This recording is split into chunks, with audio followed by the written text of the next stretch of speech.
Where am I? Have I crossed over? Tang Biao exclaimed, astonished as he surveyed the crowd around him. The individuals nearby were clad in long robes reminiscent of ancient theatrical garb. Alas, this lad is quite fortunate. How did he survive such a brutal beating? Remarked a bystander, observing Tang Biao's mutterings. Tang Biao had been an orphan from a young age, leading a solitary existence in a northern city, wandering the streets and surviving through theft and deception. Prior to the incident, Ergo from E-City had contacted him, claiming to have discovered an ancient tomb and inviting him to partake in the looting. For safety's sake, Tang Biao had also brought along his close friend Zhang Jian. Upon breaking into the tomb, he and Ergo descended into its depths, where they indeed uncovered a plethora of antiquities. If all went well, his life would soon be transformed, and selling them would elevate him to the ranks of millionaires. Just as they were about to retrieve the treasures and make their escape, Tang Biao suddenly noticed a flicker of blue light emanating from the forehead of a severely weathered skeleton, standing out vividly in the dimly lit tomb. Ergo had already ascended with the treasures, and without a second thought, Tang Biao reached out. It was a blue orb, its surface shimmering with an ethereal glow. With a smile, Tang Biao tucked the blue orb into his shirt pocket and subsequently climbed out of the tomb. Just as his head emerged from the excavation, he was met with the sinister grins of Ergo and Zhang Jian. What are you two planning? We think splitting it between two is better than three, don't you? In an instant, a flash of white light pierced through, a dagger plunging into his throat, blood gushing forth and staining his chest crimson. The blood quickly splattered onto the blue orb. In moments of tranquility, Tang Biao's favorite pastime was indulging in fantasy novels. And now, witnessing the diverse attire of those around him, he realized he had indeed crossed over. Tang Biao, you are truly fortunate to be alive. Oh, I'm fine. Just let me rest for a moment. Tang Biao gradually rose, retreating to a corner to gather his thoughts. The owner of this body was also named Tang Biao, 13 years old, the eldest son of the Tang family. His parents had ventured out for training 5 years prior and had never returned. The estate built by his parents was now under the control of his second and third uncles. This body was feeble, constantly bullied by his cousins, while his uncles turned a blind eye, even hoping for Tang Biao's early demise so they could claim his inheritance. Just moments ago, his cousin Tang, who had colluded with the third young master of the Ma family to attack him, believing him dead. It took Tang Biao an hour to piece together the memories of this body, the most captivating revelation being that this place was the Hanwu continent within the Hongye kingdom. In this world, there existed cultivators capable of moving mountains and filling seas, and his parents might very well be among them. Haha, I squandered my previous life, but I shall not waste this one. I will pursue immortality at all costs. Tang Biao's heart surged with exhilaration. What is happening? Tang Biao marveled as he observed his wounds slowly beginning to heal, the profuse bleeding now staunched. Strange? My eyesight has improved remarkably, and I can see the gecko crawling on the wall without turning my head? No, this is spiritual awareness. I have acquired spiritual perception. Suddenly, an idea struck him. He touched his forehead, feeling a slight bulge. Tang Biao distinctly sensed it was the blue orb. I knew it. Others received treasures and wise mentors upon their crossing. I am no exception. Tang Biao's heart swelled with joy, harboring no animosity towards Ergo and Zhang Jian, who had betrayed him in his past life. He had often fantasized about what life would be like in an era of cultivation. He had dreamed countless times of soaring through the skies and traversing the earth. According to the memories of this body, their world was inhabited by deities capable of flight, but one must traverse the vast seas to find these immortals. This was the realm of humanity, where most practiced martial arts, divided into acquired and innate stages. With 9 levels of martial arts, this body was at the second level of the acquired stage. The third young master who had harmed him and Tang, who were both at the third level of the acquired stage, while his second uncle was at the 8th and third uncle at the 7th. Fear not, my friend, I shall care for your body, and I will avenge yourest easy. As Tang Biao pondered, a man in his 30s approached him, accompanied by 4 or 5 attendants. Ah, Tang Biao, weren't you dead? What a waste of my time to come collect your corpse. In Tang Biao's memories, this man was named Tang Rinshan, the chief steward of the Tang family, a fifth-level acquired martial artist who had accompanied Tang Biao's father since childhood. Yet, this man, who had once benefited from Tang Biao's father's kindness, had swiftly turned into a lapdog for his uncles after his disappearance, being the one to strike the hardest against Tang Biao. Look at our young master. Has he been rendered foolish? Why is he silent and dazed? Tang Rinshan turned to his attendants, eliciting a round of laughter from them. This boat's owner is also the eldest son of the Tang family? How has he sunk to such depths that even servants dare mock him? Tang Biao inwardly lamented for his body. Come now, Tang young master, speak up. Are you truly daft? I have no desire to converse with fools. Tang Biao replied coldly. His words left Tang Rinshan, and the attendants momentarily stunned the young master they knew lacked such courage, typically submissive before Tang Rinshan. What had changed? What? You dare call me a fool? Tang Rinshan's eyes widened in disbelief. You think just because you've touched a bit of seawater, you're now a seafood delicacy? As soon as Tang Biao finished speaking, the onlookers erupted into laughter. You, Tang Biao, how dare you speak to me like that? Do you wish for death? Tang Rinshan seethed with fury. Oh, you intend to kill your own young master? Everyone, bear witness this servant has grown bold enough to threaten his master. Come, let's see how you plan to kill me. Tang Biao, supporting his battered body, slowly rose, stepping toward Tang Rinshan. You. Tang Rinshan retreated step by step. He was perplexed what had fueled the young master's newfound audacity. The crowd eagerly watched the exchange between Tang Biao and Tang Rinshan. After all, Tang Biao was still the nominal eldest son of the Tang family. Tang Rinshan dared not harm him in public, not even lifting a finger. What? No intentions of striking? Haha, young master. How could I dare to lay a hand on you? What I ist? You better behave yourself from now on. Hurry and prepare a sedan for the young master.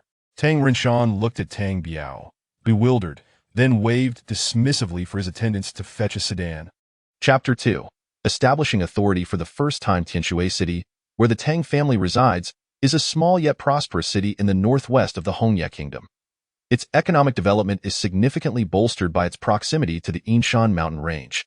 Numerous hunters and herbalists sell their catches and medicinal herbs to the merchants in the city, who then distribute these various herbs throughout the nation. The lord of Tianshui City is Yuan Quan, a formidable martial artist at the 8th level of the postnatal realm, who governs the city under the auspices of the Hongye Kingdom and commands a battalion of black armored soldiers. The most powerful entities within Tianshui City are the 4 prominent families, among which the Tang family stands out due to the exceptional achievements of Tang Biao's parents, both of whom reached the 9th level of martial arts.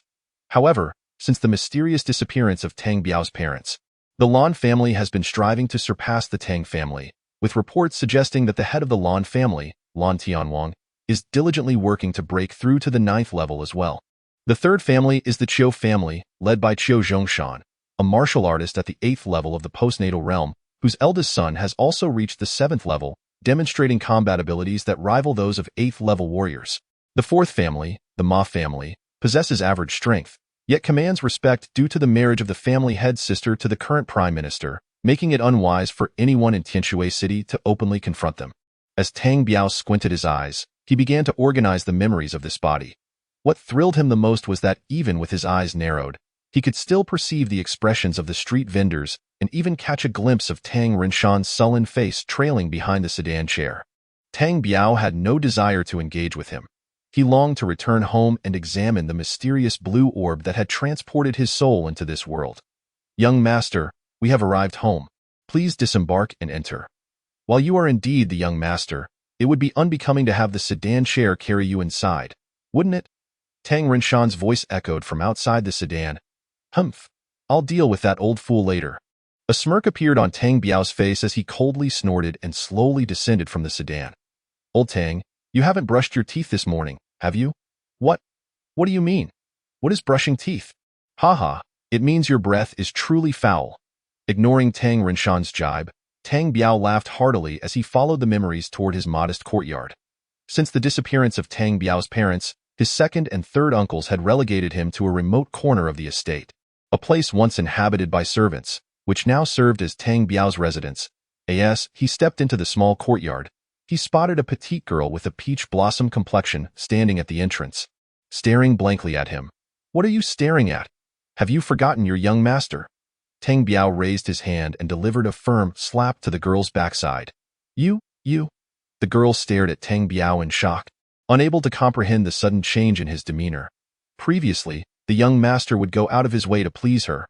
What do you mean you? Hurry and fetch some hot water for your young master. Tang Biao had gathered enough of this body's memories to know that the girl was named Xiao Hong, sent by his third aunt to keep an eye on him, and she had often bullied him. Oh, our young master has returned. I heard he was almost beaten to death.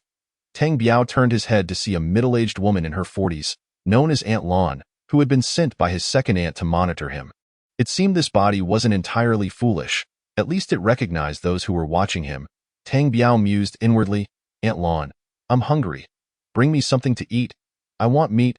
Humph, you still want meat? You don't even have soup. Aunt Lan replied, equally unyielding, and oh soup?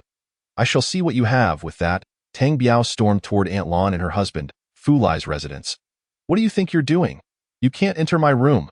Your room? What do you mean your? Every blade of grass and tree in this house belongs to me, so step aside. Having navigated the world since childhood, Tang Biao had encountered all manner of people, both virtuous and wicked. Dealing with a servant in this world was hardly a challenge. He barged into Aunt Lan and Fu Lai's room, tossing belongings aside as he searched. What is this? Sausage. What is this? Cured meat? What is this? As he cursed, he flung all the food and drink from Aunt Lan's room into the courtyard. Aunt Lan and Xiao Hong stood frozen, watching Tang Biao wreak havoc, too intimidated to intervene. For he was still the Tang family's young master. I'll tell you this. By sunrise tomorrow, bring me all the offerings I've been denied over the years, without exception. Or else. Humph. With that, Tang Biao strode back toward his own room, leaving Aunt Lan and Xiao Hong staring blankly at the chaos in the courtyard. Go. Quickly prepare hot water for your young master and something to eat. Tang Biao's menacing voice echoed from within his room. Once inside, he coldly snorted and turned his gaze to his own body, which was still covered in bruises and bleeding. Yet now, in just this short time, the wounds had begun to scab over. Could this be the influence of the blue orb? Tang Biao touched the faintly raised area on his forehead, feeling certain that it was indeed the blue orb. Filled with excitement, he fantasized about whether an old man might emerge to guide him in his cultivation. But after much effort, the orb showed no signs of response, and he found it impossible to peer within his own body. Perhaps I've been reading too many fantasy novels, he chuckled to himself in self-deprecation. You little rascal, come out. I'll make sure to beat you to a pulp. A string of curses erupted from outside. It was Fu Lai's voice. Tang Biao's lips curled into a smirk as he thought. Then it's time to assert my authority. With a swift kick, he flung open the door and leaped out, seizing a brick from the ground, which he had eyed when he entered. You dare insult me? You ugly toad. You think you can mock me? Dare to insult me again? Go on, I dare you. With a resounding crack, Tang Biao brought the brick down repeatedly upon Fu Lai's head, blood gushing forth. Young master, I won't do it again, I promise. Now you're too afraid? You are like a rabid dog in a latrine, seeking death. Tang Biao showed no signs of stopping as he continued to hammer the brick down upon Fu Lai's head. Help! Help! Someone! Please! Aunt Lan screamed desperately from the courtyard. Why now? A crowd of curious servants had gathered outside the fence, their eyes wide with disbelief. None could have anticipated that the normally meek and easily bullied young master would transform into such a fierce figure. Young master, you must stop. You can't go on like this. You might kill him. Tang Rinshan could no longer bear to watch and rushed forward to intervene. Realizing he couldn't continue without risking Fu Lai's life, Tang Biao relented, temporarily halting his assault. The moon's waste management efforts are truly meticulous. They have brought two pieces of trash together. Remember, by sunrise tomorrow, return all the offerings from these past years.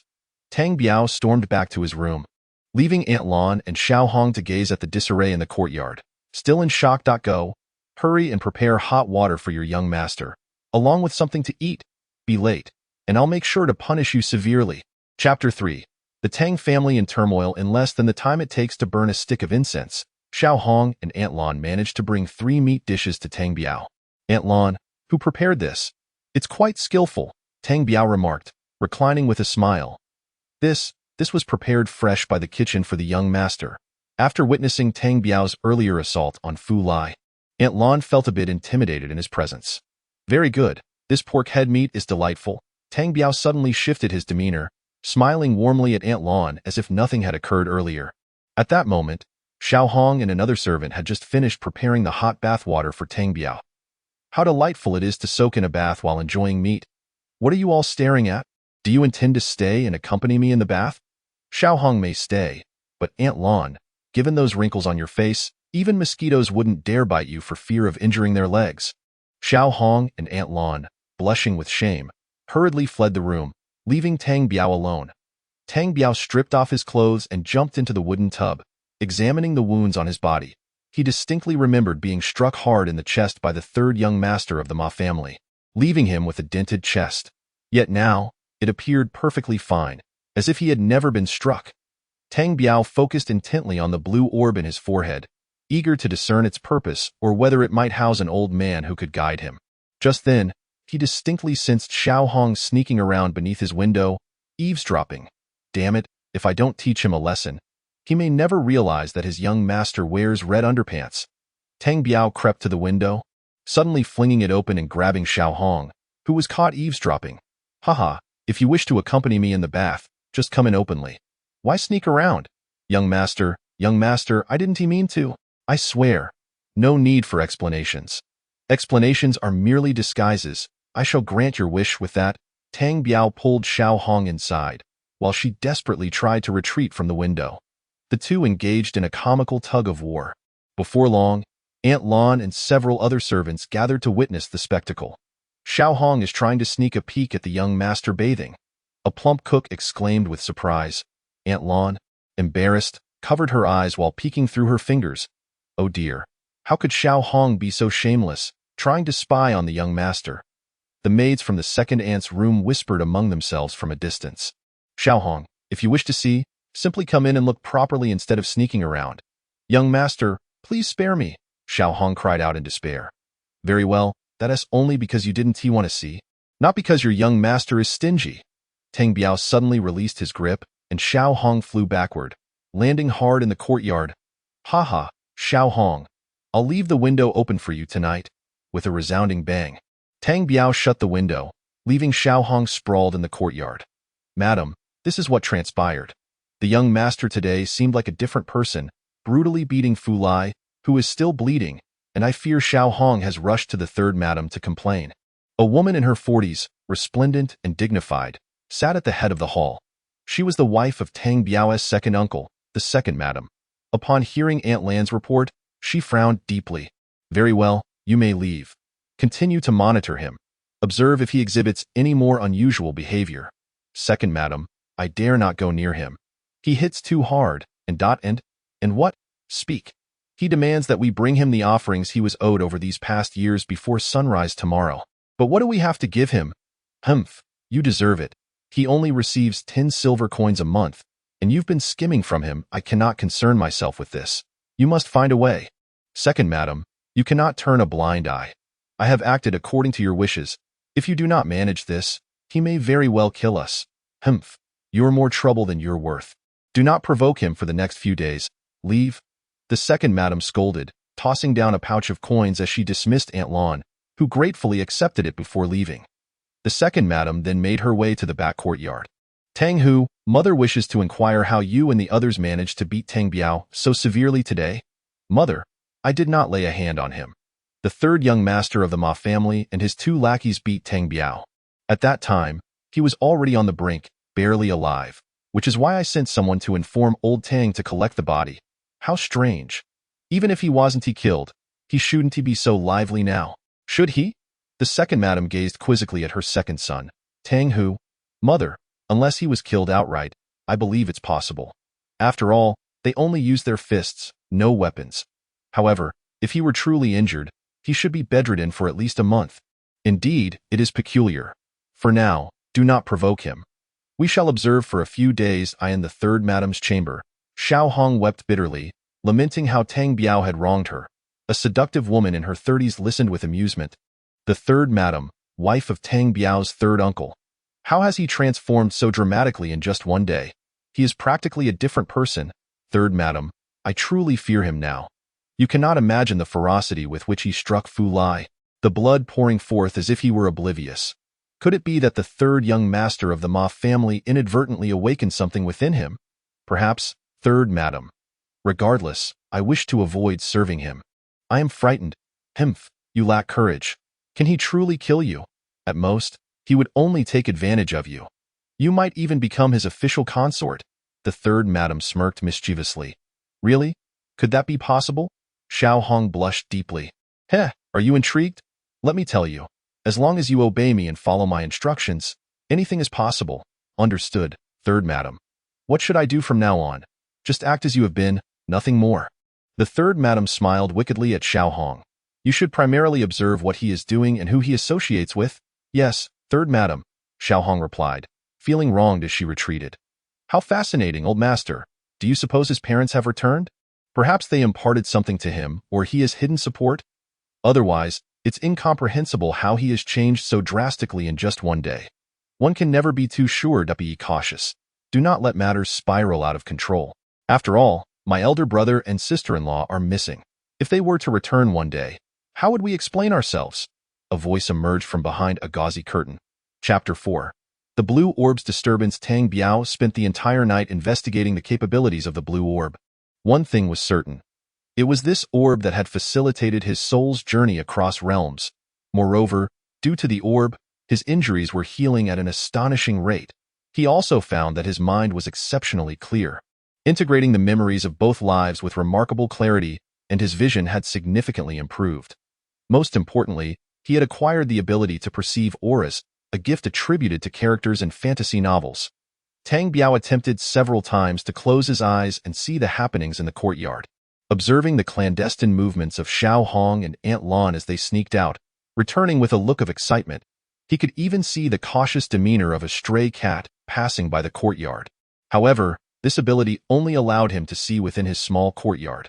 He could not perceive anything beyond the fence.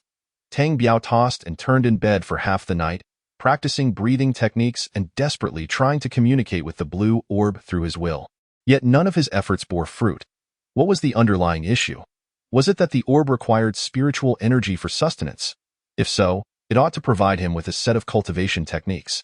Perhaps the Blue Orb was unable to absorb his soul power or magical energy. That must be it.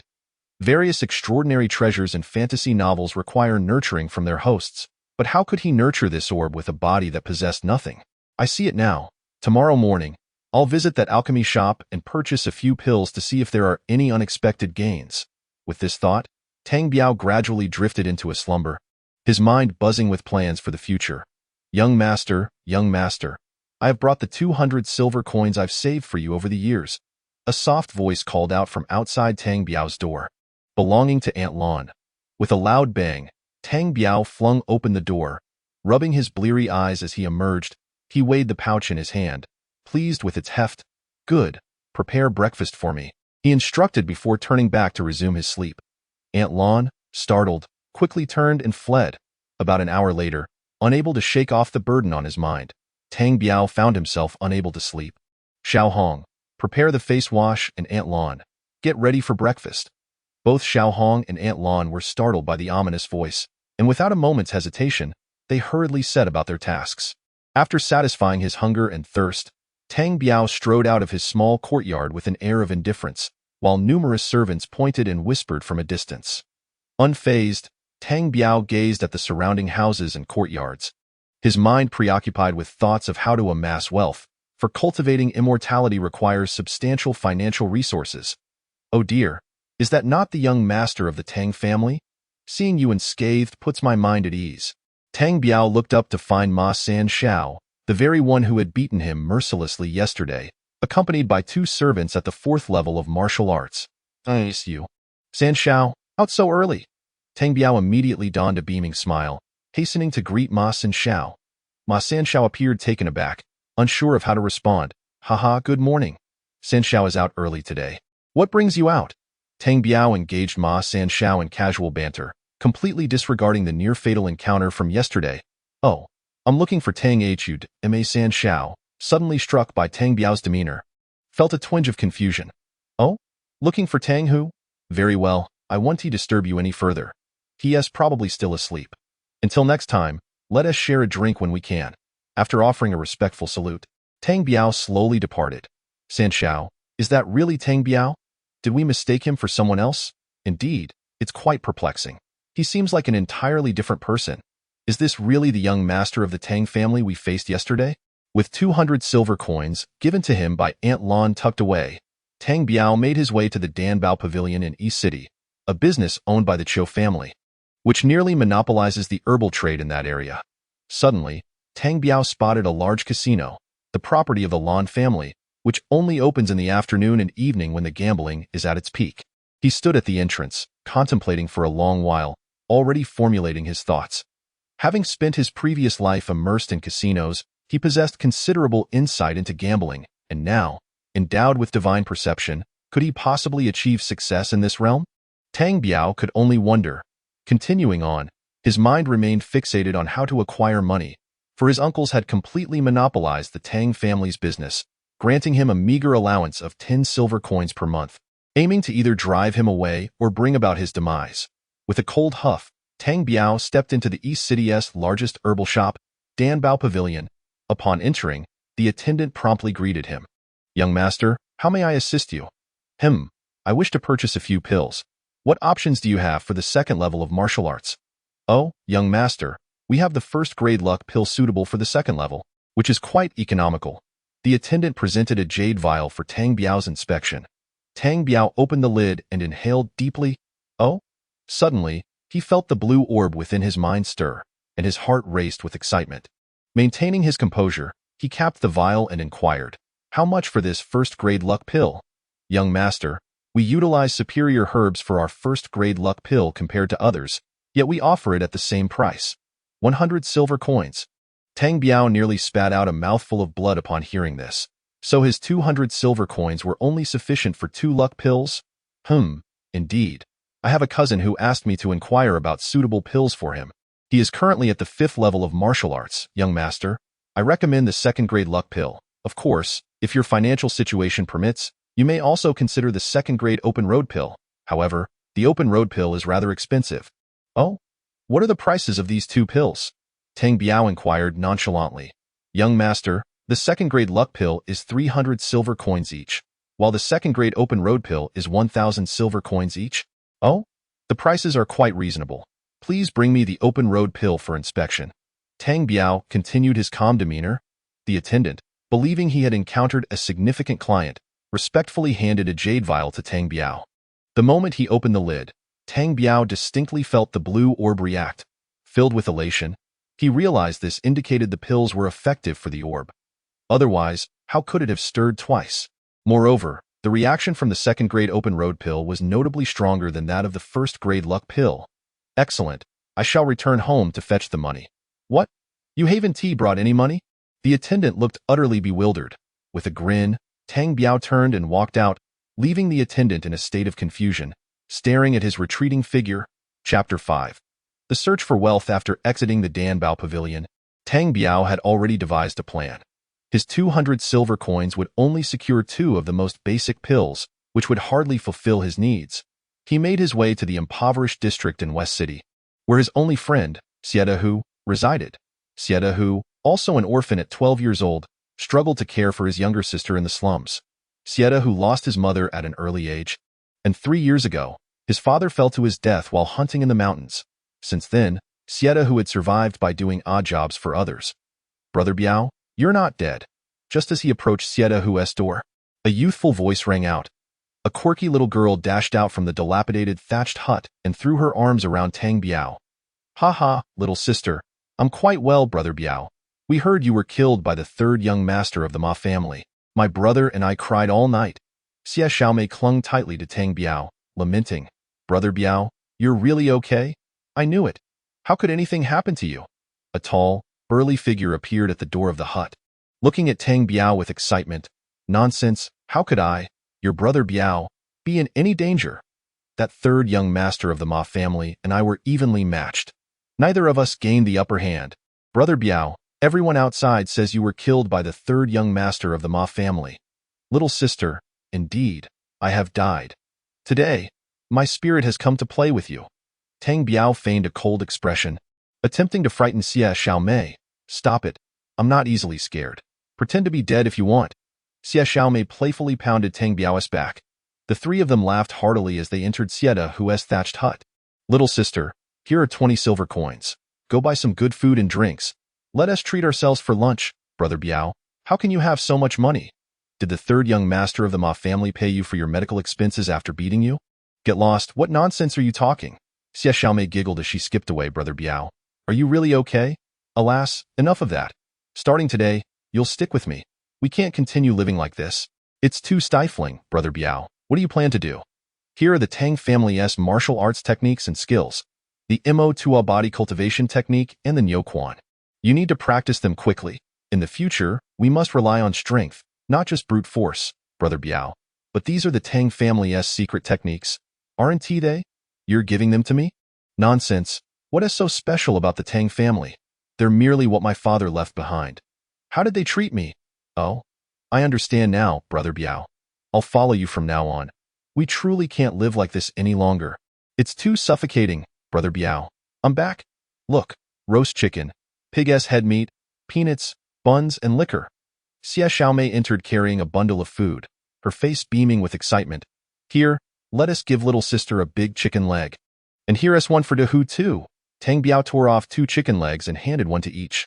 Xie Xiaomei wasted no time and began to eat eagerly, Brother Biao. This chicken leg is so delicious. Is it good? From tomorrow onward, Brother Biao will ensure you have roast chicken every day. You'll have no choice but to eat it, and before a month passes, you'll be as plump as your brother. Ah, I don't want that. It's too ugly. Laughter echoed through the dilapidated hut as Tang Biao reflected on the merits of this body's former owner. For at least he had 2 genuine friends. Yet, he couldn't help but think of how he had been betrayed by friends, losing his life. Without this blue orb, he would have long since been left cold and lifeless. This afternoon, let us head out to make some money. With a drink in hand, Tang Biao's face flushed. Dehu, where shall we go to earn money? Xie Dehu asked, puzzled. Don't worry about it. I have a plan, Tang Biao declared with pride, having already decided to win money at the casino. He recalled from the memories of this body that the local casino offered a betting game called Betting on Treasures. The dealer would place 4 specially crafted wooden sticks in a box, cover it, and allow the assembled crowd to place their bets. Bettors could wager on 1, 2, 3, or 4, or even combinations. A single bet on 1 paid 3-1. While betting on 2 numbers paid 1-1, Tang Biao had already formulated a strategy in his mind. With his divine perception, he could see through the happenings in the courtyard, so how could he not discern the dealer's actions when placing the treasures? With this thought, Tang Biao chuckled internally, feeling as if the world was within his grasp. Ah, Dehu, we should be off, little sister. Keep an eye on the house and await the good news from your brothers. Tang Biao and Xie Dehu headed toward the gambling house in East City. Dehu, stand tall and keep your eyes wide. Look at everyone with the same intensity. Walk with a swagger. Be a bit more impressive. Don't be afraid. I'll handle everything. Oh, understood, Brother Biao. Xie Dehu mimicked Tang Biao's demeanor, strutting ahead with a newfound confidence. Ah, that is the spirit. Remember, no matter who approaches, we want to give them an ounce of respect. As they swaggered toward the gambling house, they attracted the attention of passers-by. Ah, who are these 2 fools? Dressed like beggars, they walk as if floating. The crowd murmured, Long Wind Gambling House. Tang Biao noted the name of the establishment. What a splendid name. It promises continuous victories, a daily win. Ha, let us go inside, Brother Biao. Is this really your idea of making money? Xie Dehu was taken aback, convinced that Tang Biao had lost his mind. Yes, indeed. Put on a brave face and follow me. The 2 entered the gambling house, which had only a sparse crowd gambling at that hour, far fewer than during the evening. Oh dear, is that not the young master of the Tang family? What brings you to our humble establishment today? A casino host greeted Tang Biao warmly. Ha. I have nothing to do today. I had a couple of drinks at noon and thought I'd come to play a little. Quickly, fetch me a cup of tea to ease my intoxication. Tang Biao laughed boisterously, drawing the attention of the other gamblers. The Tang family is the foremost family in Tianshui City, and as the young master of the Tang family, everyone saw him as a mere lamb waiting for slaughter. A tempting target for many gamblers. Ha, the young master of the Tang family graces us with his presence. Our humble establishment shines brighter for it. I am the manager here, Lan San. Young master, feel free to play. If you run low on funds, just let me know. Oh? If I run low, I can simply ask? How much do you suppose I might acquire with a word? Ha ha, as the young master of the Tang family. Who doesn't he know your name? One word from you, and I can prepare 100 gold coins for you. Lan San's face beamed with joy. Well, why didn't he say so earlier? I should have had a better meal today. Come, bring me 100 gold coins. Chapter 6. A fortuitous start. Lan San squinted his eyes and called out, prepare 100 gold coins for the young master of the Tang family. Before long, a casino staff member approached Tang Biao with a money bag and a contract for him to sign. The casino's funds could be repaid if returned, with no interest charged. However, if not repaid in 3 days, an additional 10% would be added. Tang Biao paid no mind to these terms, signing without hesitation, for he had already used his divine perception to discern the dealer's actions at the gambling table. And he was also aware of the dice's positions at another betting table, creating a situation that guaranteed victory. Sieta, who watched, his heart racing as Tang Biao borrowed 100 gold coins for gambling. And he wanted to warn him, but Tang Biao shot him a glare. Ha, a little gambling is for fun. A big gamble can lead to fortune. Ha ha, brother. You see, this young master has arrived. Yet no one offers a seat. Such a lack of awareness. Toss me 2 gold coins and clear some space. Tang Biao tossed 2 gold coins, demanding the gambler in the center to vacate his spot. The gambler, seeing the 2 gleaming gold coins, wasted no time in giving up his position. Someone, bring the young master his tea. Tang Biao generously tossed another gold coin to the attendant serving him.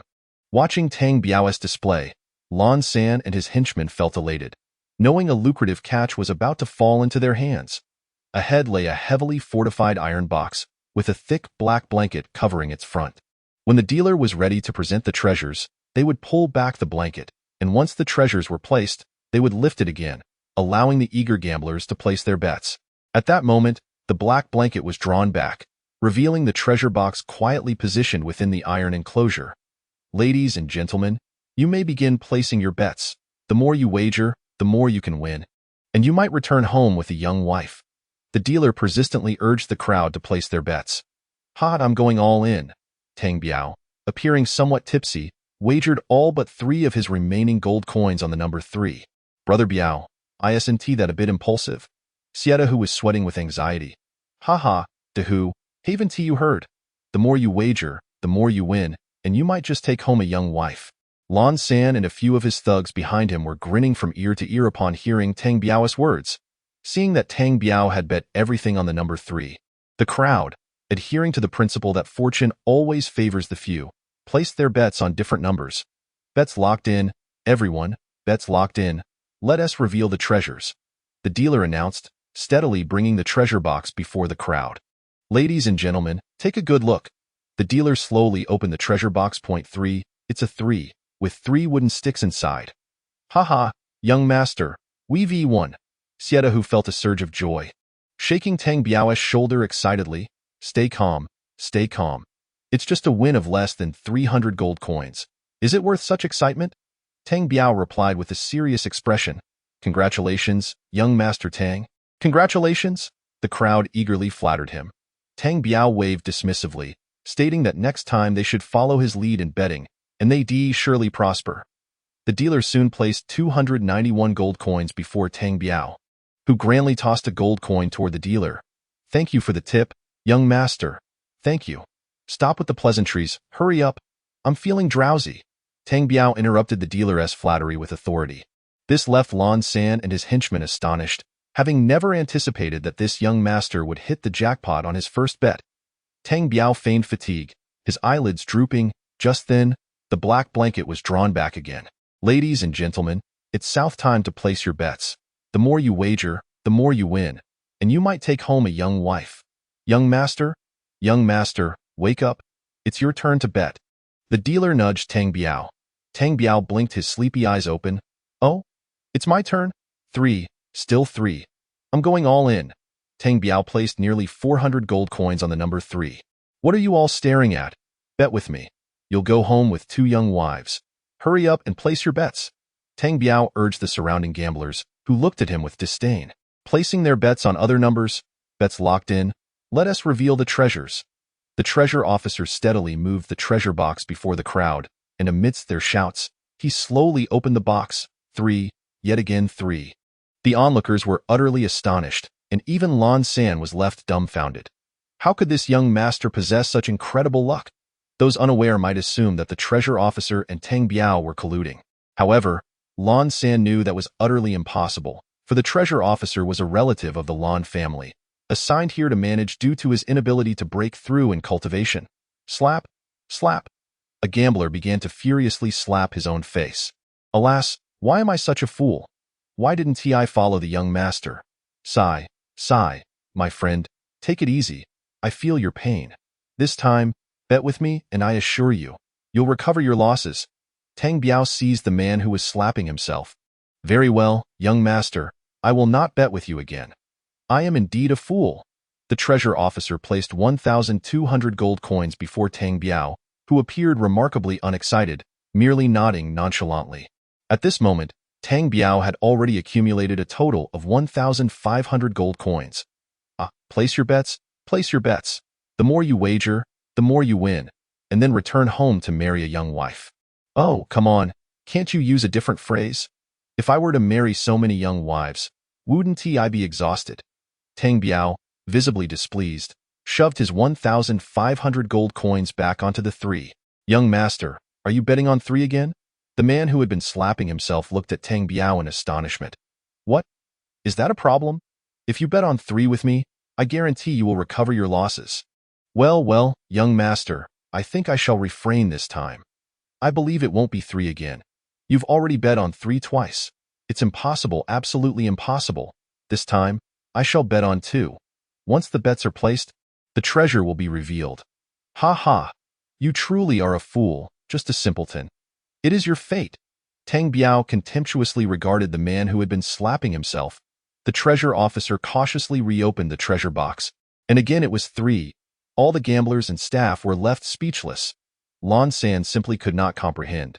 There was no possibility of cheating involved, unless one possessed X-ray vision. Slap, slap, slap. The man resumed his self-inflicted slaps. Enough, enough. Why run around when your own yard is full of grass? This is your fate. You possess a wretched destiny? Tang Biao laughed heartily as he collected the 4,500 gold coins pushed towards him by the treasure officer. He now had nearly 6,000 gold coins in hand. Lan San, here is your 100 gold coins. We are settled now. I am utterly exhausted. I shall return to rest.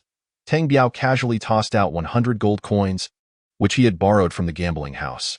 Xiadahe went to retrieve the contract and tore it to shreds. Oh, by the way, here is a gold coin for you. Treat the brothers to something nice. Tang Biao tossed out a gold coin.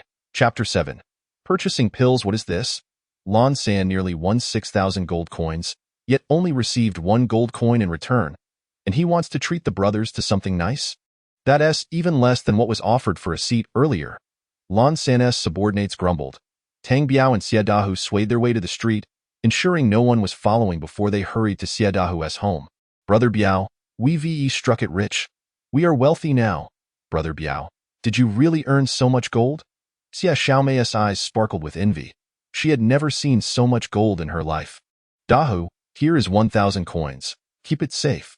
Tomorrow, secretly buy a courtyard. It doesn't need to be large or splendid, but it must be secluded. Do you understand? Brother Biao, I understand. That will be our secret hideout. Good. It is imperative that this place remains unknown to anyone. Only the 3 of us can know.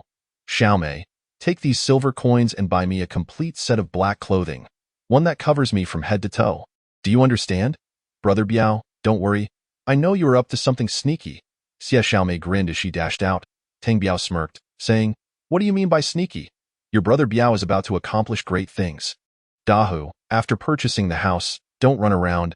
Diligently practice the techniques I've given you. We must gain strength. Without strength, everything else is but a fleeting illusion. Yes, Brother Biao, I understand. I will inform you once I buy the house. No need. You don't have to seek me out. I will come by tomorrow. With 5,000 gold coins in hand, Tang Biao could afford to indulge for a while. He was eager to see how his blue orb would react after acquiring the pills. As nightfall approached, Xia Xiaomei hurried back. Xiaomei, why did it take you so long? Big brother, the clothing you wanted was not available, so I had it made on the spot. Tang Biao donned the black robe, nodding in satisfaction. All right, you all should rest early. I must take my leave. Wrapping himself in the black robe, he hurried into the night towards the Dambao pavilion. Fortunately, the pavilion was still open. Young friend, how much for this ordinary second-tier luck pill? Tang Biao asked hoarsely. Senior, this ordinary second-tier luck pill is 3 gold coins each. How much for this ordinary second-tier opening pill? Senior, the opening pill is significantly more expensive, costing 10 gold coins each. In the Hongye Kingdom, the currency exchange rate is 1 gold coin for 100 silver coins. All right, give me 20 of each. Tang Biao's raspy voice resounded once more. Certainly, senior. Please wait a moment. Before long, 2 jade bottles were presented to Tang Biao. Senior, the total is 260 gold coins. Tang Biao generously counted out the 260 gold coins to the attendant. Attendant, are there any pills of better quality than this? Suitable for those at the 9th level of martial arts? Ah, senior, the opening pills you purchased are already the finest available. If you wish for something better, you can only buy the 3rd-tier opening pills, which are currently the best on the market. Oh? How much for the 3rd-tier opening pill? Senior, the 3rd-tier opening pill is the best available for martial artists, priced at 100 gold coins each. What? 100 gold coins? So expensive. Are you robbing me? Tang Biao was taken aback. This was already 10 times the cost of the 2nd-tier opening pill. Indeed, senior, it is rather costly. However, its efficacy is remarkably powerful, suitable for masters at the 9th level of martial arts. Just imagine how potent its effects are. Oh? Is that so? Very well, I shall trust you this once. Give me 10. Reluctantly, Tang Biao pulled out 1,000 gold coins. Not long after, the attendant handed Tang Biao a jade bottle. The moment Tang Biao opened the cap, a fragrant aroma wafted forth, and simultaneously, the blue orb in his mind trembled intensely. Filled with excitement, Tang Biao made his way back to the Tang residence. Confirming that no one was following, he changed out of his black robe. Young master, you've returned? The second madam wishes to see you. What does this old hag want? Surely nothing good. Tang Biao pondered as he made his way toward the back courtyard. Second aunt, you called for me? Oh, it's the young master, the second madam asked. I heard you got into a fight with the 3rd young master of the Ma family yesterday. Are you all right? The elegant and graceful second madam inquired warmly. Oh, that was yesterday. I nearly got beaten to death by the 3rd young master of the Ma family, but fortunately, I have tough skin and managed to recover. It was truly disappointing. Oh, I'm glad to hear you're fine. Why did you beat up Fula when you returned? That old fool. I simply couldn't stand him. He constantly complains about how the second madam treats him poorly, often waking him up in the middle of the night to drive. So I decided to teach him a lesson and vent my frustrations from the day on him. Tang Biao spoke openly, showing no hint of concealment. The second madam, initially prepared with a retort, was left speechless by his confession. Did he really say that? Of course. You can call the servants in the residence to ask. Who doesn't he know you go out at night? This matter is known to others. Apart from the coachman, who else could possibly know? Rumors have long circulated in the residence about the second madam wandering out at night. And as the eldest son of the Tang family, how could Tang Biao be unaware? Well done, well done. That wretch truly deserved it. You were too lenient. The second madam scolded fiercely. Second madam, he once drunkenly told me that when he took you out, the carriage was particularly heavy, possibly because you transferred all the gold and silver from the residence. Ah, did he really say that? Indeed. However, I don't believe it. I warned him not to speak carelessly, lest the 3rd madam hears. That would be troublesome. This was a fabrication by Tang Biao. However, he did not believe the second madam was completely innocent, having moved the assets. That damned fool. What is he up to? Young master, you did very well. What do you mean well? That couple withheld my allowances for 2 years, claiming you wouldn't allow them to give it to me. I've been living like a beggar for 2 years, bringing shame to the Tang family. The second madam's face flushed. Those 2 wretches are audacious enough to blame me. Here, second aunt, I'll compensate you with 100 gold coins. Go buy yourself some decent clothes. The second madam understood that Tang Biao was sowing discord, but since he knew about those words, it indicated that many were aware. Tang Biao's scheme was overt, leaving her unable to refute. Chapter 8. Beginning cultivation. Tang Biao hummed a jovial tune as he swiftly returned to his courtyard. Hearing his voice, Xiao Hong rushed out to greet him. Young master, have you eaten yet? Oh, Xiaohong, you've become more beautiful lately. Tang Biao joyfully approached to tease Xiaohong, who quickly recoiled in fright. Tang Biao laughed heartily, shutting the door to his room. He slowly took out 3 jade bottles, and as he retrieved a second-tier luck pill, the blue orb in his mind buzzed and began to spin. In an instant, the second-tier luck pill in Tang Biao's hand turned to powder, and the blue orb absorbed the essence through his skin. Their SA way. Tang Biao took out another second-tier luck pill, and the blue orb spun once more, reducing the pill to powder again. After a while, the blue orb showed no reaction. This time, Tang Biao took out 2 second-tier luck pills, and the blue orb began to spin again, instantly turning the pills into 2 heaps of powder. However, this time was different. The blue orb paused momentarily before a drop of liquid directly dripped into Tang Biao's soul. A sudden sensation of swelling coursed through Tang Biao's body, and his meridians felt painfully constricted. Ha ha! Their SA way. Tang Biao hurriedly sat cross-legged on his bed, initiating the Tang family's cultivation technique, the magic body refining technique. Approximately an hour later, the swelling sensation and the pain in his meridians disappeared. Ha ha! This is the true marvel of the blue orb. It must absorb the pills to provide me feedback. If I can continuously acquire gold and buy a steady supply of pills, wouldn't I be invincible? Tang Biao laughed maniacally with excitement. Young master, would you like some foot bath water? No, stay away from me. Tang Biao irritably dismissed. Young master, do you want to eat? What would you like? Xiaohong surprisingly didn't leave and continued to stand at Tang Biao's door. Damn, what does she want? She want to take a hint. How annoying. Tang Biao, anxious to study the blue orb, had no time for banter. Go away. I'm in a bad mood today. It's best you keep your distance, or I might just lose my temper. Tang Biao admonished Xiaohong loudly.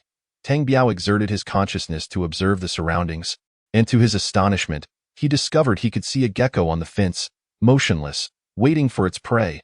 Ha ha! My consciousness has grown stronger. Tang Biao moved his awareness to Lan Ant and Fula's room. Fula was lying there with his head wrapped in white cloth, groaning, while Lan Ant sat on the floor, gnawing on a pig's trotter. Tang Biao felt elated, slowly attempting to control his consciousness with ease.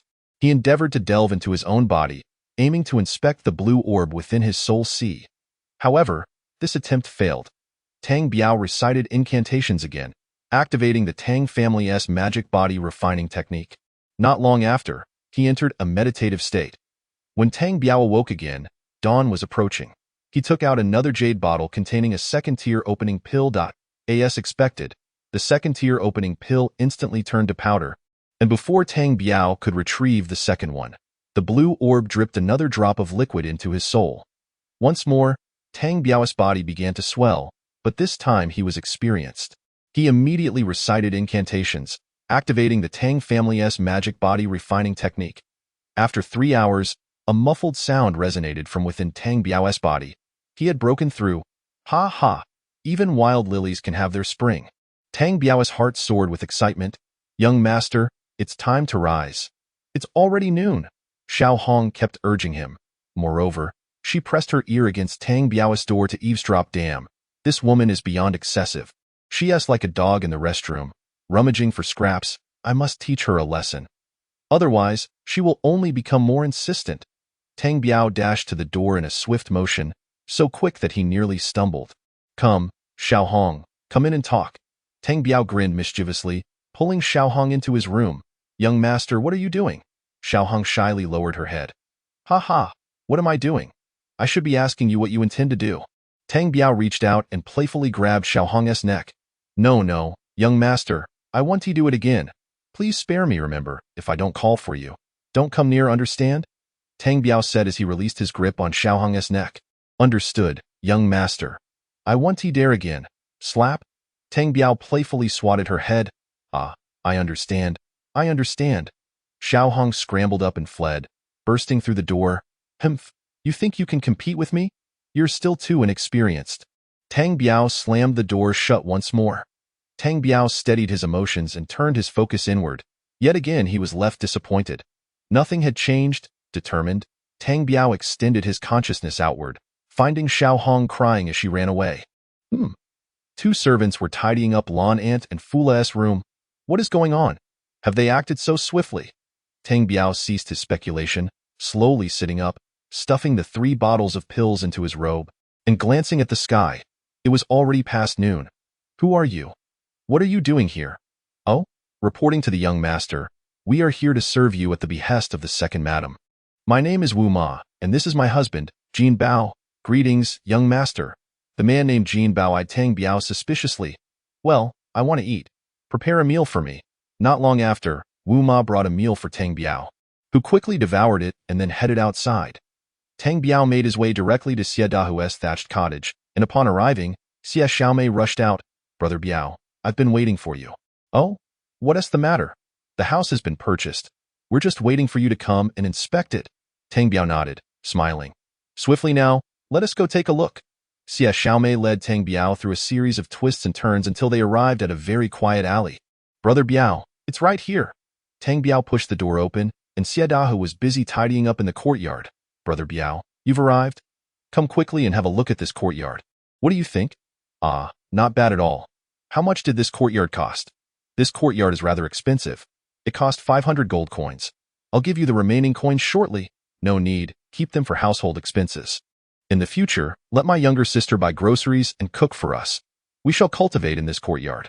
Here are 10 first-level luck pills and 10 second-level luck pills.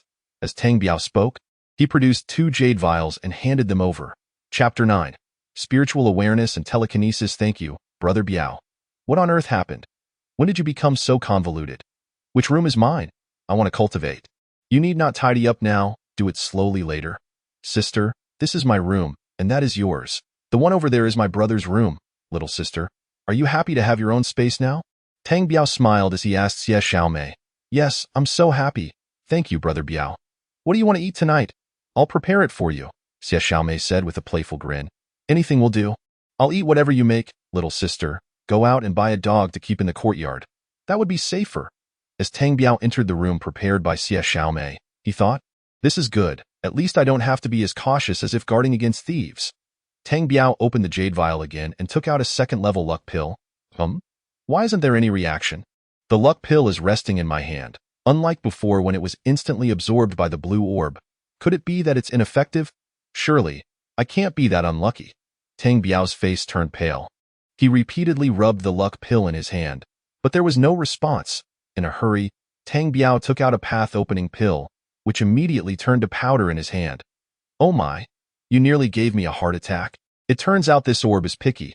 A drop of liquid slowly dripped into Tang Biao's sea of consciousness. A powerful swelling force surged through him once again. After last night, Tang Biao realized that the blue orb absorbed the medicinal essence and needed cultivation techniques to assimilate it fully. 3 days passed in the blink of an eye. After digesting 4 more path-opening pills, Tang Biao successfully entered the 4th level of martial arts. Haha, not bad, not bad. Tang Biao stepped out of the room with a smile. Finding Xie Xiaomei busy in the kitchen while Xie Dahu was still cultivating, sister, I think you should cultivate a bit too, to have at least some self-defense. Ask your brother for the techniques of the demon Tua body training. Here are a few luck pills for you. Tang Biao handed over the remaining second-level luck pills to Xie Xiaomei. Brother Biao, do you really think I can do it? Of course, our little sister is a beauty with exceptional talent. What can't she do? Brother Biao, you're so bad. I won't talk to you anymore. Look at the dog I'm raising. At the courtyard entrance, a doghouse had already been built, and a small wolf dog was warily watching Tang Biao. Eric, this is your brother Biao, and from now on, he will also be your master. Remember that? Xie Xiaomei said happily. Tang Biao thought to fetch some dog food from nearby to feed the dog, lest it forget him later. As he pondered this, for some inexplicable reason, his spiritual awareness extended and lifted the dog food bowl, causing it to drop to the ground. What just happened? Why did the dog bowl move? Xie Xiaomei asked curiously. Oh, could it be an earthquake? Tang Biao hurriedly concealed his ability to move objects with his spiritual awareness. Brother Biao, where are you lost in thought? Eru, Dahu, that's an interesting name. I think it should be called Xie Eru. Haha. Tang Biao quickly changed the subject and walked outside. Don't wait for me to eat. I'll go home and see what those guys are up to. I can't let them forget my existence. Tang Biao found a secluded spot and used his spiritual awareness to grasp a stone from the ground. Indeed, the stone slowly lifted off the ground, hovering about a foot high. Tang Biao was overjoyed. attempting several times and confirming he could manipulate objects at will, provided they were not too heavy or far away. Haha, fantastic. My spiritual awareness can actually move objects. In high spirits, Tang Biao hummed a tune as he returned to the Tang family estate. Oh, isn't this the young master of the Tang family? In front of him stood Tang Hu, the son of his second uncle, and Tang Bao, the son of his third uncle. It was Tang Hu who instigated the third young master of the Ma family to attack Tang Biao. He regarded Tang Biao as an eyesore, a thorn in his side. Haha, you little brat, you don't even call me big brother anymore? You think Tang Hu would call you big brother? Haha, you're killing me with laughter. Tang Bao interjected, fanning the flames. Indeed, how could Tang Hu ever regard me as a big brother? How could he ever take me seriously? Alas, I was merely being overly sentimental. Tang Biao sighed and was about to move forward when Tang Hu and Tang Bao blocked his path. What is this? Are you both preventing me from entering the Tang family home? Move aside quickly. After Tang Biao spoke, he glanced at the two, but Tang Hu and Tang Bao remained unmoving, as if they hadn't heard. I say, did you both get chicken feathers stuck in your ears? Can't you understand human speech? How dare you insult me? Watch me not take you down. Tang Hu, enraged, lunged at Tang Biao. Tang Biao swiftly dodged and kicked Tang Hu, causing him to lose his balance and fall flat on the ground. Hey, Tang Hu, why did you suddenly resort to violence? As he spoke, Tang Biao dashed toward the street. Tang Hu and Tang Bao followed behind, cursing and chasing after him. Tang Hu, Tang Bao, you two wait for me. It's not yet time to deal with you. One day, I will take you both down, Tang Biao thought as he ran. Initially, he had intended to stay at the Tang family estate for the night, but now it seemed there was no need to return.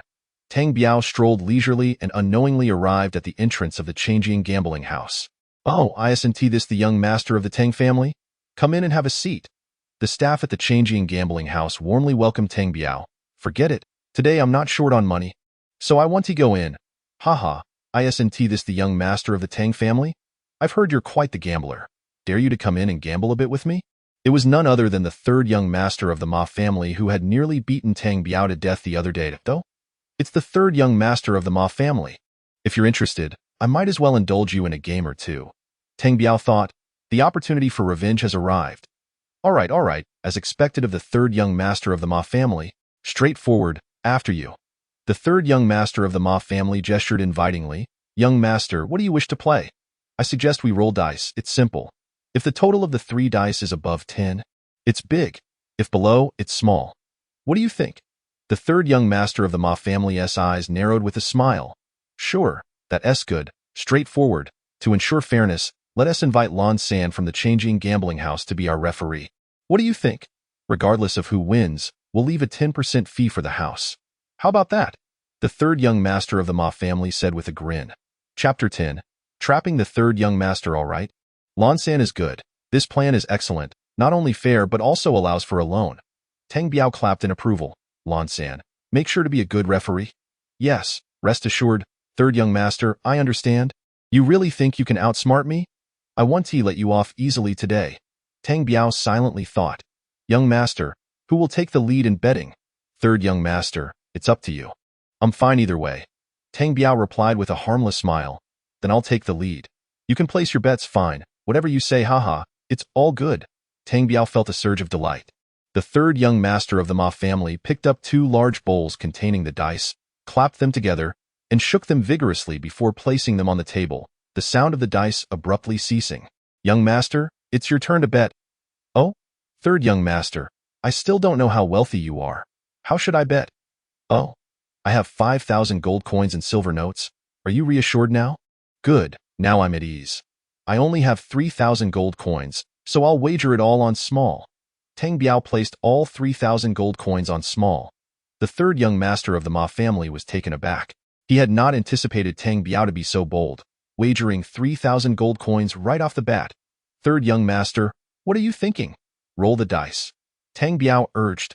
The bowl above was lifted by the third young master, revealing the dice showing 1, 1, and 5, totaling 7 points, which is less than 9. Small, haha, I win. Thank you for your generous support, third young master.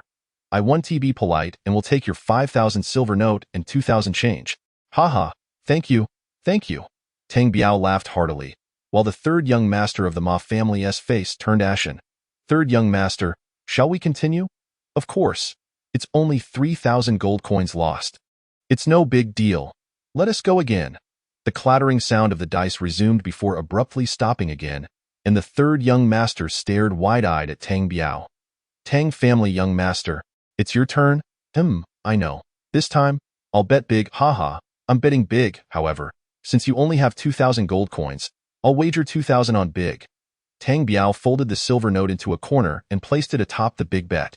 According to the casino rules, when there's no change, you can fold the corners to indicate your bet. The third young master of the Ma family suddenly flipped the bowl, revealing 2, 5, and 6, totaling 13 points. Big, haha, you're killing me with laughter. I've won again. What kind of luck is this? How can it be so good? Tang Biao laughed heartily as he collected the coins from the table. Third young master, are you awake? Why do you look as if you've fallen asleep? Tang Biao teased the dazed third young master. The third young master stared blankly at Tang Biao, unsure of what to say. Third young master, shall we continue? Do you still have money? Tang Biao smiled sweetly, like a blooming flower, at the third young master. Lan San, bring me 10,000 gold coins, quickly. The third young master roared. Before long, someone brought over 10,000 gold coins and a contract. The third young master of the Ma family didn't even glance, signing his name. Come on, kid. Today it's you or me. Haha. The third young master is angry. When he's angry, it's easier to deal with him. Haha. Tang Biao kept provoking the third young master of the Ma family. Wait, third young master. It's time for Tang young master to take the lead. Lan San cunningly reminded the third young master of the Ma family. No need, still. The third young master of the Ma family looked at Lan San's expression and suddenly realized, young master, it's your turn to take the lead. Oh, my turn? Then I shall. Divine spirits, manifest your power. Tang Biao placed the 2 bowls on the table. Third young master, place your bets. The more you bet, the more you win. Go home and buy a motorcycle. What? What is a motorcycle? Both the third young master and Lan San asked in unison. A motorcycle? Oh, I can't explain it to you too. Just think of it as a little wife. Tang Biao, in his excitement, let slip some phrases from Earth. I bet 1,000 gold coins on big. 1,000? Just 1,000? Third young master, this isn't your style. Aren't you afraid your friends around will laugh at you? Tang Biao continued to tease. Less chit-chat. Roll the dice. The third young master of the Ma family impatiently shouted. Fine, fine. I'm scared of you. I'll bet 1,000 on big. The dice were rolled. And the result was 2, 2, and 3. A total of 7 points. Small. I've won again. Haha, third young master. You truly have terrible luck today. What? With your 1,000 gold coin bet, I can't pay it back. I owe you 9,000 gold coins. Tang Biao said as he pocketed the 1,000 silver notes from the third young master of the Ma family. You? What of it? Hurry and place your bet. Bet more if you want. I'm not interested in playing small. Just now, I was merely giving you face. Tang Biao squatted on the stool, grumbling. He casually placed the 2 bowls back on the table. Bet, still 1,000. Don't blame me for not accommodating you. Tang Biao had already left the third young master of the Ma family dizzy. What? Lan San, how much should I bet this time? The third young master appeared genuinely dazed, even asking Lan San, Third young master, I can give you advice on many things, but not this one, Lan San said with difficulty. All right, you owe me 9,000? This time, I'll bet 4,000 on small. Tang Biao scanned with his spiritual awareness and found the result to be 2, 3, and 4. Small. He quickly extended his awareness into the bowls, subtly flipping the 2 to a 5. All right, it's time to reveal. Tang Biao was about to unveil the bowls. Wait, don't move. I'll do it. Lan San, being the cunning manager of the casino, was indeed shrewd. You do it? Fine, go ahead. Lan San slowly lifted the bowl, revealing 3, 4, and 5. A total of 12 points. Big, haha. You thought you could turn the tide by doing it yourself? Can you save that poor third young master? Thank you. I sincerely appreciate it. Tang Biao joyfully sang a song from Earth. Tang Biao laughed heartily, tossing a 5,000 silver note onto the table. By now, the third young master of the Ma family had lost 10,000 gold coins. Tang Biao shook the dice joyfully. Invoking, divine spirits, manifest your power. Place your bets, third young master. No more chatter. Be a man and bet big. I'll tell you your luck is running out. What does it mean to run out of luck? Both the third young master and Lan San were left in confusion.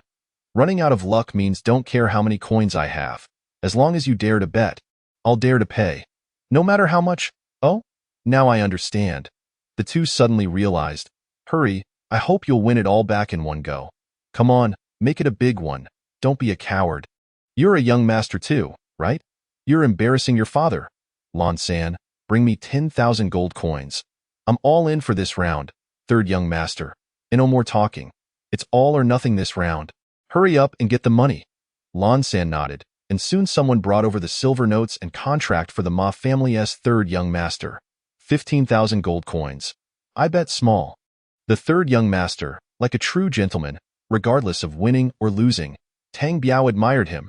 Chapter 11. Spirit weapon dagger. All right, the deal is set. Lan San, you reveal the outcome for this round. Lan San slowly lifted the bowl, revealing 3, 5, and 6. Big, haha. I've won. 3, 5, 6. Big. Tang Biao swiftly collected all the silver notes from the table. Thank you. I sincerely appreciate it. Tang Biao excitedly began singing again. By now, Tang Biao had won a total of 25,000 gold coins. Third young master, shall we continue? Lan San, go and bring me 100,000 gold coins. Third young master, that's not allowed. It doesn't he comply with the rules? Your limit was originally 10,000 gold coins. I've already given you an extra 10,000, but I'm just a servant. I can't make that decision. 5,000. 5,000 will do. Third young master, stop playing. Your luck isn't good today. I'll wager the wind blade my aunt gave me, betting 100,000 gold coins. The third young master said, taking out a dagger from his boot and unsheathing it. Instantly, a glint of cold light flashed, exuding an icy aura. Third young master, you can't do that. I can't approve. Lan San pleaded with an anxious expression. Damn it, this is a low-grade spirit weapon. The third young master shouted angrily. A low-grade spirit weapon? Tang Biao was stunned, gazing at the dagger emanating a chilling aura, his eyes turning green with envy. It is said that spirit weapons are treasures used by cultivators, each one sharp beyond compare. Ordinary iron feels like tofu in comparison. Third young master, I can value it at 100,000 gold coins, just for the gamble, no collateral. But think carefully. Tang Biao was smitten by the dagger's allure. All right, let us gamble. How much gold do you have left? The third young master was already blinded by gambling. Once a gambler reaches this point, they are essentially doomed. Third young master, I have 28,000 gold coins left. However, it's still the same. The third young master bets, never holds back. Tang Biao, adhering to the principle of taking advantage of someone's misfortune, prepared to take down this third young master. No, I'll still wager 28,000. I want you to leave with nothing, haha. The third young master howled in despair. All right, as long as you are happy. Now I shall begin rolling the dice. By the spirits of heaven and earth, may the Grand Supreme Elder manifest his power. Quickly reveal your fortune. Tang Biao placed 2 bowls on the table. Third young master, place your bet. Very well. I wager 28,000 on small. Understood, Lan San. It's your turn to reveal. Lan San glanced at the two, cautiously lifting the bowls. 4, 5, 6, 15 points. Large. Ha ha. Third young master, you have lost. Tang Biao snatched the mystical dagger from the table, examining it closely. Third young master, I owe you 72,000 gold coins. Shall we continue? Tang Biao tucked the dagger away into his bosom. This time, I bet it all. The third young master was now completely consumed by his gambling fervor. All right, Lan San, for the sake of fairness, you shall shake the dice this round. Me? Lan San was taken aback. Yes, you shall shake and reveal. The third young master has placed his bet. Regardless of the outcome, I will accept it. Trembling, Lan San shook the bowl in his hand, and with a resounding shout, the dice came to a halt. Tang Biao chuckled lightly. Third young master, it's time for your wager. The third young master stammered. I bet 72,000 on small. In an instant, Tang Biao's consciousness scanned the 2 bowls, discovering that they contained large. He burst into laughter. Lan San, reveal the treasure. Lan San hesitated, glancing at the third young master. Lan San, reveal. Tang Biao shouted again. Lan San slowly opened the bowl. 4, 5, 6. A large triple, 15 points. Large? Ha ha. Third young master, you have lost. Why did you insist on small? Are you accustomed to your little brother? Tang Biao laughed heartily. At this moment, the third young master turned ashen. Having not only lost his 5,000 gold coins, but also owed the casino 20,000 gold coins. Most importantly, he had lost the mystical dagger his aunt had given him. Heh. Third young master, will you continue? Tang Biao smiled faintly. The third young master was utterly slumped, ignoring everyone around him, while the other gamblers fell into a hushed silence, aware that the third young master had suffered a grave defeat. According to their previous agreement, Tang Biao was to give the casino a 10% cut. This time, he calculated that he had 125,000 gold coins. Thus, he would leave 12,500 gold coins as the casino's share. Tang Biao generously produced two 10,000 gold coins notes. Lan San, the rest is for you. Ah, the rest is for me. Lan San was momentarily bewildered. Ha ha, indeed, Tang Biao said, turning to stride out of the casino. Thank you, young master. Thank you, young master.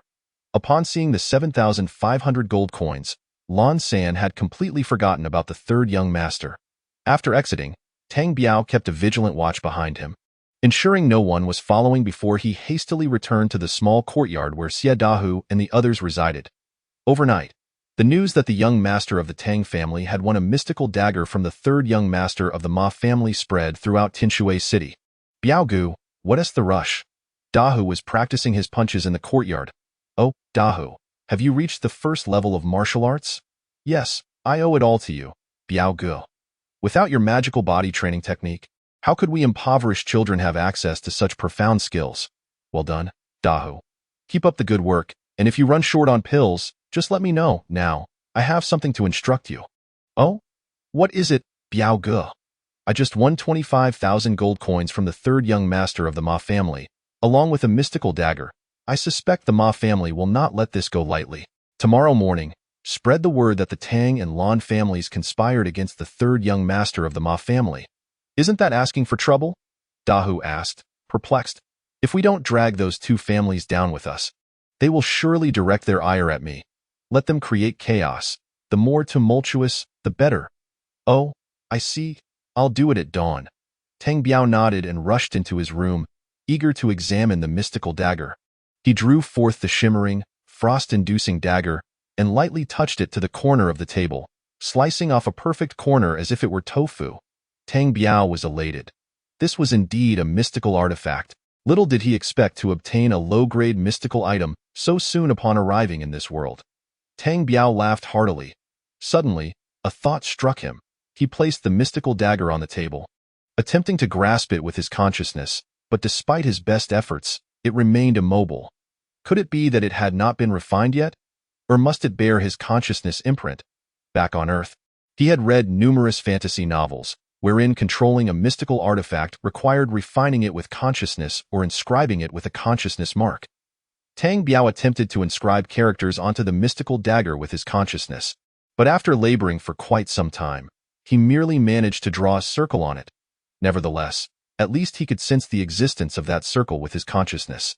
Attempting once more, he found he could easily lift the mystical dagger this time. Ha ha, ha ha. Chapter 12. You're in trouble. Tang Biao spent the entire night within his room, persistently trying to grasp the mystical dagger with his consciousness and practicing stabbing motions. Finally, as dawn approached, he was left with a throbbing headache and ceased his practice. He withdrew a second-tier opening pill, which was instantly absorbed by the blue orb, transforming into a pile of powder. At that moment, Tang Biao felt a slight relief in his head. Could it be that my soul power is insufficient? Can this pill replenish soul power? With that thought, Tang Biao retrieved a third-tier opening pill and held it in his hand. Watching as the blue orb absorbed it into fine powder, an unprecedented surge of power coursed through him, instantly dispelling his fatigue. Tang Biao felt his body swell, as if it might burst. He quickly sat cross-legged, channeling the Tang family's magical body training technique, directing all his energy into his abdomen. Time passed gradually, and by the afternoon of the next day, the swelling sensation in his body finally subsided. At that moment, Tang Biao had successfully advanced to the 5th level of martial arts. Alas, the technique is lacking. This is merely a body training method of the mortal realm. It cannot replace the cultivation methods of immortals. It seems I must venture outside. Tang Biao shook his head awkwardly. He once again took out the mystical dagger and practiced wielding it with his consciousness. After a night of practice, the furniture in the room was riddled with holes. And it was in tatters, however. Tang Biao had now gained the ability to manipulate the dagger for simple attacks. Biao Gu, are you awake? Dahe's voice came from outside. Tang Biao sheathed the dagger and strode out of the room. Dahu, how did it go? Biao Gu, I went out early this morning and arranged for a few of my friends to spread the word that the Tang and Lan families set a trap for the third young master of the Ma family, and that you gave Lan San over 7,500 gold coins. Good. Are these friends reliable? Biao Gu, you needn't worry. These are my childhood friends, all unfortunate souls. They'll do whatever I say. Very trustworthy. Oh, is that so? Tang Biao rubbed his chin in contemplation. To pursue immortality, I must accumulate wealth. Without money, not only is cultivation impossible, but even eating becomes a challenge. Dahu, I won't be making any appearances for the next few days. You will handle everything outside. First, gather intel on several families. I want to know their movements immediately, understand? Biao Gu, you can count on me. My little sister has already been stationed at the door of the Lan family's casino. Very good. Secondly, if your friends are trustworthy, you may share the techniques and martial skills I gave you with them, allowing them to cultivate as well that I in the future. If we aim for great undertakings, we will need reliable people. Biao Gu, that would be fantastic. I've long wanted to discuss taking them on as little brothers. Tang Biao smiled slightly. All right, you are now in charge of secretly establishing an organization. You will be responsible for selecting members and managing training. Understood. Xiadahu said excitedly. Take this 10,000 gold coin note. Establishing the organization will surely require funds, so manage it wisely. Brother. Biao Gu, you are awake? Xia Xiaomei rushed in, flustered. What is it, little sister? What happened? Tang Biao asked anxiously. Brother Biao, I just saw a thug from the Ma family following Lan San home. I wonder if that counts as intelligence? It counts, of course. Ha, they're plotting something. Tang Biao laughed heartily. All right, now let us get on with our business. We'll watch the show tonight. 3 hours later, Tang Biao, having feasted and drunk his fill, called Dahu and donned his black cloak. It was now midnight, and the two of them stealthily ventured out. They first arrived near the casino where Lan San was, hiding in a secluded corner. Shortly after, they saw the third young master of the Ma family arrive with 4 men. Surprisingly, like Tang Biao, they did not enter the casino but rather found a spot to conceal themselves. Time passed slowly. The streets of Tianshui City were eerily silent, occasionally interrupted by the distant bark of a dog. The last gambler exited the casino, followed by the extinguishing of candle flames one by one. Soon after, Lan San emerged, weary, pausing at the casino entrance to give some instructions to the staff before slowly walking away. Shortly thereafter, the third young master of the Ma family and his 4 men stealthily followed behind. In a narrow alley, the third young master and his companions sprang into action. One agile young man swiftly approached Lan San, throwing a large sack over his head. Despite being at the 3rd level of martial arts, Lan San found himself utterly defenseless against this young man. Since beginning his training, Tang Biao's vision had significantly improved. Even from half a street away, he could clearly see that this was a master at the 5th level of martial arts. Haha, Lan San, you finally have your day. You conspired with that brat from the Tang family to deceive me, and you think I wouldn't know? Come, beat him up, punish him severely. The 3 henchmen of the third young master pounced, wielding clubs and mercilessly beating the sack containing Lan San. Spare me, third young master. I am innocent. Lan San, you are like a stone in a latrine, both foul and hard. Do not heed him. Strike, continue beating. Do not stop. Third young master, I am innocent. I swear. The sounds of beating and pleas for mercy echoed, but the sack grew increasingly silent. All right, do not kill him. After all, he is a servant of the Lan family. Killing him will surely cause trouble. The third young master crouched down, opening the sack to reveal a bloodied head resembling that of a pig. Lan San, tell me, where has that Tang Biao hidden himself? How did you conspire to deceive me of my mystical dagger? Innocent, I know nothing. Lan San could barely speak. I see you are a dog raised on a cart, ungrateful. Keep beating him. No, third young master. Tomorrow, I will find Tang Biao for you.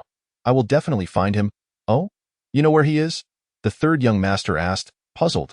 I don't know, but I do know a kid who is close to him. I will pressure him, and if he does not speak, I will kill him for you. Tang Biao's anger flared, and he shot a glance at Dahu beside him. Damn, are they talking about Xie Dahu? They want to kill him?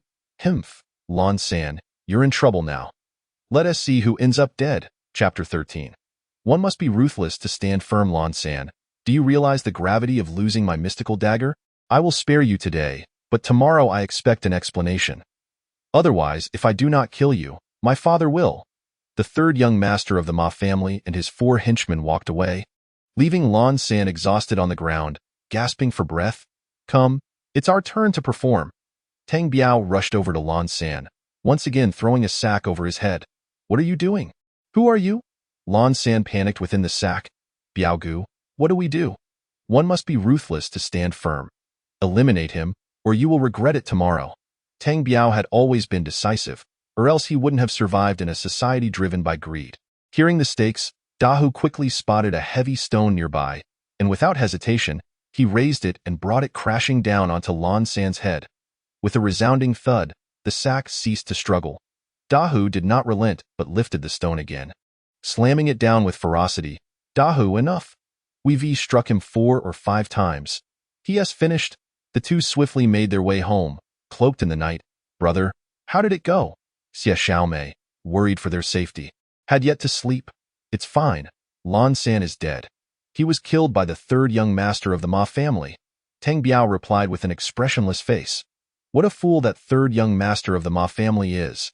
I never expected him to be such a character, Xie Xiaomei remarked in admiration. Indeed, Tianshui City is rife with schemers and opportunists. Tang Biao chuckled at Dahu. Dahu smacked his lips, feigning innocence. Dahu, I need to lay low for the next few days. As I mentioned, prepare for our plans starting tomorrow, little sister.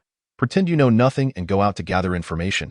After concluding, Tang Biao returned to his room, planning to diligently practice the Tang family's bullfighting fist during these next few days. With the aid of the medicinal pills, his consciousness was now stable, and his physique had strengthened considerably. It was high time to hone his martial skills. Tang Biao moved the furniture to the corners and began practicing the bullfighting fist, holding the mystical dagger in his hand. 3 days passed in the blink of an eye. It was said that the Lan family had sought an explanation from the Ma family, but the third young master denied having killed Lan San, only admitting that he had beaten him. The Ma family was willing to compensate 1,000 gold coins, nothing more, and they demanded the return of the mystical dagger. Naturally, the Lan family refused, leading to a standoff between the two families. Subsequently, a brothel owned by the Ma family was attacked by the Lan family's people, causing dozens of experts from both sides to nearly clash in battle, escalating tensions in Tianshui City. Ultimately, through the mediation of the city lord, a temporary truce was reached. However, both families approached the Tang family, demanding the surrender of Tang Biao. The Tang family could certainly not hand over Tang Biao, as the entire city was currently searching for him.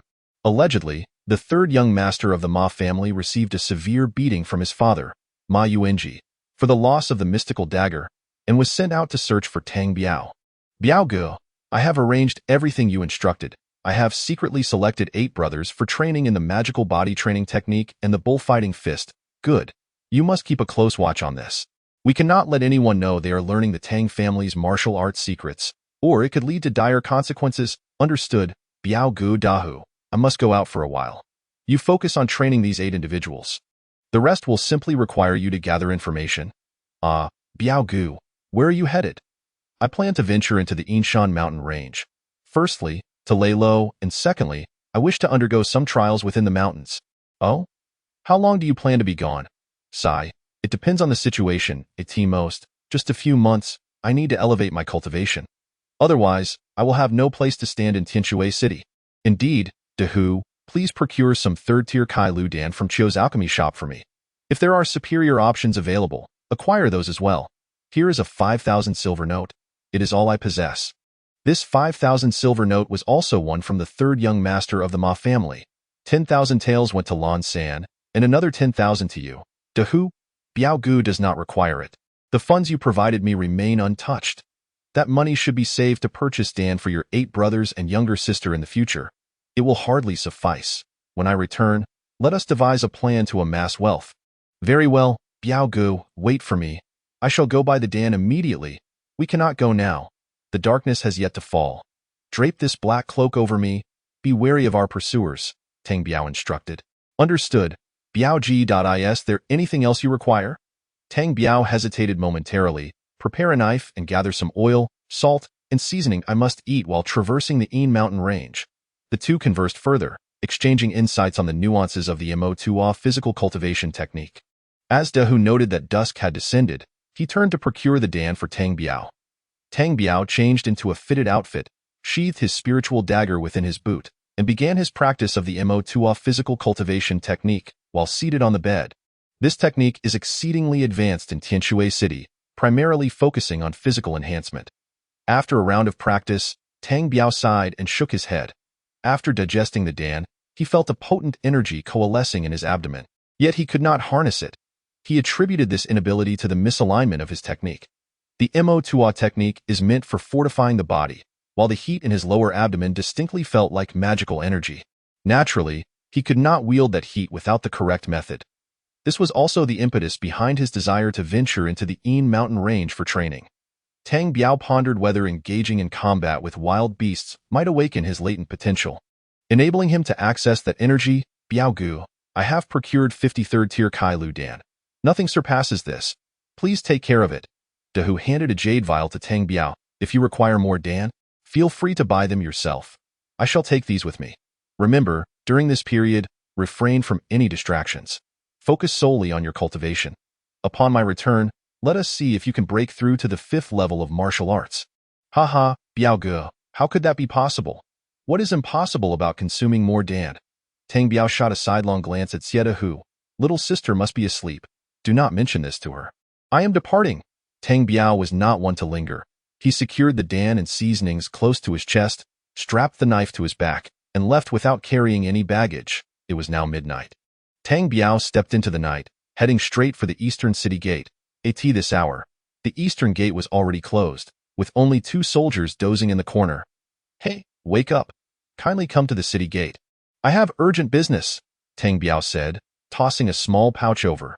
The 2 soldiers, initially displeased, brightened at the sight of the 100 gold coins within the pouch and hurried over to open the gate. Tang Biao nodded slightly, stepping into the moonlit expanse outside Tianshui City. Chapter 14. Yin Mountain Range. Upon exiting Tianshui City, after traversing approximately 50 li, he reached the outskirts of the Yin Mountain Range.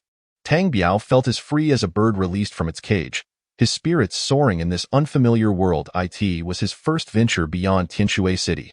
The original owner's memories of the Yin Mountain Range were scant, merely warnings of its dangers, especially beyond the 100 li mark. Since beginning his practice of the immortality technique, he noticed no significant changes except for a marked increase in his physical strength and speed. Covering the 50-plus li distance took him merely a little over 2 hours, and by then, dawn was breaking. As Tang Biao gazed at the majestic and imposing Yin Mountain Range, his heart swelled with exhilaration, and he strode boldly into the mountains. Goodness, it is already mid-morning, and I have ventured several dozen li without encountering a single beast, not even a rabbit, Tang Biao muttered in disappointment. Reluctantly, he continued deeper into the mountains. Curse that Xie Hu, how unreliable. He didn't even provide me with provisions or water. If I fail to encounter a beast, will I have to return to the city for a meal? Suddenly, Tang Biao heard the sound of flowing water. Ha! Where there is water, there is hope. If all else fails, I can fish. Tang Biao hurried toward the sound, discovering a sizable river with crystal clear water. He scooped some up with his hands and drank deeply. The sweet, refreshing taste banished his fatigue.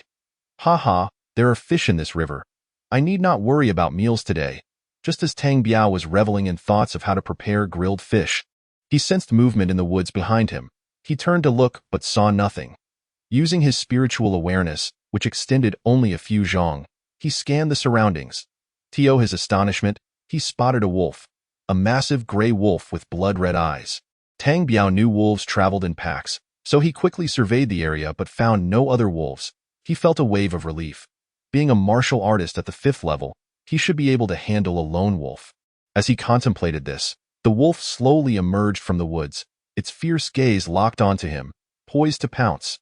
Tang Biao swiftly drew the knife from his back and initiated the attack against the wolf. With a mighty roar, he leaped and brought his blade down upon the beast. The wolf reacted quickly, twisting its body to evade. However, Tang Biao was swifter. Pivoting, he struck the wolf's back with a powerful blow. Howling in pain, the wolf turned and fled downstream. Covered in blood, Tang Biao would not let it escape. He sprinted after it. "Ha ha, where do you think you're going? I have never tasted wolf meat before. In my past life, wolves were protected animals, and there were no places to sell wolf meat." Despite the knife wound in its back and the blood streaming from it, the wolf maintained a surprising speed. Tang Biao pursued it for several li before the wolf suddenly halted, its blood-red eyes fixed on him. "Huh? You've stopped running? Behave and become my first catch.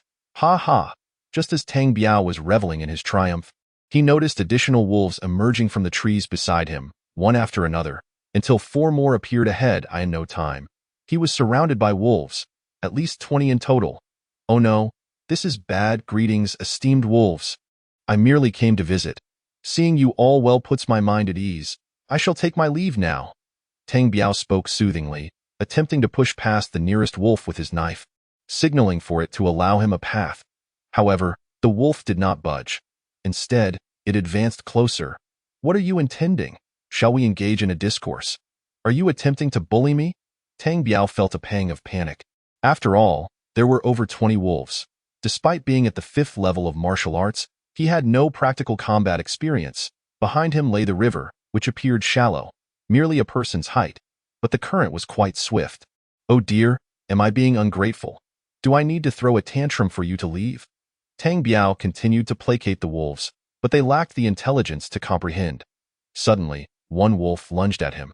In response, Tang Biao swiftly swung his knife. Striking the wolf's head with his left hand, he quickly drew his spiritual dagger from his boot, just as another wolf charged at him. The foul stench of its breath filled his nostrils, and in a moment of panic, he slashed with his dagger, instantly gutting the wolf and splattering blood all over himself. The pack grew restless. Tang Biao initially thought they were frightened, only to be taken by surprise as 2 wolves charged at him from opposite sides. He hurriedly dodged backward while swinging his knife to intercept the advancing wolves. Though he managed to fend them off, he lost his footing and fell into the river behind him. Tang Biao struggled to regain his footing, but the rushing water made it impossible to stand, and he was swept downstream. The 20-plus wolves hesitated to enter the water, instead racing along the bank, following his silhouette. Tang Biao sheathed his dagger and secured the knife in its scabbard. "Ha ha, thankfully, I learned to swim during my youth at the Youth Palace. Come, if you dare, follow me in." Tang Biao taunted the wolves from the water, playfully striking poses. Just as he reveled in his triumph, he noticed the current growing fiercer, and the wolves on the shore ceased their pursuit. A sharp bend in the river accelerated the flow, deepening the water. Suddenly, a deafening roar echoed in his ears. He instinctively recognized it as the sound of a waterfall, which could only produce such a thunderous noise from a significant height. "Oh no, it's a waterfall." Indeed, 2 rivers converged, and the current surged faster. Tang Biao desperately struggled to swim toward the bank, but no amount of martial prowess could contend with the force of nature. "Oh no, Tang Biao, you foolish peacock, have you truly forgotten your purpose in seeking trials? This is it." His eyes caught sight of the rushing water cascading downwards.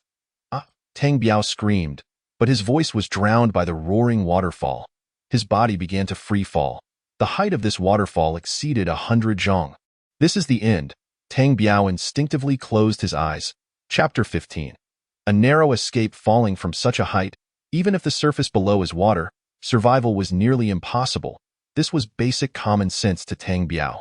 A powerful tearing sensation enveloped his entire being, and a faint blue aura emanated around him, cushioning the impact of his descent, preventing his body from being torn apart. As Tang Biao sank deeper, he felt a surge of elation. "Ha ha! I am not dead. Did that bead save me? I told you so. I am such a good person.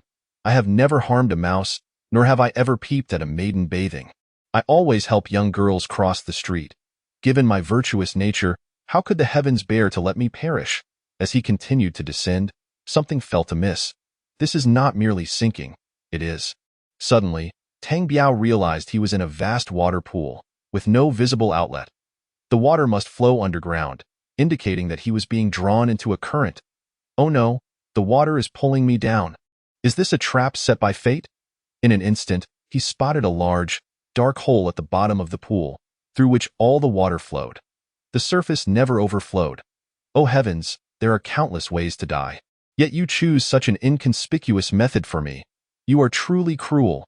Tang Biao cursed his fate repeatedly, yet his body was inexorably pulled toward that dark hole. He was swept along the waterway, and if nothing intervened, he would drown within moments, his body lost to the underground river, possibly trapped in a crevice, never to see the light of day again. Tang Biao's lungs felt as if they might burst. He strained to surface, and miraculously, he found a spot against the stone wall where he could catch a breath. A crack above. Filled with joy, Tang Biao saw a narrow crevice above him. However, he soon sighed in despair. It was too narrow for even his head to fit through. He continued to be dragged forward by the current, but amidst his despair, he refused to surrender, exerting all his strength against the pull of the water, desperately lifting his head for air. At that moment, he noticed that the crack above had widened considerably. A glimmer of hope surged within him, and with renewed determination, Tang Biao leaped upward, reaching for the rocks above. To his astonishment, half of his body emerged from the water, and his hand grasped onto the stone. Yet, the surface was slick with years of moss, making it impossible to hold on, and he fell back into the turbulent waters. Maintaining his composure, Tang Biao felt around and drew forth his spiritual dagger. Time was of the essence. Who knew whether the crevice would remain accessible further along? He shouted inwardly, pushing off with his legs and raising his head. Half of his body again broke the surface, and he swung his dagger upward against the stones. The dagger lodged firmly into the rock face, granting Tang Biao a momentary reprieve. He gasped for air while assessing his surroundings. Above him, the crevice allowed just enough space for a person to enter sideways, and a powerful wind rushed in from above, sending a chill down his spine. Yet, the presence of air was a good sign. It meant he was nearing the outside. The challenge now was how to climb into that crevice, as the rock face was far too smooth for him to ascend. Tang Biao could not afford to overthink. His arms were growing numb. He gripped the dagger with his right hand and cautiously drew the knife from his back, carefully placing it across the center of the crevice. Not bad. It was just the right length and quite stable. Tang Biao carefully held onto the knife, shifting his weight onto it, and hastily extracted the dagger from the rock, inserting it again into the stone above him. To this point, he was mere inches from the crevice. Tang Biao dared not allow himself to feel excited. He even refrained from breathing too loudly. Gradually, he pulled himself up, positioning his feet atop the knife that bridged the crevice. Success! With utmost caution, he withdrew the dagger once more, inserting it firmly into the stone above. Gripping the dagger tightly, he pushed off, stepping out of the crevice. Tang Biao tumbled onto the ground, gasping for breath. After a while, he steadied himself, sitting up to survey his surroundings. He found himself in a modest crevice leading upward, with a strong wind rushing in. Without a moment's hesitation, he began to climb upwards through the winding passage. Some sections were spacious, while others were exceedingly narrow. After nearly half an hour of climbing, he finally emerged into a vast stone cavern. Once more, the thunderous sound of the waterfall echoed in his ears. Ahead, he spotted an opening where water poured in a magnificent cascade. Tang Biao had climbed into a cave behind the waterfall, the entrance adorned with moss and a plethora of white flowers. As he surveyed the natural cavern, a startling sight caught his attention. A skeleton lay at the back of the cave. Oh dear, that scared me half to death. There is someone even worse off than me. Did they also climb in here? Tang Biao approached the skeleton cautiously. Having frequently engaged in tomb raiding since childhood, he was unperturbed by such sights. Instinctively, he reached out to see if there were any valuables on the corpse, but the moment his hand touched the bones, they crumbled to dust. How long has it been since this person died? For their bones to have turned to powder, it is of no concern. Do not be afraid. Young lad, sleeping on a cold bed, relies solely on robust warmth, and my friend, you have also departed. Let us see what treasures you have left behind to fulfill the needs of your younger brother. Having been without parents since childhood, the poor lad is in dire need of sustenance. I hope you can be generous. Tang Biao, while rummaging through, recited phrases often uttered during his previous life as a tomb raider. Alas, is there nothing of worth? What is this? Tang Biao picked up a palm-sized small pouch. Suddenly, his heart raced. Could this be the storage bag mentioned in fantastical novels? Chapter 16. An unexpected surprise. Unable to contain his excitement, Tang Biao gazed at the small pouch in his hand. Upon opening it, he discovered that it could barely hold 2 tails of sunflower seeds. It was still utterly empty. With practiced ease, Tang Biao released his spiritual consciousness to examine the pouch closely. And indeed, there was a spiritual imprint at the opening. Almost shouting in exhilaration, he restrained his fervor and gently rubbed the spiritual imprint with his consciousness. Perhaps due to the passage of time, it did not take long for the imprint to dissipate. Tang Biao slowly opened the pouch, and his consciousness gradually entered it. Inside was a space the size of a room, yet it contained little: a reclining chair, a short sword, a jade bottle, 3 books, a dozen sheets of yellow paper, about 20 shiny white stones resembling jade, and a few changes of clothes. Tang Biao was overjoyed and swiftly retrieved the short sword with his consciousness. He marveled at the sword, which measured less than 3 feet, and bore the inscription Tenderness. The blade shimmered silver-white, emanating an icy aura that sent shivers down Tang Biao's spine. Without food, without clothing, the enemy has gifted us money. Without guns and cannons, friends have constructed our fortune. Ha ha. Tang Biao joyfully began to sing. Delving into the pouch again, he retrieved the 2 books. One was titled Meridian Opening Technique. Upon flipping it open, he found that the first page stated it was suitable for those in the Qi refinement stage, able to reach the pinnacle of Qi refinement. Goodness, only at the Qi refinement stage. This fellow is merely at the Qi refinement stage? I thought I had stumbled upon treasure. However, for me, it is still a treasure. Ha ha, my brother. I apologize for my earlier slip of the tongue. Tang Biao then picked up another book, Golden Body Refinement Technique. Inside was a page of instructions for a Qi-boosting pill. Haha, this truly is a windfall. It even has a pill formula. It seems my future alchemical endeavors are secure. Tang Biao was grinning from ear to ear. His excitement was boundless as he picked up yet another book, Introduction to Basic Spells. It clearly recorded spells such as Fireball, Ice Egg, Wind Blade, Concealment, Invisibility, and Earth Escape, approximately a dozen spells in total. Ha ha. With invisibility and Earth Escape, will I ever lack for money again? Humph, with these spells, the treasure vaults of the 4 great families will soon be mine. Tang Biao then took out the dozen sheets of yellow paper. These must be talismans, the kind of one-time use attack weapons? Splendid, simply splendid. Oh my goodness, mother, I miss you. I am truly grateful to you. Tang Biao joyfully sang again, though his words were rather disjointed. This must be the elixirs consumed by cultivators. The jade bottle contained 5 pills, each the size of a soybean. Yet each was a brilliant golden hue. Tang Biao brought his nose close to the bottle's opening. He detected no scent, yet the blue orb within his spiritual sea suddenly began to spin vigorously. An unprecedented occurrence. Hastily, he sealed the bottle, exclaiming, "Big brother, wait a moment. There will be something for you soon." Lastly, there were over 20 pieces of white stone. Tang Biao muttered to himself as he picked one up. This must be a spirit stone. No sooner had he finished speaking than a powerful pulling force surged forth, instantly adhering the spirit stone tightly to the palm of his hand, which he could not shake off. Within mere breaths, the spirit stone in his hand had turned to dust, and Tang Biao could only smile helplessly. "Big brother, from now on, I won't be able to hold anything. The moment I touch it, it gets snatched away. What am I to do?" As soon as Tang Biao finished speaking, the blue orb in his spiritual sea responded by sending him a drop of crystal-clear liquid, which entered his body. Goodness, again. Could you at least give me some time to prepare? This drop of crystal-clear liquid entered Tang Biao's body, causing him to swell up instantly, his physique becoming increasingly robust. In a flurry, he retrieved the Meridian Opening Technique, reciting it repeatedly, absorbing its teachings bit by bit. Gradually, he entered a state of comprehension. After about 2 hours, his body slowly returned to its normal state. Unbeknownst to him, he continued to circulate the Meridian Opening Technique, the warmth in his lower abdomen spreading throughout his body, eventually settling into his Dantian's Qi Sea. Within the Dantian's Qi Sea, several glistening threads were intertwining. If all went well, these would be his magical energy. Just as Tang Biao intended to count how many threads of magical energy there were, a sudden shock jolted him awake from his meditative state.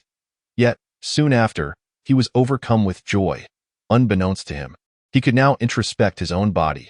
Without hesitation, Tang Biao directly peered into his spiritual consciousness, where he beheld a pool of white liquid with a blue orb slowly rotating above it. The blue orb shimmered with an elusive luster, exuding an aura of mystery. Tang Biao attempted to communicate with the blue orb. Alas, blue orb, can you speak? Do you understand my words? If you can, give me a sign. Ah, big brother, please show yourself. I know you are an old man residing within the blue orb. Emerge quickly, for I have many questions for you. After a lengthy monologue, the blue orb remained unresponsive. Sigh. Big brother, have you stuffed your ears with feathers? Can't you utter a single word? Forget it. If you choose not to speak, so be it. Tang Biao took the tenderness short sword and inspected it with his consciousness. Indeed, there was a faint spiritual imprint upon it, though it was barely discernible, almost faded away. Cautiously, Tang Biao rubbed off the spiritual imprint, subsequently imprinting his own onto the sword. He then followed suit, imprinting his consciousness onto the storage pouch. Finally, he placed all his possessions, including his spiritual dagger and 53rd tier opening pills, into the pouch. Having completed all this, he suddenly felt his stomach rumble. Only then did he realize he had gone a full day and night without food. At this moment, Tang Biao contemplated how he might exit. Retracing his steps seemed impossible, and entering that underground waterway was absolutely out of the question. Slowly, he made his way to the cave entrance. Where the ground was exceedingly slippery, he tread carefully. Having just acquired so many treasures, he could not afford to perish before enjoying them. The cave entrance was 3 to 4 zhang above the water's surface. Jumping down would surely be harmless, but the critical question remained. Would he be pulled away by that formidable suction again? At this juncture, Tang Biao noticed a patch of beautiful wildflowers nearby, and his stomach growled insatiably. He plucked one, curious to see if it was edible. Just then, an immense force surged from his hand, instantly turning the flower into a withered twig. Chapter 17. Escaping the cave. What is this? I understand now. Anything infused with spiritual energy will be absorbed. Observing the dried flower in his hand, Tang Biao gained some insight. He picked up another flower, and as expected, it was swiftly consumed by the blue orb. Goodness, if this continues, I won't be able to touch anything. If he takes a liking to it, it'll be devoured. This is disastrous. My hand shall be of no use. Tang Biao took a deep breath and plucked 3 more white flowers. As he held them, another surge of pulling force emerged. He introspected his spiritual consciousness. Each time the blue orb absorbed something, it spun in reverse. Just then, the blue orb began to rotate in the forward direction, squeezing out another drop of crystal-clear liquid. In an instant, Tang Biao's spiritual sea seemed to boil. The small expanse erupted into tumultuous waves, as the excess liquid transformed into 2 threads coursing through his meridians. Tang Biao was overjoyed. Would he no longer need to spend money on pills? He sat cross-legged and immediately began to channel the meridian opening technique, guiding the 2 thread-like magical energies through his entire body into his dantian's qi. After an hour, he completed a full circulation, satisfied as he gazed at the meager threads within his dantian's qi. Tang Biao picked up another white flower, but this time, an unexpected occurrence transpired. The flower remained intact in his hand. Huh, what is going on? Are you full? Shaking the flower in his hand, the blue orb remained motionless, utterly unresponsive. I see now. You've had your fill. So, it seems you consumed the good stuff first, leaving only scraps for me? I've been grateful to you all this time. Tang Biao promptly consumed the white flower, and soon after, a warm current coursed through him, greatly alleviating his hunger. Oh, is this edible? How wonderful! Now I need not rush to leave. He plucked 2 more white flowers and stuffed them into his mouth. As the 2 flowers entered, his hunger dissipated entirely. Tang Biao began his cultivation, first taking out the 53rd tier opening pills. After the blue orb absorbed 2, it ceased further absorption. However, these 2 pills generated a silver thread of magical energy, and Tang Biao tirelessly circulated the meridian opening technique within. Days turned into weeks as Tang Biao diligently practiced the technique, condensing the magical energy within his dantian's qi. Under the guidance of his consciousness, he wielded the tenderness sword and dagger, relentlessly striking the surrounding stone walls, leaving them riddled with holes. Tang Biao reveled in his training, Exploring the various spells detailed in the comprehensive guide to basic spells, particularly fascinated by the invisibility and earth escape spells. However, with the surrounding rocks, he found no opportunity to practice the latter. One thing that perplexed Tang Biao was the nature of the pills within the jade bottle and their effects. Nonetheless, he resolved to eat through the 53rd tier opening pills first before investigating the contents of the jade bottle. He had even taken out the reclining chair. Whenever hunger struck, he would consume a couple of white flowers, and when fatigue set in, he would recline upon the chair for a brief respite. Thus, a month slipped by in the blink of an eye. One day, when Tang Biao's stomach once again growled, he ventured out to gather white flowers but discovered none remained. He had consumed every last one throughout the month. Alas, it seems the time has come to depart. Why didn't Tixia Dahu think to bring some provisions? Tang Biao lamented internally. This place was splendid, safe, and tranquil, but without food, it was unsustainable. He approached the cave entrance once more. Gazing down at the waterfall below, the height was manageable. With Tang Biao's current agility, he faced no risk, but his primary concern was whether he could swiftly escape that powerful suction at the bottom. He checked his storage pouch, confirming he had not left anything behind, and bowed to the skeleton. Predecessor, I have taken your belongings. In return, I shall ensure you find peace in the earth. Tang Biao removed the tattered clothing from the skeleton and wrapped the severely weathered bones, placing them into the storage pouch. Taking a deep breath, he leaped from the cave entrance. The drop was only about 3 zhang to the water's surface, posing minimal risk. As Tang Biao plunged through the thundering waterfall, his body felt remarkably agile and light since learning the meridian opening technique. His initial plan was to dive into the water and swim vigorously to shore, but fortune smiled upon him. Upon hitting the water's surface, he instinctively tapped the water with his toes, and something peculiar occurred. His body did not sink. In a flurry of movements, Tang Biao found himself skimming across the water's surface, propelling himself several zhang forward, until finally, half of him slowly slipped beneath the water. However, even in his frantic motions, he felt no trace of the suction force as he clumsily scrambled onto the bank. Halala, halala, the sky is painted with rosy clouds, the ground is blossoming with red flowers. I have emerged, Tang Biao joyfully sang the songs of his past life. It was now the dead of night, and as he lay on the soft grass, gazing up at the starry sky, he mused, in my previous life, I was a failure. This time, I shall achieve something remarkable. I aspire to cultivate immortality.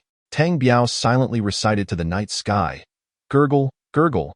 Alas, man is made of iron, and food is steel.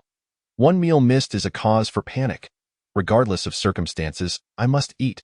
If I do not procure some food, forget about cultivating immortality. I might starve to death soon. With that, Tang Biao rose from the ground, releasing his spiritual consciousness to survey the surroundings. Suddenly, he spotted a plump wild chicken sleeping on a branch not far away. Ha ha, heaven has provided a path, yet you choose to sleep beside me as I near starvation? You shall be my dinner. Tang Biao stealthily approached the wild chicken, and when he was about 10 feet away from the tree, he commanded his dagger to float up silently, a flash of bloodlight, and the chicken's head dropped as it stared in shock at its own plump body tumbling from the tree. Tang Biao rushed over, scooped up the fallen chicken, and hurried to the water's edge, where he swiftly plucked its feathers and removed its entrails, discarding everything but the meat into the water to attract a swarm of fish. Gathering a pile of twigs, he quickly ignited a campfire, roasting the hefty 5-pound chicken, flipping it while sprinkling various seasonings, all the while drooling uncontrollably. Before long, a mouth-watering aroma wafted through the air, causing Tang Biao's stomach to roar in protest. He could no longer resist the temptation. With determination, he tore off a half-cooked chicken leg and began to feast. Chapter 18. The Yuan Siblings. After a satisfying meal, Tang Biao lay on the soft grass, soundly asleep, leaving a heap of chicken bones beside the campfire. The next morning, the sun's warm rays kissed Tang Biao's face as he stretched and sat up comfortably, observing the various small animals drinking from the pond nearby. First, he dug a pit to bury the bones, murmuring, "Predecessor, may you bless my path in cultivating immortality." Very well, this will be the place. It has food and water, and it is incredibly quiet. I shall settle here. Tang Biao eagerly took out the comprehensive guide to basic spells and began practicing the earth escape technique. This spell was not too difficult. Within 5 days, he was already able to burrow 3 feet underground. While hunting, he would use the earth escape technique to stealthily approach and then leap out to catch his prey. The only downside was that he could only maintain the technique for a limited duration. At his current cultivation level, he could manage it for no more than half a stick of incense. Invisibility had similar limitations, yet he was thoroughly satisfied with these abilities. Time flew by, and approximately 3 months later, as Tang Biao was practicing the bull strength fist, he suddenly heard the sounds of fighting and shouting coming from the distant woods. After a moment of contemplation, he dashed toward the source of the commotion. In the woods, a plump boy of about 10 and a rather quirky girl were surrounded by a pack of wolves. Tang Biao froze. He recognized the boy. In fact, the original owner of his body knew him well. This chubby lad was Yuan Quan's son, Yuan Bo, and the girl must be Yuan Bo's twin sister. Yuan Tao, sister, I'll hold them off. You hurry and climb the tree, Yuan Bo exclaimed, brandishing a steel knife against the wolves before him. But I can't climb trees, Yuan Tao replied in distress. Yuan Tao, clutching a precious sword, gasped, you never listen when I tell you to lose weight. Look where that has led us now. Damn it. What does climbing trees have to do with losing weight? Is this really the time for such comments? If you could climb trees, let them devour me, and you would still survive. No, brother. We must die together. Yuan Tao cried out, if one must perish, why should two? If you desire death, then I shall climb the tree. And you let them feast upon you first, Yuan Bo remarked, incredulously. Tang Biao observed the 2 identical-looking siblings and thought, what a pair of shameless individuals. At that moment, a robust alpha wolf from the pack let out a howl, signaling an impending attack. The wolves gradually tightened their encirclement, cornering Yuan Bo and Yuan Tao beneath a grand tree. If nothing intervened, the siblings would be torn to shreds within moments. Tang Biao swiftly drew his spirit dagger, darting behind the wolves, and with a decisive strike, plunged the blade into the alpha's nape. The alpha wolf whimpered and collapsed, causing the 20-odd wolves to turn in shock at the sight of their leader slain by this youth. Simultaneously, 3 wolves abandoned their prey and charged directly at Tang Biao. Tang Biao's spirit dagger whirled in the air, and in a flurry of snow-like splatters, 2 wolves fell into a pool of blood, while another lost a paw to his swift strike. The remaining wolves, sensing danger, fled in terror, leaving 3 barely breathing wolves behind. Tang Biao, is that you? Look at you, while the entire city is searching for you. Here you are, enjoying yourself. Yuan Bo waddled over, his rotund figure jiggling. What the hell? I wasn't even here. You were the one feeding the wolves, Tang Biao retorted, dragging the carcasses of 3 wolves toward the pond. Ah, young Master Tang, you never spoke to me this way before. What's wrong? Are your stomach issues acting up? Have you lost your mind? I am your savior. Come, each of you help me carry one. Tang Biao wished to conceal his storage bag from the siblings, knowing that the 3 wolves represented several days' worth of food that couldn't be wasted. The siblings exchanged glances but said nothing, each dragging a dead wolf back to the pond alongside Tang Biao. Now, tell me, how did you 2 end up in such a perilous place? Well, it's Yuan Tao's fault. He wanted to venture out alone without the guards. He didn't expect to encounter a pack of wolves. But thankfully we ran into you, Yuan Bo explained. Young Master Tang? No, from now on, you shall be my elder brother, and I shall call you Brother Biao, Yuan Tao exclaimed, plopping down beside Tang Biao, his ample form jiggling. Yuan Bo glared disdainfully at Yuan Tao. Oh, with your level of cultivation, merely the 3rd stage of martial arts, you dare to wander here? Quite the audacious feat, wouldn't you say? Tang Biao smirked, a mocking smile gracing his lips. Hey, Tang Biao, why must your words be so harsh? Without my father, your friend would have long been killed by the young master of the Ma family. Yuan Tao protested indignantly. What do you mean? Speak clearly. Oh, Brother Biao, it's nothing serious. Your friend, Xie Dahu, was beaten by the young master of the Ma family, who was inquiring about your whereabouts. Fortunately, my father and I witnessed it, and I reprimanded the young master of the Ma family, reminding him that debts should be settled with the rightful parties and that one cannot assault Xie Dahu in broad daylight. Oh? How is Xie Dahu's condition? Not much. Just some superficial wounds. I've arranged for someone to bandage his injuries, so he will be fine. Tang Biao regarded Yuan Bo with disdain. You? So benevolent. Come now, Tang Biao, speak honestly. You can verify with Xie Dahu if my father did not help them. Did I not accompany him to see the doctor? Tang Biao observed him seriously, sensing no deceit. Ha, young Master Yuan, I stand corrected. We are even now, and you need not thank me. Wait, I saved both of you, while you only saved Xie Dahu. Therefore, you owe me a reward of 100,000 gold coins as gratitude. The Yuan siblings stood there, stunned. Tang Biao, I thought Yuan Bo was shameless, but it seems you are equally shameless. What? You just realized. If I wish to be shameless, I can be shameless to the end. Even borrowing at high interest. Now, how will you express your gratitude to me? Tang Biao posed. An expression of utter shamelessness plastered across his face. Brother Biao, that's easy to say. The spirit dagger you used earlier was the one you tricked the young master of the Ma family with, right? What do you mean by trick? That was winning. Oh. So it's winning. Brother Biao, could you teach me how to win? What do you mean by trick? I told you that was winning. Oh, right. Teach me how to win. I want to win over the Ma family's wealth too. Tang Biao's heart stirred. Are you serious? Of course I am serious. Yuan Bo stared intently at Tang Biao. Well then, let's not speak of this matter to others. In a few days, I shall return and seek you out. How does that sound? Really, Brother Biao, you are not deceiving me? Not at all, but I have one condition. Until I return, you must protect Xie Dahu. We can collaborate upon our return. What do you say? No problem, Brother Biao. You saved us siblings. It is only right that we do so. Chapter 19. The ambush of the Ma family young master. Miss, where are you? Ah, brother. Yuan Fu has arrived. Yuan Fu, we are over here. Wu Tao shouted. In a short while, an elderly man of around 60, a sixth-stage martial artist, came rushing with 3 guards. Oh, my ancestors, if something happened to you, would you let us live? Yuan Fu began his complaints upon meeting them. Suddenly, his eyes fell upon Tang Biao. Who is this? Is this the young master of the Tang family? Indeed, it is I, Tang Biao proclaimed, his cultivation level now rendering him indifferent to others, speaking haughtily. Brother Biao is our savior. You must not harbor ill intentions towards him. Yuan Bo interjected. Oh, you encountered danger earlier? Yuan Fu inquired, glancing at the 3 dead wolves at their feet. Yes, we were beset by a pack of wolves, but Brother Biao dispatched them. No harm done.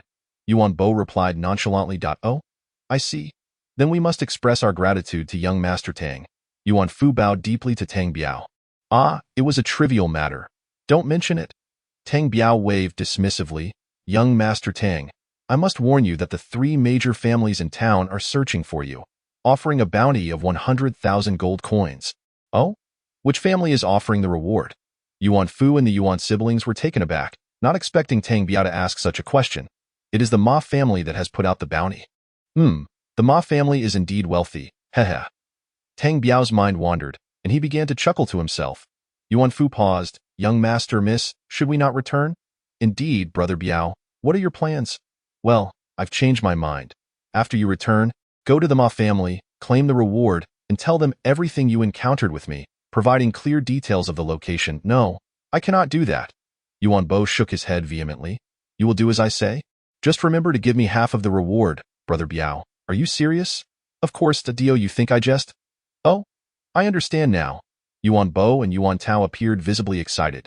Yuan Fu once again bowed in gratitude to Tang Biao, leading the young siblings away. If all goes well in 3 days, someone will come looking for me. I must hasten my training to catch them all in one fell swoop. How dare they covet the young master of the Tang family? Tang Biao gathered the 3 wolf carcasses and resumed his monotonous training. 3 days later, Tang Biao ceased his cultivation. At this point, his martial arts remained at the 5th stage, unchanged, while he had no idea what his magical prowess was. Regardless, within his dantian, he had accumulated a dozen shimmering threads, a result of his continuous consumption of the opening road pills. He had not utilized any of the pills or spirit stones from that jade vial. Tang Biao concealed himself among the trees, awaiting the arrival of the 3 major families, having heard that all but the Chiu family were searching for him. He waited an entire day without sighting anyone. As night fell, Tang Biao lay on a large tree, drowsy, when suddenly, he heard footsteps approaching. Standing at a height provided him with a clear view. It turned out to be members of the Ma family, a total of 8 individuals, including the young master of the Ma family. The rest were at least 4th-stage martial artists, with one leading the group being a 6th-stage warrior. The 8 individuals stealthily surrounded the area, targeting the pond where Tang Biao had previously trained. Among them, The young master of the Ma family held a particularly elegant curved knife, stealthily advancing. Tang Biao remained silent, observing as the 8 gradually closed in. Ah, young master, there is no one here. That cannot be. Yuan Bo specifically stated that his sister and Yuan Fu confirmed it, and they even collected our 100,000 gold bounty. Tang Biao felt a surge of delight, planning to demand 50,000 gold coins from Yuan Bo upon his return. Spread out and search the vicinity, commanded the leader, a 6th-stage martial artist. At the forest's edge, only the 6th-stage warrior and the young master of the Ma family remained resting. Tang Biao sensed an opportunity and stealthily descended from the tree, burrowing into the ground, heading straight for the resting duo. 3rd young master. This time we must capture Tang Biao. I intend to eliminate him right here in the woods. After all, he is the young master of the Tang family. I doubt the 2nd and 3rd young masters of the Tang family would dare to kill him. At the very least, they cannot witness his demise. 3rd young master, we should at least find your spirit dagger before killing him. Do you want the spirit dagger? Here it is. Tang Biao suddenly emerged behind them, his spirit dagger plunging directly into the chest of the 6th-stage warrior. Tang Biao, you. The young master of the Ma family barely had time to react before a bloody, warm dagger was pressed against his throat. 3rd young master, have you come to find me? Tang Biao grinned at the young master of the Ma family. Tang Biao, no, brother Biao. I came to bring you some food. There is nothing good to eat in these mountains, and I feared you wouldn't find it palatable. The young master of the Ma family began to babble nonsensically. Damn, I underestimated you. Water without salt is worse than plain water. A mouth that isn't sweet is worse than a ghost. You have quite the silver tongue. Where's the food? This. The young master of the Ma family produced a bundle from behind, filled with snacks and meat. Now, turn around, cover your head, and crouch down. If you move an inch, I will send you to meet your great-grandfather. Yes, I won't move. I won't move. The young master of the Ma family obediently turned away and crouched down. Tang Biao rummaged through the 6th-stage warrior's belongings, pulling out a small pouch, which he assumed contained silver notes. He pocketed it. Tang Biao then removed the warrior's belt, tying up the young master of the Ma family securely. He even took one of the warrior's socks and stuffed it into the young master's mouth. The young master of the Ma family's face turned an alarming shade of green. Tang Biao pressed the dagger against the young master as he led him deeper into the woods. Subsequently, Tang Biao bound the young master of the Ma family tightly to a large tree, tearing a strip from his own clothing to blindfold him. Young Master Ma, if you dare to move, do not blame me for taking immediate action and severing your little brother to feed the fish. Tang Biao slowly stepped away from the young master of the Ma family, heading toward another figure, a martial artist at the 4th stage. Tang Biao stealthily approached and without hesitation delivered a fatal strike. Following this method, he efficiently dealt with the remaining 4 Ma family henchmen, capturing one alive. Listen well, kid, is this your young master? Now, I will allow you to return and deliver a message. In 3 days, remember to bring me 100,000 gold coins, or else, when the time is up, I will immediately execute the contract.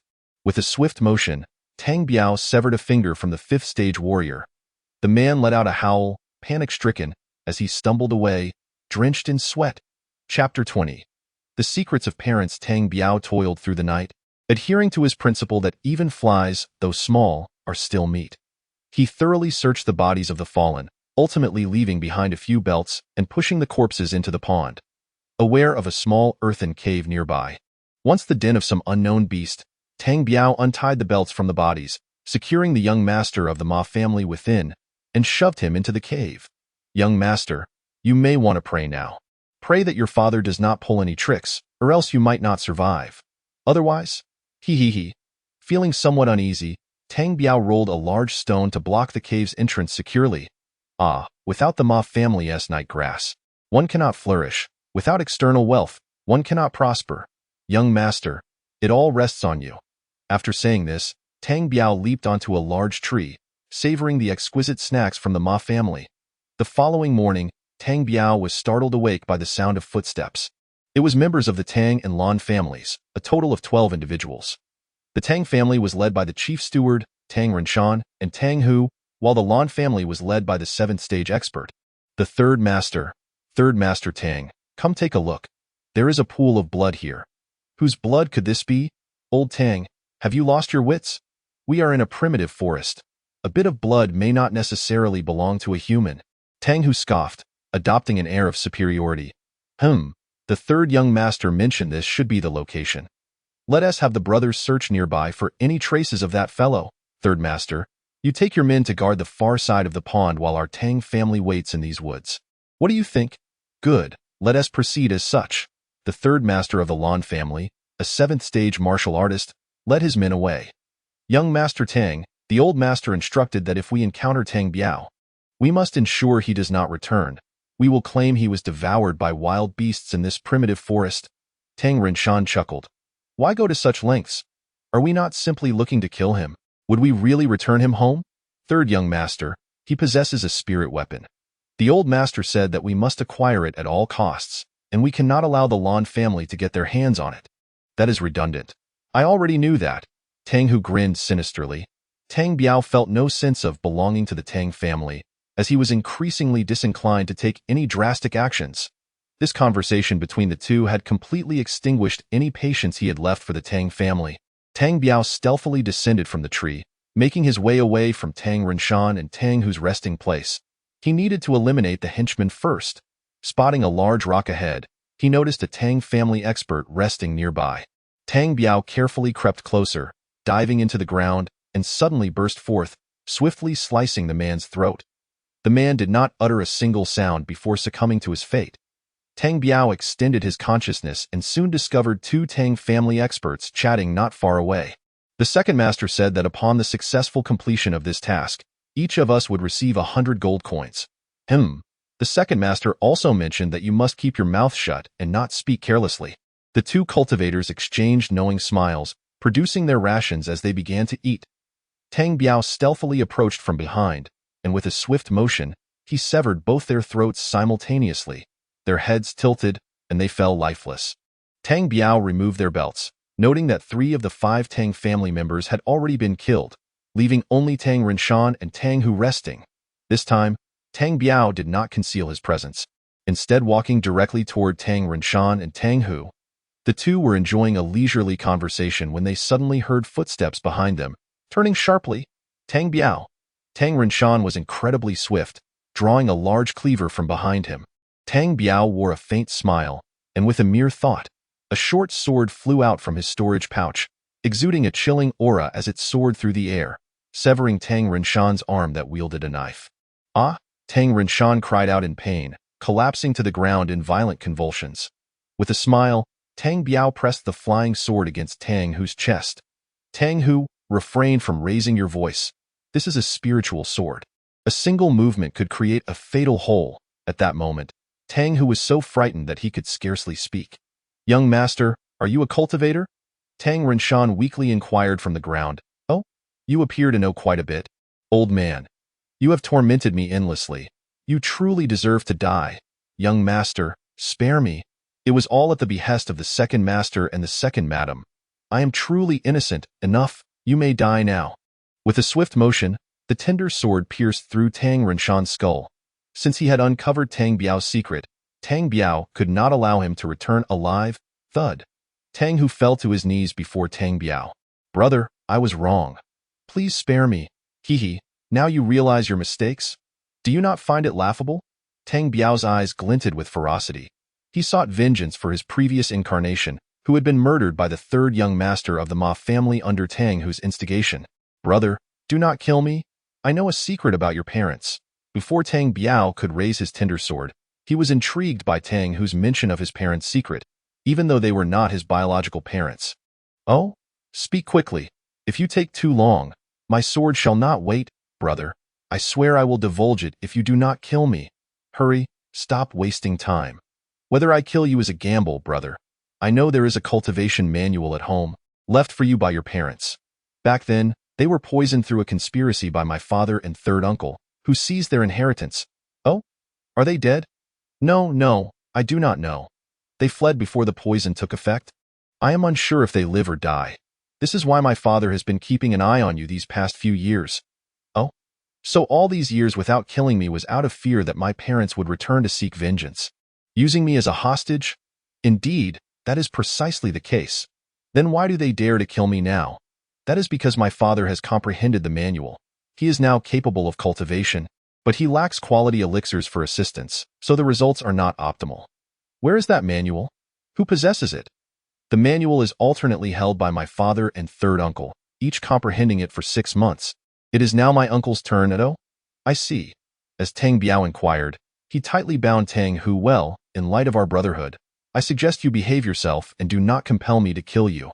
Understood? Tang Biao said gently, gazing at Tang Hu. Brother, I will comply. I will heed your words. If you can forgive me, that is enough. Tang Hu gazed back tenderly at Tang Biao, who was busily tying him up. Better to have no salt in the soup than to have water. Better to have no sweetness in the mouth than to be a ghost in these times. If one deceives another, so be it. Tang Biao mused silently. Chapter 21. A complete turnabout, brother. Do not be afraid.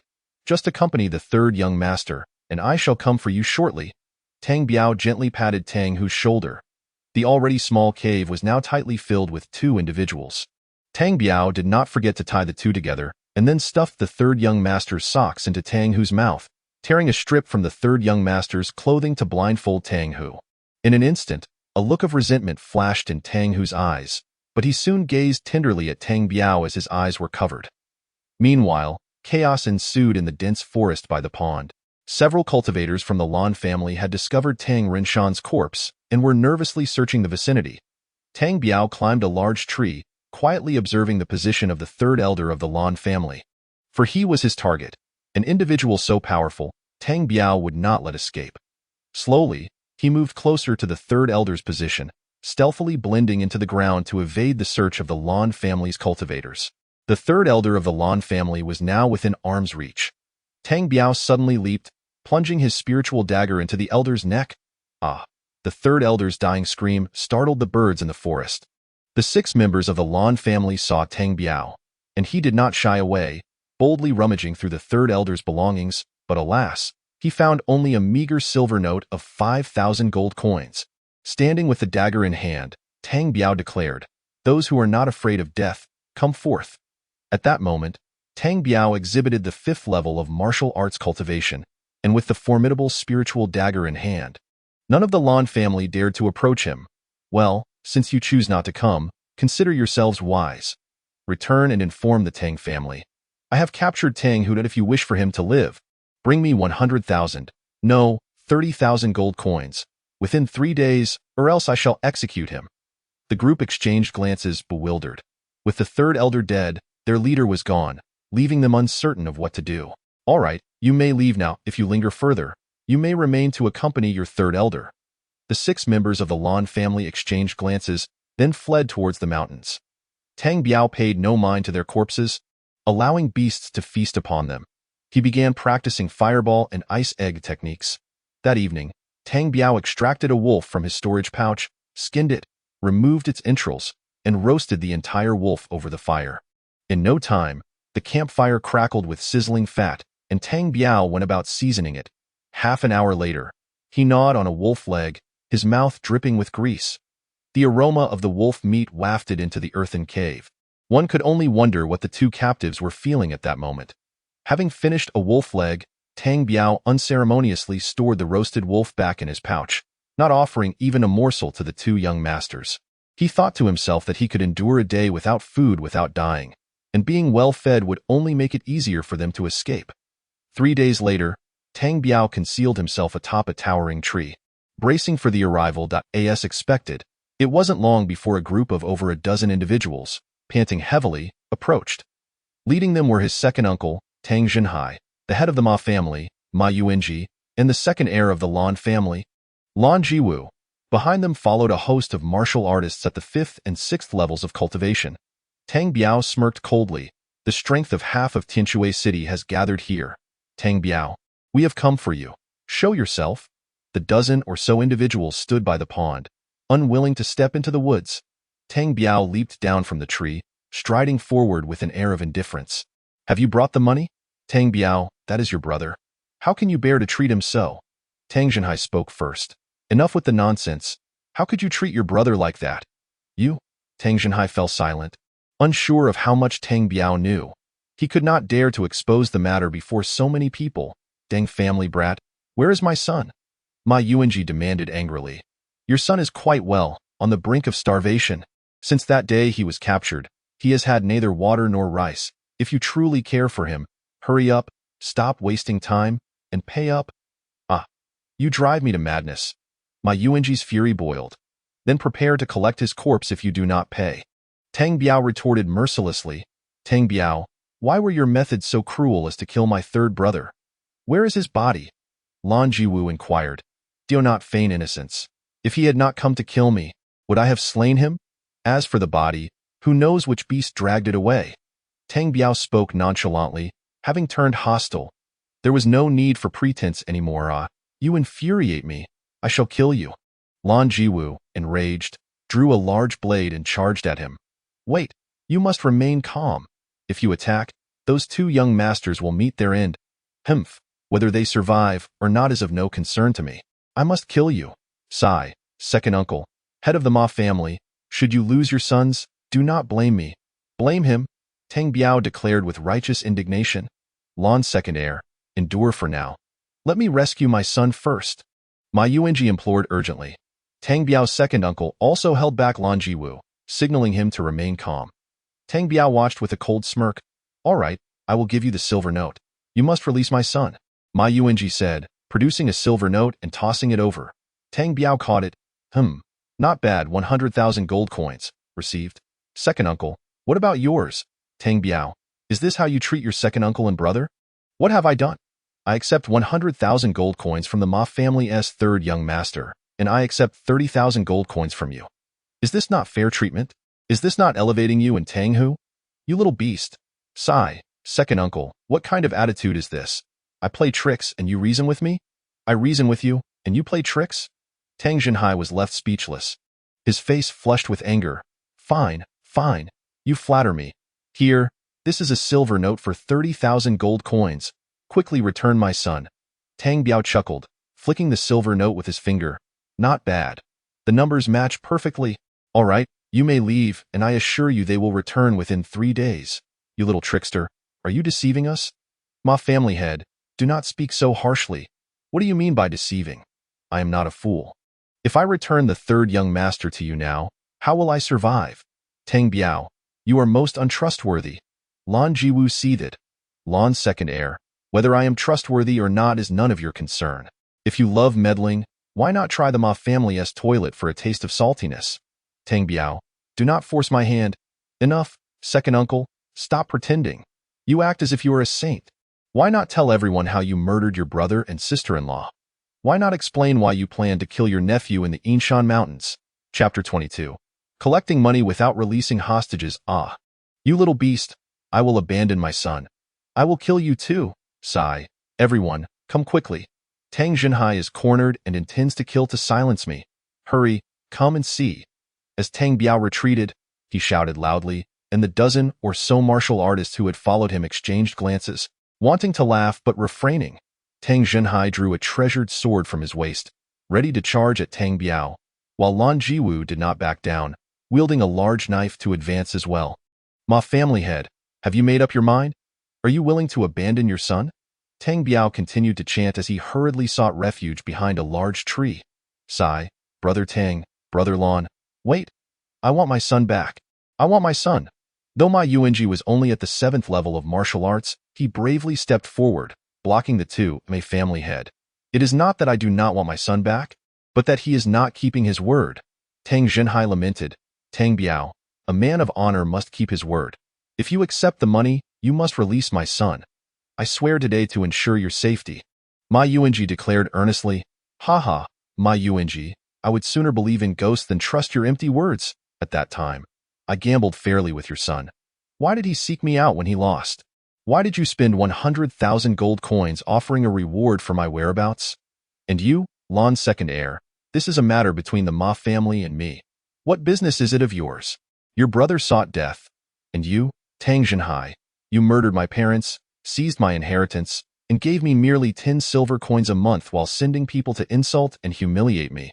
How dare you claim to be my uncle? The conflict with the Ma family's third young master today was instigated by you and Tang Hu. If Tang Hu had not deceived the Ma family's third young master into attempting to kill me, how could we have reached this point? How could the Lan family have intervened? Tang Biao stood with his hands on his hips, his logic impeccable. While it appeared he was chastising everyone, he was subtly shifting the blame onto Tang Jinhai. Ma Yuanji's face darkened as he realized the situation. Tang Jinhai, I demand an explanation. I too require an explanation. My brother cannot die in vain. You all allowed this little brat to deceive you. Tang Jinhai continued to argue. Tang Jinhai, you are truly the worst of the worst, a disgrace among scoundrels. Even now, you refuse to acknowledge that the instigator is you and Tang Jinshan? I died. Tang Jinhai stammered. What I? You are nothing more than a toad embracing a frog, ugly yet pretending to be charming. The onlookers could not help but laugh at Tang Biao's words. Even Ma Yuanji and Lan Jiwu were left with curious expressions as they stared at Tang Biao. Enough, Tang Biao. You have received the money. How long do you intend to hold them? Tang Jinhai's face turned pale. Tang Biao slowly calmed his racing heart, contemplating for a moment. You may leave for now. They will return on their own in 3 days. Very well, Tang Biao. I hope you keep your word. I will trust you one more time, Tang Jinhai said coldly, swallowing his anger. Tang Biao, I will wait 3 days. If my son does not return, I will pursue you to the ends of the earth. Ma Yuanji declared through gritted teeth, turning on his heel to leave, followed closely by the Ma family's martial artists. Lan Jiwu glared at Tang Biao with resentment, saying nothing as he turned to leave, while only Tang Jinhai offered a faint smile at Tang Biao, beckoning the Tang family martial artists to follow suit. Tang Biao watched as they slowly exited the valley, scoffing to himself, I do not believe they will simply let this go. Those old fools want to challenge me? No way. Tonight, there will surely be tricks afoot. And I must be cautious. Tang Biao turned a few corners and arrived at the earthen cave, pushing aside the large stone at the entrance to find Tang Hu and the Ma family's third young master still securely bound. Tang Biao checked the ropes binding them, then pulled out a piece of meat, removing the tattered socks from their mouths. Sigh, young masters, your families have sent money. I shall personally feed you a few pieces of meat out of respect for the coins. Brother, please spare me. Tang Hu, weakened to his limits after 3 days without food or water, pleaded. Young master, please, just give me a sip of water. I feel I am dying of thirst. Tang Biao produced a vial that had contained 50 third-grade elixirs. Here, just 1 bottle of water. You two can share, but once it's gone, there will be no more. Gently, Tang Biao fed water to the Ma family's third young master. Your family offered me 100,000 gold coins, so you drink less, and let my brother drink more. Tang Hu, your father offered 30,000 gold coins, which is more than his. You should drink more. What a foolish old man. Why did he not give the young master more money? He does not even care for his son's well-being. The third young master of the Ma family incessantly cursed his father. Third young master, do not blame your father. Who told you to be a fool and listen to Tang Hu? Opposing me? After beating me, you even sought me out at the gambling den. This is how we arrived at today's predicament. You have brought this upon yourself. As Tang Biao continued to feed them water, he chattered away. Here, this is wolf meat. Tang Hu's father provided more funds, so eat more. While the Ma family provided less, so third young master, eat less. Tang Hu, you have become quite the expert. You sought to kill me, yet you did not act yourself, instead letting the Ma family's third young master do your dirty work, now becoming the scapegoat. Clever, indeed. Tang Biao continued to feed them wolf meat, his words flowing freely. Young master, I am but a fool. Believing him and opposing you, I have come to my senses now. Young master, please release me. I wish to kill him. Ah, it is commendable that you can recognize your errors. The ability to acknowledge and rectify one's mistakes is a virtue of the highest order. Come, allow me to reward you with an additional morsel of meat. Savor it a bit more, while Tang Hu partakes a little less. Ha ha. Well, you have both finished your meal. Now, you two may pray, beseeching that your father does not come to assault me tonight. Should he refrain, I shall grant you your freedom by dawn. If he does come, then your fates shall be sealed. Tang Biao once again stuffed the 2 socks into their mouths, blocking the entrance with a large stone, and then he climbed up into a grand tree. The night within the forest was remarkably tranquil. The beasts had ceased their battles and returned home to slumber, with only the occasional call of a night owl echoing through the woods.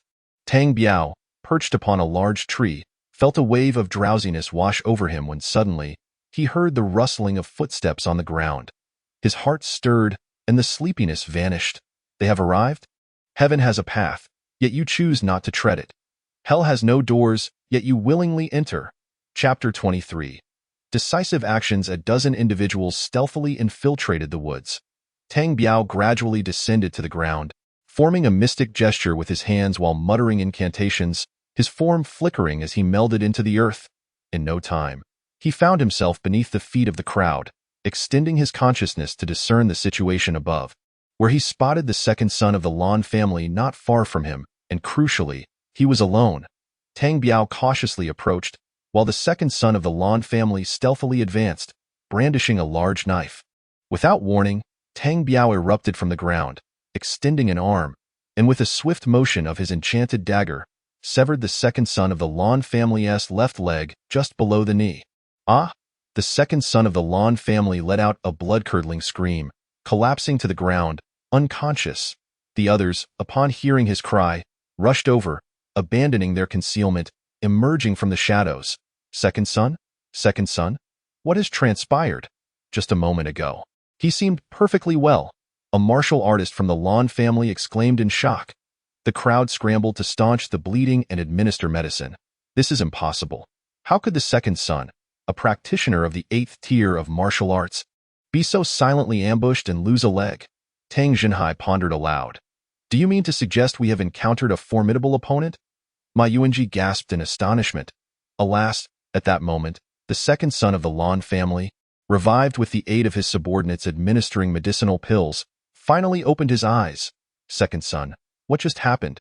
How were you ambushed? I don't know. I don't know anything. I just fainted. The crowd collectively gasped in disbelief. How could a distinguished practitioner of the 8th tier of martial arts be so easily felled without knowledge? Tang Biao, concealed behind a distant tree, sneered coldly, then formed another mystic gesture, vanishing into the air once more. Thud! A martial artist of the 5th tier from the Ma family collapsed amidst the crowd. Shao Qi! Shao Qi! What has happened to you? The people hurried to assist the fallen warrior, only to discover blood gushing from his back. His breath extinguished. Panic ensued among the dozen or so individuals, who quickly formed a defensive circle, weapons drawn, eyes darting nervously around. Tang Jinhai, do you imply that Tang Biao is a cultivator? Tang Jinhai shook his head. I do not know. The eerie atmosphere left the group breathless, each member gripping their weapons tightly, scanning the surroundings. Tang Biao, come forth. We can have a civilized discussion. There is nothing that cannot be resolved. Ma Yuanji anxiously surveyed the darkened forest, feeling as if invisible specters and wraiths hovered about. Humph! I already made it clear to you during the day. I informed the young masters of both your families to gamble on whether you would return tonight. Unfortunately for them, they lost, and the stakes were their lives. Tang Biao's cold voice echoed through the woods. Tang Biao, at this juncture, I have no words left. Name your price, and we shall ensure our paths do not cross again. Tang Jinhai called out to the empty surroundings. After a prolonged silence, there was no response from Tang Biao, only two bright fireballs that soared into the crowd from a tree. Chaos erupted as the flames engulfed Tang Jinhai, Ma Yuanji, and several martial artists in an instant. The surrounding family martial artists hurriedly retreated, witnessing their leaders and several fighters struggling within the inferno until, in a brief moment, they were consumed, leaving only a pile of ashes. Tang Biao, pale-faced, produced a 3rd-tier opening pill and swallowed it. For reasons unknown, the blue orb within his sea of consciousness seemed to have lost interest in the 3rd-tier pill, ceasing its consumption. Tang Biao's complexion improved significantly as he slowly emerged from behind the tree. My esteemed companions, what are your intentions now? Do you wish to live or perish? As soon as Tang Biao's words fell, a martial artist of the 6th tier from the Tang family turned to flee. Tang Biao coldly snorted, and his enchanted dagger shot forth with incredible speed, piercing through the fleeing martial artist's body instantly. There remained 8 cultivators at the scene, and at this moment, who among them did not comprehend that Tang Biao was a cultivator? It was unclear who led the charge to kneel, exclaiming, Young Master Tang, spare us. I am willing to serve you faithfully. I too am willing. Young Master Tang, we are all willing. The crowd collectively bowed their heads in supplication. Indeed, life is precious, but love is even more valuable. Tang Biao found himself unexpectedly uttering these words. Thank you, young Master Tang, for sparing our lives. We are willing. Since you are willing to pledge your allegiance to me, I shall grant you a reprieve this once, but remember, the opportunity is singular. Should I discover any betrayal, there will be no second chances.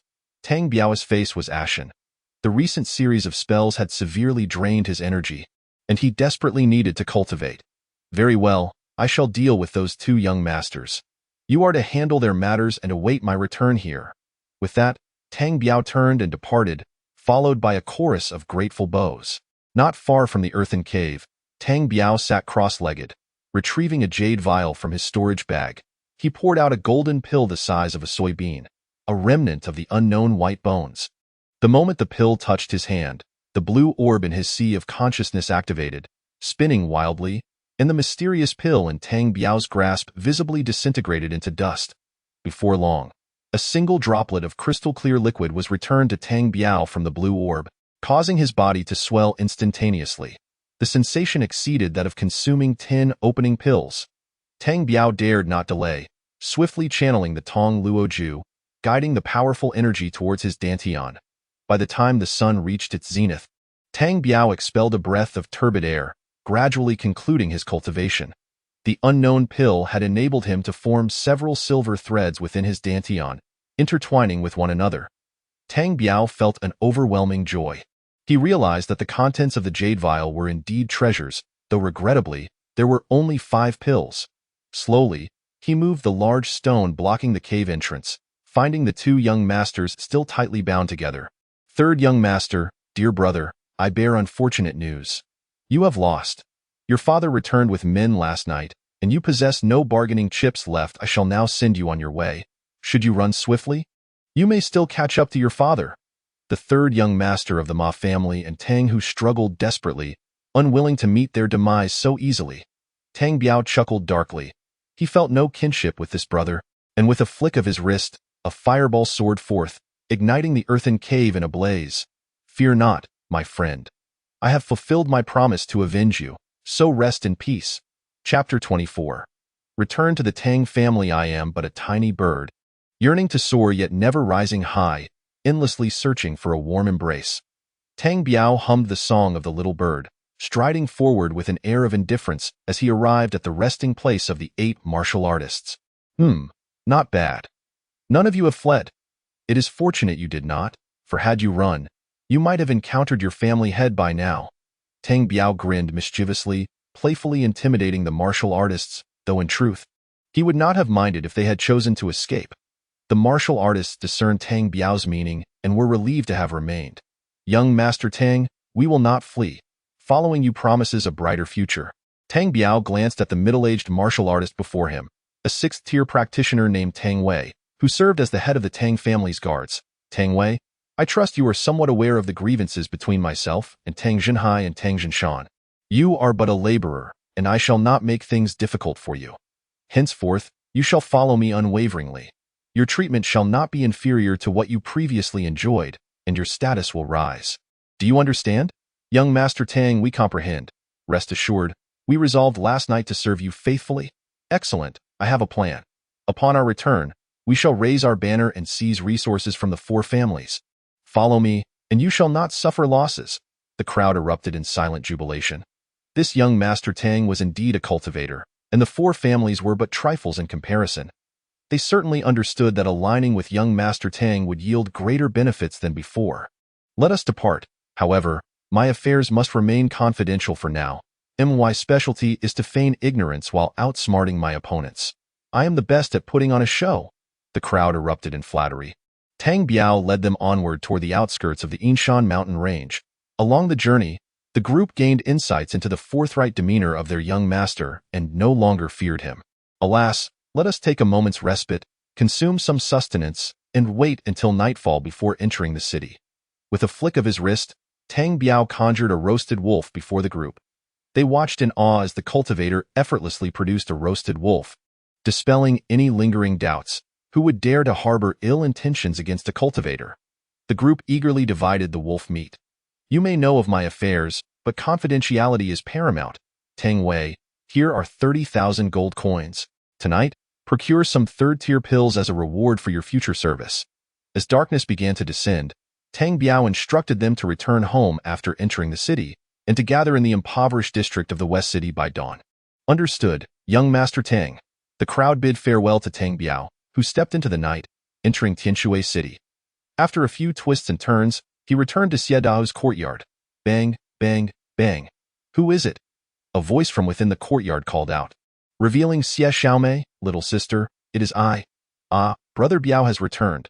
After a hurried set of footsteps, Xie Xiaomei opened the door. Brother Biao, you are back. Tang Biao smiled at Xie Xiaomei, gradually entering the courtyard, which remained unchanged since his departure, save for the dog having grown considerably. At that moment, Xie Dahu emerged from within the house. Brother Biao, you have returned. Dahu, you are injured? It is nothing, merely a beating from the third young master of the Ma family. Alas, are you feeling better now? No lingering effects, I hope? No, I am much improved. Brother Biao, how about you? Come, let us speak inside. Tang Biao turned and walked toward the house. Once inside, Xie Dao recounted the events that had transpired in Tianshui City during Tang Biao's absence. In summary, ever since Tang Biao's departure, the three great families had relentlessly sought him out. Ultimately, the Ma family even placed a bounty of 100,000 gold coins for his capture.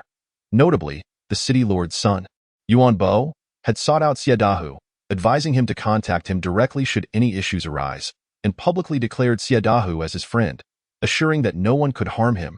Tang Biao smiled slightly at this. Yuan Bo was indeed clever and a person worth befriending. Dahu, your cultivation has reached the third tier of martial arts?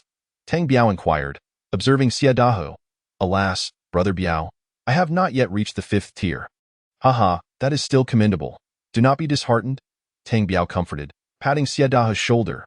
Brother Biao, what do you think of my cultivation? Xie Xiaomei jumped out excitedly. Oh, little sister, you have reached the second tier of martial arts? Well done, quite impressive. Tang Biao replied with a smile. By the way, Dahu, how are your brothers faring? What levels have they reached? Oh, Brother Biao, one has reached the third tier, while the others are at the second tier. Very good, that is commendable. Inform them to gather in the impoverished district of the West City tomorrow. All right, I understand, Brother Biao. Very well, you all should rest early. I must step out for a while, Brother Biao. You are going out this late? Xie Xiaomei asked anxiously. Do not concern yourselves with me. I shall return in the latter half of the night. Simply lock the door and sleep, Tang Biao said, standing and making his way outside. The hour had grown late, and the streets of Tianshui City were sparsely populated, with only the occasional hurried passerby making their way home. Tang Biao's objective was the Tang family. He sought the cultivation techniques left behind by his parents. Before long, he arrived at the entrance of the Tang family estate. Instead of knocking, he directly formed a gesture with his hands, reciting incantations, and plunged into the earth. When he re-emerged, he found himself standing within the Tang family courtyard, relying on his knowledge of the estate to evade the patrolling guards and make his way to the ancestral hall in the rear courtyard. In Tang Biao's past memories, this ancestral hall was a forbidden area of the Tang family, typically restricted, only accessible to Tang Jinhai and Tang Jinshan. Tang Biao released his consciousness to survey the scene, discovering his third uncle Tang Jinshan conversing with his wife within. Once again, Tang Biao burrowed into the earth, positioning himself closer to the ancestral hall, making it effortless to eavesdrop on their conversation. At this moment, Tang Jinshan sat cross-legged on a cushion, while his wife paced anxiously nearby. Jinshan, do you think the second son has encountered trouble as well? It has been several days, and I have an unsettling feeling. The alluring woman voiced her concerns. I too sense something amiss. If Tang Rinshan and Tang Hu have encountered misfortune, then Tang Jinhai should be able to resolve it. But I remain unconvinced. What shall we do then? Enough talk. If my second brother faces trouble, that only means the Tang family becomes ours. But what if it is your elder brother and sister-in-law who are behind this? What then? Why would I have no way out? After all, it was my second brother who poisoned them, and he is the one who has bullied Tang Biao all along. How is that my concern? Tang Jinshan smirked insidiously. Chapter 25. Even wild lilies have their spring, yes, indeed. Over these years, we have done nothing but care for Tang Biao. Had it not been for our care, he would have been eliminated by the second brother and sister-in-law long ago. We can place all the blame on the second brother while professing ignorance on all other matters. The seductive third mistress chuckled. Have you awakened? The immediate priority is for me to swiftly master this cultivation technique. Remember, if the elder brother and sister-in-law return, we must return this technique to him, but by then, I shall have memorized it. Ha ha, indeed. Should they return, the Tang family will belong to us. Regardless, I have already relocated the cache to the mulberry garden outside the city. Aside from you and me, only Tang Bao is aware. What could they do? We possess the technique and wealth, and in the future, we shall go our separate ways. In 20 years, our family's Bower will be an immortal. Indeed. I had you secretly purchase the mulberry garden for this very reason. For safety's sake, tomorrow morning, take Bower to the mulberry garden to hide until I come to find you. Do not return. But, my lord, what about you? What if you encounter danger? Alas, this mess requires someone to clean up. I am uncertain if my second brother is dead or if my elder brother and sister-in-law are behind this. We must wait and see. Oh, my lord, please be cautious. Understood. Once my second brother returns, everything will resume as usual. However, if the eldest brother comes back, we shall remain oblivious to all that transpires. We shall simply grant them whatever they desire. Tang Biao let out a cold snort, recognizing the cunning nature of this couple. What outcome could possibly concern them? Very well, you should return to rest early. I shall continue my cultivation for a while longer. Time is of the essence, so make sure to leave the Tang residence with Bower first thing in the morning. Indeed, I shall take my leave now. You should also retire early. After the third lady of the Tang family finished speaking, she swayed her waist and closed the ancestral hall's door behind her. Once she departed, Tang Jinshan produced a piece of beast skin, examining it closely, occasionally letting out a sigh of despair. Tang Biao's eyes brightened. Could this be it? Is this indeed the martial arts manual left behind by Tang Hu's parents? Tang Biao formed a hand seal and began to recite incantations. When he reappeared, he stood behind Tang Jinshan. Tang Jinshan was taken aback, clearly aware that someone had approached from behind. However, he did not turn around, for a chilling dagger had already been pressed against his neck. With a cold smile, Tang Biao extended his hand and slowly retrieved the beast skin scroll. The heavenly scriptures? Tang Biao read aloud the words inscribed upon it. The scroll was half an ancient, fragrant piece of beast skin, evidently severed cleanly in half. Biao. Has Biao returned? Third uncle, it is I. I have returned. Tang Biao gradually withdrew the dagger and stepped in front of Tang Jinshan. Haha, splendid. Biao, you are unharmed. You have nearly given your third uncle a heart attack. Tang Biao smirked, letting out a cold snort, refusing to respond. Third uncle, is this the martial arts manual left by my parents? Indeed, indeed. This is the legacy your parents entrusted to you. I just pilfered it from your second uncle. He has kept it hidden all these years. Oh, shouldn't it be returned to me then? Oh, yes, it should indeed be returned to you. Tang Jinshan glanced nervously at the spirit dagger in Tang Biao's hand. Third uncle, what transpired back then? Back then, your parents were the foremost experts in Tianshui City. During an outing, they sustained severe injuries and managed to return home, informing me and your second uncle that they had acquired a cultivation method. They claimed that with this method, the Tang family would soon produce an immortal. Your second uncle and I were overjoyed, but little did we know that your second uncle, consumed by greed, poisoned your parents' medicine. They soon discovered the treachery, but being gravely injured and poisoned, they had no choice but to flee. I even fought with your second uncle over this matter, yet I could not best him. To protect you, I chose to endure humiliation and survive until now. Tang Jinshan's eyes brimmed with tears at this point. Oh, so that is how it was? Third uncle, you have endured much hardship over the years. I have misunderstood you all this time. Alas, I should not have. Tang Biao's eyes also glistened with emotion at this moment. Dear nephew, now you finally comprehend the depth of your third uncle's intentions, do you not? Third uncle, I understand now. I have wronged you. You have shared so much with me, and I am sure you are parched. Allow me to pour you a cup of water. As Tang Biao spoke, he placed the spirit dagger on the table and reached for the teapot and cup to serve Tang Jinshan a tea. That moment, Tang Jinshan leaped forward and seized the spirit dagger from the table. Haha, I must commend my own acting skills. I have even moved myself to tears. Should I consider a career in acting? Tang Jinshan laughed maniacally. Third uncle, what do you mean? You are not going to drink tea? What do I mean? I mean that I was just deceiving you. I would relish the chance to kill you right now. You foolish boy, just like your father. Tang Zhinshan, brandishing the spirit dagger, laughed uproariously at Tang Biao. Third uncle, foolishness is not to be feared. What is truly frightening is when ignorance is considered justified. Tang Biao retorted with a smile. You ignorant fool, do you not recognize the gravity of your situation? Third uncle, do you realize that you are but a stinking loach? You think you are seafood just because you've touched a bit of seawater? You are merely an old peacock, full of yourself. You brat, you talk too much. Go seek your parents in hell.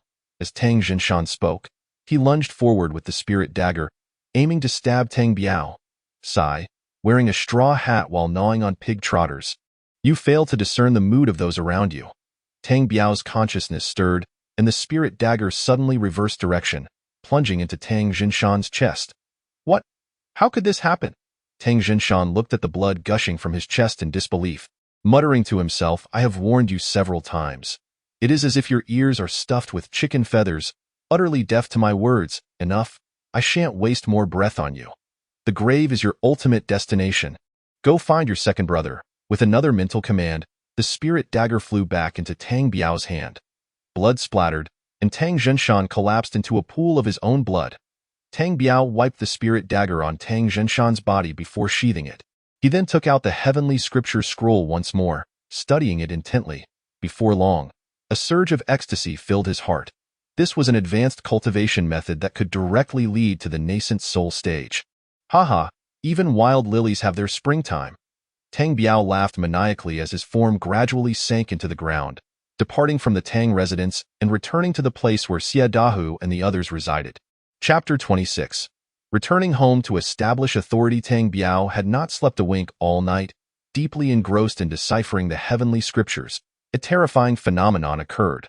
Whenever he reached a state of complete immersion, the blue orb in his consciousness would tremble slightly. Time passed swiftly, and before he knew it, dawn broke. Biao Gu, it's dawn. Have you awakened? It was Xie Dahu's voice. Tang Biao tucked away the beast skin scroll, excitement coursing through him as he opened the door and stepped outside. Dahu, let us set off. Biao Gu, may I join you? Xie Xiaomei hurriedly ran out as well. Of course, why not? Come, follow your brother. I shall take you on a wild adventure. The three of them arrived at the impoverished district of West City, where Tang Wei and his 8 companions awaited. In the distance, Dahu's 8 brothers stood watch, hesitant to approach. Splendid. None of you have fallen behind. I am pleased. Now, let us return home for breakfast. Dahu, gather your brothers. We shall all return home for breakfast. Xie Dahu, puzzled, called upon his 8 brothers, trailing behind Tang Biao as they made their way back to the Tang residence. The early morning scene quickly caught the attention of the patrolling soldiers, who witnessed a dozen martial artists marching menacingly under the banner of a wanted criminal. The patrolmen dared not delay or obstruct them, swiftly relaying the news back to the city lord. Dahu, go knock on the door. The Tang family's gates had yet to be opened. Bang, bang, bang. Xie Dahu's pounding reverberated through the air. Dahu, ease up. This will soon be our home. Xie Dahu chuckled mischievously and continued to knock gently. Who is it? So early, disturbing my sleep. A servant grumbled as he opened the door, but upon seeing the figure before him, all drowsiness vanished. This is the young master. You have returned? Tang Wei, assign 2 individuals to guard the door. They may enter but not exit. Any who dare defy this shall be killed on the spot. Yes, 2 martial artists at the 5th level immediately armed themselves and stood guard at the door. Dahu, gather everyone in the conference hall. All members of the Tang household heard this and promptly made their way to the conference hall. Have you heard? Immediately, at once. Tang Biao strode into the conference hall, unceremoniously taking a seat at the head of the table. First to arrive were a group of servants, including Xiao Hong.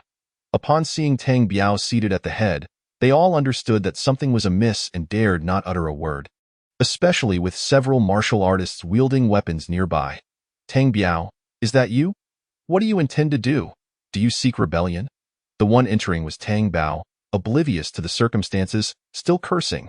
Tang Biao smiled faintly, saying, Tang Bao, as long as I wish to revel, I shall do so, and you cannot stop me. Neither can your father. What nonsense is this? Get down from there. That seat is not for you. Tang Biao frowned, replying, Tang Bao, were it not for the air being free, you would not have made it this far. Smack. Tang Biao glanced at Tang Wei, who, brimming with confidence, stepped forward and without hesitation slapped Tang Bao across the face twice. You, Tang Wei, do you seek rebellion? Tang Bao was utterly bewildered at this point. Tang Wei glanced at Tang Biao, who showed no reaction, and with a swift motion, delivered a series of slaps to Tang Bao's face. What is happening? Tang Wei, are you rebelling? Just then, the third lady of the Tang family burst in. Witnessing Tang Wei striking Tang Bao and rushed in furiously. Third aunt, your son is in need of discipline. Allow me to teach him a lesson. Tang Biao wore an innocuous smile. Tang Biao, what do you intend to do? Third aunt, what do I intend to do? I have returned to reclaim what is rightfully mine. Tang Biao, you little rascal, what are you all plotting? Are you rebelling now that the second elder is absent? At that moment, the elegant second lady of the Tang family also entered, accompanied by a frail old man, a martial artist at the 7th level. This old man, named Tang Ji, was an absolute loyalist of the second master of the Tang family, typically living off the family's resources without contributing and handling any unsavory dealings on their behalf. What do you mean by rebellion? The Tang family's foundation was established by my father. I am here to reclaim what rightfully belongs to me. Tang Ji, kill him. The second lady of the Tang family pointed menacingly at Tang Biao. Yes, the frail old man, known for his ruthlessness and few words, leaped towards Tang Biao, drawing a soft sword. Tang Biao let out a cold snort and leaped into the air, and in an instant, the two collided with a dull thud, only to separate moments later. Tang Biao returned to his original seat, while Tang Ji stood frozen in place. Tang Ji, did you hear that? Kill him, the second lady shrieked hysterically. Before she could finish her sentence, Tang Ji collapsed backward, blood gushing from his chest like a fountain. The crowd gasped in shock, retreating hastily. The second and third ladies of the Tang family were momentarily stunned, their mouths agape in disbelief, rendered speechless. Tang Biao smiled slowly, addressing the second and third ladies. Is there any issue with me reclaiming the Tang family now? Where is the third master? Where is the third master? The third lady suddenly recalled something. Tang Biao summoned one of Daho's subordinates and whispered to him. The subordinate soon returned with a person in tow, and shortly thereafter, they brought in the corpse of the third master and laid it on the ground. Third aunt, is this not my third uncle? What do you need him for? Tang Biao smiled faintly. The third lady's complexion changed drastically, and she collapsed to the ground. Tang Bao, at that moment, was utterly dumbfounded. His greatest source of support now lay cold on the ground. The second lady of the Tang family gasped, Tang Biao, what of the second elder and Tang Hu? Oh? They sought to kill me swiftly and have already met their demise. Tang Biao spoke candidly about the death of the second elder. Tang Biao, how could you be so ruthless? That was your own uncle and brother. Enough. Spare me your theatrics. When I sought reason with you, you acted like a rogue. Now that I have taken the same approach, you wish to invoke sentiment. Leave. I am not swayed by such tactics. Everyone in the Tang family knows how you treated me. I fared no better than a servant. This estate, this property, was all painstakingly built by my parents. You are fully aware of how they perished. Tang Biao, what do you intend to do now? The third lady of the Tang family inquired. Nothing much. You two will return to me what you have taken, and I shall spare your lives. Otherwise, you may decide your own fate. Young master, the black-armored soldiers from the city lord's residence have arrived. A member of Xie Dahe's crew rushed in to report. Ha, Tang Biao, your demise is imminent. I shall skin you alive and pull out your tendons. Tang Bao exclaimed excitedly. Xie Dahe and the others wore expressions of gloom. Chapter 27. Seizing control of the Tang family. Oh? Let them in, Tang Biao replied calmly. Moments later, a squadron of menacing black-armored soldiers stormed in, wielding gleaming long spears, their heavy armor clattering as they formed a line at the entrance of the conference hall. A chubby young man, fanning himself with a folding fan, strode in confidently. It is young Master Yuan. How splendid. Mother, we are saved. Yuan Gongzi, save us. It turned out that Yuan Bo, the son of the city lord, had arrived with the black-armored soldiers. Get away, what a ruckus. I am here to see what is happening. Yuan Bo pushed Tang Bao aside. Yuan Gongzi, please help us. This scoundrel seeks to rebel and has even killed my family's third master. The second lady of the Tang family shrieked in despair. Oh? Second lady, Do not panic. Take your time. Speak slowly. Yuan Bo impatiently interrupted her, then turned to face Tang Biao at the head of the table. Oh, Biao, you seem to be in good spirits lately. Yuan Bo greeted Tang Biao with a beaming smile. Tang Biao stretched lazily, replying, Oh, not too shabby. You seem well too, my friend. You've put on quite a bit of weight. Perhaps it is time for you to consider a diet. The exchange between Tang Biao and Yuan Bo left everyone astonished. Xia Dahu, Tang Wei, and the numerous supporters of Tang Biao were apprehensive that the city lord's men might seize Tang Biao directly, while the second and third ladies and the entourage of servants believed salvation had arrived. Yet, no one anticipated such a result, seeing the city lord's son treating Tang Biao with such deference. Oh, you're here to repay the debt, right? Tang Biao began slowly. What, Biao Gu, are you still holding that against me? Yuan Bo, displaying his shamelessness, responded. Nonsense. You shall give me every single cent. I will not overlook a single coin. Hurry and pay up. Reluctantly, Yuan Bo produced a silver note and tossed it onto the table. That's more like it. I have matters to attend to today, so I shall not keep you for a meal. You may leave. Tang Biao showed no regard for the son of the city lord. Oh, you have matters today? Very well, I shall not intrude. Should any trouble arise, leave it to me, and let them experience the black-armored soldier's methods. As soon as Yuan Bo finished speaking, Tang Bao nearly fainted from rage. Two corpses lay on the ground, yet the son of the city lord appeared utterly oblivious. I warn you all, should anyone dare cause a ruckus in the city, you will witness how I deal with them. Yuan Bo pointed at the Tang family members below. Biao Gu, if there is nothing else, I shall take my leave. Once you are free, I will return to chat. Tang Biao waved dismissively, and Yuan Bo, brimming with enthusiasm, departed. At this moment, the members of the Tang family were utterly bewildered. Even the black-armored soldiers from the city lord's residence disregarded the murders. Two corpses lay on the floor. Yet no one even inquired. The plump young man even jumped over the bodies as he left. Second lady, third lady, what are your plans now? What do you wish to say? Tang Biao, casually grooming his nails with the spirit dagger, inquired. Tang Biao, victors are kings while the vanquished are bandits. Since we have reached this point, I have nothing more to say. I shall take my leave. The Tang family's second lady sighed, shaking her head. Tang Biao, we no longer desire the Tang family. Bauer and I will leave immediately. The third lady also displayed a look of indignation. Oh dear, you both appear quite pitiful, as though I have been bullying you. A widow and an orphan. Third lady, you may leave, but first return the mulberry garden to me. Do you think I am unaware? You have already emptied the Tang family coffers, transferring a significant amount of wealth to the mulberry garden. Tang Biao scoffed. You. The third lady looked at Tang Biao in disbelief. Tang Biao ignored her, addressing another individual. Yes, you. Step forward. A coachman from the second lady's entourage emerged from the crowd. Ah, pray tell, where does the second madam often venture at night? Tang Biao sneered as he regarded the coachman. The coachman trembled, casting a glance at Tang Biao, and then at the second madam. Young master, the second madam frequently visits a small courtyard in the East City at night. Very well, shortly you shall take a few individuals to this location, and upon your return, I shall reward you. What say you? I shall heed the young master's command. Good Dahu, take your men to the East City, and also conduct a sweep of the mulberry orchard outside the city. With that, Dahu departed with several companions. You, and you, Tang Biao pointed at a dozen servants, pack your belongings and leave at once. These servants were all closely tied to the second and third madams, including the young Hong. The dozen servants lowered their heads and slowly made their way outside. As for the rest of you, I hope you will stay. Your rewards shall be doubled. Are you agreeable, young master? We are willing. Indeed, we are willing, young master. From today forth, she shall be the chief steward of the Tang family. Any matters you have, direct them to her.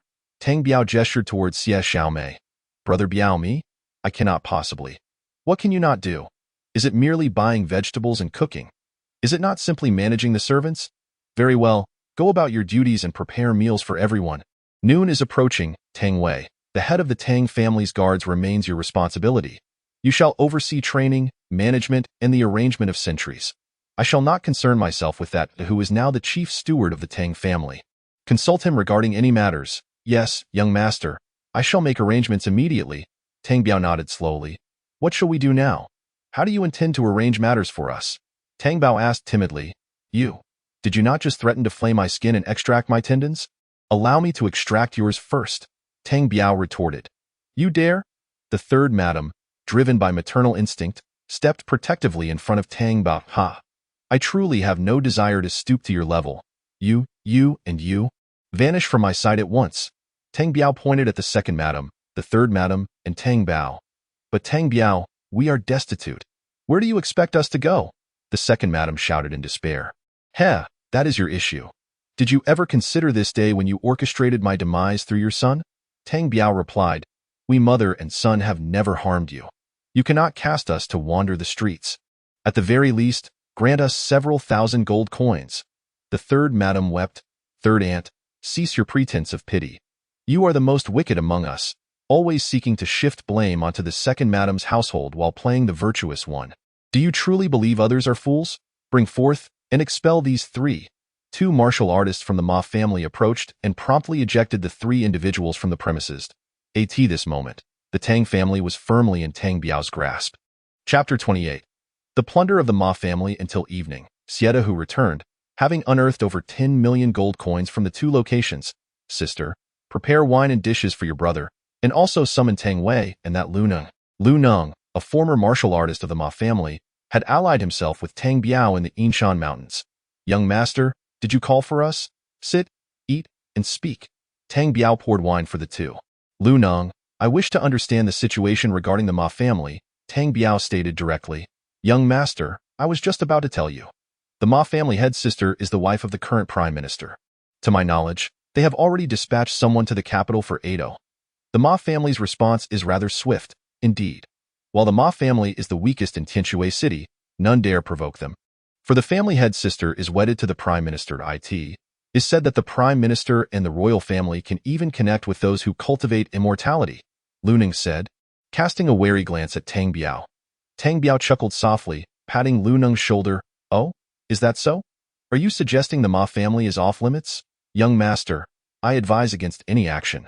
Ma Yuanji is dead, leaving only two sons, Ma Tao, the eldest, at the 5th level of martial arts, and Ma Yong, the younger, at the 4th level. They pose no significant threat. I believe it unnecessary to provoke the prime minister's brother-in-law. Your reasoning is sound. Continue, Tang Biao said, holding his wine glass while listening intently. I believe the Ma family is finished. The crux lies in the fact that Ma Yuanji, due to his sister's connections, has amassed substantial wealth through brothels, pharmacies, and several nearby mines over the years. If their wealth were to dwindle, those two sons would not amount to much either. Oh, I grasp your meaning.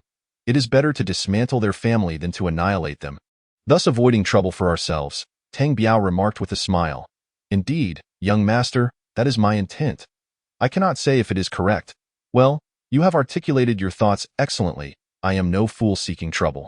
The Ma family must be brought down, or they will pose endless future problems. However, as long as they fall, I care not the means. Lu Neng, where is their treasure trove?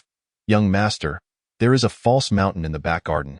Their treasure is hidden within. Very well, I now understand. Dr. Hu, later send Lu Neng 10,000 gold coins and 10 third-tier opening pills.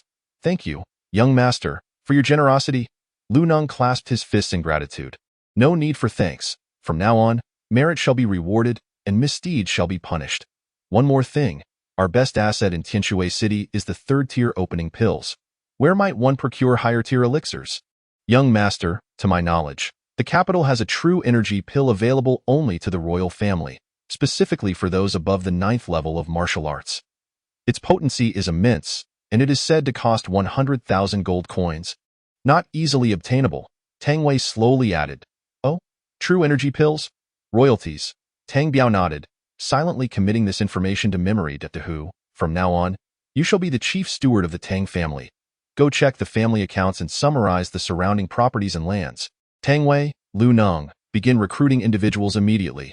The primary requirement is loyalty. Yes, young master. I shall commence tomorrow. Very well. Continue your revelry. I shall venture out to procure funds. Tang Biao chuckled, turning and departing. The three at the table understood where Tang Biao was headed to gather funds and silently offered prayers for the Ma family. Tang Biao exited the Tang family estate and hurriedly made his way to the Ma family. Half an hour later, he stood outside the Ma family estate's walls. Taking a deep breath, he formed a hand seal and muttered incantations, plunging underground and directly entering the Ma family. The Ma estate was vast, and after traversing underground for a while, Tang Biao found his power waning. With no other option, he resurfaced. Cautiously, he approached the back garden and spotted the false mountain that Lu Neng had mentioned from a distance. Tang Biao released his divine sense to observe. 2 guards stood watch in the courtyard, and there were also 2 hidden sentries in the trees. Tang Biao smiled slightly, his form gradually blending into the air as he stealthily approached the false mountain. There was a small opening in the mountain, and Tang Biao stepped inside it, led to a dim passageway, continuing underground. After walking a short distance, a large iron door blocked his path, secured with 2 heavy locks. Drawing his spiritual dagger, Tang Biao effortlessly severed the locks, and the iron door swung open. He slipped inside, revealing another passage leading further underground.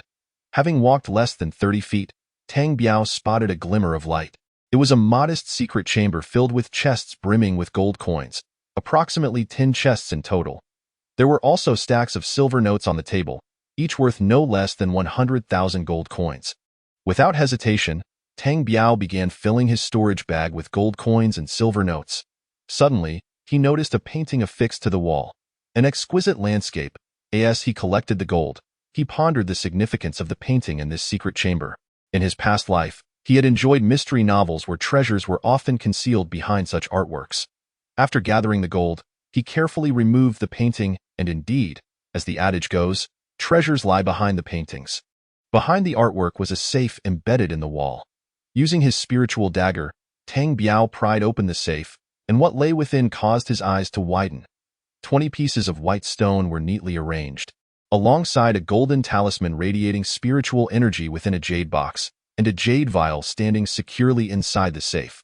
What in the world? Spirit stones, talismans, and elixirs. Ha! Heaven always seems to favor the fortunate. Tang Biao unabashedly collected these items. After a thorough inspection to ensure nothing remained, he exited the underground chamber. Once again employing his invisibility technique, he slowly made his way out of the Ma family estate. Initially, he had intended to explore the estate further, but at this moment, his powers were severely depleted. Both invisibility and earth-shifting techniques could not be sustained for long, so he decided against it. He hurried back to the Tang family estate. "Brother Biao, I've been waiting for you." "Oh, sister, what have you been waiting for?" "I've arranged a room for you. I wanted to know if you'd be willing to stay there." "Where is it?" "Why would I not be willing?" "It's the room once occupied by your second uncle. Is that acceptable?" Xia Xiaomei asked timidly. "What could possibly be wrong with that? I'm utterly exhausted." "Take me there quickly." Chapter 29. Development of the West City. Upon entering the room, Tang Biao hurriedly extracted the talisman, scrutinizing it closely. This talisman was evidently far more powerful than the one he had obtained from the white skeleton. Although Tang Biao's powers were still lacking, he could distinctly sense the immense energy emanating from this talisman. He cautiously stored it away and opened the jade vial to reveal 9 milky white elixirs, distinct from the ones he had previously acquired. Being larger and of a different hue, Tang Biao dared not touch them, fearing the blue orb might devour them instantly. He was unprepared for that. He needed to cultivate the techniques inscribed on the beast skin scroll. Tang Biao secured the jade vial, steadied his mind, and took out the beast skin, beginning his meditation. The techniques inscribed on the beast skin were evidently more intricate than the previous ones, and he struggled to grasp their essence until the witching hour, when exhaustion finally claimed him, and he fell into a deep slumber. It was not until the sun was high in the sky the next day that a series of urgent knocks on the door startled him awake. "Brother Biao, wake up! The Lord of the City's son has returned. He claims he will set fire to the house if he cannot see you." "Alas, silly girl, let him burn it down," Tang Biao replied leisurely, stepping outside. "Brother Biao, I fear that man. He is quite wicked." "No worries, do not fear him in the future. When you see him, just scold him." "I cannot. He is the son of the city lord. I worry he will cause you trouble." "Ha! Come, let us confront him. Brother Biao will demand an apology from him." "Is it true someone intends to burn my house?" Tang Biao entered the conference hall with an icy demeanor. Who? Who dares to burn Brother Biao's house? I shall not let this go." The rotund Yuan set down his teacup, glaring. "It was you? You fatso, who threatened to set our house ablaze. Xie Xiaomei mustered her courage and declared, "You foolish girl, I was merely jesting." Yuan protested. "You are done for. You have angered my little sister. You are in trouble now. I had considered offering you a lucrative deal, but I think I shall retract that." Tang Biao retorted coldly. "No, brother Biao. What lucrative deal? You must not tease me. Are there any big businesses left in this city? All the major deals are monopolized by your 4 great families. As the son of the city lord, I struggle even to afford a single elixir." Tang Biao shook his head slowly. "You, with such a small vision, are like a frog at the bottom of a well, lacking knowledge." "Brother Biao, what do you mean by that? I have a venture for you that could yield millions of gold coins. Are you interested?" "Of course, I am." "Wait, Brother Biao, you are not suggesting we rob the Lan family, are you?" Tang Biao discerned that they were already aware of the Ma family's theft. Tang Biao shook his head expressionlessly. "To steal from others is not a skill. Besides, that is a matter of character. Such actions are immoral, and I shall not partake." Yuan gazed at Tang Biao with confusion, suspicion flickering in his eyes. "What is with that look?" Tang Biao suddenly realized. "Brother Biao, tell me truthfully, did you have a hand in the Ma family's incident?" "What incident with the Ma family? Please clarify." Tang Biao inquired, eyes wide with curiosity. "Do you not know? The Ma family was robbed last night, reportedly losing over 100 million gold coins. They reported to the city lord's office this morning, suspecting you." "Ha! You truly are a foolish fatso. The Ma family is merely attempting to use your father's influence to eliminate me. How could they lose anything? I do not believe it." "Oh, is that so?" "Brother Biao, one more thing. You must answer me truthfully." Yuan leaned in, his face drawing closer to Tang Biao's. "Get away from me. Speak. What is it?" "Brother Biao, are you a cultivator?" Tang Biao burst into laughter. "I shan't tell you. I simply shan't." Yuan displayed an expression of understanding. "Brother Biao, I comprehend now. I shall follow you from now on. What is this grand venture? What have you understood?" Tang Biao laughed. "Enough of that. Now tell me about this grand venture." "I am aware that Tianshui City is under the control of the 4 great families. Your city lord's office is but a facade, 1 word. Poor. 2 words, extremely poor. Indeed, Brother Biao. Who could argue otherwise? The court now relinquishes control. The black armored army must fend for themselves. If they cannot raise funds, they too shall soon disband." Yuan said earnestly. "I aim to develop the West City. It is vast, populated by the impoverished. We shall demolish their homes and provide each family with a small apartment. We will create 4 streets lined with storefronts, and any surplus land shall be used for construction to sell. What benefit do we gain from this? Selling houses means gold. Building houses means gold. Renting storefronts means gold. And once we establish a commercial street, your father will reap taxes each year. Are these not all benefits? But what if no one purchases? Alas, that is where you come in. The city lord's office will issue a notice that, to optimize the environment, all transactions of medicinal materials must occur in the West City. Is that all? But initial investments will require substantial funds. You need not worry. I will personally calculate a 20% profit for you. We can also establish a brick factory in advance, purchasing nearby timber as well. What do you think? Oh my. What a grand venture this is. What else? In the future, each shop will also charge their management fee, which means there will be money every year. All right, Biaogu, let's do it. I will return and discuss this with my father. Wait, there is a prerequisite issue. What issue? Speak. The condition is that we must eliminate the Lan family. Why must we eradicate the Lan family? Are you foolish? What is the Lan family's largest business? Casinos and brothels. These must be our standard offerings. Wherever these businesses go, that is where the excitement lies and talents flock to such places. I understand now. Biaoga, I will discuss this with my father and get back to you promptly. Chapter 30. Eradicating the Lan family. Little sister, go summon Tang Wei and Lu Neng for me. Before long, Tang Wei and Lu Neng arrived. Young master, you called for us. I need to inquire about the current situation regarding the Lan family. Oh? The latest news I received is that the Lan family has invited the bandits from Scorpion Ridge. Unless something unexpected occurs, they are expected to arrive tonight and launch an attack on us by tomorrow at the latest. However, this information has yet to be confirmed. Indeed. Regardless of the veracity of this information, we cannot afford to let them off the hook. The Lan family is quite swift in their actions. Isn't it? I have bribed a second-tier martial artist from the Lan family. Their martial artists set off in 2 groups yesterday. One group headed to the Yinshan Mountains to find their second and third in command, while the other carried a substantial sum of money to recruit the bandits from Scorpion Ridge for assistance. Lu Nung said with a serious expression, "So, they will arrive at the Lan family tonight." Yes, all of the Lan family's businesses have been shut down today, and all martial artists have gathered at the Lan residence. A small number of Scorpion Ridge bandits have already infiltrated the Lan family.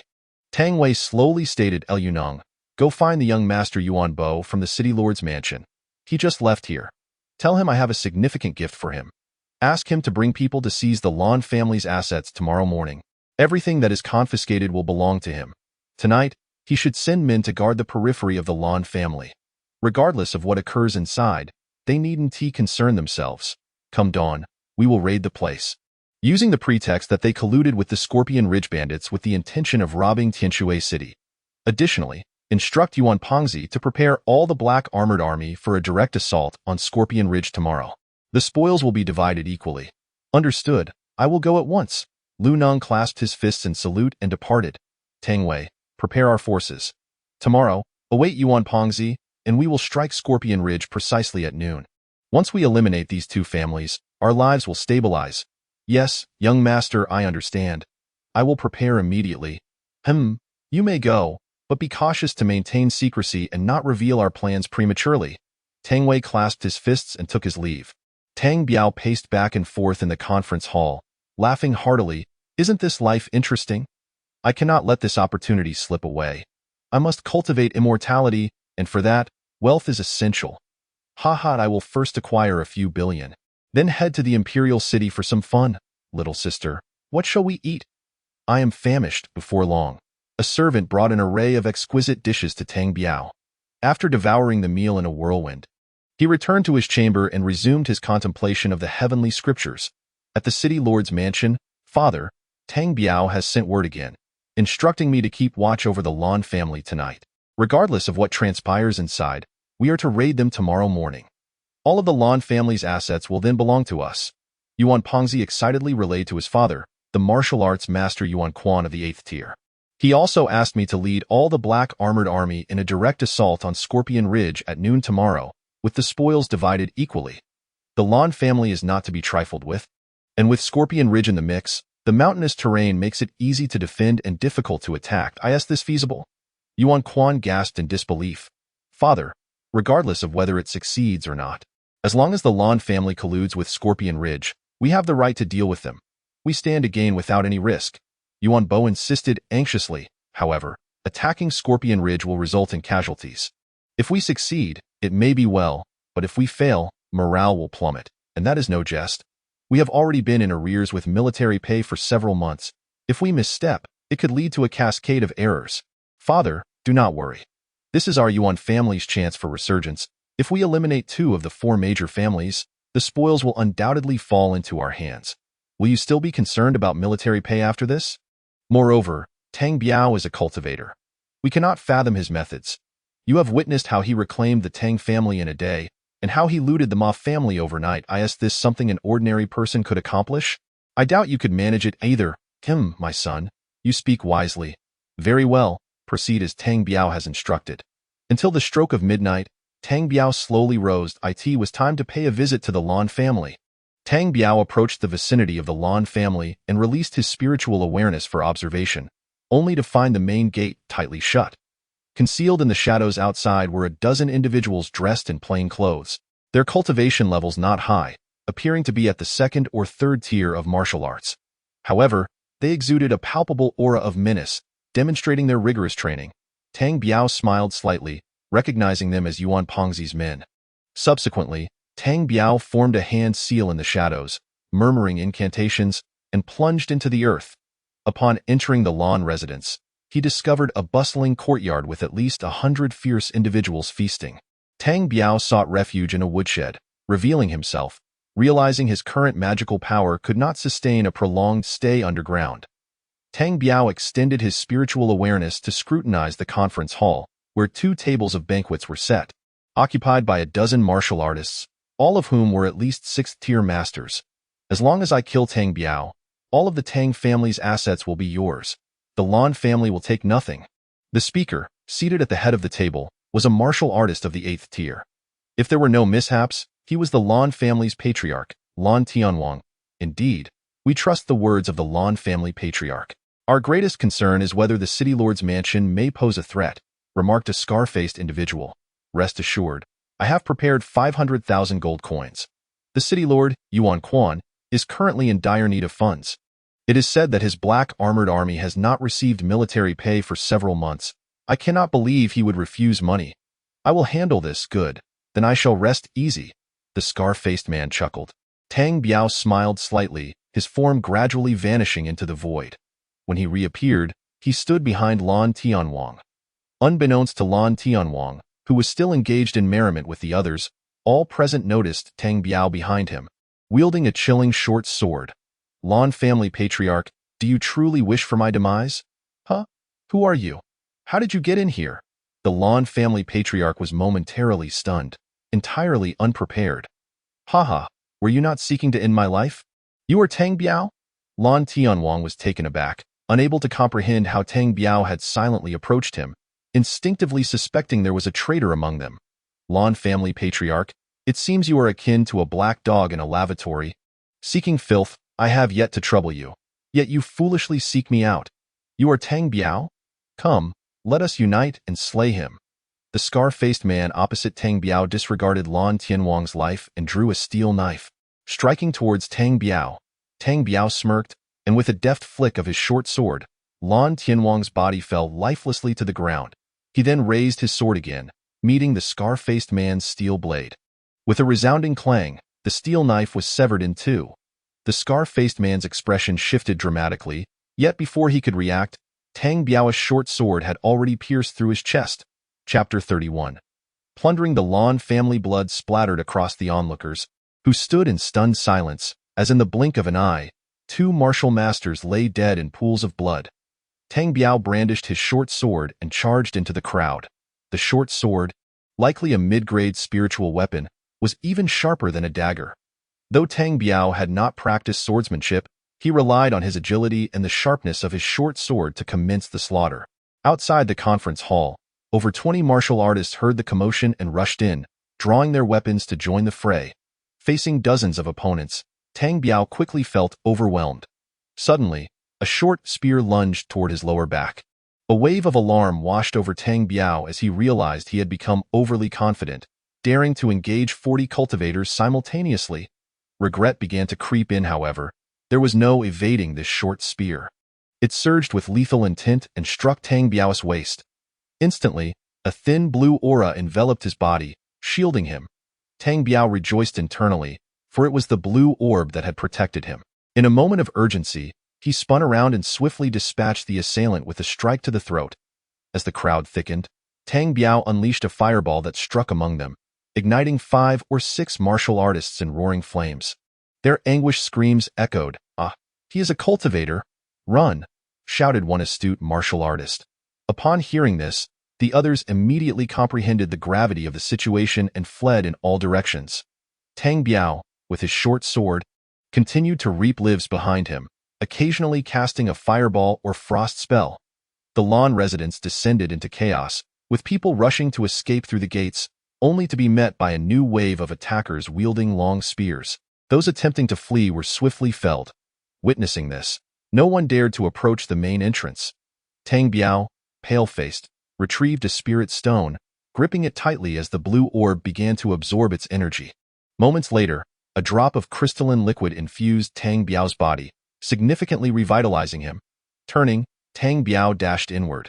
He had previously utilized his spiritual awareness to identify a secluded small courtyard in the backyard where 3 guards stood. This was undoubtedly the Lan family's treasure vault. He found a bookkeeper cowering in a corner, trembling. Tang Biao pressed his sword against his neck and demanded, "Where is the treasure vault?" In the cellar of the side courtyard. The bookkeeper, trembling, did not dare to hesitate.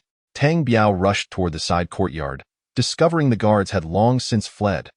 The Lan family estate was now in disarray, with chaos and cries resonating throughout as people sought refuge. With a swift motion, Tang Biao broke the lock of the cellar and leaped inside.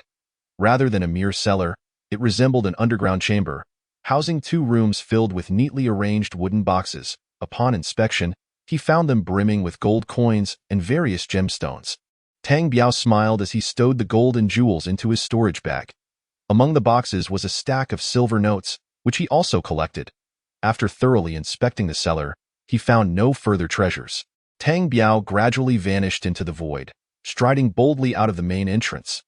The Lan family's members and the Scorpion Ridge bandits, realizing they could not exit through the gates, began to leap over the walls, only to be captured or shot down by Yuan Bo's men waiting outside.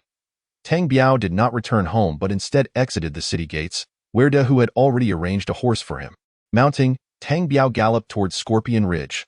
Scorpion Ridge lay less than 100 miles from Tinshui City, nestled against the Yinshan Mountains, easy to defend yet difficult to attack.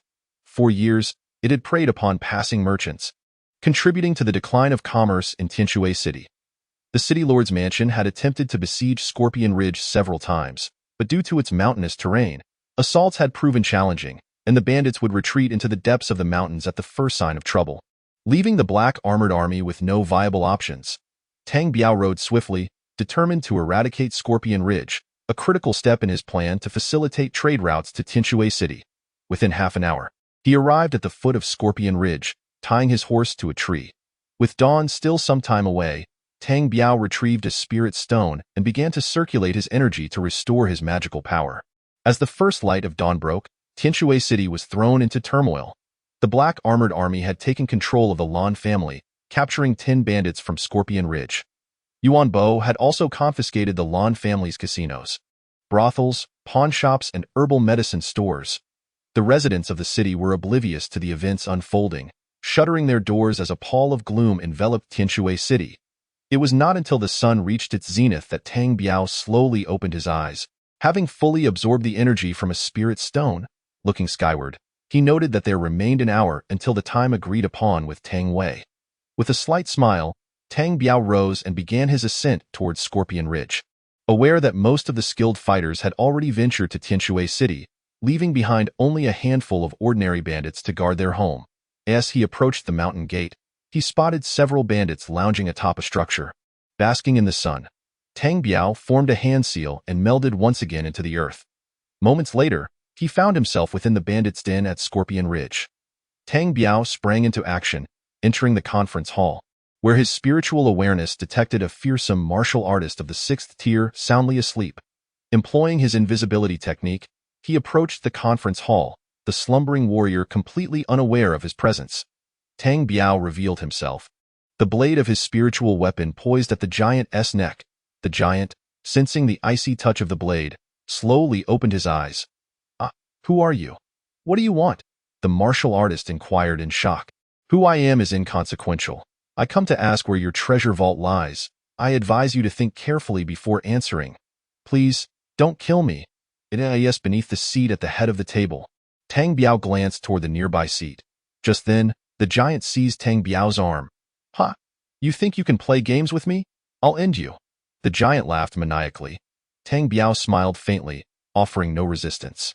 He simply loosened his grip, allowing the spiritual weapon's dagger to pierce the giant's neck in an instant. Chapter 32. The Destruction of Scorpion Ridge Fool. You dare to toy with me? You are far too naive. Tang Biao chuckled as he approached the seat, pulling it aside to reveal a black carpet beneath. With a strong pull, he yanked the carpet away. Indeed, beneath it lay an iron plate secured with a lock. Drawing forth his spiritual weapon dagger, Tang Biao swiftly severed the lock and leaped inside. What lay within was not merely a cellar but a natural stone chamber, modest in size. On the walls hung an iron bow, and on the floor rested 4 large chests. Nothing else was present.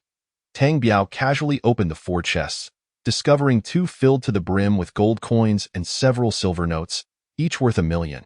The other 2 chests contained an assortment of pearls, emeralds, and jades. With a contented smile, Tang Biao stowed the contents of all 4 chests into his storage bag, which was now nearing its capacity. His gaze fell upon the bow on the wall, which resembled one crafted from stone, the bowstring appearing to be a golden hue. Tang Biao reached out to examine the bow, only to be taken aback by its weight. Since cultivating the meridian opening technique, Tang Biao had become remarkably strong, surpassing even some 8th-tier martial artists. Yet, lifting this bow proved nearly impossible. What kind of bow is this? Why is it so heavy? What sort of person could wield such a weapon?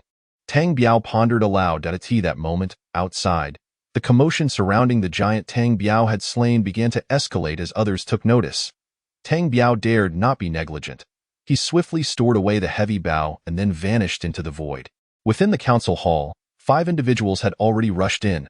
Under the cover of his invisibility, Tang Biao approached, and with a swift strike, the 5 bandits met their demise.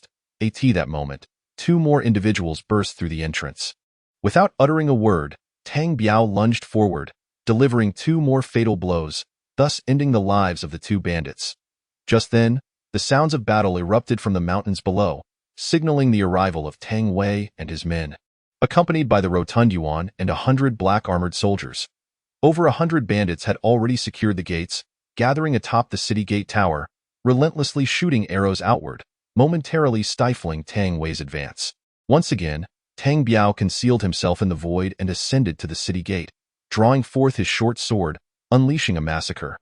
The bandits, bewildered, watched as their comrades fell, some still observing only to find themselves collapsing as well. In a state of panic, the bandits fled toward the back mountains. Noticing the absence of any formidable foes within, Tang Biao paid them no mind and descended to the city gates, gently opening them.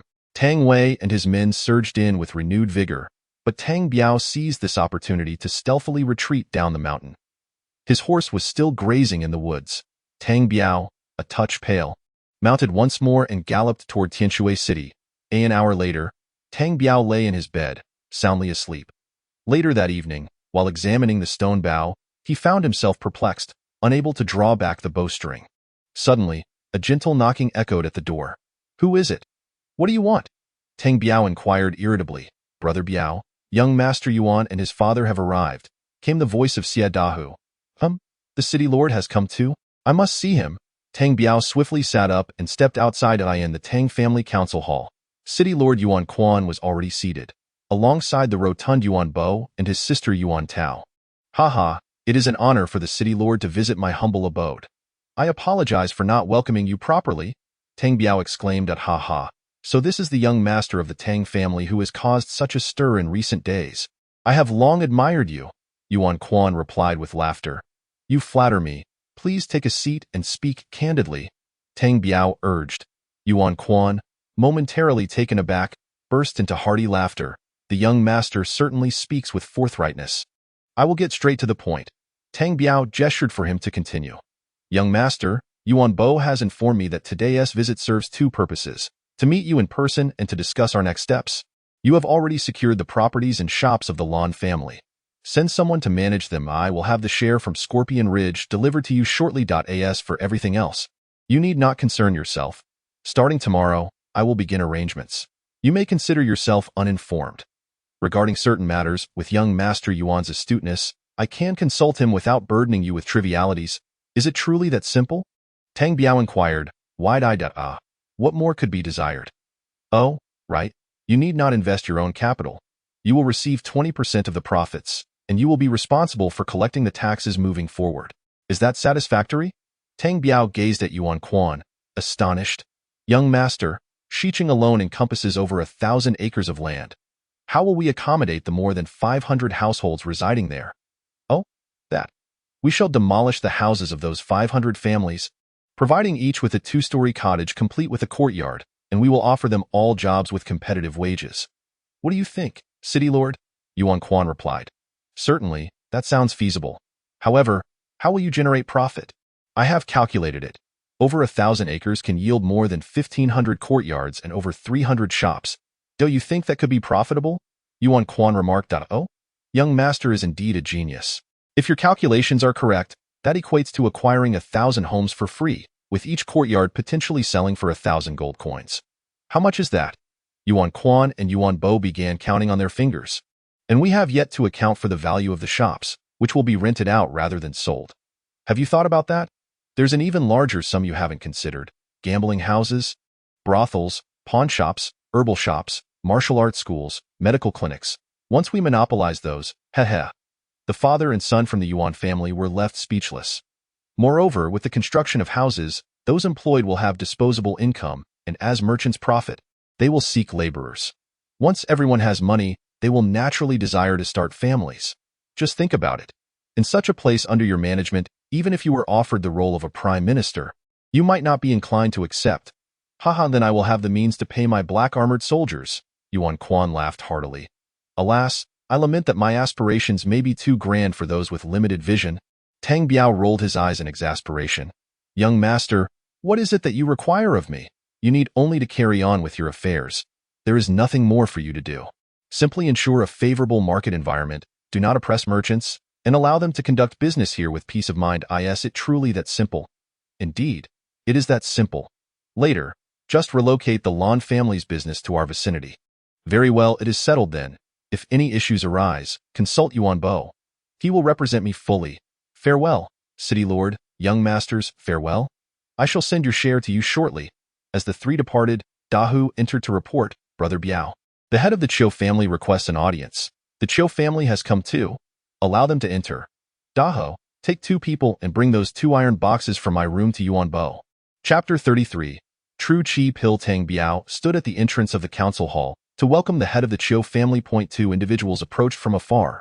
Leading the way was Chiu Zhongshan, the head of the Chiu family and a martial arts master of the 8th level, followed closely by his only son, Chiu Yueming, a martial arts master of the 7th level. Junior Tang Biao pays his respects to the head of the Chiu family. Tang Biao greeted with a beaming smile and cupped fists in a polite salute.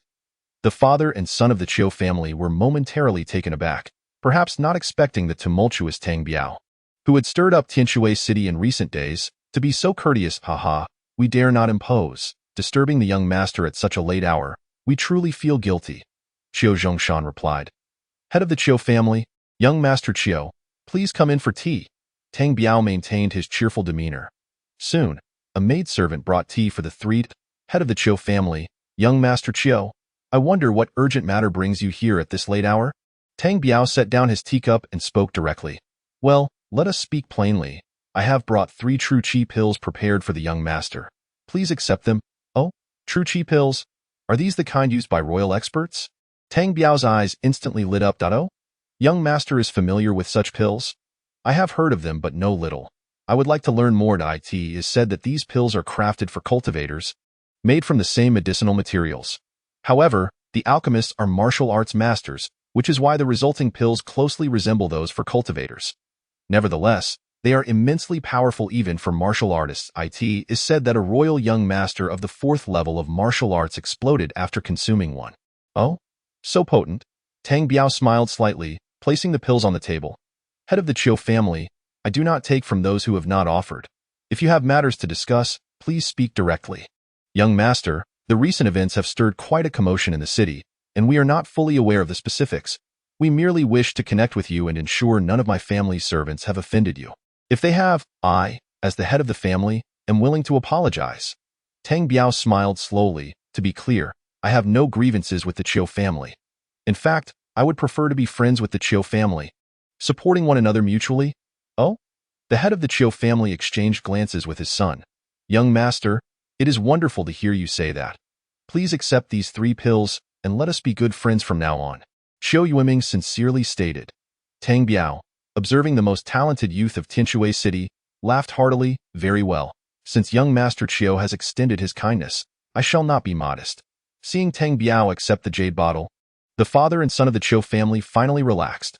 The rumors circulating in Tianshui City were quite terrifying, claiming that Tang Biao commanded over a dozen 9th-level martial artists and intended to annihilate the 4 major families of Tianshui City. After some further conversation, the father and son rose to take their leave, repeatedly urging Tang Biao to speak should he require anything. Tang Biao bid farewell to the pair and rushed back to his room, swallowing 1 true chi pill in a single gulp.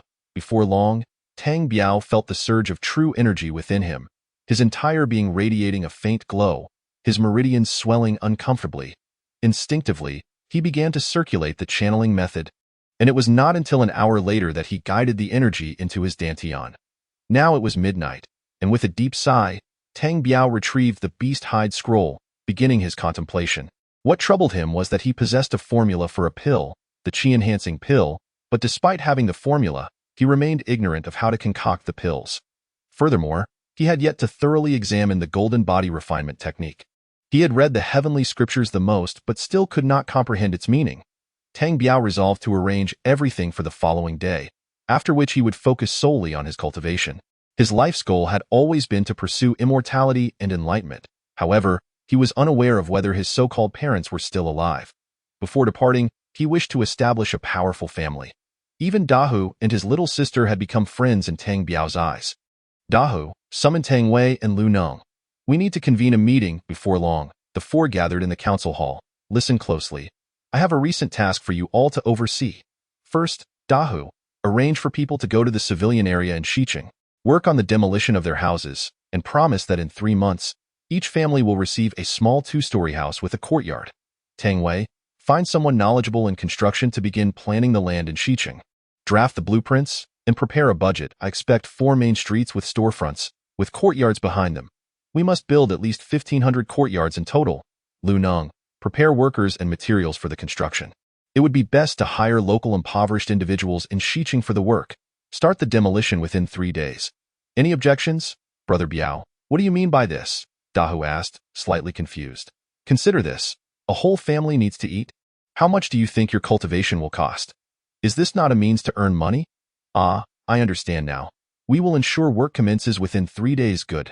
Dahu, you have full responsibility for this matter. I have several boxes of gold coins in my room. You may take what you need. If any issues arise, consult Yuan Bo.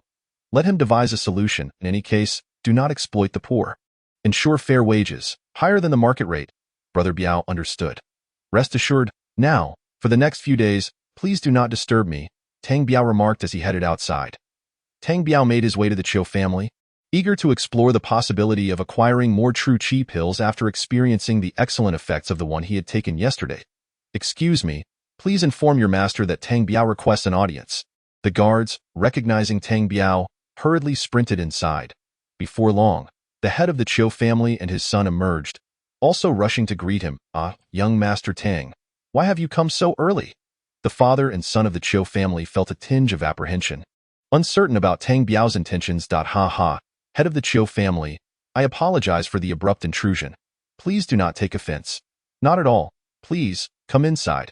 Head of the Chiu family, young Master Chiu, I will not beat around the bush. Let me be direct, of course. Young Master has something to say. We will do our utmost to accommodate. Head of the Chiu family, the pills you provided me. I consumed one last night and found it quite effective. I was wondering if I could purchase a few more. Haha, I thought it was something serious. There is no need to purchase. I have 5 more at home. Please take them. Chiu Zhongshan breathed a sigh of relief. Tang Biao shook his head. Head of the Chiu family, a few pills are simply insufficient. I need dozens. Ah, dozens? Young Master, that pill sells for 100,000 gold coins in the royal city. Chiu Zhongshan exclaimed, his eyes widening in surprise. That is of no concern. Money is not an issue. It all depends on whether the head of the Chiu family can procure them. No, young Master Tang, that is not what I meant. I meant to say that the potency of that pill is extremely strong. Do you truly require so many? Tang Biao smiled faintly, choosing not to answer. Head of the Chiu family, I simply enjoy being extravagant. My intention is to see if you can acquire more of those true qi pills as possible, but the price of 100,000 gold coins is for the royal families. If the quantity is smaller, it may be feasible, but I have never attempted to obtain a larger quantity, Chiu Zhongshan replied, nodding. Dado, head of the Chiu family, here is a silver note worth 10 million gold coins. You may purchase as many as you can. A higher price is acceptable. Chiu Zhongshan glanced at his son, Chiu Yueming, and they both nodded in agreement. Head of the Chiu family, your opening road pills are also sourced from the royal city, correct? Chiu Zhongshan paused, then nodded. Indeed, young Master Tang. Why do you ask? Tang Biao smiled lightly. To be candid, I possess an excellent formula for a pill myself, and I am seeking someone to concoct a batch. Oh, that is not an issue. If you ever visit the royal city, I can introduce you to several alchemists to try their skills. Oh? Is the head of the Chiu family serious? Ha ha, I have spent my life in the pill trade and have made many acquaintances among alchemists. This is certainly not a problem. However, no. What is it? Tang Biao urged. Chiu Zhongshan hesitated, glancing at Tang Biao. Young Master Tang, if your formula pertains to pills used by cultivators, it may be best to forego it, as it could invite unnecessary complications. Tang Biao was momentarily taken aback but smiled as he replied, head of the Chiu family, what do you mean by that? Young Master Tang, since you inquire, I will speak plainly. There are indeed cultivators in our world. However, they disdain interaction with mortals. If your formula is for cultivators, one must be cautious of the dangers of possessing something valuable. Qiu Zhongshan stated earnestly. What my father just mentioned is true. Those alchemists may not only fail to produce your pills, but may also leak the existence of your formula, causing you harm. Qiu Yueming added. I appreciate the wise counsel from the head of the Qiu family and young Master Yueming. From now on, your family shall be my friends and partners, Tang Biao declared, cupping his fists in gratitude. The father and son of the Qiu family exchanged glances, realizing that Tang Biao's words had effectively acknowledged him as a cultivator. Young Master Tang, you honor us. It is our family's fortune to befriend you, and we will keep your matters confidential, Qiu Zhongshan nodded. Father, we have a suggestion that may assist young Master Tang. Oh? What is the suggestion? Both Tang Biao and Qiu Zhongshan asked in unison. We could introduce young Master Tang to the Royal City's Alchemy Institute for training. Once you learn, you can concoct pills yourself, and the results will surely surpass those made by ordinary alchemists. Ah, that is a splendid idea. I just wonder if young Master Tang is willing to learn.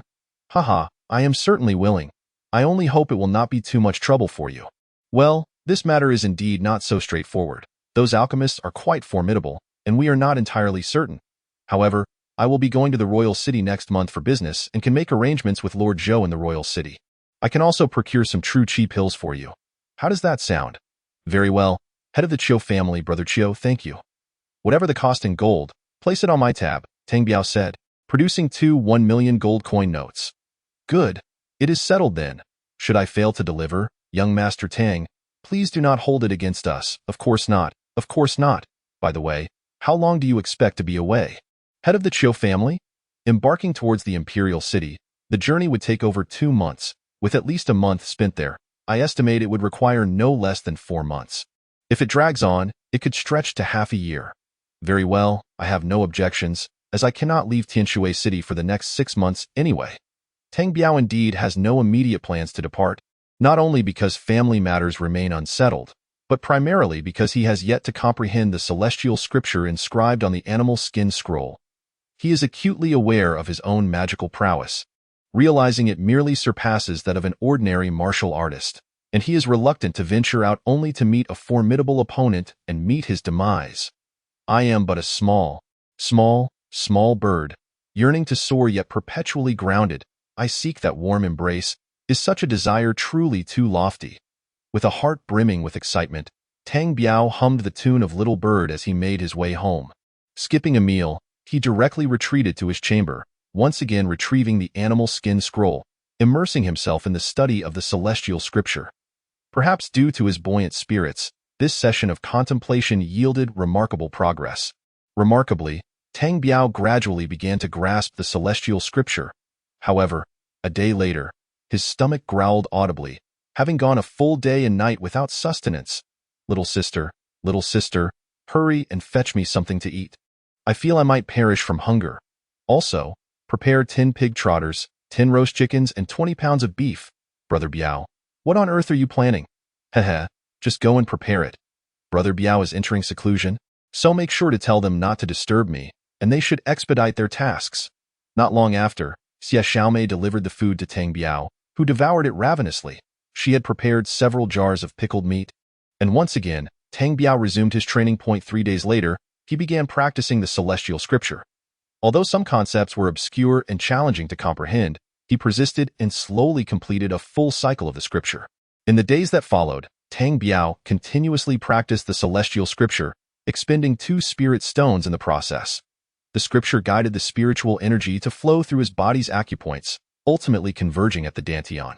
Moreover, during his final cycle of the celestial scripture, Tang Biao distinctly felt a muffled sound resonate within his body. Initially startled, he was uncertain where he had erred, but soon discovered that his consciousness had indeed grown significantly stronger. Furthermore, he noticed that the thread-like energy within his dantian appeared to have expanded considerably. His magical prowess felt enhanced as well. Could it be that I have just experienced a breakthrough? Is this my first breakthrough? And have I ascended to the 2nd level of qi refinement? Unable to mask his inner exhilaration, Tang Biao erupted into hearty laughter. Brother Biao, what has transpired? Are you well? Ah, it's little sister. Brother Biao is fine. In fact, I need you to assist me with something. Tang Biao produced a piece of paper inscribed with the names of 15 different herbs. Little sister, go out and gather 10 portions of each herb for me. The older, the better. Also, procure a large iron pot, one suitable for bathing, and ensure it is sufficiently deep. Xie Xiaomei remained perplexed, while Tang Biao's door slammed shut behind him with a decisive thud. Chapter 35. Golden Body Refinement Technique. 3 hours later, Xie Xiaomei returned, accompanied by 3 individuals carrying a large iron pot filled with 10 bundles of herbs. Excellent, excellent, just what I needed. Little sister, I must trouble you with one more thing. Aside from the bed in the inner room, remove everything else. Find someone to quickly build a simple stove and chimney for me. Additionally, attach a water tank to the outside of this iron pot, with a drainage system beneath it. Do you understand? I don't quite understand. Xie Xiaomei stared blankly at Tang Biao. Sigh, how can you be so dense? Just create a stove that can burn, elevate the pot atop it, and I shall ignite a fire below to heat water for bathing. Do you comprehend? Oh, I understand that. To facilitate my bathing, please construct a large water tank outside this room, filled with water, so that I need not call upon anyone to prepare the water for me. Do you grasp this? I'm starting to understand. Well, after bathing, won't I need to drain the water? I don't want to bother you. So dig a hole underground, and I shall release the water myself, sparing you the trouble. Do you comprehend? Talking to you is exhausting. Oh, I see. Xie Xiaomei gazed at Tang Biao with a look of grievance. Heh, little sister, that's not my intention. Just interpret it as you see fit.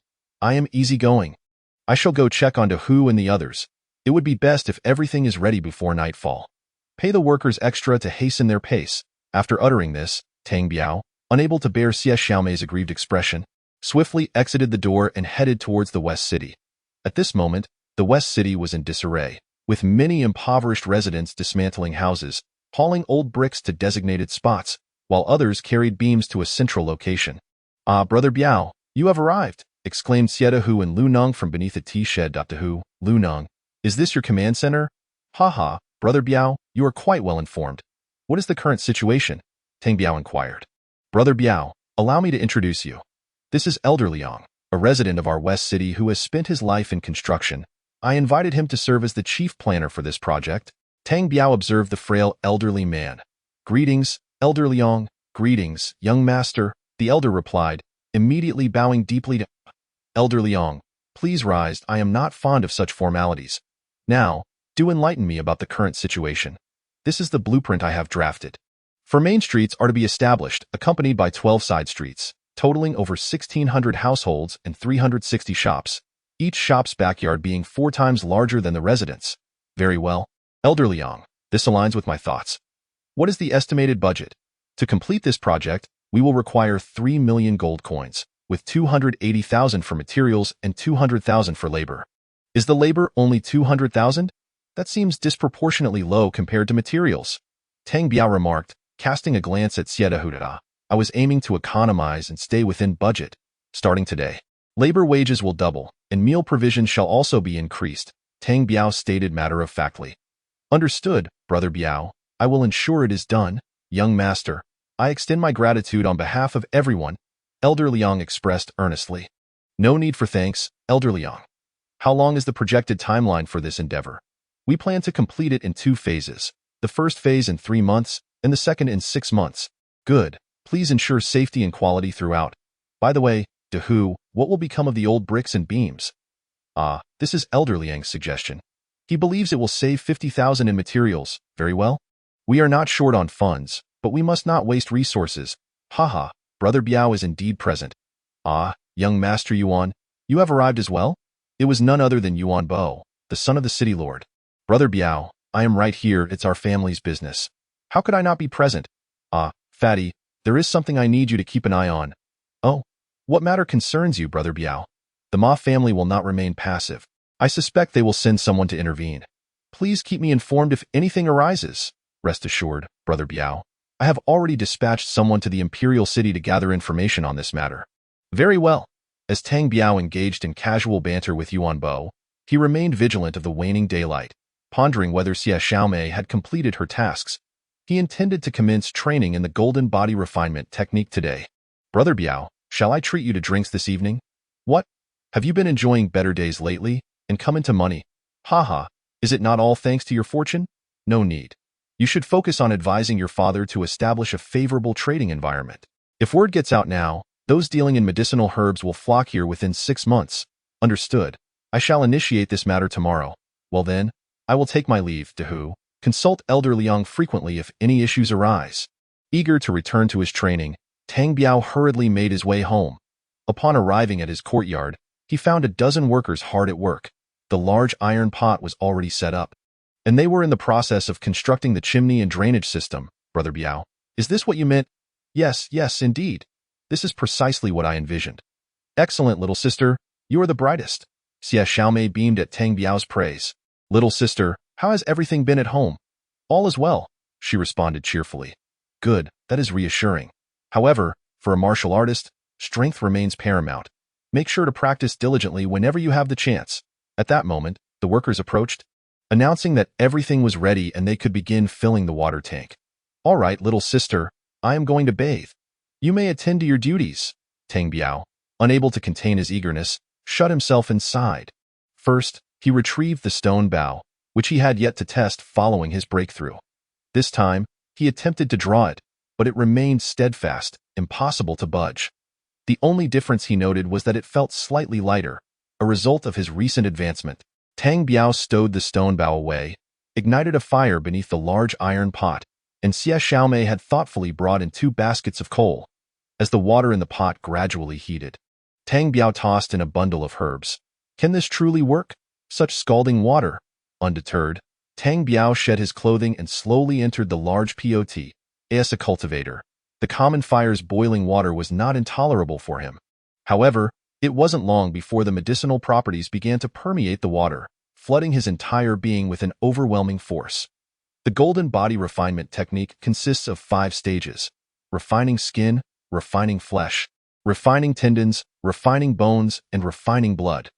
The text states that upon achieving mastery in the golden body refinement technique, one's skin, flesh, tendons, bones, and blood would shimmer with golden specks, a manifestation of completion. Once the physical form is perfected, one can withstand the full force of spiritual treasures. Chapter 36. Spatial treasures. Just as the freshly constructed stove had not yet dried, Tang Biao impatiently added water to the pot and tossed in coal, igniting a fire. Half an hour later, anguished wails echoed from his chamber, the sensation of tearing agony rendering him nearly lifeless as the surging medicinal energy flooded through him. Xia Xiaomei and the household servants wore expressions of bewilderment, utterly confounded by the commotion, each questioning the other. Brother Biao, are you all right? Xia Xiaomei could no longer contain her anxiety, knocking on the door to inquire. Little sister, I am fine. I am merely practicing. After a day and night of anguished cries, Tang Biao's screams gradually subsided. Within the room, he sat naked in the large iron pot, pale and drenched in sweat, diligently operating the golden body refinement technique.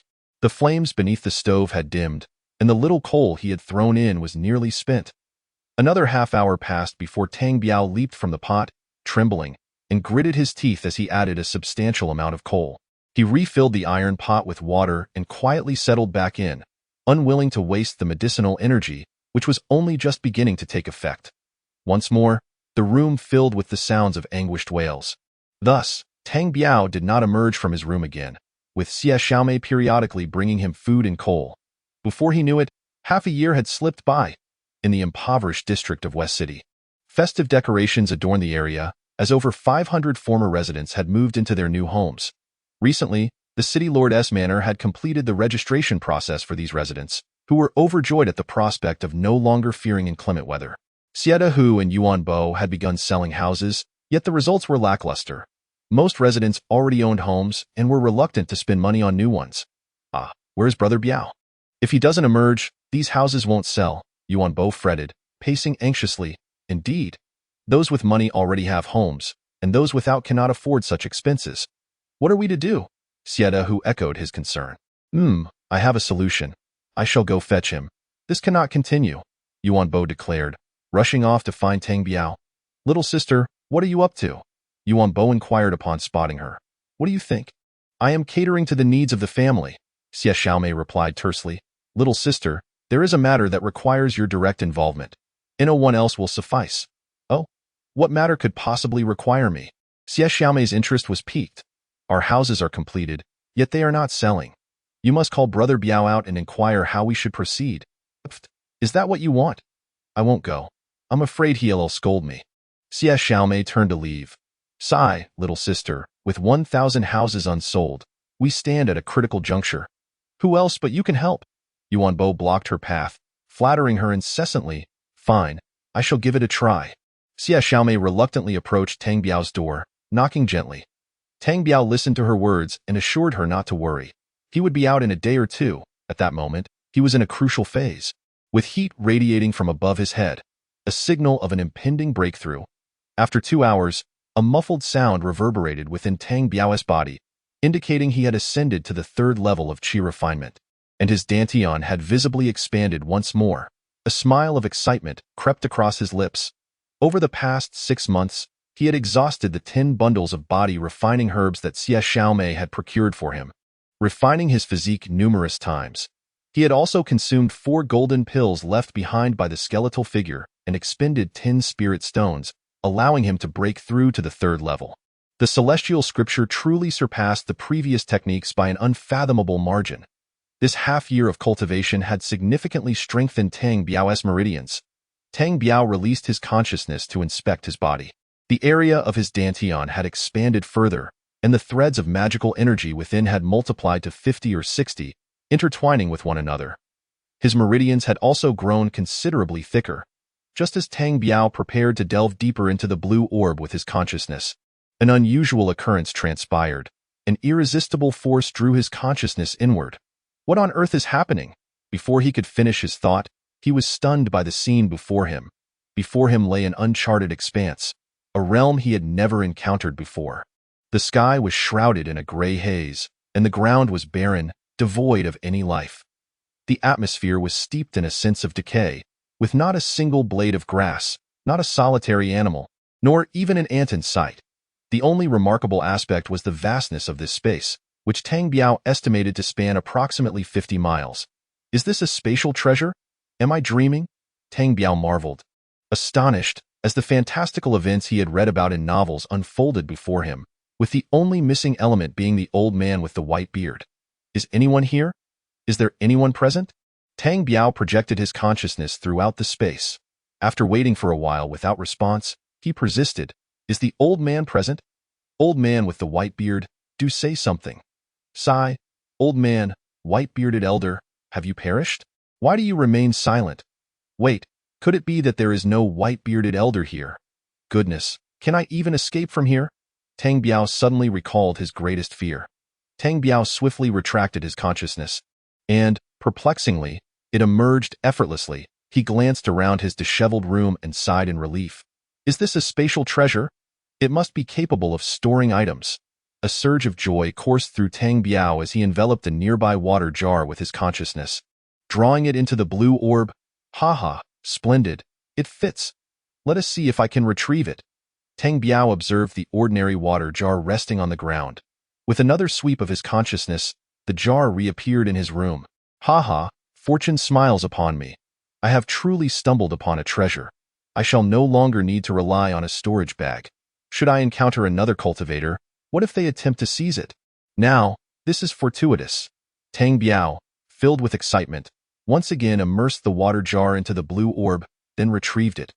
After several attempts, he was convinced that everything was in perfect order. Gradually, he summoned his spiritual dagger into the blue orb, brought it out again, and found that the speed of retrieval surpassed even that of his own hand. Now, Tang Biao was entirely at ease, placing his soft sword, stone bow, 2 jade vials, the cultivation manual, and over 20 spirit stones into the orb. Now I can truly relax, he chuckled. Tang Biao glanced at the darkening sky. It was nearly evening. He stood up and pushed open the door that had remained shut for half a year. Striding towards the Western District, Chapter 37. The thrill of leadership. Yuan Fatty, what's wrong? Are you encountering some issues? Tang Biao approached Yuan Fatty with a stride that suggested he was indifferent to all but his mission. Yuan Bo was engaged in conversation with Xie Dahu when he turned to see Tang Biao. Oh my Biao Gu, my dear brother, my esteemed elder, you've finally emerged. You nearly drove me to despair. Enough of the pleasantries. Speak quickly. I'm pressed for time. Tang Biao replied as he continued towards the neatly arranged streets of the Western District. Rows of small courtyards stood uniformly, each adorned with a two-story building, while the streets were lined with orderly storefronts. Quite impressive, indeed. Tang Biao surveyed the newly erected courtyards, thoroughly satisfied. Biao Gu, I'm on the verge of anxiety. The Western District has been completed for almost a month, and only 3 houses have been sold. What are we to do? Yuan Bo and Xie Dahu followed him into the heart of the area. So, what is the selling price for these houses? Over 500 households have already moved in, and we set the price at 1,000 gold coins per house. 1,000 gold coins? What profit is there in that? They should be sold for at least 3,000 each. Boss, I was hoping to sell them for 10,000. But at 1,000, no one is buying. No buyers? That is merely a reflection of your incompetence. Who claims there are no buyers? Tang Biao retorted, his tone laced with irritation. First, immediately halt all sales. Return and instruct your father to establish tolls on the roads leading from the Yinshan Mountains. We shall levy taxes on all local specialties and medicinal herbs being transported. Second, declare the Western District a commercial zone, exempt from taxes for 3 years. All goods purchased here will face no tax whatsoever. Third, mandate that all special industries, such as casinos, brothels, and pawn shops, relocate to the Western District. They shall not operate elsewhere, under the pretext of maintaining public morals. Fourth, the 360 storefronts shall be for rent only, each with an annual rental fee of 500. Establish a security team to protect all lawful enterprises within our jurisdiction, ensuring no one faces harassment. What? Only 500 rent per year? That's a recipe for loss. Xie Dahu exclaimed in distress. You know nothing. Each contract is signed for just 1 year. Next year, we'll consider raising the price based on the situation. Fifth, adopt a strategy of scarcity. Sell only a few houses each day, increasing the price every other day to create a sense of urgency. Sixth, all hunters and herbalists must conduct their trade solely in the Western District. Entirely tax-free. Any transactions outside this area will be deemed illegal. Seventh, immediately establish a mortgage center. If anyone lacks the funds to purchase a house, they may secure a mortgage with the property, allowing for payment over 10, 20, or even 30 years, with some interest and a down payment. Eighth, let us consider operating a few businesses ourselves, such as a school, a hospital, and a martial arts school. Shall we not explore these possibilities? Yuan Fatty, having procured a pen and paper from somewhere, began to jot down notes, and Tang Biao reveled in this newfound sense of authority, reminiscent of his long-held ambition to hold a position of power. Biao Gu, you are truly a genius. No, not just a genius. You are a prodigy. Even the devil would struggle to conceive such brilliant ideas. I am in awe. Yuan Fatty exclaimed excitedly. Are you praising me or insulting me? Tang Biao shot a sidelong glance at Yuan Fatty. The young master has arrived. The young master is here. The voice belonged to Liang Lao, the project designer. Liang Lao, greetings. I came to see if everyone is satisfied. Young master, we are indeed grateful. Living in such splendid houses without spending a dime, we no longer fear the elements. Everyone is deeply appreciative of your generosity. At this moment, many residents of the Western District gathered around, expressing their gratitude to Tang Biao. Good. As long as everyone is satisfied, I am merely conducting business. There is no need for thanks. Tang Biao replied candidly. Young master, the Tang family not only provided us with housing but also with jobs. We sincerely bow in gratitude. With that, hundreds of people bowed in thanks to Tang Biao, who felt a surge of pride, momentarily believing himself to be a figure of divine greatness. Ha, my fellow villagers, please rise. In the near future, there will be ample job opportunities awaiting you. Dahu, in the future, prioritize employing the original residents of the Western District, for they have provided us with tremendous support. Yes, Biao Gu. I have taken note. Dahu nodded respectfully, further enhancing Tang Biao's sense of leadership, a feeling he relished. All right, from now on, the Western District will be managed by Xie Dahu. Everyone knows him.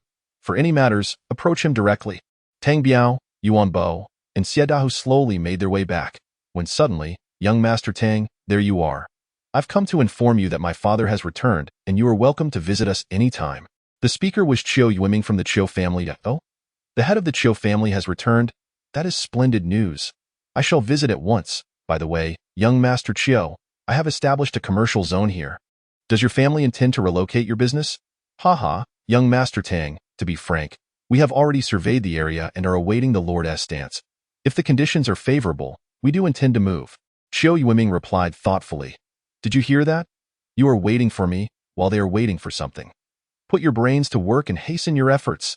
Tang Biao chided, playfully kicking Yuan Bo laughed heartily and ran off. While Xiao Yueming watched in astonishment as Tang Biao kicked the only son of the city lord. An act few would dare in Tianshui City. Tang Biao and Xiao Yueming made their way to the Qiu residence. Head of the Qiu family, has everything gone smoothly? Tang Biao asked eagerly. Quite well. I have successfully procured 70 pills, though they were a bit on the pricey side as several individuals contributed to the purchase. Tang Biao looked at the jade vial before him, his heart brimming with joy.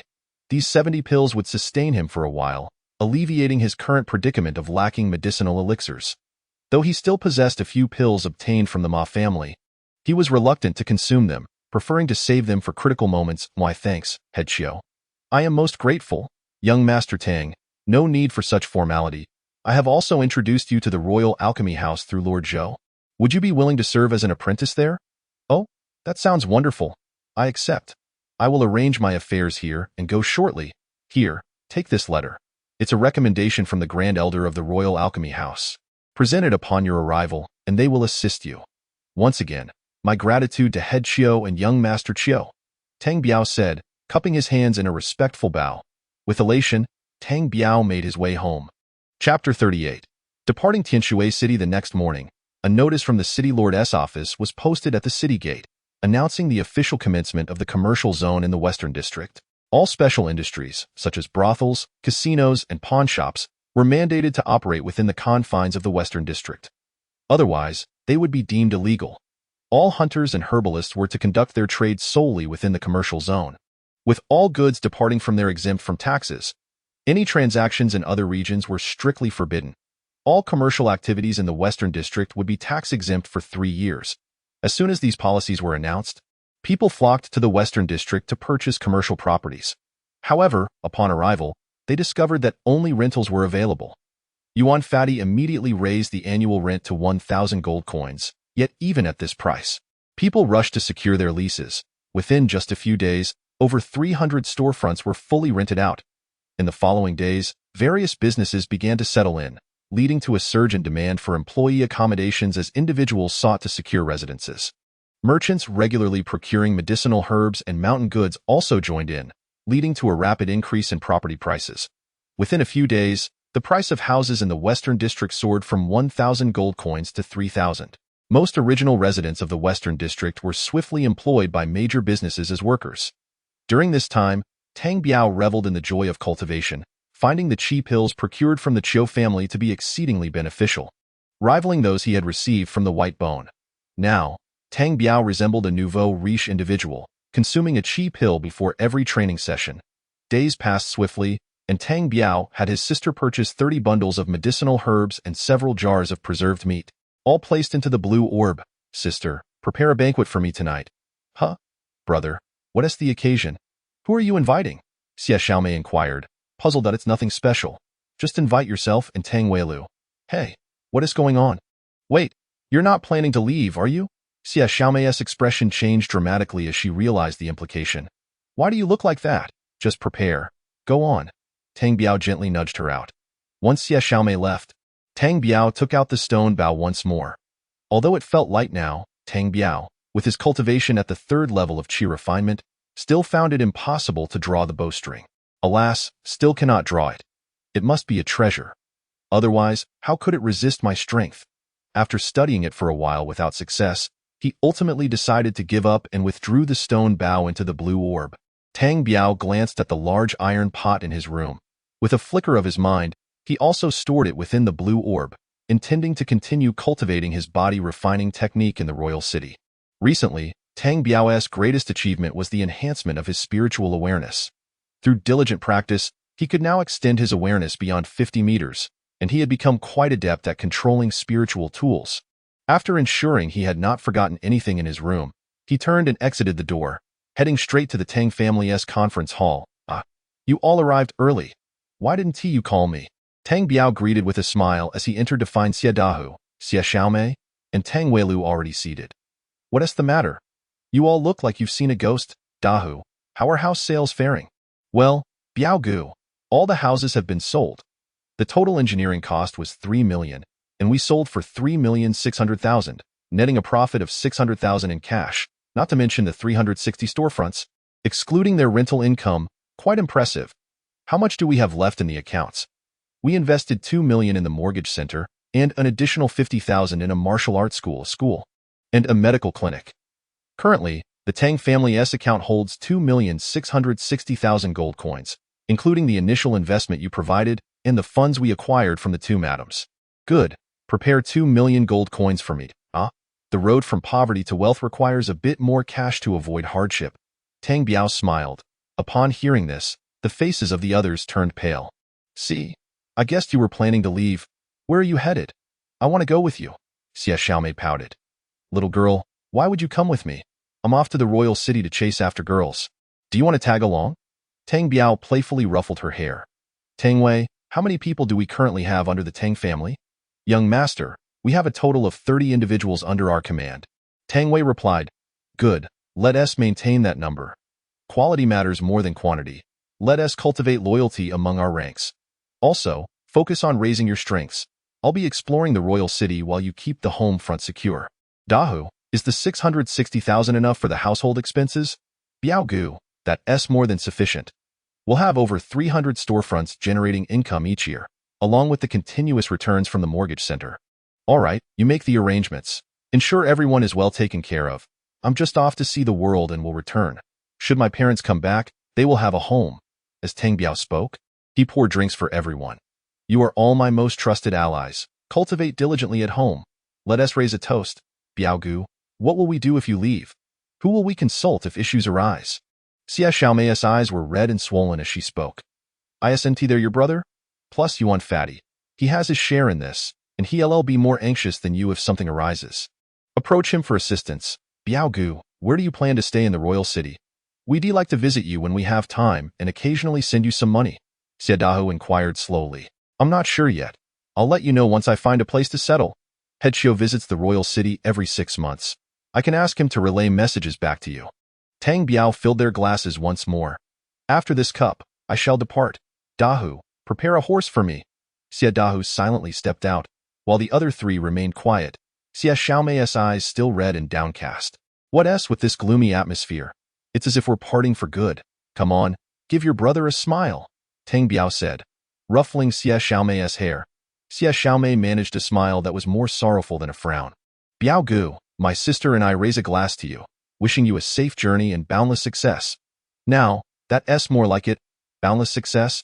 Haha, I like that phrase. Before long, Xie Dahu returned with a stack of silver notes, and a white horse was ready at the entrance. All right, do not speak of my departure to others. Keep the home safe, and ensure you all cultivate well. I wouldn't want to return to find you still languishing in mediocrity. Tang Biao declared as he turned to leave, Xie Dahu leading the white horse, while Tang Wei and Xie Xiaomei followed him to the gates. Biao Gu, take care. Young master, safe travels. Biao Gu, come back soon. Tang Biao smiled faintly, nodding to them before leaping onto the horse and galloping away. Chapter 39. The Royal Alchemy House. As Tang Biao rode through the night, a throng of horses galloped along the official road. The journey to the capital of the Hongye Kingdom was roughly 3,000 miles. At a quick pace, he could arrive in 10 days, while a slower pace would take no more than a month. As dawn broke, diligent farmers began their day, laboring in the fields. Tang Biao, seated on his horse, felt a whirlwind of emotions as he surveyed the landscape. He had come to this world through misfortune and fortune, acquiring the blue orb as his secret treasure, which had ushered him into a brand new life. I refuse to let this lifetime be one of regret. I shall pursue the path of cultivation at all costs. Onward! Tang Biao urged his horse, leaving behind the enchanting scenery as he sped ahead. 10 days later, he stood before the gates of the royal city. Observing the towering city walls, he followed the bustling crowd into the city. Madam Owner, please prepare several small dishes. Tang Biao entered a modest restaurant and chose a table by the window. Certainly, young master. Please wait a moment, the proprietress replied cheerfully. Before long, 3 appetizing dishes were served at Tang Biao's table. and he devoured them with great enthusiasm. After finishing, he tossed a gold coin onto the table. "Madam, may I ask you a question?"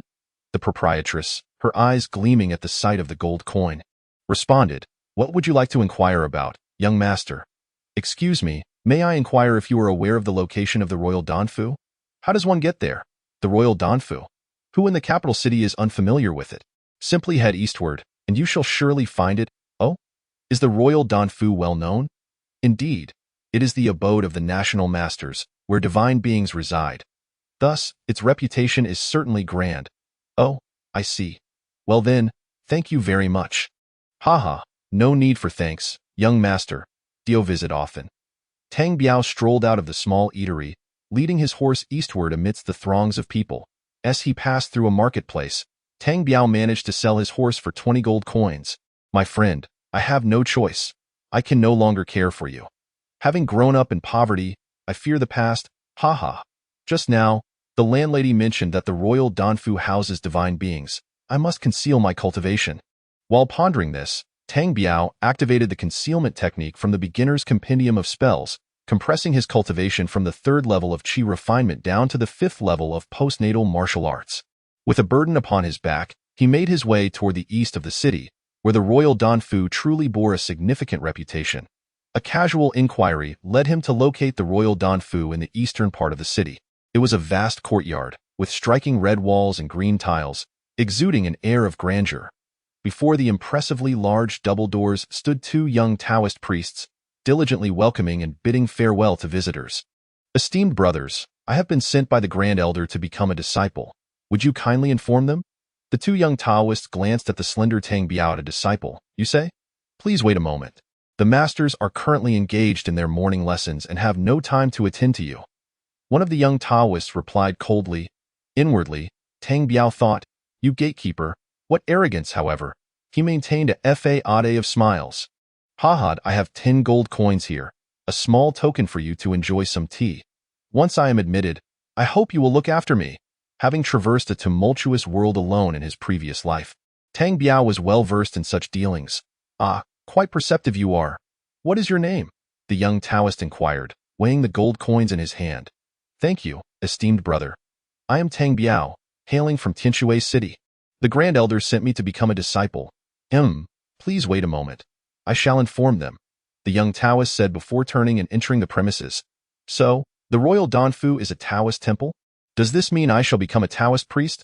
Thankfully, Taoist priests are permitted to eat meat, drink wine, and pursue romantic relationships. Otherwise, I would have truly lost out. Tang Biao thought to himself.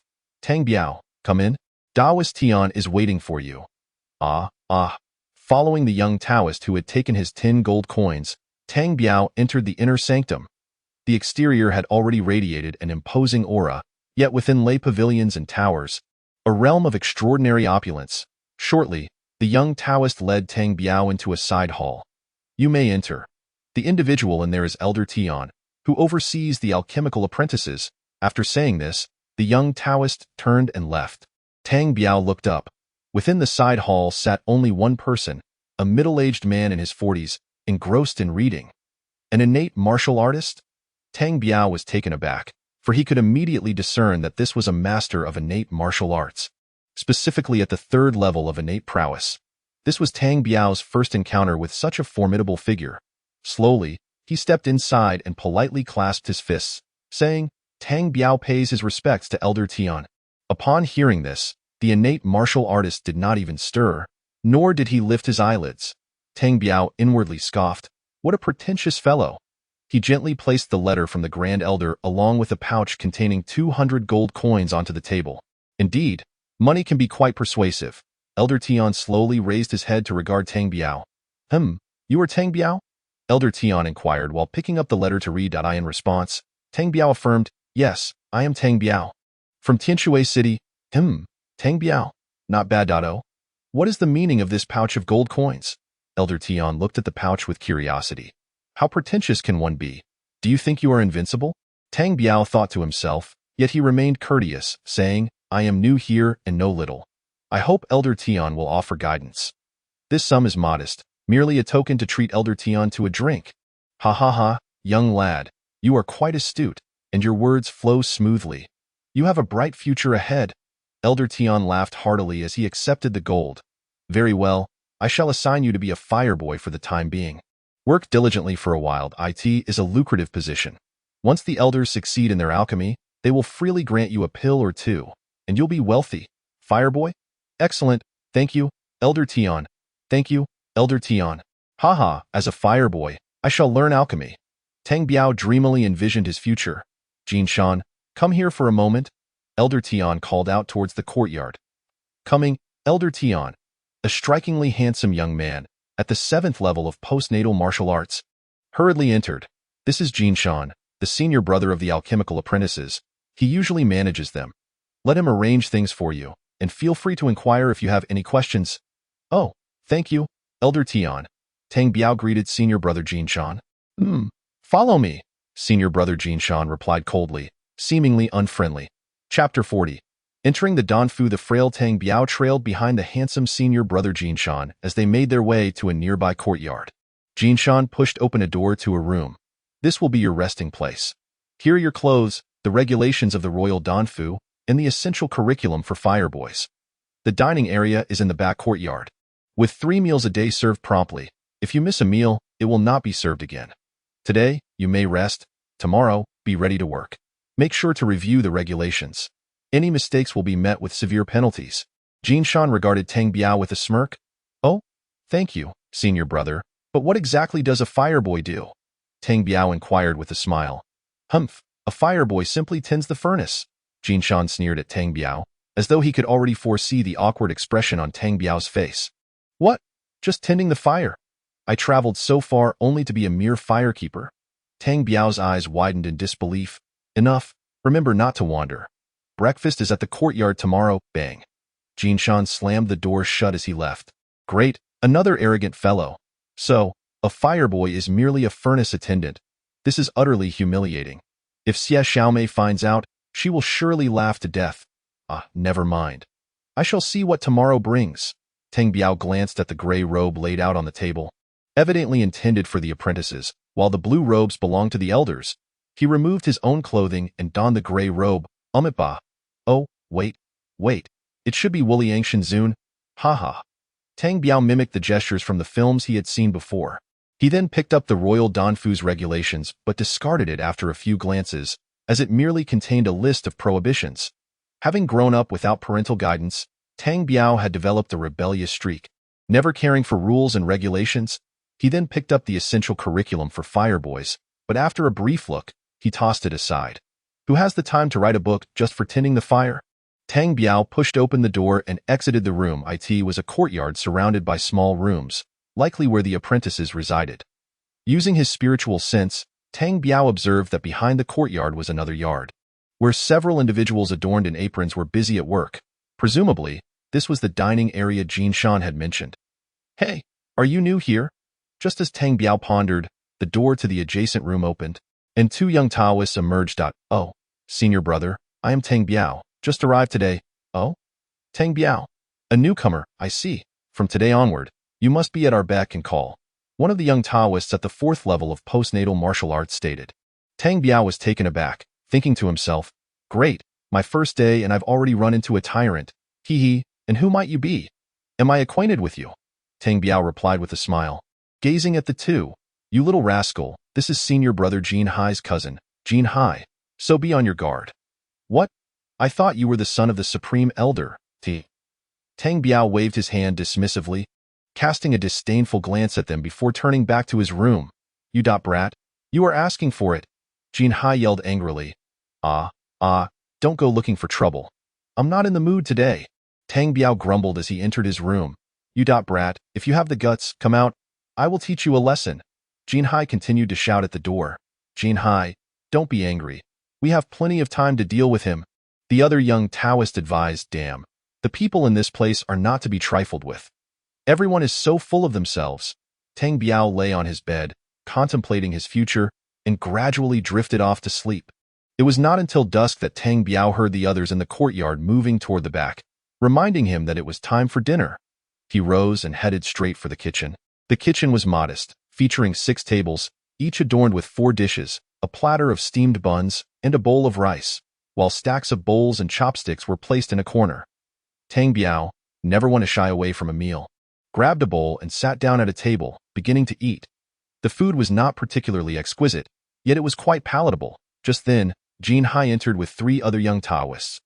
Well, the new kid is having a meal too? Jin Hai jeered as he took a seat beside Tang Biao, while the other 3 surrounded him. As Tang Biao continued to eat, he observed Jin Hai. "Senior brother Jin Hai, have you not eaten yet?" Tang Biao casually inquired. "You little brat, how am I supposed to eat what you've left behind?" Jin Hai retorted menacingly. "Senior brother Jin Hai, I truly do not understand your confidence. You are merely a lowly apprentice. Are you not? Can't I eat what you've already consumed? Do you truly regard yourself as someone of significance?" Tang Biao replied with a smile, continuing to eat. Jin Hai's eyes widened in rage. "What? I remind you, fighting is forbidden within the royal Danfu. You little brat, while fighting may be off limits, you are certainly welcome to share a meal." A tall young Taoist beside Jin Hai snatched Tang Biao's bowl and dumped the contents over his head. The dishwater splattered everywhere, coating Tang Biao's head and face. The 4 young Taoists burst into laughter. Tang Biao also laughed heartily, not forgetting to lick the dishwater dripping down his face. "Ha ha ha, as long as senior brother Jin Hai is happy. That is what matters. Enjoy your meal." Tang Biao slowly stood and walked out of the kitchen. He approached the well, filled a basin with water, and began to wash his face and hair. "You are finished, my friend. You have stirred up trouble, so brace yourself." Tang Biao cursed inwardly. Before long, he had finished washing and stealthily returned to the kitchen. "Luo Peng, you truly did well, giving that brat a taste of his own medicine." "Haha, what a delight." Jin Hai held a steamed bun, while a large bowl of food sat before him. "Senior brother Jin, it's just a small matter. If I find someone unpleasant, I deal with them like this," Luo Peng remarked, raising his bowl of food dramatically, only for the contents to suddenly spill all over Jin Hai's head. The 4 of them were momentarily stunned, staring blankly at Jin Hai, who was now drenched in dishwater. "Ha ha ha, Luo Peng, do you find senior brother Jin Hai unsatisfactory?" Tang Biao laughed uproariously. "Luo Peng, do you find me unsatisfactory as well?" "Ah, senior brother Jin Hai, it was not intentional. I had no idea this would happen. Quickly, let us go wash it off." Luo Peng supported Jin Hai as they hurried outside. In truth, Tang Biao had stealthily intervened, causing the bowl to fall on Jin Hai's head at that very moment. Chapter 41. The Alchemical Apprentice. Senior brother Jin Hai. "Senior brother Jin Hai, I apologize. It was unintentional." Luo Peng kept apologizing while assisting Jin Hai toward the well. "Senior brother Jin Hai, I'm sorry. I'll fetch water for you to wash your hair." Although Jin Hai was furious, he could not withstand Luo Peng's incessant apologies, so he swallowed his anger and moved on. "Senior brother Jin Hai, bend down. I'll wash your hair." Luo Peng's demeanor was exceedingly sincere. Just then, Jin Hai suddenly felt a powerful force from behind, causing him to lose his balance and tumble into the well. "This is bad. Senior brother Jin Hai has jumped into the well.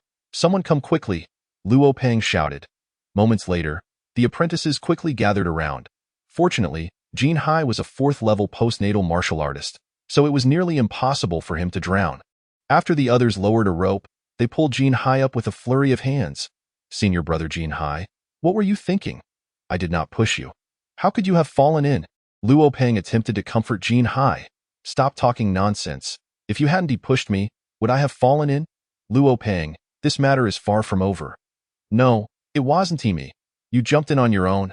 Jin Hai was already furious, storming off toward his room, while Luo Peng trailed behind, trying to explain. Tang Biao, within his own room, snorted coldly. You think you can compete with me?" Tang Biao sat cross-legged on his bed, beginning to circulate the sacred scripture of the heavens. Until late into the night, after completing a full cycle, he felt invigorated and not at all fatigued. Suddenly, Tang Biao's spiritual sense detected a gecko on the wall. An idea struck him. Could living beings be contained within the blue orb? With a flick of his spiritual sense, he directly drew the gecko into the orb without any hindrance. The gecko appeared a bit confused, likely wondering how it had suddenly found itself in an unfamiliar location. Observing the gecko with his spiritual sense, Tang Biao noted that it seemed perfectly fine, exhibiting no abnormal behavior. He then summoned the gecko back out, and the process went smoothly, with minimal resistance. Tang Biao once more placed the gecko inside the blue orb, leaving it bewildered, as if questioning its own sanity. This time, Tang Biao decided not to release it until an hour later, when dawn approached and the gecko remained lively, searching for food. Once again, he released the gecko onto the windowsill, allowing it to depart freely. Ha, what a treasure! The blue orb can indeed contain living beings. I wonder what would happen if I captured Jin Hai and made him my servant. Tang Biao mused dreamily. Meanwhile, apprentices began to appear in the courtyard, and before long, a gathering of 7 or 8 individuals had formed, with Jin Shan emerging as well. Everyone was respectfully fawning over him, calling out senior brother repeatedly.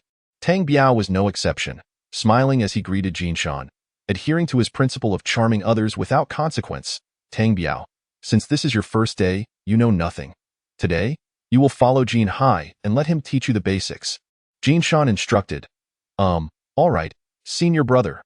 Tang Biao glanced at the smug Jin Hai. Soon, a total of 8 individuals, including Jin Shan, formed a line and proceeded toward a palace at the back of the courtyard. At that moment, 4 other gray-robed apprentices emerged, greeting them. Good morning, senior brothers. There were no elders alchemizing last night, were there? Reporting to Master Brother, last night only Elder 4 came to concoct a furnace of opening pill. Splendid. You all may return to rest, Jin Shan said slowly. Tang Biao pondered to himself. Those on the night shift in this small place seemed to be quite formal. A few followed Jin Shan into a small chamber within the great hall. Jin Shan, unceremoniously, sat down in the center and closed his eyes. What are you staring at? Hurry and prepare tea for Master Brother, Jin Hai said fiercely to Tang Biao. Oh? Tea? Where is it? Tang Biao asked in a fluster. In the adjacent room, there are tea and water. Oh, understood. Tang Biao obediently walked into the side room and, indeed, a kettle of boiling water was on the stove. After he brewed the tea, Tang Biao respectfully presented it to Jin Shan. Jin Shan did not even lift his eyelids, directly bringing it to his lips to drink. Alas, boy, do you wish to scald me to death? Jin Shan scolded angrily, throwing the tea bowl onto the table, splattering tea everywhere. Tang Biao's heart surged with fury, thinking, I graciously prepared tea for you, and yet you complain it's too hot. And you scold me. Despite his internal outrage, Tang Biao maintained a lewd smile on his face. Apologizing to Master Brother, my apologies. I shall prepare another cup for you. What are you still staring at? Hurry up. Jin Hai fanned the flames from the side. Damn, these 2 brothers are truly no good. They treat people like dirt. As Tang Biao brewed the tea, he mused, having just arrived and knowing nothing, perhaps it would be wise to endure for now. With this thought, Tang Biao spat a mouthful of saliva into the tea bowl. Here, Master Brother, enjoy the tea. This is the brew I have diligently prepared. Just right. Not too hot. Not too cold. Tang Biao beamed as he presented it to Jin Shan at HM. This is much better. Jin Hai did not miss the opportunity to assert his presence. Tang Biao watched excitedly as Jin Shan savored the tea he had mixed with his saliva, and his heart soared with delight. In the corner, Luo Pang stood obediently, unaware of what scheme these brothers were plotting against him. Jin Shan, prepare the medicinal materials. At that moment, an elderly man with innate triple cultivation, over 60 years old, entered and tossed down a list. Jin Shan, upon seeing the old man, abruptly sat up. Yes, Elder Nyo, I will prepare it for you right away. Jin Shan held the list, saying, Jin Hai, you go gather the materials and take Tang Biao along. Make sure he learns quickly. Oh, understood, big brother. Jin Hai shot a displeased glare at Tang Biao. Come with me. The 2 hurried to a large room across the way, a pharmacy, where Jin Hai handed the list to an elderly man inside. Hurry, this is for Elder Nyo. What bad luck to have to work more because of a new bee. The old man briskly prepared a dozen medicine packets, neatly tying them up and handing them to Jin Hai. The 2, with the herbs in hand, made their way to a quiet room where Elder Nyo was meditating. Jin Hai quietly entered, and Tang Biao followed suit. From now on, you must pay close attention, understand? I will only teach you this once. Starting tomorrow, do not follow me, Jin Hai said in a low voice. Tang Biao, not thinking much of it, nodded slowly, keenly observing Jin Hai's every move. Chapter 42. Observing Alchemy New Arrival? Elder Nyo opened his eyes and glanced at Tang Biao. Yes, Tang Biao nodded in affirmation. The room housed a modest alchemical furnace atop a small platform, with a sack of refined coal beside it and a water jug nearby. Nothing more. All right, Tang Biao, pay close attention. The fire is divided into 3 parts. In the beginning, it must be fierce, then reduced to a gentle flame, and finally, a medium fire. Jin Hai said coldly. Jin Hai began to ignite the fire and add coal. And when he deemed it sufficient, he took a slender bamboo tube and vigorously blew air into the furnace. At that moment, Elder Nyo poured a ladle of cool water into the alchemical furnace, murmuring, "Hot furnace!" A plume of steam rose from the stove as Jin Hai intensified his blowing, the coal within the furnace glowing bright red. Elder Nyo's hand trembled as he grasped the furnace, which was nearly glowing red itself. At that moment, he retrieved a packet of herbs from the side, opened it, sniffed, and poured its contents into the furnace. As time passed, several packets of herbs were added to the furnace, Elder Nyo continually stirring the mixture, while Jin Hai below exerted himself in blowing. After a considerable time, the herbs within the furnace had transformed into liquid. Jin Shan ceased blowing, placing a stone in the center of the charcoal, causing the temperature to drop significantly. Tang Biao watched in rapture. So this is alchemy? This fiery apprentice is splendid. I shall learn from them at any opportunity. Tang Biao felt immense joy. The liquid in the furnace flowed gently, gradually taking shape under the gentle simmer. At this moment, Elder Nyo covered the furnace, his hand movements hastening as he continuously stirred the furnace to ensure the elixir within was evenly agitated. Before long, Elder Nyo's shaking grew increasingly rapid, and Jin Hai removed the heated stone. Finally, after half an hour, Elder Nyo burst into laughter, lifting the lid of the furnace. Tang Biao beheld 3 crystal-clear pills swirling at the bottom of the furnace. Congratulations, Elder Nyo, on successfully refining the elixir. Jin Hai timely offered a flattering remark. Elder Nyo, what kind of elixir did you concoct? Tang Biao curiously inquired. Both Elder Nyo and Jin Hai turned to look at Tang Biao simultaneously, and he froze, realizing he had overstepped. Quickly, he waved his hands with a smile. Elder Nyo laughed heartily, offering no reply, as he stored the 3 pills away. Let us go. Are you still watching? Jin Hai nudged Tang Biao, who only then realized the demonstration had concluded.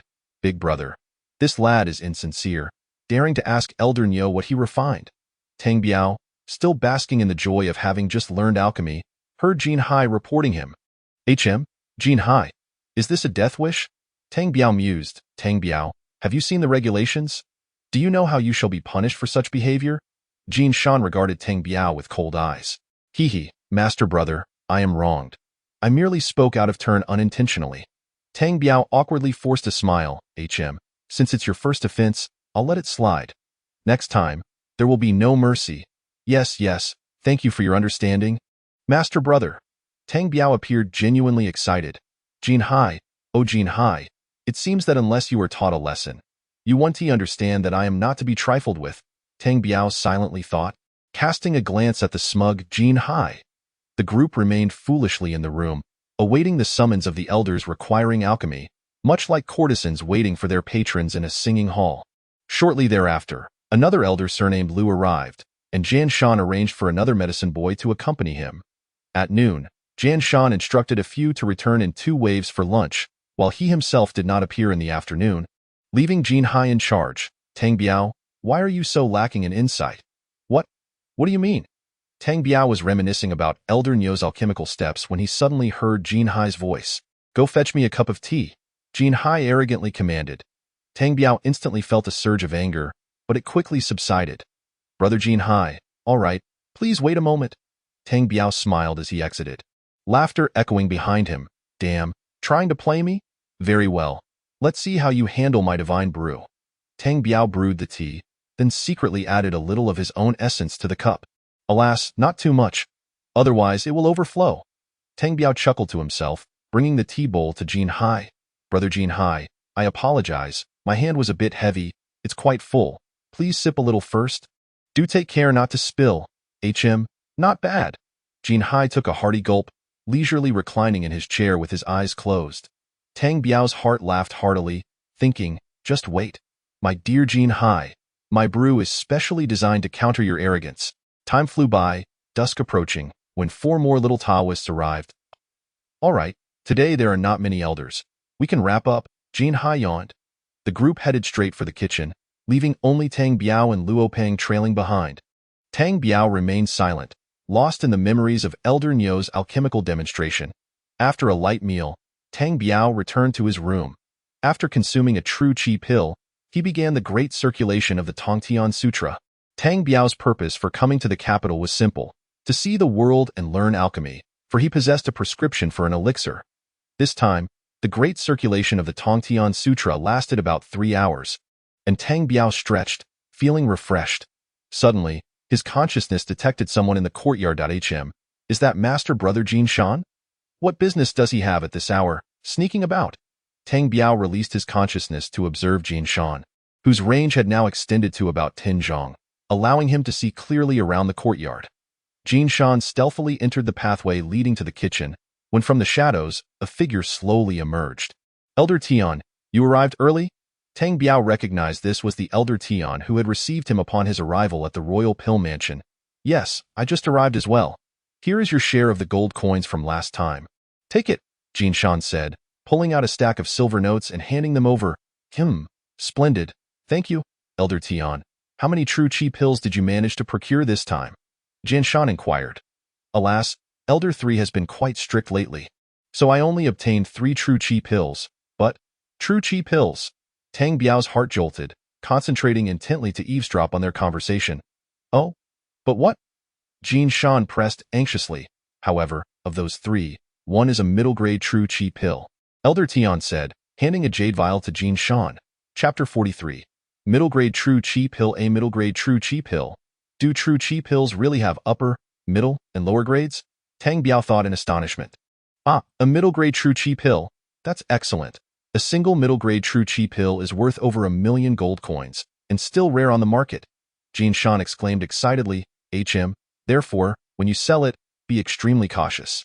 After all, such goods are rare, and you must ensure nothing goes amiss. Elder Tian, you need not worry. My channel is absolutely secure, Jin Shan assured, gazing at the jade vial in his hand. Elder Tian, I must say, rather than being a thief, why not procure more of these goods? Then you wouldn't have to fret over your gambling debt of over 10 million. Jin Shan chuckled softly. Stop talking nonsense. I hope one day to procure an upper-grade true qi pill. Then I'd have it all sorted. Elder Tian replied with a bitter smile. All right, I shan't keep you further. 3 days from now at this time, return to collect your payment, Jin Shan concluded, tucking the jade vial into his bosom and stealthily making his way back to his room under the cover of night. Elder Tian also quietly slipped away into the shadows. Hearing their conversation, it became clear Elder Tian was burdened with over 10 million in gambling debts, and it was Jin Shan who was aiding him in offloading stolen goods. A middle-grade true qi pill and an upper-grade true qi pill. Did I unwittingly purchase a lower-grade true qi pill from the Chiu family head? Tang Biao murmured, his consciousness trailing Jin Shan back to his room. Jin Shan's room was considerably larger than theirs. Upon entering, he first secured the door, listening attentively for any signs of followers, before finally producing the jade vial. Jin Shan withdrew 2 true qi pills, one resembling the one Tang Biao had purchased from the Chiu family head, and upon unveiling the other, he gulped audibly. It was a pill nearly the color of milky white, emanating a gentle glow that stirred one's spirit. After gazing for some time, greed gleamed in Jin Shan's eyes, yet he ultimately placed the jade vial beneath a discreet boot beneath the bed.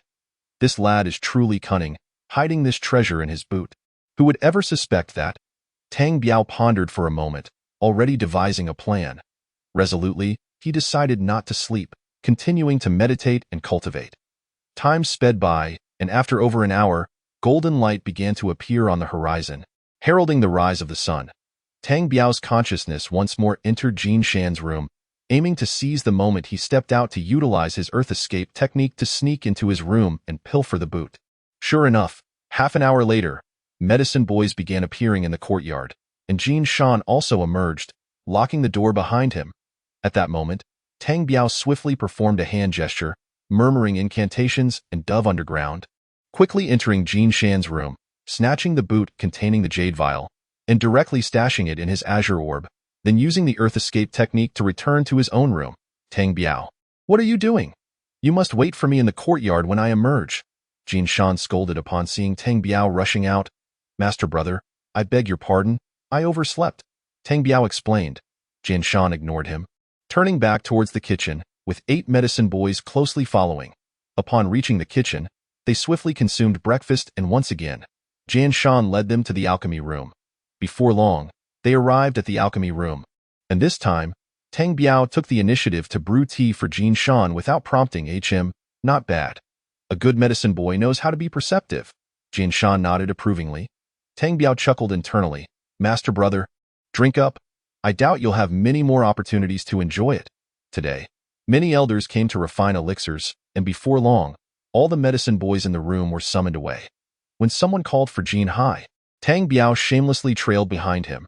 Jin Hai shot Tang Biao an irritated glance but said nothing. While Jin Hai was tending to the fire, Tang Biao attentively observed Elder Meng's alchemical process. Hot furnace, melting herbs, extracting essence, condensing pills, various techniques and the order of alchemical steps left Tang Biao in awe. After about an hour, Elder Meng completed the alchemy, leaving Tang Biao utterly impressed. Boy, are you new here? Elder Meng inquired. Yes, Elder Meng, it's my second day. Tang Biao replied. Humph, I thought so. Why were you watching him? You should be watching me. I was just captivated by Elder Meng's movements. They were simply too magnificent. Tang Biao laughed, flattering Elder Meng. Humph, utterly boring. In the future, when I refine elixirs, I won't need your service.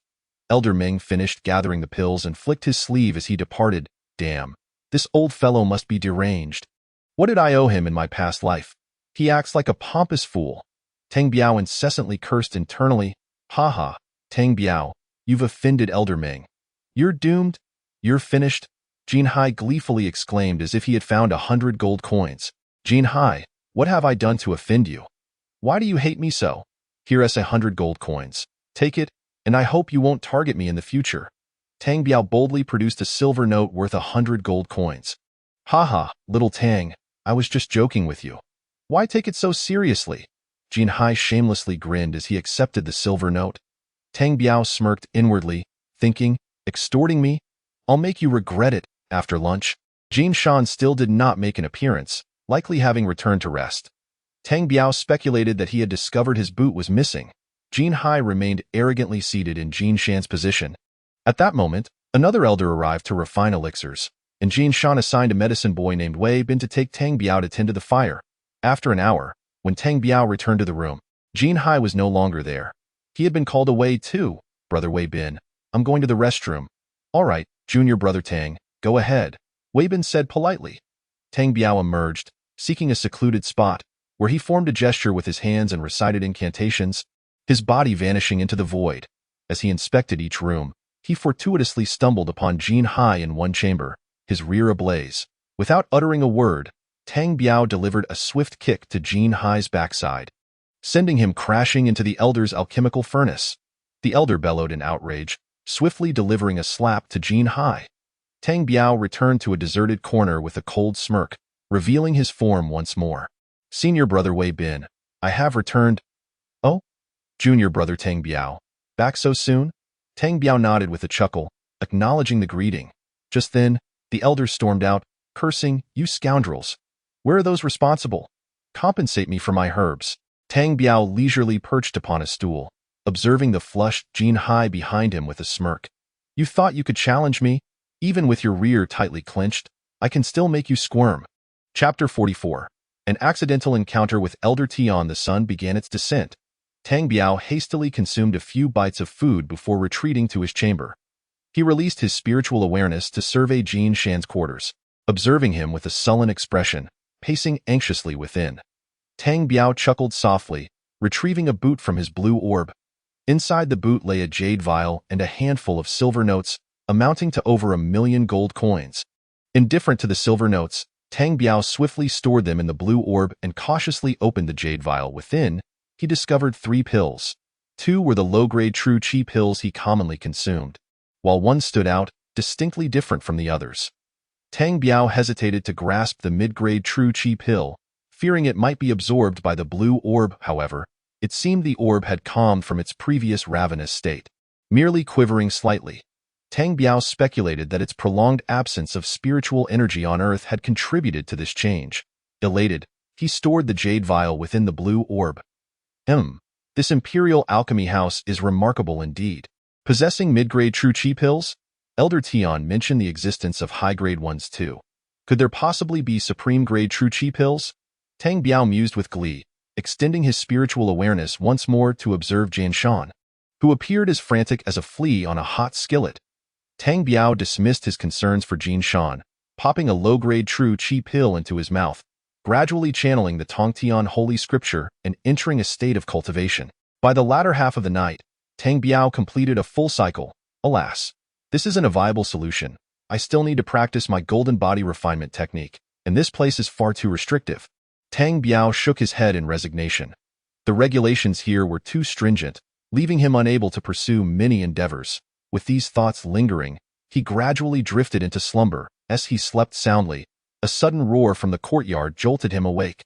"Get up, you lazybones! Daylight is nearly upon us." As Tang Biao rose, he realized it was Jian Shan shouting in the courtyard.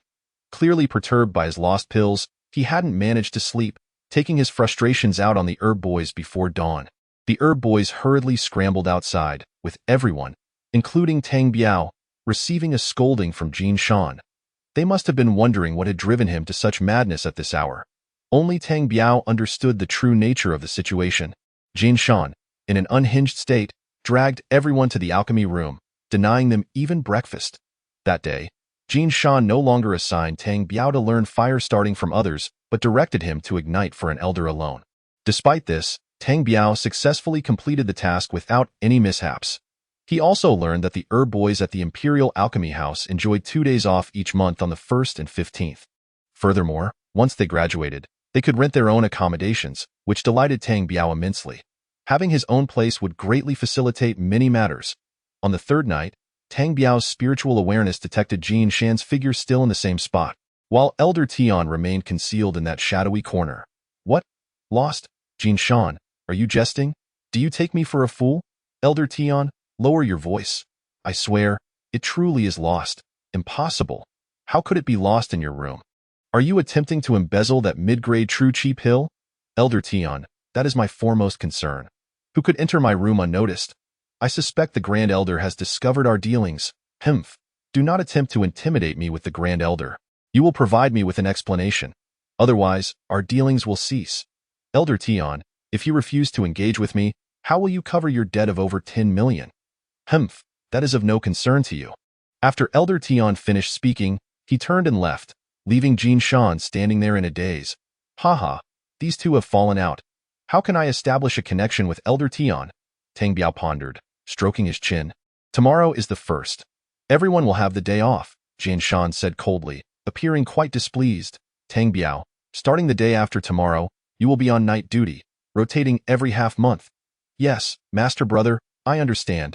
Tang Biao was already aware that once they graduated, they would rotate every half-month. The following morning, Tang Biao donned his own clothes and left the Imperial Alchemy House, strolling alone down the street. To enhance his convenience, he sought to rent a room. After some inquiries, Tang Biao found a modest courtyard not far from the Imperial Alchemy House, renting it for 100 gold coins per month. He promptly paid a year's rent. He then sought out a few workers on the street, instructing them to set up a stove in his room and even mimicking the alchemy room to create a fire platform, as he intended to experiment with alchemy when time permitted. Realizing it was already afternoon, he needed to venture out to purchase some quality coal and daily necessities. As Tang Biao strolled slowly along the street, he suddenly spotted someone. "Elder Tian? Where is he headed?" After considering for a moment, Tang Biao discreetly followed behind Elder Tian. It wasn't long before he saw Elder Tian, dressed in plain clothes, wearing a forlorn expression as he entered a gambling den. After contemplating for a moment, Tang Biao followed him inside. "Mr. Tian, you have already accrued over 2 million in gambling debts and have yet to repay them. You come again? When will you settle your old debts?" "Alas, funds are tight these days, but I assure you, I will repay you shortly. Please, lend me another 100,000 gold coins to recoup my losses." Elder Tian pleaded humbly with the people in the casino. "Get lost. Go wherever you please. Do not disgrace yourself here," the casino staff snarled, attempting to expel Elder Tian. What are you doing? You dare speak to my teacher like that?" Tang Biao bellowed, appearing at Elder Tian's side. You are that Tang Biao." Elder Tian's face flushed with embarrassment. "Kid, Who are you? What is it to you? Humph, it is undoubtedly my concern. This is my teacher, and I will not allow you to insult him. Tang Biao asserted with righteous indignation. Your teacher? What of it? If your teacher is broke, he cannot enter the gambling den. The casino staff retorted arrogantly. Tang Biao rummaged through his clothes and produced several silver notes, shaking them in his hand. Kid, open your eyes and see what this is. The casino staff froze, but quickly switched to a smiling demeanor upon realizing the significance. Haha, my apologies. Please, gentlemen, come in. The casino staff eagerly cleared a path for them. Teacher Tian, let us go inside and have a few games. Tang Biao pulled Elder Tian along into the den. This isn't quite proper, is it? No worries, Elder Tian. If you lose today, it's on me. If you win, it's yours. Tang Biao declared with bravado. Chapter 45. Elder Tian takes the bait. Tang Biao. How does a mere herb boy have so much money? Elder Tian. I am, after all, the eldest son of the Tang family in Tianshui City. No need to worry. This money is for purchasing pills for an uncle in the family. But what if you lose? How will you explain it to your family? We will cross that bridge when we come to it. We cannot lose our momentum in the casino. If we don't fight for our pride, what is the point of playing? I cannot stand to see them bully you. Elder Tian looked at Tang Biao with gratitude. Come, staff, bring us some tea. Tang Biao slammed a silver note worth 1,000,000 gold coins onto the table. Elder Tian stared at Tang Biao in shock, surprised by his boldness despite his youth. Elder Tian, play boldly. The essence of gambling lies in the spirit. Enjoy yourself. Tang Biao said while sipping tea. All right, Tang Biao, then I shall not hold back that if I lose, I assure you, you will not suffer, Elder Tian declared, seizing the silver notes on the table and immersing himself in gambling. The game being played was the size bet. It must be said that Elder Tian was rather unfortunate. In less than half an hour, the 1,000,000 gold coins had dwindled to just 300,000. As the last of the 1,000,000 gold coins was on the verge of being lost, Tang Biao appeared increasingly anxious and restless. Elder Tian, your luck seems to be lacking today. Perhaps I should take a turn. Can you manage? Elder Tian asked skeptically. Alas, what is the issue? It's all about chance. Isn't it? All right, you place the bet and let us see how your luck fares. Okay, I'll bet on big.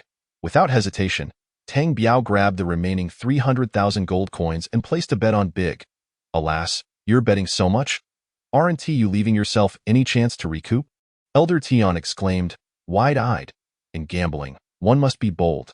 Either the fish dies or the net breaks. Place your bets, the dealer shouted. Come on, place your bets. The more you bet, the more you win. Go home and marry a little wife. The dealer shouted incessantly. All right, the bet is placed. Let us see. The dealer lifted the bowl, revealing 3, 5, 6, 14 points. Big. Haha. Tang Biao, we won. We won. Elder Tian exclaimed, dancing with excitement like a child. Tang Biao merely smiled faintly. Come on, place your bets. The more you bet, the more you win. Go home and marry a little wife. The dealer resumed his incessant shouting. Tang Biao, what should we do next? Let us go all in and bet big. Tang Biao blurted out, inadvertently using terms from his previous life in the casino. What? What does going all in mean? Elder Tian turned to Tang Biao, confused. Oh, I mean to bet all 60,000 on big.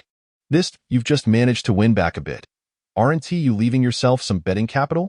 Elder Tian asked, sweat beading on his forehead. Alas, in life, one must be meticulous, but in gambling, one must be bold. You cannot catch a wolf without letting go of the lamb. Let us win boldly or lose gracefully. Elder Tian hesitated, but Tang Biao snatched the silver notes from his hand without a second thought, placing them on big. Come on, place your bets. The more you bet, the more you win. Go home and marry a little wife. The dealer continued to shout. Hey, can you change your catchphrase? Why so many little wives? Tang Biao teased the dealer. All right, I'll change it next time. The bet is placed. Let us see. 4, 4, 6, 14 points. Big. As the dealer's voice rang out, Elder Tian erupted into joyous shouts. The dealer presented 120,000 silver notes to Elder Tian. Elder Tian, we won. What do we do next? What should we do next? Let me think. Place your bets. Place your bets. This young man has such good luck. Let us win more while the luck is with us. The dealer urged incessantly.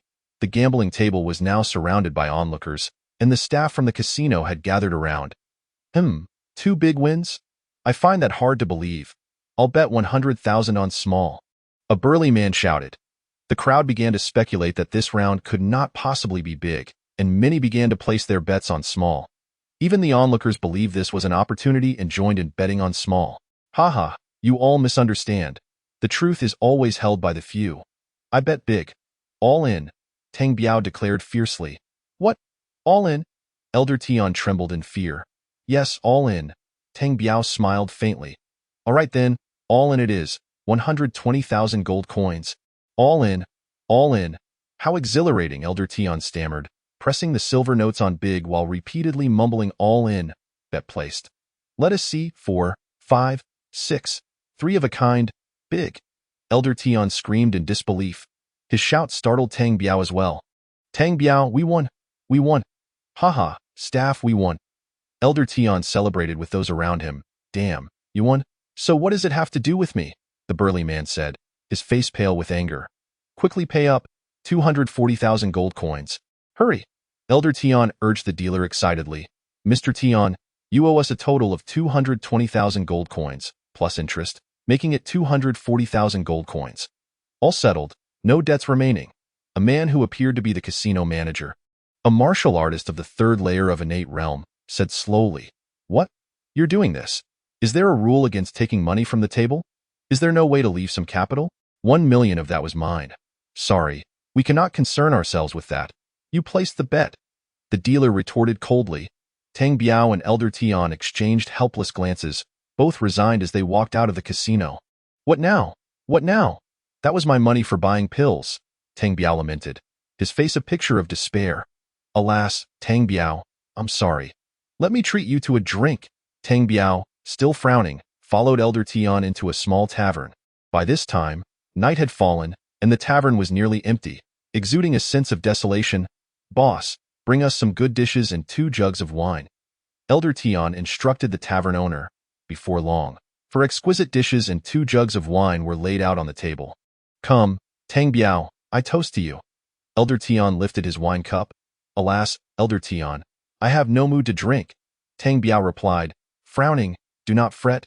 It's merely the money for pills. Drink this cup, and I'll find a solution for you. Elder Tian said with a smile, raising his cup once more.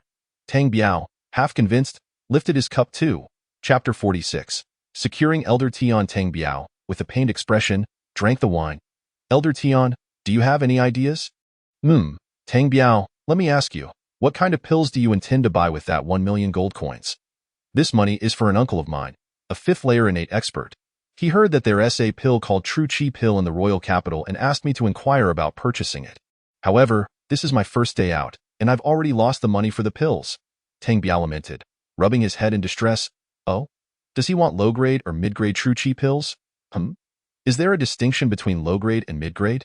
He didn't specify, just mentioned 1 million gold coins, and to buy as many as I could. I heard these pills are difficult to acquire, so I was tasked with finding a channel. Of course, these are elixirs meant for royal consumption. The inferior ones cost 100,000 each, while the medium-grade ones are priced at 1 million apiece. But how much do the superior and exquisite ones cost? Tang Biao's interest was piqued. The superior Qi pills are no longer traded with gold coins. Only the Grand Elder of the entire Hongye Kingdom possesses the ability to concoct them. Oh? Has Elder Tian deceived me? Without the exchange of gold coins, could it possibly involve silver coins? With a smile, Tang Biao poured wine for Elder Tian. Silly boy, have you ever heard of the spirit stones used by cultivators? Elder Tian whispered, lowering his voice. Spirit stones? I have not heard of them. I suspect you haven't. They are stones infused with spiritual energy, serving as currency for cultivators, and I hear they can only be found beyond the seas. Oh? Currency for cultivators? Does that mean the Grand Elder is a cultivator?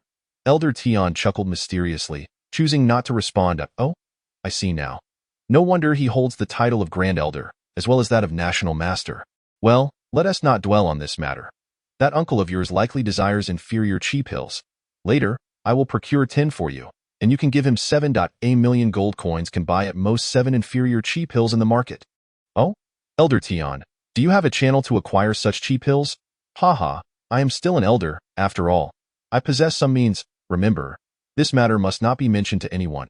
Otherwise, The private sale of cheap pills could lead to devastating consequences for entire clans. Tang Biao turned pale with fear, acknowledging the gravity of the situation. Understood. Heaven knows, earth knows, you know, and I know. Take some time to inquire with your uncle about the quantity he requires and whether he has any need for medium-grade chi pills. Elder Tian was clearly intrigued. Understood, Elder Tian. I will send a message to inquire immediately. Tang Biao, you are indeed quite loyal. Without further ado, let us drink this cup. In 3 days, I will provide you with 10 inferior chi pills. Haha, thank you, Elder Tian. I am immensely grateful. Tang Biao respectfully filled Elder Tian's cup once more. Elder Tian, may I trouble you with another matter? If it is not too much to ask? Go ahead. After taking a sip of wine, Elder Tian gently stroked his beard. I wish to learn alchemy, but the Jinshan and Jinhai brothers have been bullying me. Those two rascals, I shall deal with them sooner or later. For now, hold your ground. Do not fear them during this period, confront them directly. With me backing you, remember, from now on, you are my person. Elder Tian smiled cunningly. Yes, I shall be Elder Tian's person. Whatever you instruct, I shall comply. Tang Biao felt an immense joy within. Very well, 3 days from now at noon, we shall meet at this small restaurant. After finishing their meal and drink, Elder Tian returned to his residence in the royal capital, while Tang Biao pretended to head towards the royal elixir house but took a turn and returned directly to his rented room. Tang Biao was scheduled to work in the alchemy room tomorrow night, so he had ample time to refine his physical body. He quickly filled a pot with water, ignited the fire beneath it, and stripped down to immerse himself. The blue orb he possessed contained the herbs gifted by Xie Xiaomei when she departed.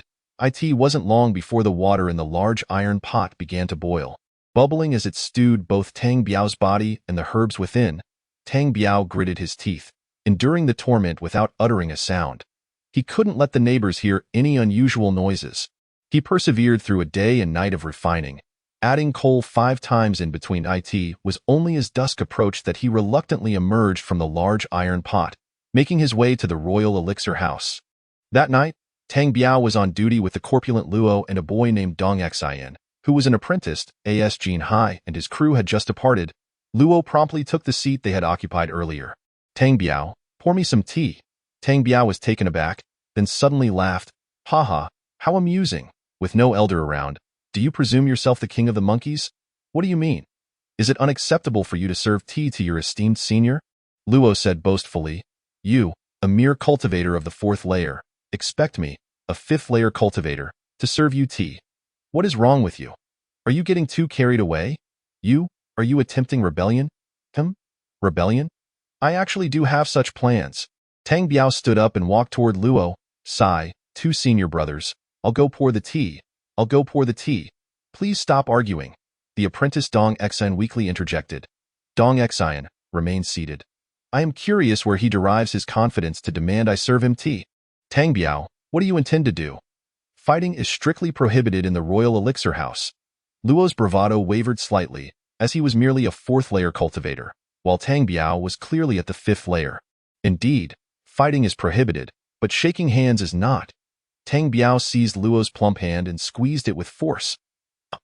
Luo immediately broke out in a cold sweat, collapsing onto the ground. Shuh, do not make a sound. Or else. Tang Biao tightened his grip once more. This time, Luo nearly fainted from the pain. After all, Tang Biao's true cultivation level was at the 3rd layer of qi refining, and as a body cultivator, dealing with a 4th layer cultivator was akin to child's play. Tang Biao, I was wrong. Let go of me. My hand is breaking. You were wrong. Then allow me to pose 3 questions. If you answer correctly, I shall spare you. Very well, ask away. Luo's face contorted in pain. The first question. What is your name? I am Luo.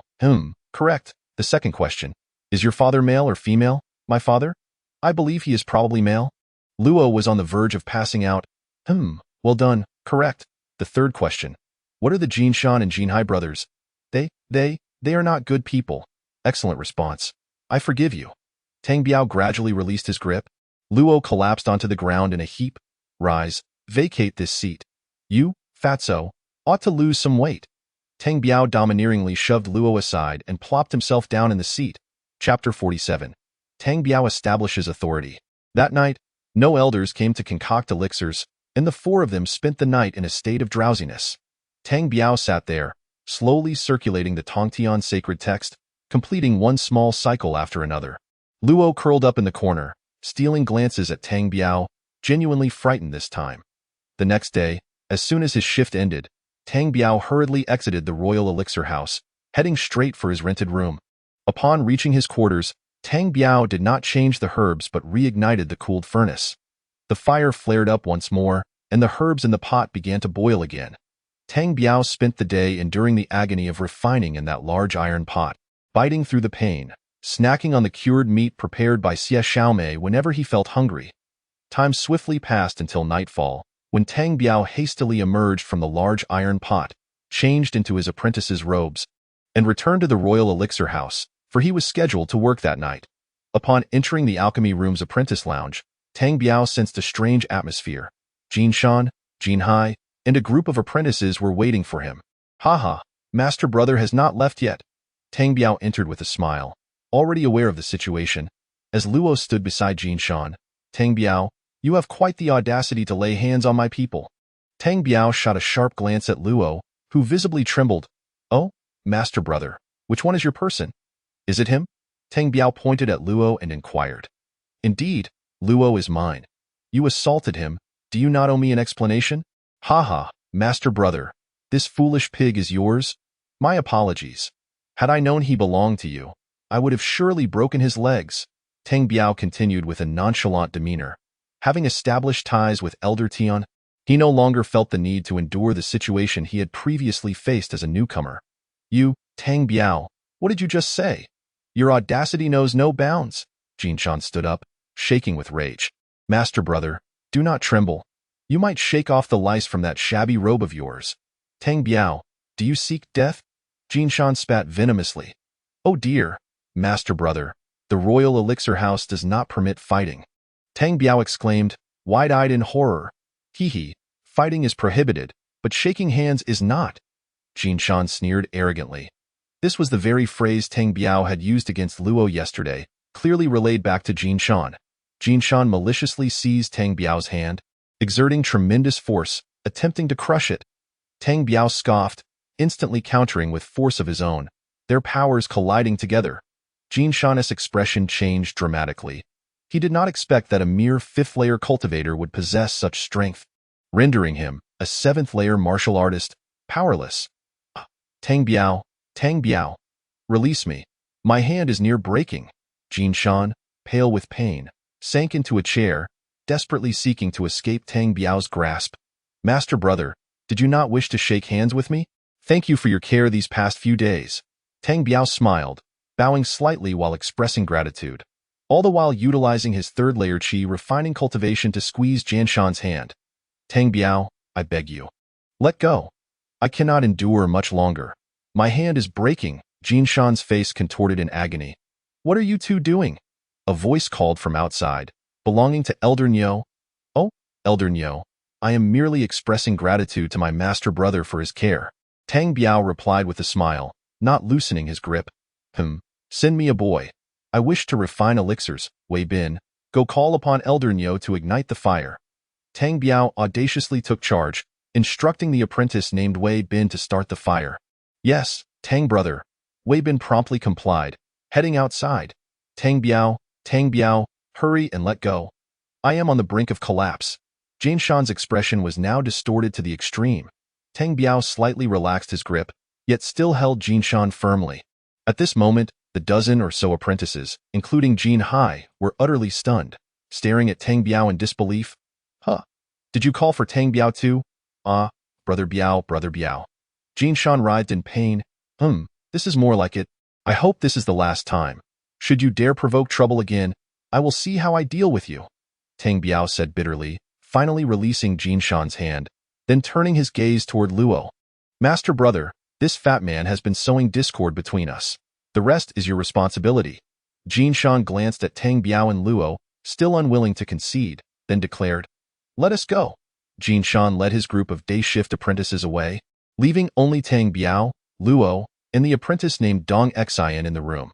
Tang Biao paid them no heed, comfortably taking the Master Brother's seat, and began observing Elder Nyo's alchemical process with his divine sense. Tang Biao was indifferent to any fire responsibilities. He would not be engaging in such tasks in the future. He intended to covertly learn the art of alchemy. Luo, trembling and curled up in the corner, shivered in fear. Tang Biao ignored him, his purpose being to learn alchemy, not to engage in conflicts with these apprentices, whom he deemed beneath his notice. An hour later, Tang Biao, pale-faced, concluded his surreptitious observation of Elder Nyo's alchemy, having depleted his divine sense significantly. Subsequently, 2 more elders arrived to refine elixirs, and Tang Biao directly assigned Luo and Dong Xian to stoke the fire. He then began meditating in the room to recover. Luo, feeling as if he had been granted amnesty, swiftly rushed outside at dawn. Instead of returning to his rented room, Tang Biao went back to the small room provided for him at the royal elixir house. Sitting cross-legged, he consumed an inferior chi pill and began to cultivate using the Tongtian sacred text. The medicinal properties of the inferior chi pill were quite remarkable, swiftly restoring Tang Biao's spirit to a considerable degree. Ever since his conversation with Elder Tian, Tang Biao had gained insight into the mysteries of the chi pills.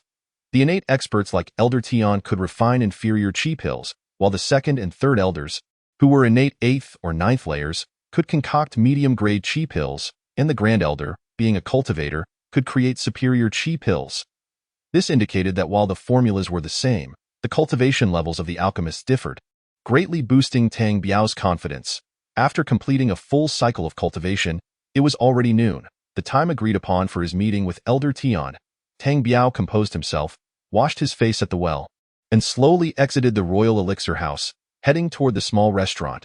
The establishment was not particularly crowded, and Tang Biao chose a quiet corner to sit down, casually ordering a couple of dishes while awaiting Elder Tian's arrival. Chapter 48. Stealing the Art of Alchemy. Not long after, Elder Tian indeed pushed the door open and walked straight to Tang Biao's table. Tang Biao grinned slyly, pouring a cup of wine for Elder Tian. Elder Tian, you have arrived. How did the matter go? Elder Tian cautiously glanced around before discreetly handing Tang Biao a jade vial from beneath the table. Inside are 10 inferior chi pills. Consider this my repayment for the 1,000,000 gold coins from last time. Tang Biao's heart soared with joy. Thank you, Elder Tian. Now I can finally report back to my uncle. Did your uncle respond? Does he have a need for medium-grade chi pills? Elder Tian took a sip of wine and spoke slowly. Yes, he replied, stating the higher the grade, the better. If there are superior chi pills, that would be ideal. He also has a master and mistress, both innate 9th layer experts. Money is not an issue. Tang Biao began to fabricate a story. Such a swift response? Alas, he is the one who brought me to the royal elixir house, and they have yet to return. Oh, tell him to prepare 3,000,000 gold coins. In 10 days, I will provide him with 3 medium-grade chi pills. Oh, Elder Tian, they are currently in this royal capital. Shall I arrange for you to meet? No, I shall not meet. I will take a 10% cut from this 3,000,000 gold coins. You handle the matter? And remember to keep it confidential. Elder Tian shook his head vigorously. This was precisely what Tang Biao had anticipated. He was merely making casual conversation, as who would have an uncle in the first place? Very well, I understand. But why 10 days? Tang Biao inquired with curiosity. In 3 days. The second elder will personally open the furnace in the inner court to refine medium-grade chi pills, specifically requesting me to assist with the fire. I will be in the palace for a few days. What? The second elder is personally opening the furnace. He requires your assistance with the fire. That is quite the trust placed in you. Congratulations, Elder Tian. Who could argue with that? Alas, my gambling habit remains unchanged. Once I repay this gambling debt, I will focus on my cultivation. Elder Tian, I have never entered the royal palace. Would you take me along to broaden my horizons? If so, I shall forego my 10% cut. Oh? Tang Biao, are you jesting with me? I am not joking. Just once entering the royal palace would give me ample material for bragging rights. Tang Biao laughed heartily. Fine, it is settled then. I was contemplating whom to bring into the palace for reconnaissance. Elder Tian also drank a cup of wine in delight. This way, I saved 30,000 gold coins. Previously, he had split the profits evenly with Jin Shan. In 3 days, prepare yourself. I will send someone to notify you. Remember, this matter must remain confidential. Utmost secrecy. Elder Tian lowered his voice. Rest assured, Elder Tian, I am known as Iron Mouth Steel Teeth in my hometown. I will never speak of what should not be said. I must take my leave now. Elder Tian gulped down another mouthful of wine, stood up, and turned to depart. For 3 consecutive days, there had been not a whisper of activity from the direction of Jinshan. Tang Biao was acutely aware that they were undoubtedly concocting some sinister plot. However, he remained unfazed. In the face of absolute strength, all schemes and conspiracies were mere trifles. During these 3 days, Tang Biao's training had reached a frenzied peak. Upon returning to his quarters, he would promptly swallow a low-grade true qi pill and begin meditative cultivation. Even during his night watch, he would discreetly consume another low-grade true qi pill when no one was looking, silently practicing the Tongtian sacred scripture. The 3 young apothecaries were none the wiser. Whenever an elder arrived to refine pills, they would instinctively attend to their duties without needing Tang Biao's prompting. Tang Biao was determined to significantly enhance his spiritual perception over these 3 days, hoping to stealthily observe the second elder during his alchemical processes. Tang Biao, Elder Tian is waiting for you at the entrance. He wishes to take you into the palace, came the voice of a young acolyte on guard duty. Understood. I shall be there momentarily, Tang Biao replied, hastily making his way outside. Elder Tian was already seated in a palanquin at the entrance. Upon seeing Tang Biao emerge, he wasted no time and ordered the bearers to set off towards the imperial palace. Before long, Tang Biao found himself standing before the palace gates, having followed the palanquin. Elder Tian disembarked, and they could only enter the palace together. Tang Biao, once inside, do as instructed. Do not speak out of turn or wander aimlessly, Elder Tian whispered urgently. Yes, I understand, Elder Tian. The palace was indeed grand, resplendent with gold and jade, as the two navigated through a garden adorned with pavilions, rocks, and waterfalls. Elder Tian, you have arrived. The second elder has been awaiting your presence, a young acolyte, around 10 years of age, greeted them. This is Tang Biao. Please see to his accommodations while I meet with the second elder, Elder Tian instructed as he entered the grand hall. The young acolyte led Tang Biao to a room adjacent to the hall. Senior brother, you may wait here for Elder Tian, the young acolyte said. Thank you, junior brother, but I am uncertain what I should do here, Tang Biao admitted. Oh? Nothing much. Elder Tian may be staying here for a few days, and you are responsible for attending to him, the young acolyte explained. I see. Thank you, junior brother. Tang Biao expressed his gratitude politely. Once the acolyte departed, he unleashed his spiritual perception, directing it into the adjacent chamber. Elder Tian was busy sorting herbs on a table with 2 other young acolytes, categorizing them and weighing each one meticulously. An elder with an ethereal demeanor sat nearby. Sipping tea, Tang Biao noted that the elder's cultivation had reached the 9th level of innate martial prowess. Xiao Tian, be meticulous. These medicinal herbs are precious. They have been aged for over a century. This time, we only have 3 portions of herbs, and century-old herbs are becoming increasingly rare, the second elder admonished. Yes, second elder, I understand, replied Xiao Tian. You are quite capable. While I refine the pills, observe closely. It will benefit you in the long run, the second elder continued. Second elder, I comprehend your intentions. You have chosen me to ignite the flames, which is a great honor. Xiao Tian beamed, his demeanor as docile as a kitten. Well, once everything is prepared, ignite the flames. Today, we shall produce a batch of mid-grade true qi pills. In no time, the 3 portions of herbs were weighed and placed beside an exquisite iron furnace, which was surprisingly integrated with the pill furnace. This pill furnace is impressive. Perhaps I could manage to steal it when the time comes, Tang Biao mused secretly. Elder Tian began arranging firewood and fine coal within the furnace. In less than the time it takes for half a stick of incense to burn, the flames within the ornate furnace began to blaze vigorously. At that moment, Elder Tian shed his usual aloof demeanor, crouching low to the ground, fervently blowing on the flames. The ethereal second elder commenced the alchemical process, first heating the furnace, then adding the herbs, followed by a ladle of cool water. Instantly, steam billowed from the pill furnace. Tang Biao, free of distractions, diligently focused his spiritual perception to observe and learn. Chapter 49. The fire stick. 2 hours later, Tang Biao's head throbbed as he approached the brink of collapse. Finally, the second elder completed the alchemical process, producing 4 mid-grade true qi pills. This was Tang Biao's first attempt, and he had maintained his external spiritual perception for 2 full hours without interruption. He quickly swallowed a low-grade true qi pill and sat down in a chair. gradually circulating the Tongtian sacred scripture to restore his spiritual perception. Thankfully, Elder Tian did not emerge immediately, taking the opportunity to consult the second elder on numerous questions, granting Tang Biao ample time to recuperate. After more than an hour, Tang Biao, "Follow me," Elder Tian announced. Tang Biao acknowledged and accompanied Elder Tian, following a young acolyte to a nearby courtyard. The young acolyte assigned a room to each of them and briefed Tang Biao on the location of the kitchen and hot water. "Tang Biao, what is the matter? You look pale," the young acolyte inquired. "Oh, it's nothing, Elder Tian. I was on night watch last night," Tang Biao replied. "Oh, how could I forget? You Haven Tea slept a wink. How about this? Go fetch me a pot of boiling water, and then you can rest," Elder Tian suggested. Tang Biao nodded, picked up a kettle, and followed the directions given by the young acolyte to the kitchen. It was just after lunch, and the kitchen was deserted.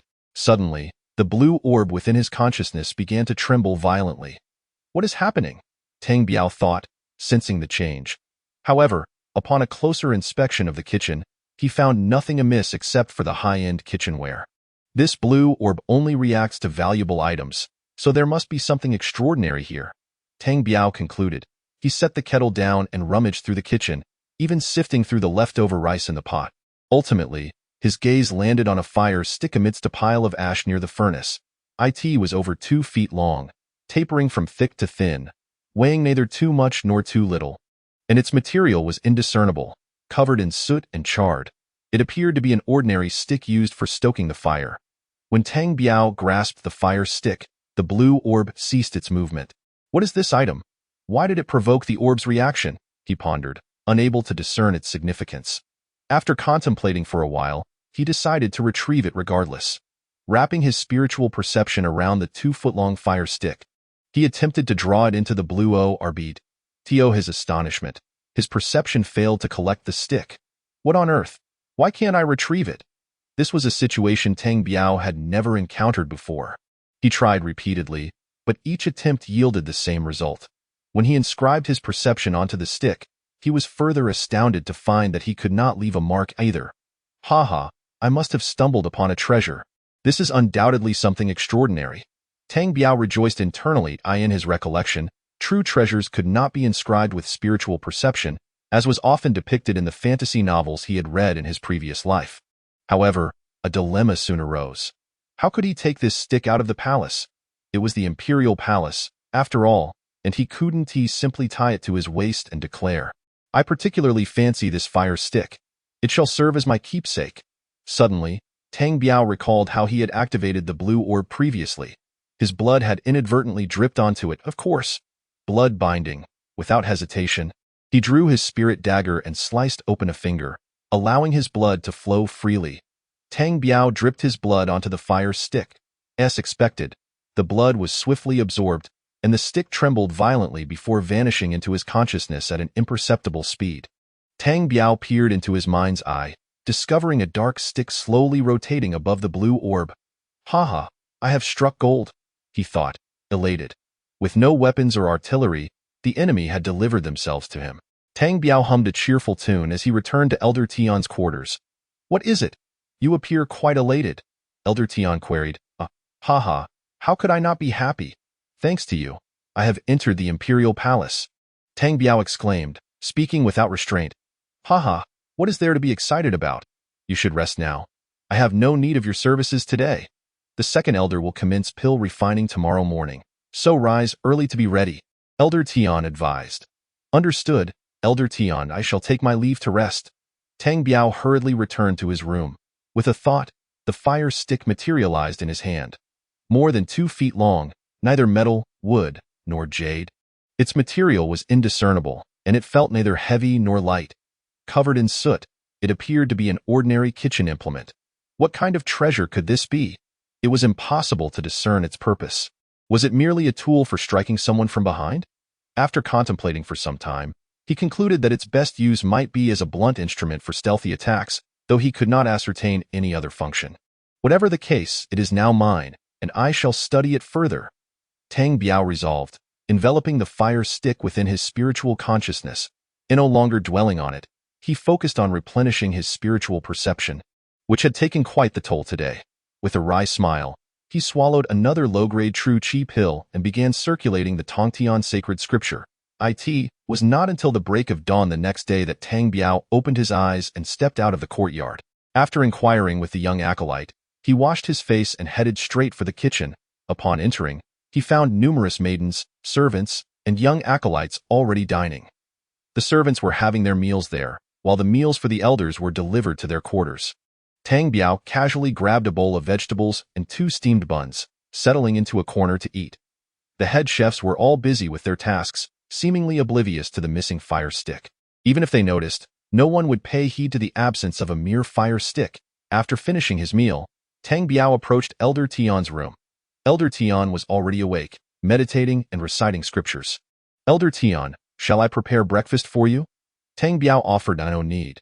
I have already instructed a servant from the inner court to procure it for me, Elder Tian replied. Elder Tian was quite amiable. Despite his status as an elder, he recognized that they were partners in this endeavor and did not wish to burden Tang Biao with menial tasks. Not long after, Elder Tian finished his meal and took Tang Biao back to the side hall where they had refined pills the previous day.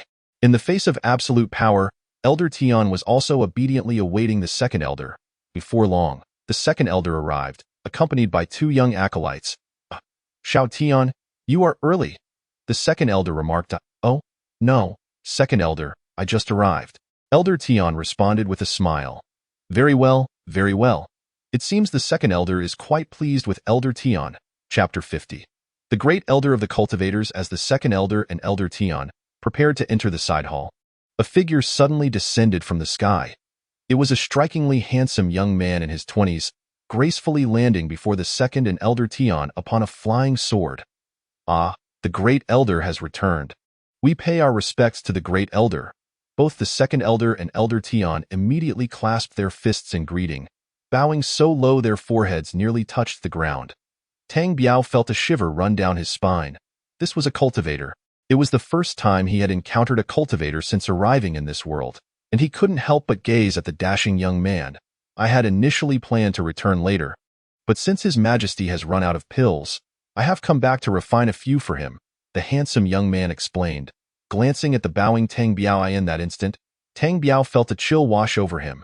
Oh, I will arrange for someone to prepare the furnace for the great elder at once, the second elder said, still not lifting his head. No need. I can manage on my own. Come find me later. I have matters to discuss with you, the handsome great elder replied before turning to enter the main hall, where 8 beautiful maidens emerged from within, surrounding him as he entered. Tang Biao released a sigh of relief, grateful that he had concealed his cultivation level beforehand, preventing the great elder from detecting him as a fellow cultivator. Otherwise, he couldn't fathom the consequences. The second elder and Elder Tian also sighed in relief and entered the side hall, while Tang Biao slowly made his way back to the room where he had rested the previous day. What cultivation level does this fellow possess? How can he fly on a sword? Why can't I fly? No, I must find a time to try it out myself, Tang Biao pondered, unconsciously extending his spiritual perception into the main hall. At that moment, the handsome great elder was washing his hands under the scrutiny of one of the maidens, while several others knelt before an exquisitely crafted pill furnace, preparing the fire. He was about to refine pills. What a fortuitous opportunity! Tang Biao's heart surged with excitement. To avoid excessive depletion of his spiritual perception and waste this chance, he promptly consumed a low-grade true qi pill. For the next hour and beyond, Tang Biao's perception remained fixed on the handsome great elder as he refined pills. After a while, the great elder completed the process, his complexion pale as he stored away 2 round pills, before beginning to meditate and cultivate under the care of several maidens.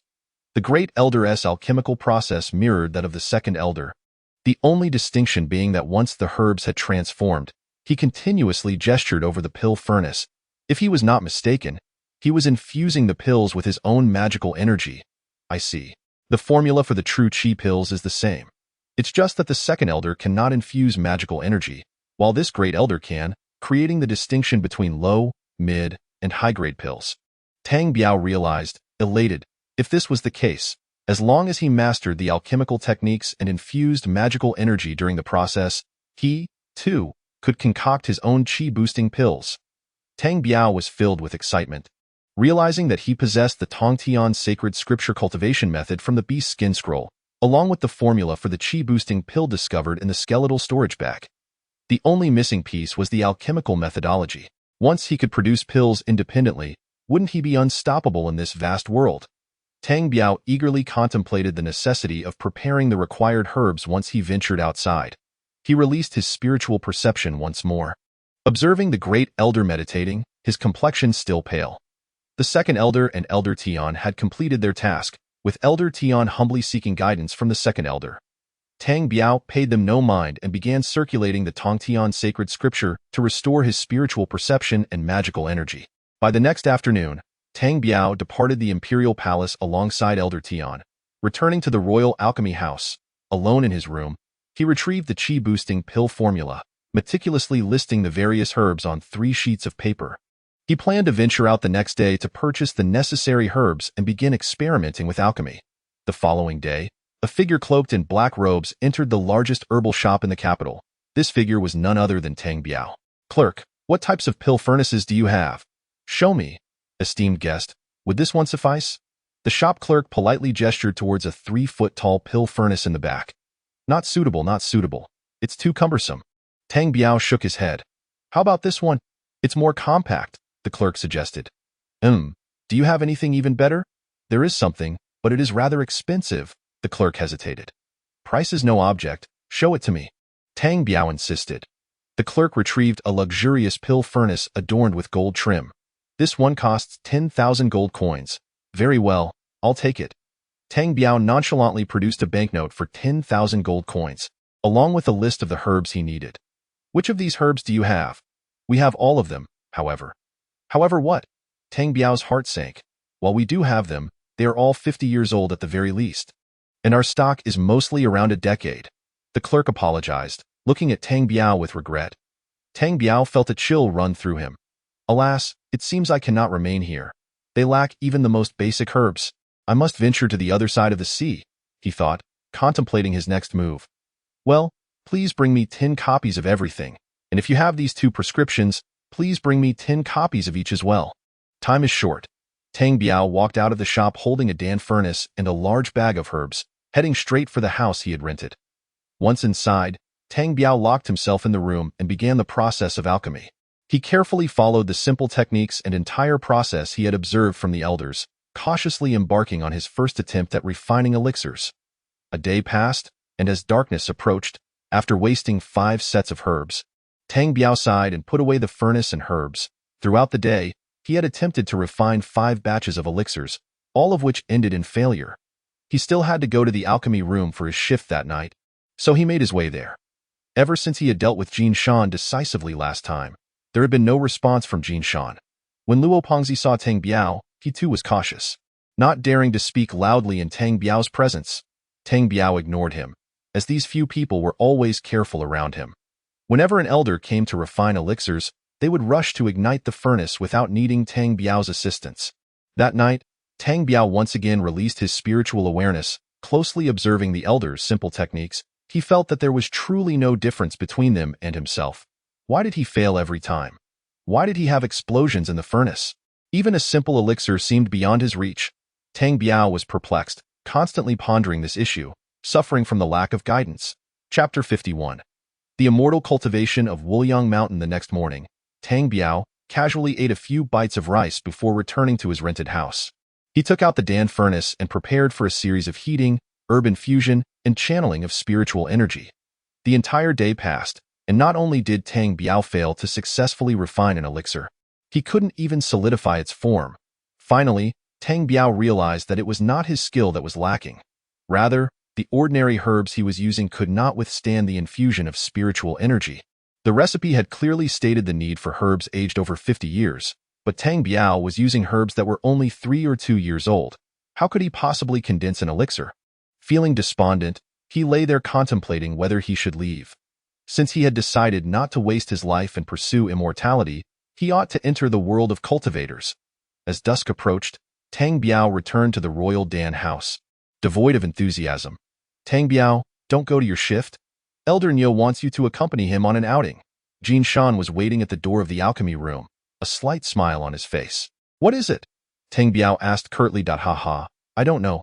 You'll have to ask Elder Nyo yourself. Tang Biao detected a hint of schadenfreude in Jin Shan's eyes. Something was amiss. There must be some underlying issue given Jin Shan's demeanor. At that moment, several young disciples were already at the entrance of the alchemy room, including Jin Hai and Luo Pongzi. From their expressions, they appeared equally bewildered. Only Jin Hai maintained a calm demeanor. Just then, Elder Nyo arrived. Jian Shan, are these the 8 disciples? All under 16 years old? Yes, Elder Nyo, just these 8, Jian Shan replied respectfully. All right, you 8, come with me, Elder Nyo said, turning without looking back as he headed toward the back courtyard.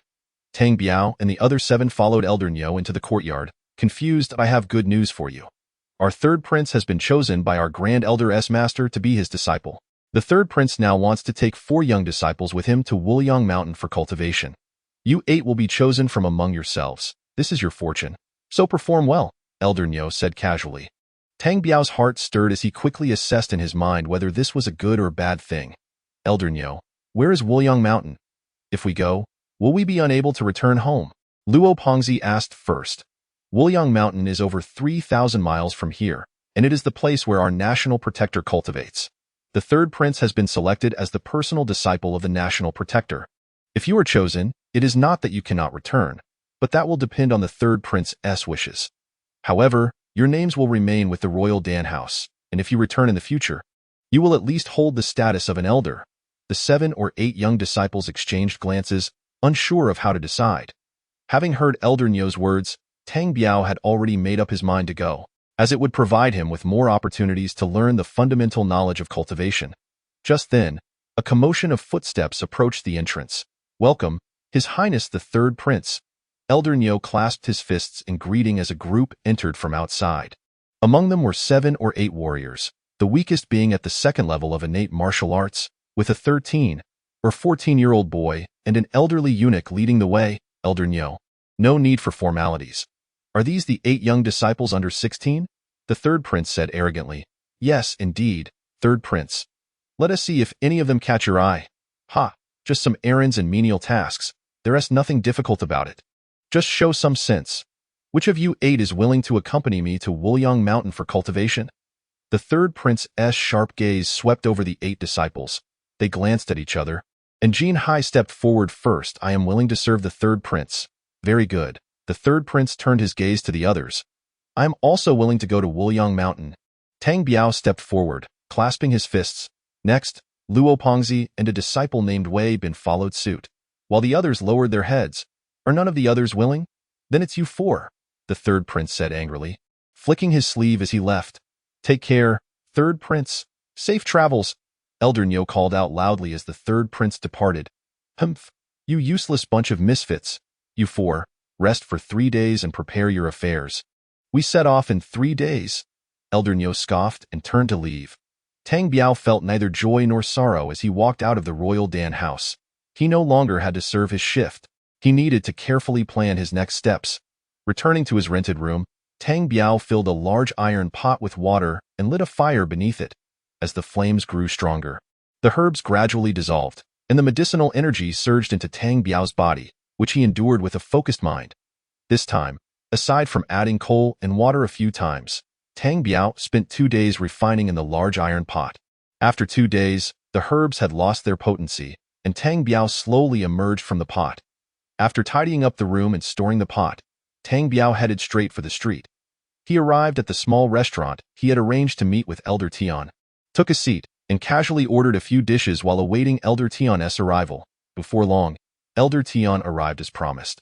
Elder Tian, have you obtained the items?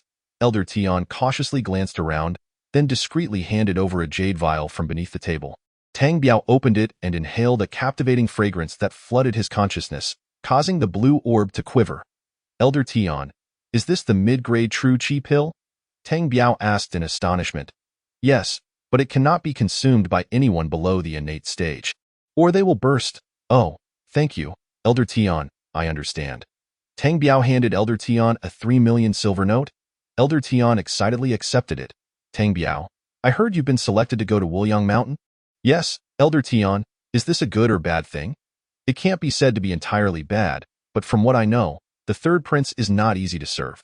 Moreover, The eunuch accompanying the third prince is Jin Hai's uncle. Damn, no wonder Jin Shan looked so pleased while waiting for me. Be careful. This journey is not just a simple ordeal. One misstep could cost you your life. Understood, Elder Tian. I will be cautious. All right, I can't help you any further. You must rely on your own fortune, Elder Tian said before turning to leave. Chapter 52. Departure from the royal capital. Rely on my own fortune? Who knows who is really relying on whom? Tang Biao thought to himself while purchasing plenty of cured meats and various long-lasting foods. As he walked toward the royal Dan house, he found a secluded spot to store all the food in the blue orb. His hopes of buying herbs to refine elixirs had temporarily vanished. Currently, the blue orb contained over 60 low-grade true chi pills, 4 mid-grade true chi pills, and 5 unknown pills obtained from the Ma family as treasury. These pills would sustain Tang Biao for some time.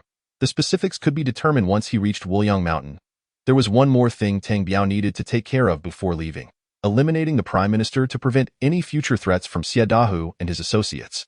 Tang Biao headed straight for the Prime Minister's residence. In no time, he appeared at a street corner, and within that brief moment, the Prime Minister of the nation had already been dispatched from this world. Dahu, this threat has been resolved. From now on, the Tang family will be yours. Handle it well. Returning to his room in the royal Dan house, Tang Biao noted that there was still ample time before their departure the following day. He took out a mid-grade true chi pill. Observing the plump, round pill, Tang Biao swallowed it whole. For some reason, the blue orb had stopped directly absorbing the pills from his hand. Tang Biao surmised that it was due to the orb having been depleted too much before, which indicated a pressing need for replenishment and a hunger for anything available. The mid-grade true chi pill was indeed extraordinary. In less than half a moment, Tang Biao felt his body swell, with true chi wildly surging through his meridians and waves crashing in his dantian. Not daring to delay, Tang Biao promptly began to circulate the Tongtian sacred scripture, working to refine the violent spiritual energy within his body. It was not until late at night that he managed to subdue the powerful energy, gradually transforming it into magical power that returned to his dantian. At that moment, a muffled sound echoed within him. Tang Biao's heart leaped with joy. This was the sensation of a breakthrough. He had advanced to the 4th layer of chi refining. Although the mid-grade true chi pill was only one tier above the low-grade version, its effects were vastly superior. If the handsome young man wielding the flying sword could refine high-grade true chi pills, then his master must be capable of producing supreme-grade pills, right? If they could produce supreme-grade true chi pills, then they certainly had access to the necessary herbs. With this thought, Tang Biao's heart surged with excitement. He could play the fool and find an opportunity to steal some herbs. No, wait, Tang Biao, are you being foolish? Why steal herbs when there are ready-made pills? How unambitious! Tang Biao secretly chastised himself.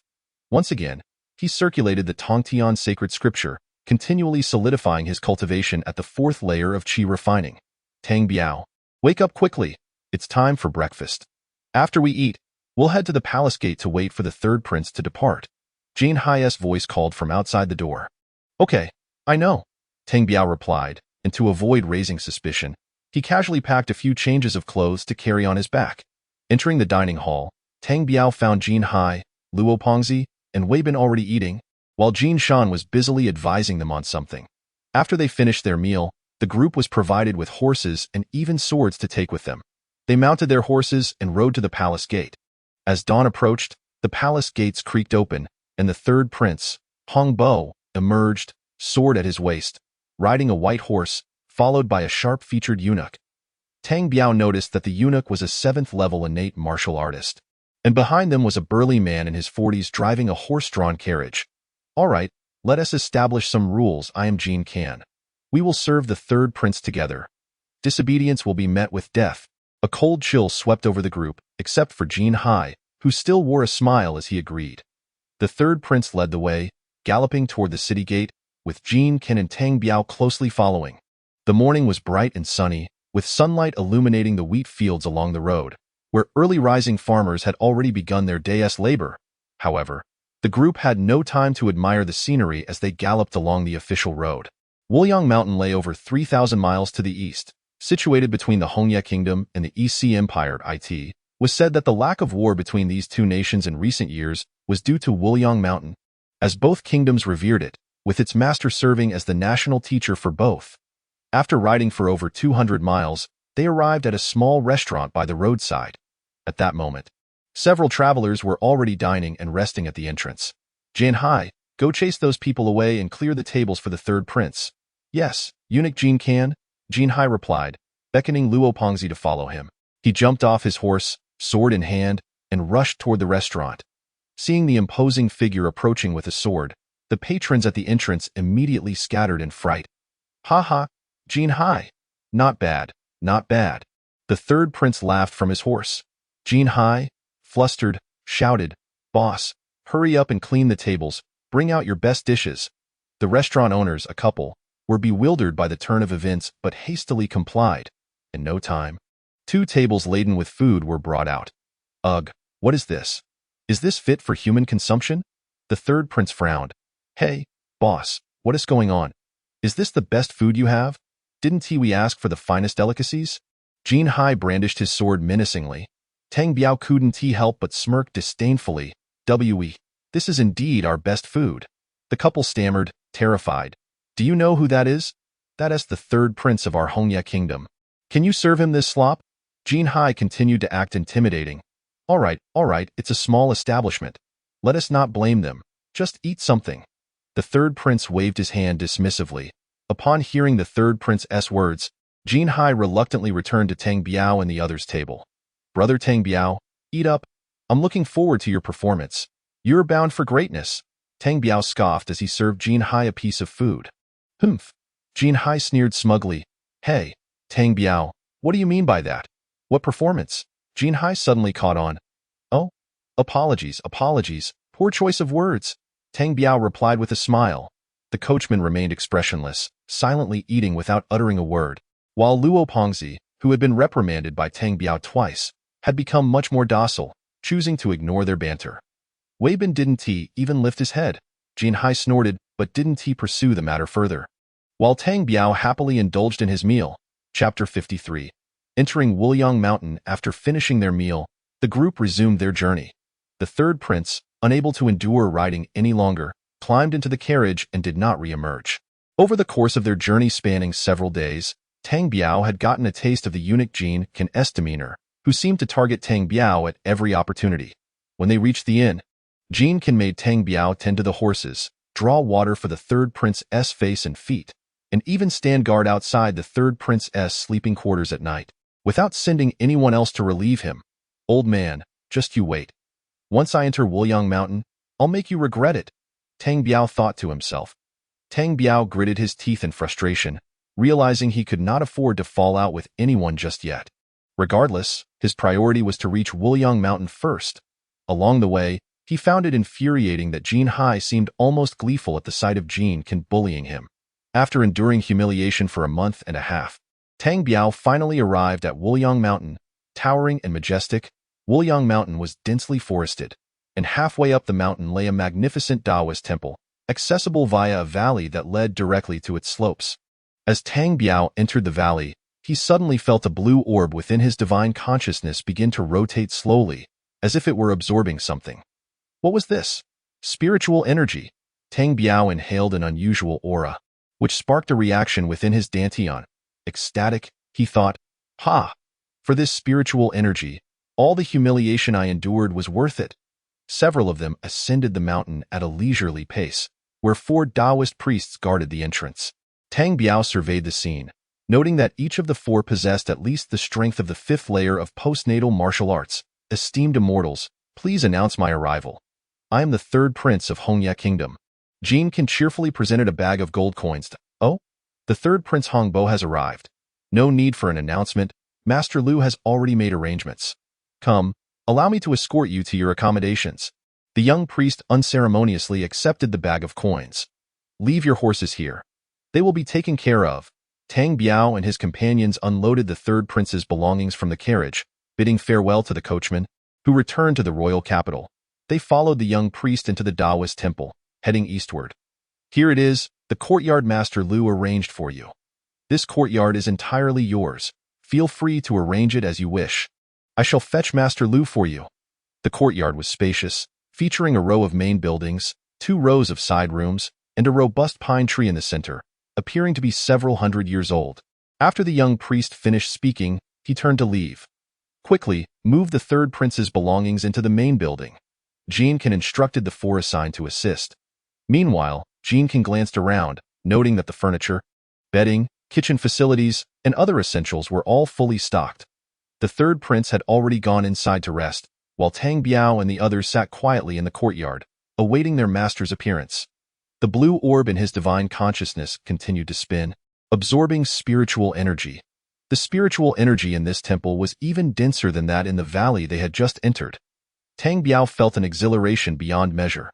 If there was spiritual energy here, perhaps he would no longer need to rush his alchemical training.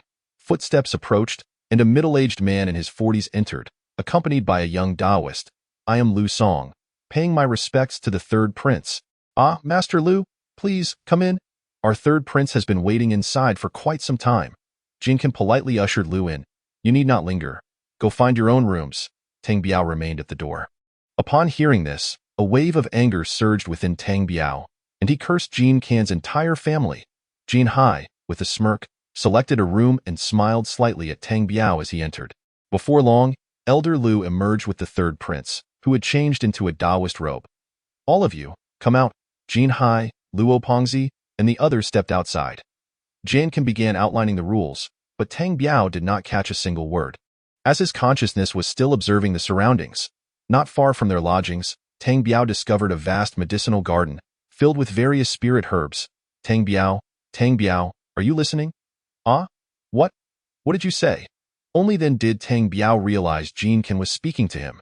What are you thinking about? I wasn't thinking about anything. You speak. Jane Gonggong, I am listening. Humph. Starting today, you and Luo Pongzi will be responsible for our meals. Understood? Jinkin huffed. Oh, but I can't cook. Tang Biao was taken aback. If you can't learn, then at least help Luo Pongzi. Tang Biao struggled to suppress his frustration. Cooking was the most tedious and time-consuming task, however, he ultimately decided to endure it. The group dispersed to rest while Tang Biao and Luo Pongzi remained in the kitchen. Luo Pongzi, I must confess, I can't cook at all, so don't expect me to help. Tang Biao grumbled. Don't worry, brother. You won't need to do anything. Just think of ways to placate them. Cooking for these few is no trouble for me. Really? Tang Biao asked, somewhat incredulous. Absolutely. Just appease Jin Gonggong and leave the rest to me. All right, I won't let you suffer alone. Here are 5 third-grade opening path pills, quite suitable for your current cultivation level. Consider it a gift. These opening path pills were left over from Tang Biao's previous endeavors, now of no use to him. Thank you, brother, thank you. Thus, Tang Biao settled into this small courtyard. In the following days, the third prince rarely returned, and with his absence, Jin Kan's antics diminished significantly. With Luo Pongzi in the kitchen, Tang Biao found himself with little to do.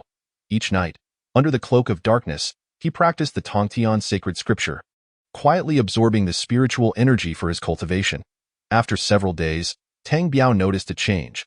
The blue orb within him was now filled with spiritual energy, appearing more vibrant than before.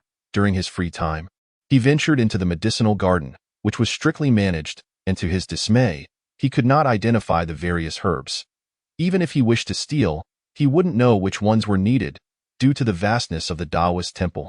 Tang Biao's consciousness could not reach every corner, and despite his many days there, he remained ignorant of the temple's layout. He contemplated sneaking out at night in a concealed state to explore, especially the treasure vault, but he was uncertain about the sect leader's true strength and dared not act recklessly. Chapter 54. Killing Jin Kan. The opportunity finally arrived one evening when the third prince returned after several days of absence. He excitedly boasted to Jin Kan about his newfound magical abilities. Tang Biao extended his consciousness to observe. In the days since they last met, the third prince had broken through to the first layer of qi refinement and was eagerly demonstrating his fireball technique. Haha, congratulations, Your Highness, on your remarkable achievement. Jin Kan eagerly praised him. What remarkable achievement? I've merely crossed the threshold of cultivation. I'm only at the first layer of qi refinement. My master is at the 9th layer, my senior brother at the 6th, and my second brother at the 5th. Ah, Your Highness, that's already quite impressive. You are the first in our royal family to cultivate. The emperor and others once wished to apprentice under the national master, but he said they lacked spiritual roots. Only you possess the qualifications for cultivation. Indeed, I must not waste my potential. My first goal is to reach the 5th layer of qi refinement. My second brother said once I reached that level, I can fly with a sword. Hearing this, Tang Biao's heart skipped a beat. So, reaching the 5th layer of Qi refinement would allow one to fly with a sword. He was already at the 4th layer, meaning if he broke through to the 5th, he too could soar through the skies. This revelation thrilled Tang Biao far more than the 3rd prince. His master was merely at the 9th layer, the senior brother at the 6th, and the second brother at the 5th. Perhaps Wuliang Mountain was not as formidable as he had thought. Tang Biao's sense of vigilance began to ease. All right, no matter what, I must first break through to the 5th layer of Qi refinement. Ignoring the 3rd prince, he popped a low-grade true Qi pill into his mouth and began to meditate, circulating the Tongtian sacred scripture. The medicinal properties of the true Qi pill, along with the spiritual energy in the air, slowly seeped through his skin and nostrils, guided by the Tongtian sacred scripture into his dantian. His dantian resembled a shallow bowl, containing a small cluster of golden threads.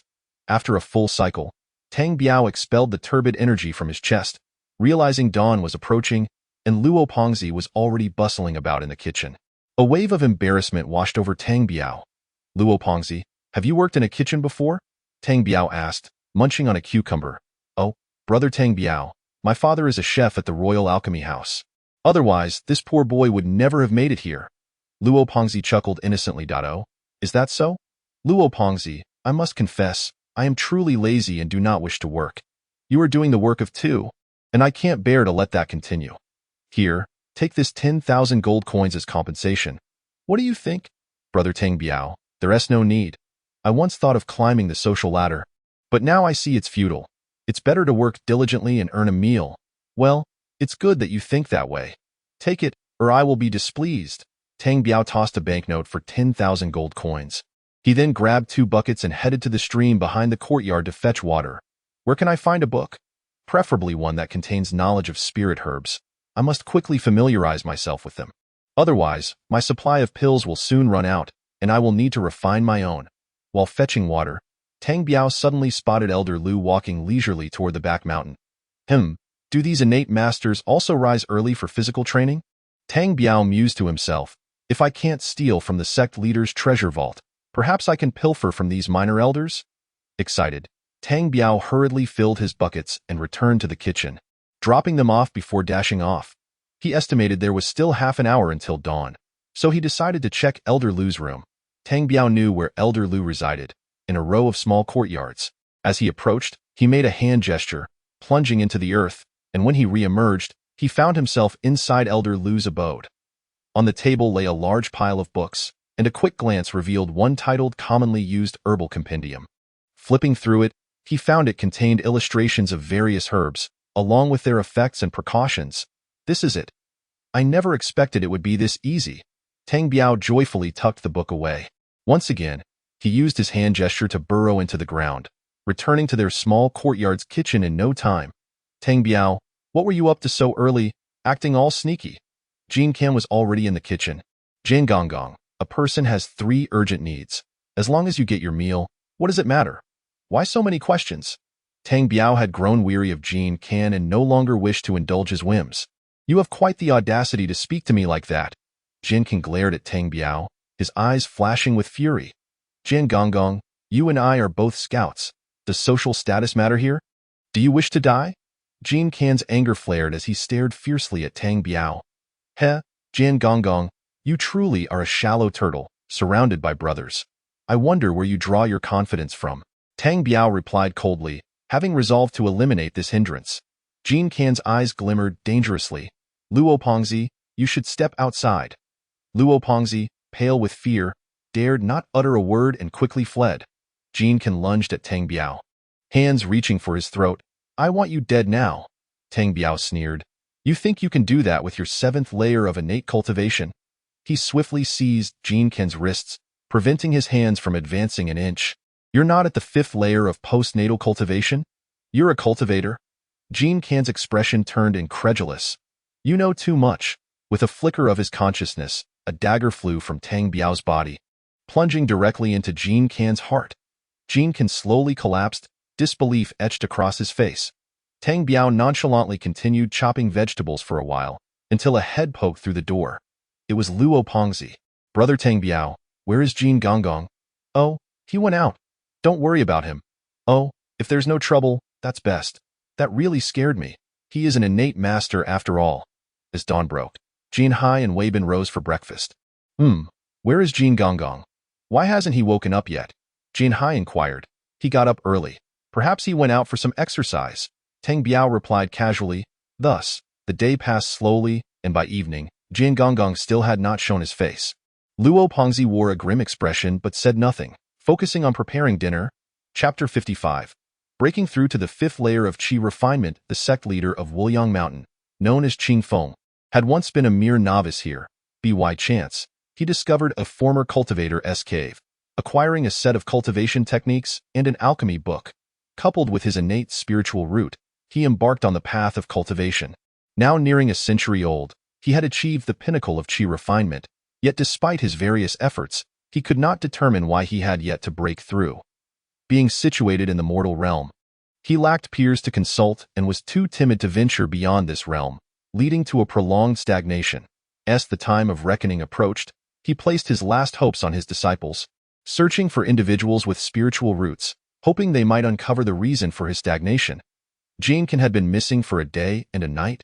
Tang Biao, it's been a day and a night without Jin Gonggong. Should we inform the third prince? Jin Hai suggested. Indeed. Shall we go together? All right, let us find the third prince. Tang Biao and Jin Hai made their way toward the main hall, observing the outer disciples of Wuliang Mountain along the way. Most lacked spiritual roots and were martial artists. What intrigued Tang Biao most were the many medicinal fields he saw, tended by dedicated disciples. Halt! Who are you looking for?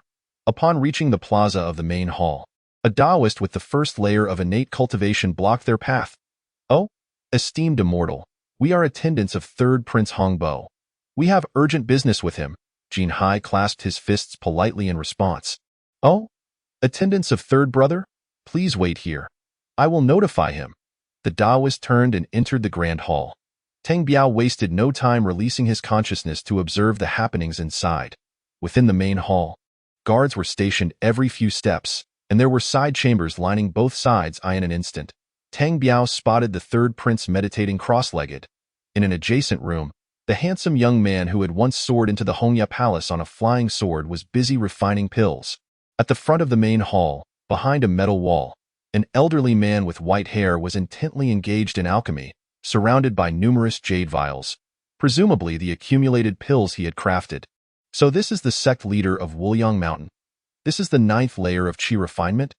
Tang Biao pondered, unable to discern the old man's true strength. In the realm of cultivation, those with higher cultivation could instantly perceive those weaker than themselves, while those of lower cultivation could only sense those slightly above their level. Third prince, Jin Hai called out. Tang Biao was startled. The third prince had emerged from the grand hall. What is it? Do you need something? Your Highness, Jin Gonggong has been missing since yesterday. We have no idea where he has gone. We find ourselves at a loss for what to do. Jin Hai spoke respectfully, while Tang Biao slightly bent his waist in acknowledgement. Oh? Has he not returned for a day and a night? Could it be that the old man has met his demise at the bottom of the cliff behind the mountain? Perhaps to be fed to wolves? The third prince, Hongbo, chuckled coldly. His words left Jin Hai momentarily speechless, unsure of how to respond, merely wearing a foolish smile. Well then, go find Elder Lu and convey my message to him. Tell him to gather a few individuals to search everywhere. I do not wish to be bothered with these trifles any longer. With that, the third prince turned and walked toward the main hall. Tang Biao and Jin Hai made their way to the location of Elder Lu, the steward of the outer gate, to inform him of Jin Kan's disappearance. Elder Lu was quite enthusiastic and immediately dispatched over 10 postnatal warriors to search the back mountain for Jin Kan. Upon returning to their modest courtyard, they found Luo Pengzi's face still ashen. Tang Biao cast a calm glance at him and chose to remain silent. Fellow disciples, it seems that Jin Kan's fate is grim. What should we do now? Who will take charge going forward? Jin Hai inquired, looking at Tang Biao and the others. Tang Biao smiled faintly, thinking to himself, Ah, so your concern lies not with Jin Kan's well-being but rather with who will assume authority henceforth. He chose not to voice this thought, as both Luo Pengzi and Wei Bin lowered their heads in silence. Need it even be said? It is undoubtedly you, Jin Hai, who will take charge, Tang Biao said with a grin. Tang Biao, are you serious? Jin Hai gazed at him in astonishment, for he cared little for Luo Pengzi and Wei Bin. His greatest fear was Tang Biao opposing him. Indeed, I am serious. However, once you are in power, do not bully me, Tang Biao replied earnestly. Ha, brother Tang Biao, with only the four of us remaining, I certainly would not make things difficult for you. We must work together. Indeed, Tang Biao nodded, uninterested in who wielded power, confident that Jin Hai would not dare overstep his boundaries. His current focus was to swiftly master the common medicinal compendium and venture into the medicinal garden of Wuliang Mountain to gather spiritual herbs. Very well, it is settled then. You shall manage us from now on. I am tired and wish to take a nap, so do not disturb me with that. Tang Biao turned and retreated into his chamber, dismissing the eager Jin Hai from his mind as he began his studies, the common medicinal compendium now in hand. In his previous life, he had detested schooling, often nodding off at the sight of books. However, ever since he entered the Qi refinement stage, his mind became remarkably sharp, allowing him to retain everything he read with ease. In the days that followed, Jin Hai would gesticulate and direct Luo Pongzi and Wei Bin, making it a point not to disturb Tang Biao. This behavior was anticipated by Tang Biao. It was enough that Jin Hai did not seek trouble with him. There was no way he would instigate conflict. Since his arrival at Wuliang Mountain, Tang Biao's cultivation speed had accelerated, which he attributed to the abundant spiritual energy of the mountain. Time slipped away unnoticed, and half a year passed in the blink of an eye. The third prince had become engrossed in his own cultivation, rarely returning. The four individuals in the courtyard thus became an unmonitored anomaly, yet they were content, especially Luo Pongzi, who, aside from cooking, was immersed in his training. In Wuliang Mountain, one could procure ordinary martial arts elixirs as long as one had the coin. The 10,000 gold coins Tang Biao had given him sufficed for a considerable period, and he understood Tang Biao's intentions, choosing not to reveal anything regarding Jin Can's disappearance. Tang Biao, on the other hand, secluded himself in his room to meditate and cultivate. On one fateful day, a muffled sound resonated within his body. He had broken through and entered the 5th layer of Qi refinement. That evening, Tang Biao casually ate a bit in the kitchen. Luo Pongzi, your skills have noticeably improved lately? Hee, indeed, brother Tang Biao. I have reached the 7th layer of postnatal cultivation, all thanks to the gold coins you provided, allowing me to purchase numerous elixirs. Excellent. Do continue your diligent practice. Relying on others pales in comparison to self-reliance. Here, take this sum of money and use it wisely for your cultivation. With that, Tang Biao tossed a note worth 100,000 gold coins and departed the small courtyard. Heading towards the back mountain, Tang Biao was anxious to ascertain whether he could wield the flying sword with his newly attained 5th layer of Qi refinement. A half-hour later, he arrived at a valley in the back mountain. Upon releasing his divine sense to scan the surroundings and ensuring no one was present, he summoned the soft emotion sword. As he commanded it to expand, the sword floated like a door panel in midair. With a push of his foot, he gracefully landed atop the soft emotion sword. Joy surged within him as he stood confidently, at least not falling off. With a flicker of his mind, the sword soared forward, yet his balance faltered, and he fell from the sword. There's hope. Though he had fallen, he felt optimistic, recognizing that with more practice, he would surely master it. Once again, he leapt onto the soft emotion sword, and this time, as he controlled it with his divine sense, it glided steadily ahead. I have succeeded. I can fly. Tang Biao exclaimed inwardly, exhilarated. In his past life on Earth, he had often dreamt of flying, envisioning himself stealing from whomever he pleased. Now, this dream had finally become a reality. I must not squander this life. I shall live it fully. Tomorrow, I shall raid the alchemy chamber of the sect leader. As Tang Biao practiced flying on the soft emotion sword, he grew increasingly skilled, able to ascend and descend with ease. However, within half an hour, he found himself pale and seated on the ground. The soft emotion sword lying beside him. Flying with the sword consumes far too much spiritual energy. In this brief time, I've exhausted all my power. With a heart brimming with excitement, he returned to their quarters. Tang Biao, where have you been? Jin Hai awaited him in the courtyard. Why must I report my whereabouts to you? Tang Biao retorted grumpily. I didn't mean it that way. The third prince has returned and noticed your absence, so he asked me to inquire about you. Jin Hai explained with a smile, feeling fortunate that Tang Biao had not sought trouble with him. The third prince has returned? Does he need something from me? He isn't looking for you but for me. The third prince wishes for my company on an outing for the next 2 days, so I will need you to keep an eye on things here. Jin Hai said proudly. Oh, has the third prince not been cultivating lately? His master and second senior brother are heading to the East Sea tomorrow. They say they discovered a spiritual stone mine, and they intend to investigate. Thus, the third prince will stay behind to watch over the place, eager for an outing himself. A spiritual stone mine? Tang Biao's heart raced. Such treasures were indispensable for cultivators, significantly accelerating one's practice. He had only a few remaining spiritual stones from the storage bag of the skeletal remains and the ones obtained from the Ma family, which he had been reluctant to use. Very well, you may go without worry. I shall keep an eye on Luo Pongzi and Wei Bin to ensure they do not wander off. Tang Biao smiled and turned toward his room. A spiritual stone mine. How could such a thing exist in the human realm? If this is true, I cannot let this opportunity slip by. Tang Biao pondered as he sat on his bed, placing a mid-grade true chi pill into his mouth. Gradually, he began to restore his spiritual energy. The following morning, Jin Hai left the mountain, radiating joy alongside the third Prince Hongbo, as they embarked on their two-day outing. The day swiftly passed, and after dinner, Tang Biao returned to his room, swaying languidly, a sight Luo Pongzi and Wei Bin had grown accustomed to. 2 hours later, Tang Biao performed a hand sign and slowly sank into the ground. Before long, he arrived at the grand square of Wuliang Mountain. This period had drained much of his spiritual energy, and he concealed himself in a shadowy nook, consuming a low-grade true chi pill to recuperate. As he regained his energy, he extended his divine sense to observe the sentinels outside and within the hall. 4 patrolling individuals moved about the square, while 2 postnatal 9th-layer warriors stood guard at the entrance.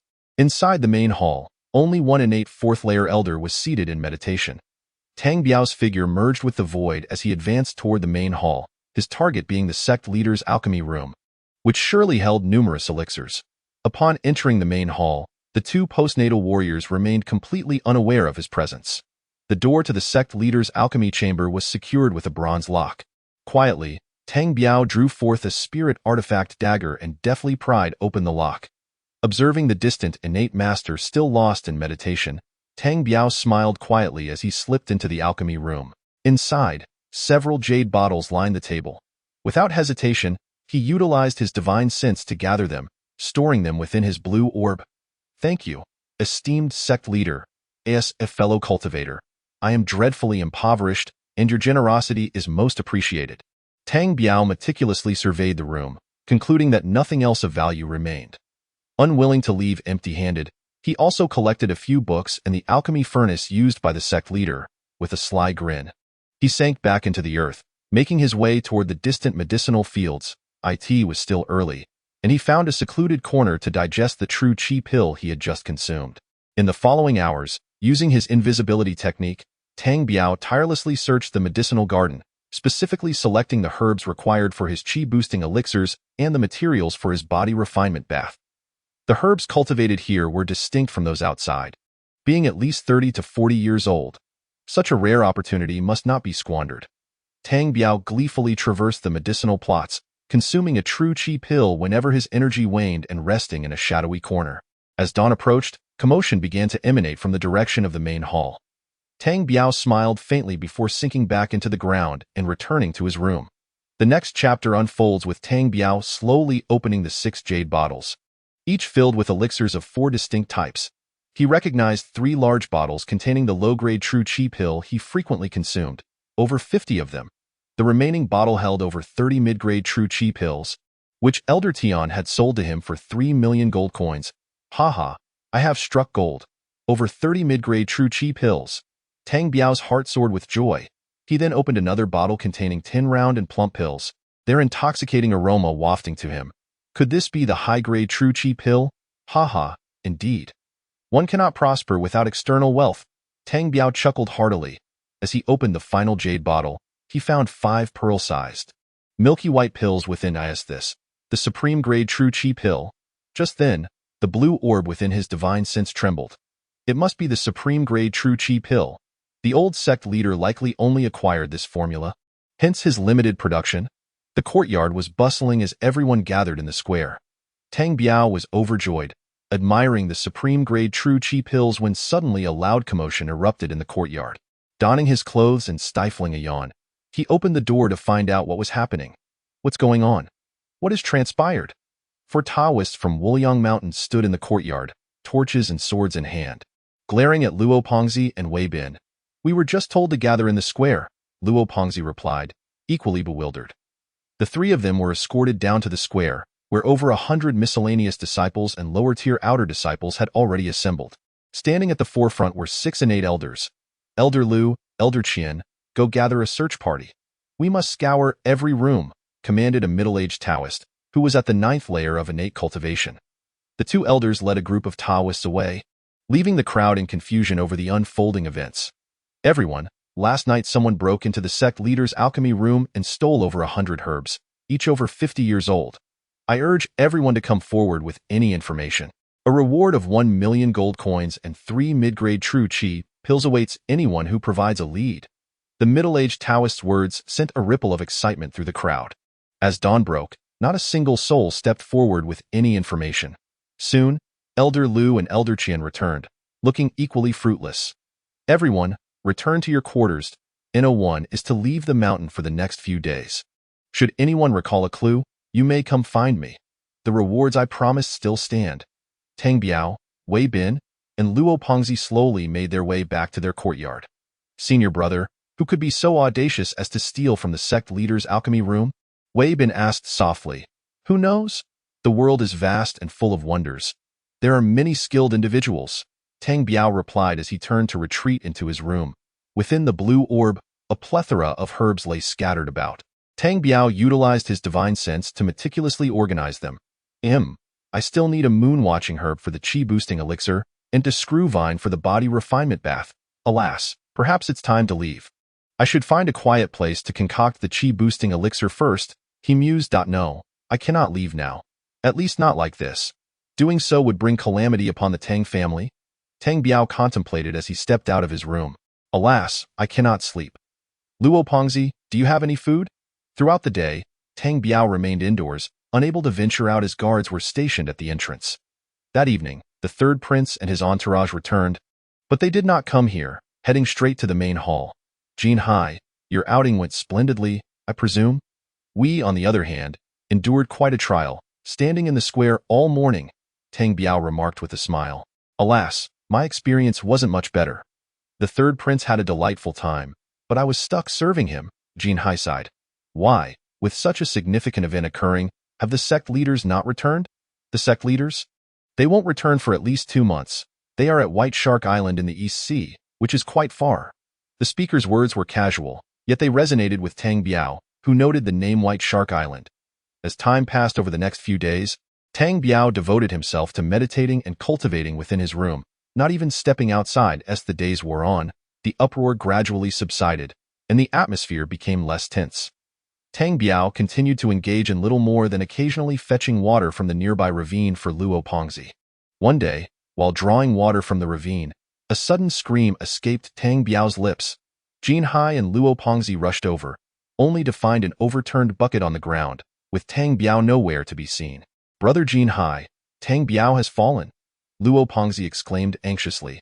Jin Hai cautiously peered over the cliff's edge, only to pull back, his face calm. If he has fallen, what chance does he have of survival? I suppose I should inform the third prince. With that, Jin Hai strolled leisurely back toward the courtyard, showing no intent to rescue Tang Biao. At this moment, Tang Biao skillfully maneuvered his flying sword, which glided slowly beneath the cliff. This was part of his cunning strategy. On the surface, it appeared he had fallen to his demise while fetching water, allowing him to depart from Mount Wuliang without a trace and without causing any trouble for the Tang family in Tianshui City. Following the cliff, Tang Biao soared deeper into the mountains, covering a distance of at least 100 miles in about half an hour. At this juncture, his magical energy began to wane, prompting him to retract the flying sword and gradually consume a low-grade true qi pill. Leaning against a sturdy tree, he settled down to meditate and restore his energy. He was unperturbed by the prospect of being pursued by the inhabitants of Mount Wuliang. The strongest among them was merely the third prince, Hongbo, a mere second-level qi refinement cultivator. He had already gleaned that beyond this forest lay the territory of the Eastern Sea Empire, and he yearned to visit Bai Sha Island. Having acquired most of the ingredients necessary for crafting qi-boosting pills and a substantial quantity of true qi pills while at Mount Wuliang, He felt his stay there had become futile. Thus, he aspired to explore Baisha Island in the hope of procuring some spirit stones. Chapter 58. Baisha Island. Haha, Brother Biao, I am free at last. From this moment onward, the sky and earth are my playground. Tang Biao exclaimed, standing up slowly as he reveled in his restored magical energy. Baisha Island, prepare to surrender your spirit stones. They all belong to me, he declared audaciously, strolling into the depths of the forest. That evening, Tang Biao set up a campfire by a small stream and took out a jar of pre-prepared cured meat. As he savored the meat, he grasped a stone bow in his hands, channeling his magical energy into his arms as he pulled back the bowstring with all his might. Yet, to his dismay, it remained unyielding. This must be a treasure. Otherwise, with my current 5th-level Qi refinement cultivation, I should be able to draw it, he muttered, setting the stone bow aside once more. With a flick of his consciousness, a fire stick flew out from his sea of consciousness. Infusing it with his magical energy, he sought to ascertain the nature of this fire stick and its potential power. Suddenly, an irresistible force surged from the stick, draining all of his magical energy. Tang Biao's complexion paled as he gazed at the stick in disbelief. What kind of treasure is this? As he infused his magical energy into the fire stick, a faint luster began to emanate from it, and much of the soot and scorch marks diminished. Are there 2 characters inscribed on this stick? Tang Biao suddenly noticed that the tip of the stick appeared to bear some inscriptions, though they were too indistinct to decipher. Realizing the gravity of his situation, as his magical energy had been completely drained, he knew he had to be cautious in this remote forest. Tang Biao swiftly returned the fire stick to his sea of consciousness and consumed another low-grade true Qi pill. Resuming his efforts to restore his magical energy, it was not until daybreak that Tang Biao finally concluded his meditation and gradually made his way toward the mountain's other side. The forest teemed with various small creatures, all of which scurried away upon spotting him. The morning birds chirped melodiously, filling the air with their sweet sounds. Tang Biao remained unhurried, meandering along the path, taking breaks wherever he pleased, while simultaneously cultivating with the aid of his elixirs. After a month, Tang Biao finally emerged from the forest. Wuyang Tianzuan, may I ask you, esteemed traveler, how does one reach the seaside? He inquired, still clad in the garb of a Taoist priest. Oh, you wish to go to the seaside? Simply descend the mountain, follow the official road eastward, and you shall arrive at the county town. Continue eastward from there, and you will reach the coast, a hunter replied courteously. Wuyang Tianzuan, thank you. Tang Biao expressed his gratitude, clasping his hands in a respectful gesture.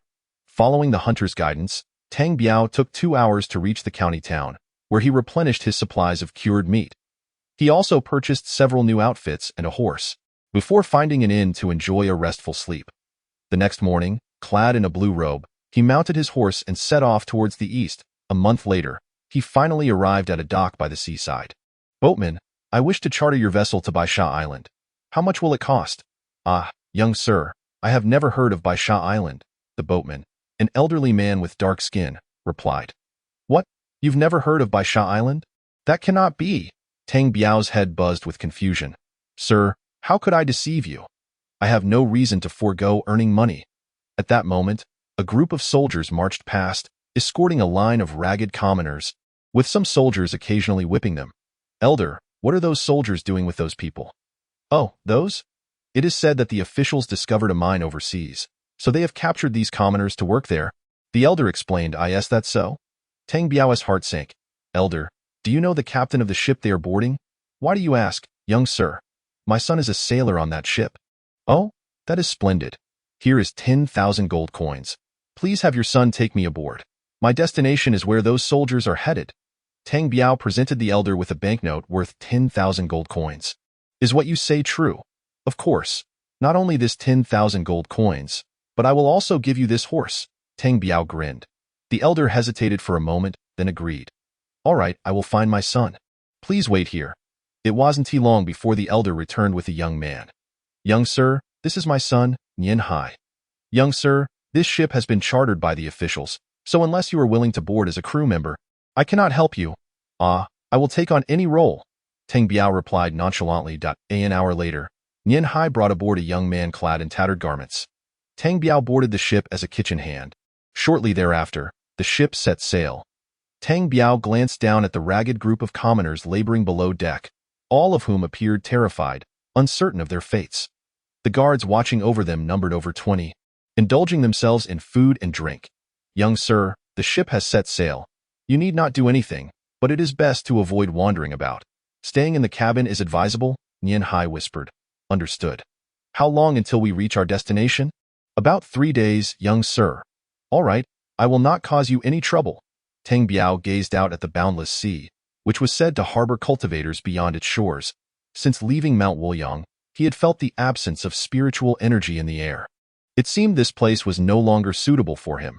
He needed to venture to the other side of the sea.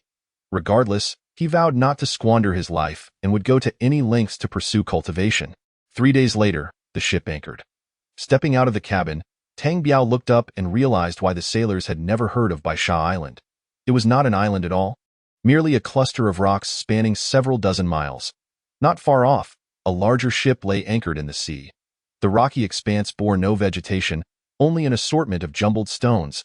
It was likely that these rocks had emerged only after the tide had receded.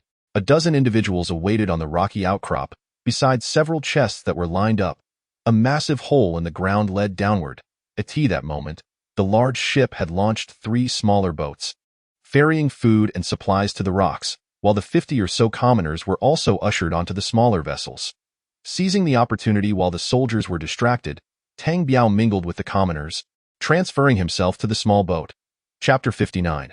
Robbing spirit stones. The commoners were clustered in the center of the rocky area, surrounded by a ring of soldiers, with 2 young men seated at the center.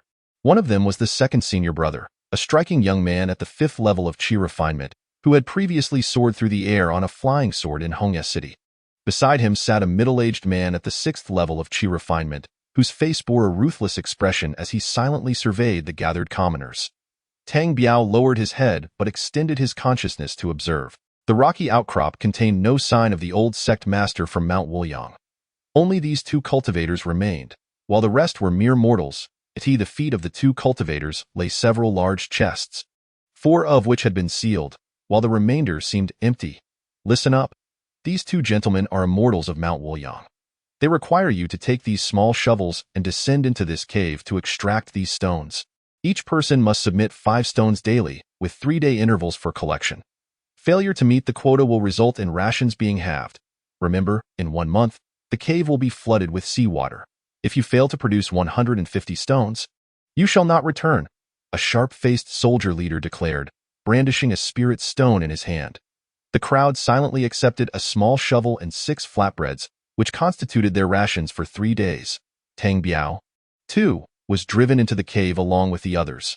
Upon entering, a wave of salty, damp air greeted him. Following the crowd deeper into the cave, they encountered numerous forks in the path, with individuals choosing their own routes. Tang Biao casually selected one of the forks and descended slowly. After traversing several dozen feet, he came upon 3 more forks. Without hesitation, he chose one and continued downward. Eventually, he spotted numerous commoners who had already begun their labor, their bodies emaciated and frail. Finally, Tang Biao reached the end of the tunnel, where 2 young men were vigorously digging. "Hey, newcomer, have you just arrived?" one inquired. "Yes, indeed." "Have you 2 been here long?" "Yeah, we've been here for over 2 months now." Through their conversation, Tang Biao learned that these 2 were brothers, named Hu and Hu, local fishermen who had been captured for over 2 months and were eagerly awaiting their return home. "Are you able to meet the daily quota?" Tang Biao asked. "Barely. We can't afford to rest for a moment. We must keep digging," Hu replied with a sigh. "Come on, Tang Biao, hurry up and dig. If you don't meet the quota, they can do anything," Hu warned, noticing Tang Biao's lack of urgency. "All right, I will give it a try," Tang Biao replied, casually wielding the small shovel against the cave wall. It was not until 3 hours later that he unearthed his first spirit stone, an overwhelming aura flooding into his consciousness, filling him with a sense of comfort. Indeed, this is a spirit stone, just like the ones I obtained previously, Tang Biao thought, secretly elated. "Tang Biao, hurry up. At this rate, you will never meet the quota," Hu urged. Taking Hu's advice, Tang Biao plopped down on the ground. "Damn it, facing the sky, living another day. Tang Biao, brother, heed my warning. If you fail to meet the total they set, they may leave you here."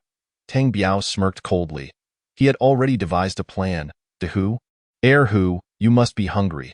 Take these flatbreads and eat. He generously offered his rations to the brothers before finding a quiet alcove to meditate. He sensed a trickle of spiritual energy within this cave, albeit sparse, but sufficient for his cultivation. Days turned into weeks, and nearly 20 days passed. During this time, Tang Biao consumed 3 medium-grade true qi pills and absorbed the cave's spiritual energy, successfully breaking through to the 6th level of qi refinement. Slowly, he made his way back to the cave entrance. Upon arrival, he extended his consciousness and discovered that only the 5th-level handsome second brother remained outside. The 6th-level elder brother had seemingly vanished. After a moment of hesitation, Tang Biao cautiously crawled out. "Hey, kid, hand over your spirit stones." The sharp-faced soldier demanded. "I've discovered a treasure. I wish to present it to the immortal." Tang Biao replied confidently. "Oh, what treasure?" The second brother beckoned him closer. With lightning speed, Tang Biao produced a spirit energy dagger from his hand and swiftly plunged it into the second brother's dantian. Without uttering a word, the second brother collapsed lifelessly, staring in disbelief at the dagger embedded in his energy sea. "Who are you?" The soldiers behind him shouted, surrounding Tang Biao. Tang Biao scoffed, flicking his wrist to launch a fireball that incinerated the sharp-faced soldier into ashes. "Sit down quietly, or I shall be forced to take action." The soldiers, witnessing their leader's demise, grasped the situation. This man was also a cultivator. Noticing the large chests nearby, Tang Biao saw that 9 of them had already been sealed. He laughed heartily as he used his consciousness to sweep all 9 chests into his blue orbit. That moment, a figure on a flying sword zoomed toward the rocky outcrop, having noticed something amiss. Tang Biao coldly regarded the 6th-level elder brother, who had just arrived, without uttering a word as he brandished the fire stick. "Kid, you're a cultivator too?" The elder brother exclaimed, astonished. "Whether I'm a cultivator is of no concern to you. If you're so nosy, why don't you go taste the saltiness of your own toilet? Return my spirit stones, and we can part ways amicably. How does that sound? Dream on, if you don't want to fight.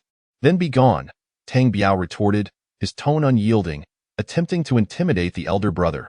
He had no desire to engage in a real confrontation, as he was uncertain of his own capabilities. "Fine, I shall take my leave." The elder brother appeared momentarily intimidated. Just as Tang Biao felt a surge of triumph, the elder brother's flying sword suddenly accelerated toward him. "Ah!" Tang Biao yelled, swinging the fire stick to intercept the speeding sword. With a clang, sparks flew as the sword was deflected. Without delay, Tang Biao summoned the spirit energy dagger, hurling it toward the elder brother. The elder brother, unable to retract his sword in time, launched a fireball at Tang Biao.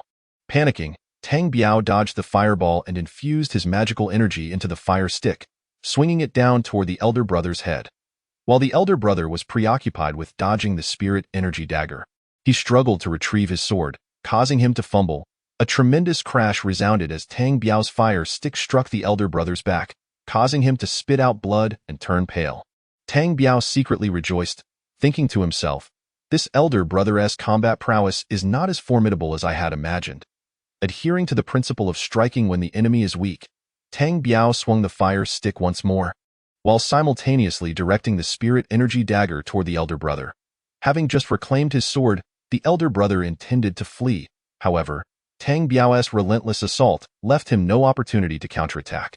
"Friend, please, cease hostilities. Let us talk this over. Listening to your words will only extend my labor for another 10 years. It's better for you to perish content." At this moment, the senior brother wielded the fire stick above, but could not manage the spirit dagger below. With a sudden thrust, the spirit dagger plunged into the small of the senior brother's back. His flying sword instantly drooped, and Tang Biao's fire stick came crashing down upon the senior brother's head. With a soft whimper, the senior brother collapsed to the ground, lifeless, utterly deceased. Tang Biao's face turned pale as he surveyed the surrounding soldiers. "Is there anyone among you who dares to defy me? Step forward." Not a single soldier dared to confront Tang Biao. Instead, they knelt in droves. "Spare us, master," they pleaded. "Very well," Tang Biao replied. "If you behave, I may grant you mercy." As he spoke, he popped a low-grade true qi pill into his mouth. For although the battle had not lasted long, it had severely depleted his magical energy. Tang Biao collected the senior brother's flying sword and rummaged through the bodies of both the senior and second brothers. Each of them had 2 bottles of elixirs and a stack of silver notes, but shockingly, they possessed no storage bags. At that moment, Tang Biao noticed the large ship beginning to lift anchor. What? Are they attempting to flee?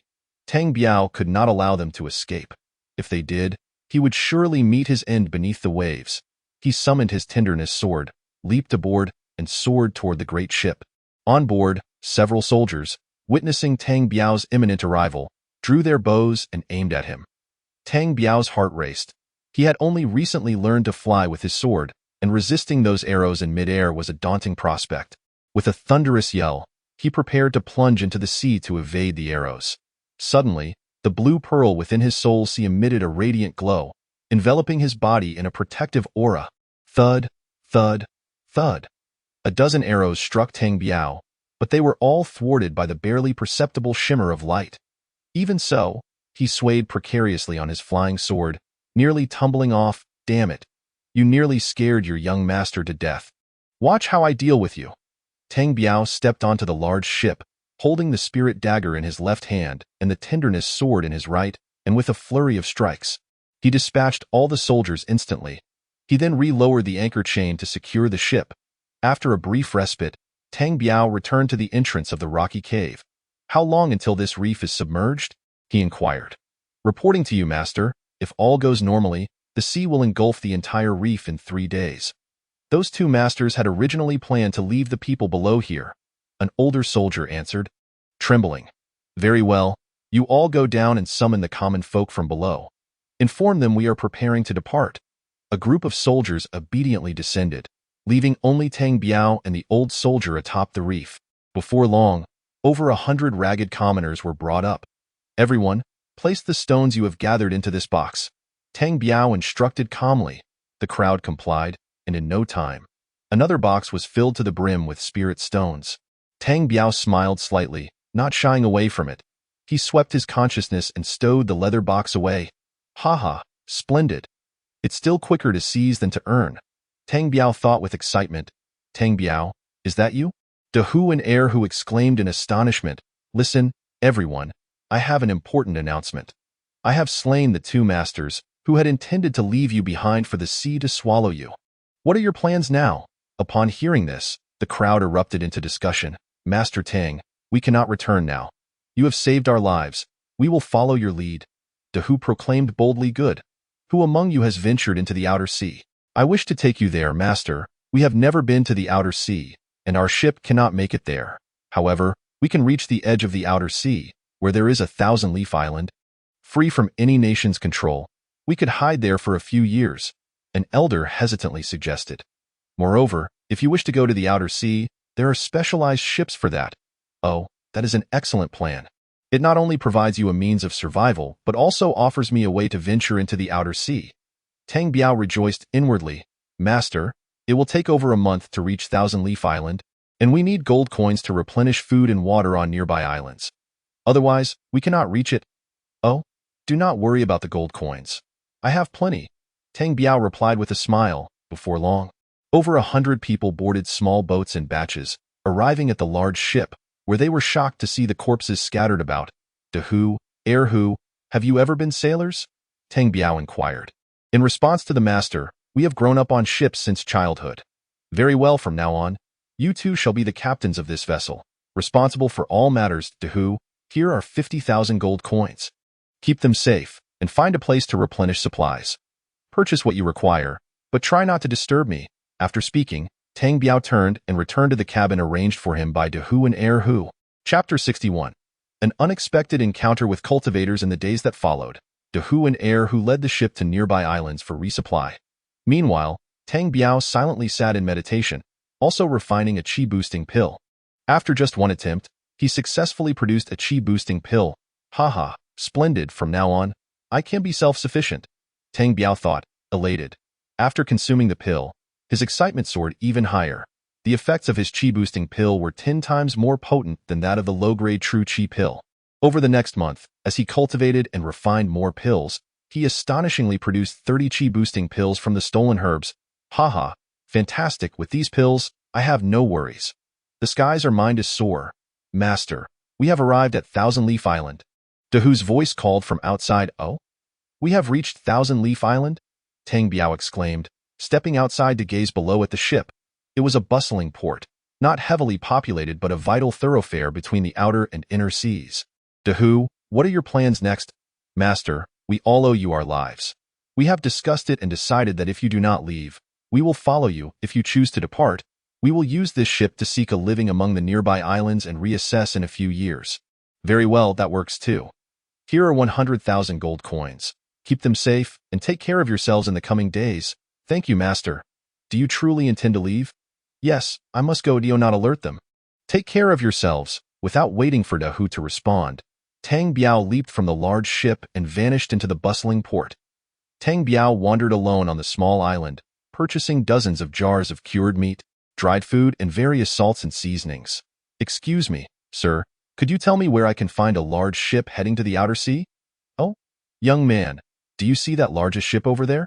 That is the one going to the outer sea. It sets sail tomorrow. Oh? Tang Biao looked up to see a massive cargo ship docked at the edge of the port. Thank you, sir. He rushed toward the grand vessel, his heart racing with anticipation of formally stepping into the realm of cultivation. Is this ship bound for the outer sea? He asked the crew member. Indeed, this ship is destined for the outer sea, specifically Hulu Island. What are the fare rates to Hulu Island? Tang Biao inquired. You wish to go to the outer sea alone?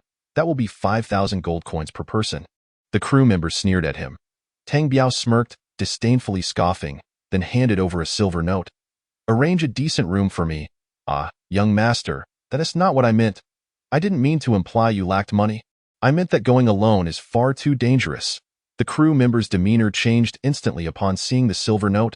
Oh, what dangers? Tang Biao asked as he stepped aboard the ship. Ah, the outer sea is rife with pirates and various monstrous beasts. It is quite perilous. As long as there are no monsters, young master, that's hard to say. There have been reports of a creature with a human head and fish body that can swallow a person whole. The crew member settled Tang Biao into a room, providing instructions before departing slowly. Tang Biao, not wanting to overthink it, realized he had already crossed the threshold and could not turn back. Hearing the crew member say it would take 3 months to reach Hulu Island, he consumed a low-grade true chi pill and held 2 spirit stones, entering a state of cultivation. He aimed to break through to the 7th level of chi refinement during these 3 months. During his time on White Shark Island, he had seized over 3,000 spirit stones, which had thrilled him for several days. The next day, the monotonous life at sea began. Tang Biao immersed himself in cultivation daily, occasionally descending to eat or stepping outside to admire the sunrise and the sea's beauty. After about a month, while meditating, he suddenly sensed wisps of spiritual energy. Is there spiritual energy in the air here? Tang Biao thought with delight. Could it be that we have fully entered the outer sea? No wonder only in the outer sea are there cultivators. How could there be cultivators in a place devoid of spiritual energy? As time passed, he felt the spiritual energy around him becoming increasingly rich. Another month later, while meditating, he suddenly heard a commotion outside the cabin. Look, it's an immortal. A cultivator, a flying immortal. Hearing the exclamations, Tang Biao rushed out of the cabin, looking toward the sea. Indeed, about several miles away, 2 figures were soaring toward their ship on flying swords. One was an elderly cultivator, and the other was a young scholar, both speeding toward the vessel. Tang Biao hastily concealed his aura, compressing his cultivation level. However, he had reached the 6th level of chi refinement, and no matter how he compressed it, he could only bring it down to the 2nd level. He quickly retreated back into the cabin, uncertain of who these 2 individuals were and whether they posed any danger. Greetings, esteemed masters. Greetings, esteemed masters. The 2 cultivators had already landed on the deck of the ship, and the crowd bowed deeply. Oh, not be alarmed. We merely passed through and wish to rest on your ship for a few days, the elder said slowly. Tang Biao, feeling anxious, extended his consciousness to observe the 2. Both appeared pale, indicating severe depletion of their magical energy, and the elder bore a wound on his back. Were they being pursued? Tang Biao thought to himself, his heart racing uncontrollably. Welcome, esteemed masters. I am the captain of this ship. Allow me to escort you to the best accommodations we have. The ship's captain, a middle-aged man well versed in these waters, warmly welcomed the 2 cultivators. Thank you for your kindness, the elder grunted in reply. The two cultivators, guided by the captain, headed toward the cabin assigned to Tang Biao. Would this fellow Taoist step out for a moment? The elder suddenly called toward Tang Biao's room. Alarm bells rang in Tang Biao's mind. But he had no choice but to steel himself and step outside. I greet the two seniors. Chapter 62. Tang Biao is pursued. Tang Biao's appearance startled the young man at the 7th level of Qi refinement. But upon seeing Tang Biao's cultivation level, he visibly relaxed. Tang Biao's revealed level was the 2nd level of Qi refinement. Tang Biao, may I ask where you hail from and where you are headed?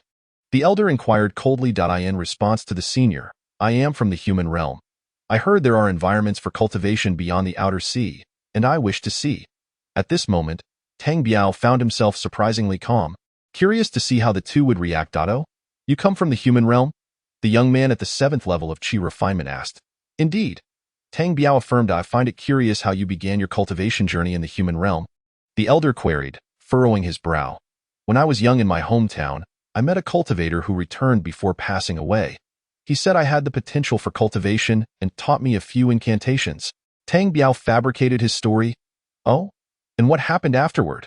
He then passed away, and for the past 10 years, I have relied on the incantations he taught me for my cultivation. I see. Let us first rest, and then we can converse further. The elder clasped his hands and continued walking ahead, while the young man, smirking disdainfully, followed suit. Tang Biao hurried back to his room, retrieving the storage bag he had obtained from the skeleton and stowing away the flying sword he had taken from the senior brother, along with the channeling technique and the beginner's spell compendium. Having completed these tasks, Tang Biao let out a long sigh of relief.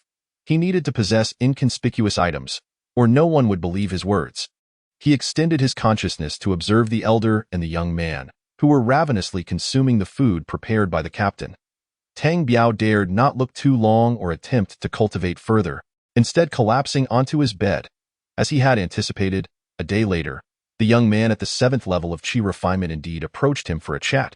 Young friend, I wish to know what techniques your deceased master left you that enabled you to cultivate to your current level. May I have a look? The elder inquired coldly. Oh? Senior, this is the book. Tang Biao produced the channeling technique from his waist pouch. Reluctantly, he offered it to the elder before him. The elder's eyes lit up, and he eagerly examined it for quite some time, only to return it to Tang Biao with a hint of disappointment. This is merely an ordinary cultivation technique. What was your master's cultivation level? Ah, senior, I cannot say.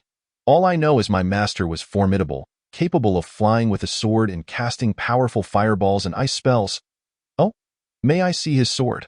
The elder's eyes sparkled again. Tang Biao smirked inwardly, thinking, damn it, these two are not good people. They are attempting to rob me. He once more retrieved the flying sword from his storage bag, slowly handing it to the elder. The elder's eyes gleamed, but they soon dimmed. This is merely a low-grade spirit tool, not significantly stronger than an ordinary item. Oh, is that so, senior? May I inquire which sect you are from and if I could join you? With your cultivation level, you wish to join our sect. You might as well forget it. My master is tired. You may leave. The young man at the 7th level of Qi refinement said dismissively. Senior, I am very eager to learn.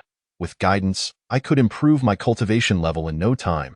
Tang Biao insisted, clinging stubbornly. Enough, enough. Our sect does not accept new members. You should leave quickly. My master is fatigued. Tang Biao attempted to say more, but was pushed out by the young man. For the following days, Tang Biao dared not rest, and neither did the elder and the young man seek him out again. What stirred Tang Biao's heart was an occasion when he stealthily used his divine sense to observe the room occupied by an elderly man and a young boy. To his astonishment, the space was enveloped in a thin mist, rendering it impossible to discern their activities. Alas, what treasure is this? Tang Biao felt akin to a famished beast, exhilarated at the sight of fresh meat. As he pondered how to acquire this precious item, he was suddenly alerted by a cacophony from outside. Hastily, he exited the cabin and was taken aback. A much larger vessel was drawing near, its hooks already snagging their ship. What is this? Pirates, perhaps? Tang Biao mused in bewilderment. At that moment, the door to the room opened, and the elderly man and the young boy rushed out, casting two flying swords into the air before leaping onto them to flee. The occupants of the larger ship also spotted the duo. Captain, There they are, with the shout, for magical artifacts soared from the larger vessel, and 4 individuals pursued the old man and the boy. Tang Biao recoiled. The larger ship was clearly after these two. Just as he began to feel relieved, one of the ship's crew pointed at him and exclaimed, "There's another cultivator." Startled, Tang Biao quickly threw out his soft affection sword. Leaping into action to escape, behind him, 2 beams of light shot forth from the larger ship, hot on his heels. "Stop right there." One of them shouted, "Boss, you've got the wrong person. I'm not with them. I'm merely passing through."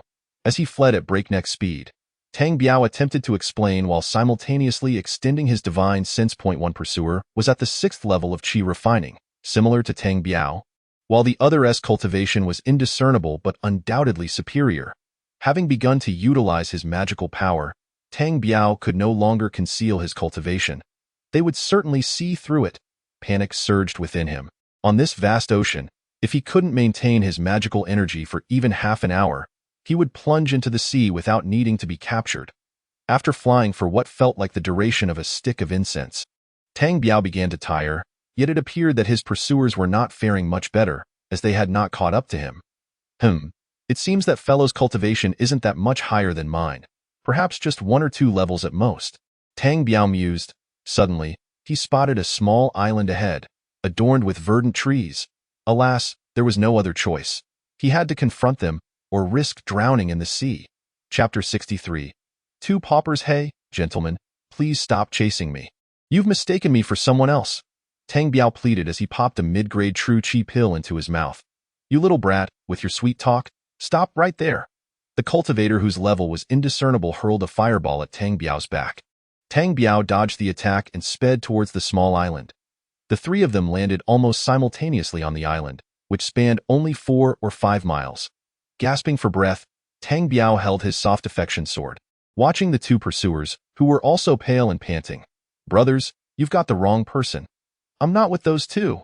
The mid-grade spiritual artifact in Tang Biao's hand caught the eye of the cultivator, whose level he could not discern. Tang Biao glanced at the soft affection sword, realizing that this situation could not be resolved peacefully. He commanded the sword to hover above his head. "Ha, kid, hand over your mid-grade spiritual artifact, and I might let you go." Being poor isn't frightening. What's frightening is being poor and feeling entitled. "Why should I give you my mid-grade spiritual artifact?" As he spoke, Tang Biao produced 2 talismans, channeling his magical energy into them. The talismans transformed into 2 fiery birds, hurtling towards the cultivator. The latter, wielding a large blade, hastily retreated, attempting to evade the 2 firebirds. Seizing the opportunity, Tang Biao lunged forward, directing his soft affection sword towards the 6th level qi refining cultivator. In an instant, he conjured a firewood stick and struck the cultivator, who was preoccupied with dodging the firebirds, right on the head. The cultivator, seeing the stick hurtling towards him, raised his large blade to deflect it. With a thunderous crash, Tang Biao was sent sprawling far away, landing on the ground. The cultivator's blade was also knocked away, leaving him in stunned disbelief. He never anticipated that a 6th level qi refining cultivator could shatter his blade. At that moment, the 2 firebirds reached their target, and the cultivator rolled on the ground in a desperate attempt to evade them. Tang Biao swiftly unleashed 4 more talismans, which dove towards the rolling cultivator. Controlling the soft affection sword with his divine sense, Tang Biao pushed back the 6th level qi refining cultivator and aimed the sword at the other cultivator. The latter, preoccupied with dodging the 6 firebirds, failed to notice the soft affection sword attacking from the side. With a soft thud, the soft affection sword pierced the cultivator's lower back. Tang Biao didn't have time to look back. The 6th level qi refining cultivator was already swinging his treasured sword at him. Tang Biao raised his firewood stick, wildly swinging it to fend off the attack. At that moment, the cultivator was engulfed in flames, rolling and wailing in agony. Tang Biao's heart soared with joy as he engaged the 6th level cultivator in a fierce clash. Tang Biao had never learned any techniques, while the 6th level cultivator's swordplay was elusive and relentless, posing numerous life-threatening challenges for Tang Biao. Gritting his teeth, he produced 2 more talismans and hurled them at the 6th level cultivator. The latter was momentarily taken aback, clearly not expecting Tang Biao's wealth of resources, as 2 more talismans rushed towards him. Tang Biao charged forward with his firewood stick while simultaneously summoning a spirit energy dagger. darting towards the 6th-level cultivator. Alas, fellow, this is a misunderstanding. Damn it, I try to reason with you, and you act like a rogue. Now that I'm being a rogue, you want to negotiate? Enough talk. The grave will be your final resting place. May you perish blissfully, Tang Biao snarled, driving the spirit energy dagger into the 6th-level cultivator's back. At the same time, the two firebirds found their mark, instantly consuming the 6th-level cultivator. Tang Biao collapsed onto the ground. Panting heavily, he produced a low-grade true chi pill and swallowed it. Damn it. Those two wretches made me waste 2 pills and 8 talismans. As he cursed, Tang Biao collected the 2 cultivators' blades and flying swords. Stripping them of their storage bags, he stowed away his soft affection sword and spirit energy dagger as well. Given the presence of hungry ghosts in this area, it would be wise to hide away sooner rather than later. Otherwise, another encounter might yield dire consequences. Tang Biao swiftly cleaned the battlefield and dashed into the nearby grove. Hee, if a man wishes to live long, he should often wander into the woods, Tang Biao mumbled to himself. Seeking refuge in a tree hollow while channeling the heavenly scripture to replenish his magical energy, he remained vigilant, observing his surroundings with his divine sense. By the time late night arrived, Tang Biao's tense heart gradually eased. This simply wouldn't do. My cultivation is akin to that of a novice, far too perilous. I need to find a sect to study diligently for a few years, Tang Biao contemplated, suddenly confronting a very practical issue. How was he to depart from this vast ocean? Given his current cultivation, he could only manage to fly on his sword for half an hour at most. If he failed to spot land within that time, he would surely plunge into the sea. Alas, it seems prudent to remain here and cultivate for a few days. Tang Biao opened the 2 storage bags, discovering a mere 50-some spirit stones combined. There were only 5 pills and the 2 magical artifacts they had utilized. Additionally, he found 2 manuals, but he had no interest in those, as he already possessed the heavenly sacred technique, which undoubtedly surpassed them. The only item that captured his attention was a manual for the soft affection sword technique. This could be useful. I might practice it when I have the time. Better to have something than nothing. Even a fly is meat, after all. The rest were merely a hodgepodge of mundane items. Alas, encountering 2 paupers, Tang Biao burrowed back into the small tree hollow, withdrawing a high-grade true chi pill and swallowing it. As time passed, on the 10th day, a muffled sound resonated from within Tang Biao's body. He had broken through to the 7th level of chi refining. At last, a breakthrough. This cultivation truly demands a fortune.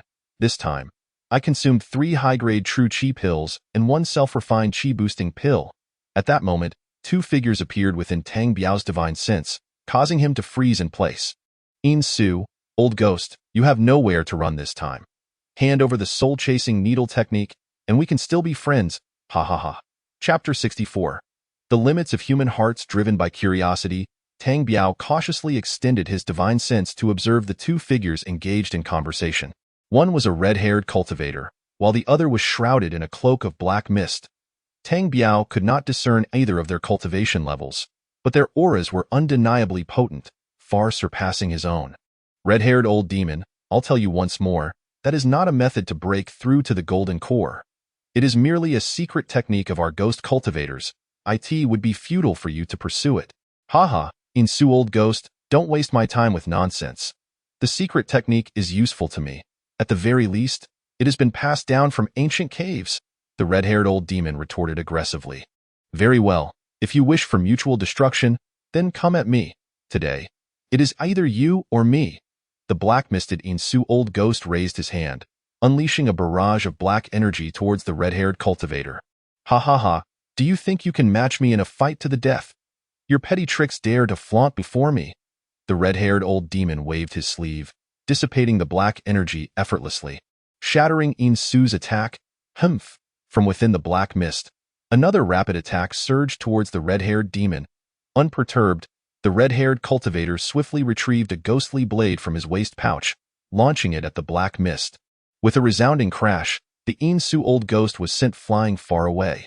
As the black mist dissipated, a skeletal old man tumbled out, spitting blood. Red-haired demon, have you achieved the pinnacle of foundation establishment? Insu gazed in astonishment at the red-haired demon. And now you realize, it's too late. Prepare to meet your end. The red-haired demon raised his ghostly blade once more, aiming it at Insu. With a loud roar, the latter spat forth a black pearl, biting his tongue to draw blood, which he then sprayed onto the orb. The black pearl spun in the air before hurtling towards the red-haired demon. Boom! With a deafening explosion, the red-haired demon was unable to evade the attack, and the black pearl struck him squarely in the chest, causing him to spew blood as he staggered back at that moment. A circular iron piece appeared above the red-haired demon's head, spinning and emitting dark ripples.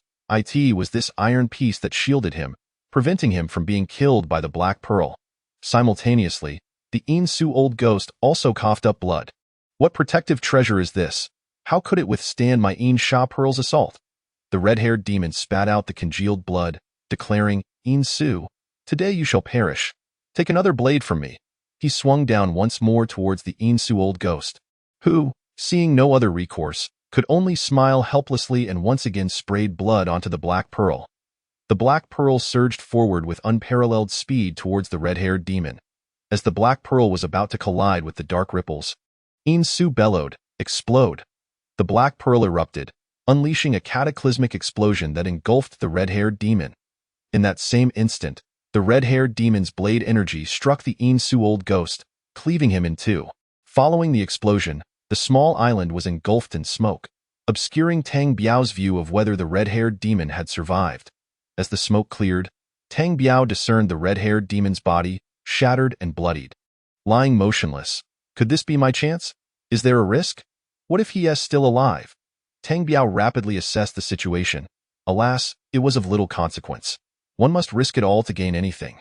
With determination, Tang Biao brandished his soft affection sword and stealthily approached. First, he checked the skeletal Insu old ghost, who had been cleaved in two, unmistakably dead. Then he turned his attention to the red-haired demon, who was also beyond salvation. Predecessor, you appear to be in great pain.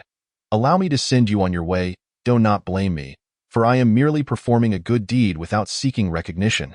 Tang Biao remarked, wielding his sword from a distance and severing the red-haired demon's head. Only then did he truly feel at ease.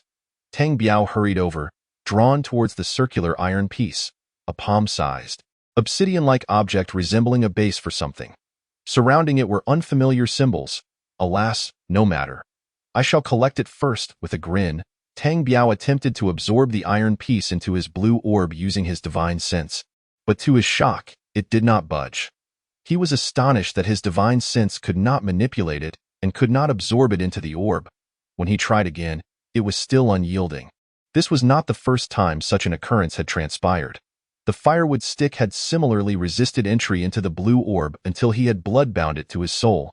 Aha, a treasured item. It must surely be a significant artifact. Otherwise, it couldn't be this difficult to absorb. Tang Biao thought without hesitation, drawing his spirit energy dagger and slicing his fingertip, allowing a drop of blood to seep into the iron piece. Ha ha! Indeed, just as I surmised. I am truly clever. With a flicker of thought, the iron piece indeed soared into Tang Biao's soul sea, swirling gently beneath the firewood stick.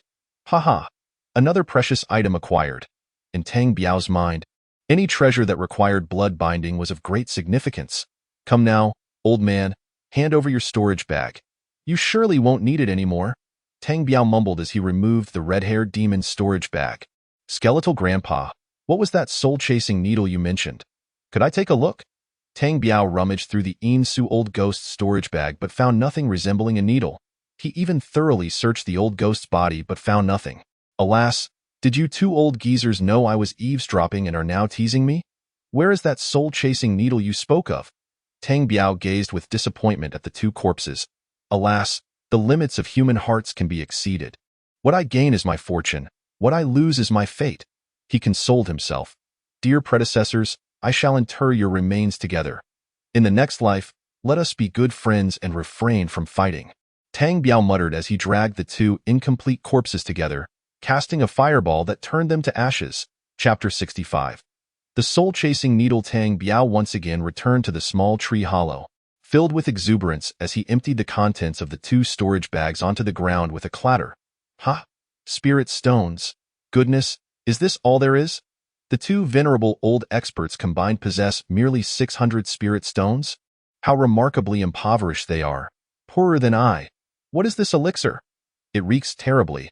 I can't consume this. Who knows what kind of reactions the demonic and ghostly concoctions may provoke? Tang Biao muttered to himself while sorting through the scattered items on the ground. Ah? What is this artifact? He grasped a claw-shaped treasure, evidently one from the storage bag of that old ghost. No, I should refrain from this one. It exudes a chilling aura, unsuitable for me. I shall find an opportunity to sell it along with this elixir. What is this? He held a white jade slip, its surface severely weathered and patinated. It seemed this jade slip had quite a history. Tang Biao slowly pressed the jade slip against his forehead, releasing his consciousness to delve into its depths. As his consciousness entered, a powerful intent surged into his soul, causing his face to pale momentarily. However, soon after, a look of surprise blossomed upon his features. The soul-chasing needle. This is what they were attempting to seize earlier. It turns out the soul-chasing needle is not merely an artifact, but a secret technique. Ha ha! I've stumbled upon a treasure. This is indeed a soul attack secret technique. Closing his eyes tightly, Tang Biao immersed himself in the contents recorded within the jade slip. This was a technique for soul attacks, complete with methods such as soul searching and soul imprinting. Ha ha! What a splendid discovery. In the future, if I wish to uncover other secrets, I merely need to perform a soul search, and this soul imprint can control another's life and death. Once I gain control, they will not dare to stand. An hour later, Tang Biao slowly opened his eyes, exclaiming, Ha ha! A blind cat has stumbled upon a dead mouse. My luck is truly extraordinary. Moreover, this ghostly blade is at least a medium-grade spiritual weapon. Once refined, it shall become my publicly acknowledged artifact. Tang Biao extended his consciousness, erasing the soul imprint from the ghostly blade and imprinting his own. The remaining miscellaneous items were of no use, so he stored them away in his bag. While munching on pickled meat, he contemplated his next course of action, ultimately deciding to practice the soul-chasing needle here first. It would provide him with an additional means of survival once he ventured outside. After several hours, Tang Biao's complexion had turned pale as he swallowed a high-grade true qi pill. This soul-chasing needle consumed too much of his consciousness, and with no better means to replenish it, he was left with no choice but to continuously ingest pills while operating the heavenly scripture. Thus, he repeatedly practiced the soul-chasing needle technique, supplementing his magical and spiritual energy with a true qi pill whenever his consciousness lagged behind. A month passed in such a manner, with the fortunate presence of ample pickled meat and provisions in his blue orb.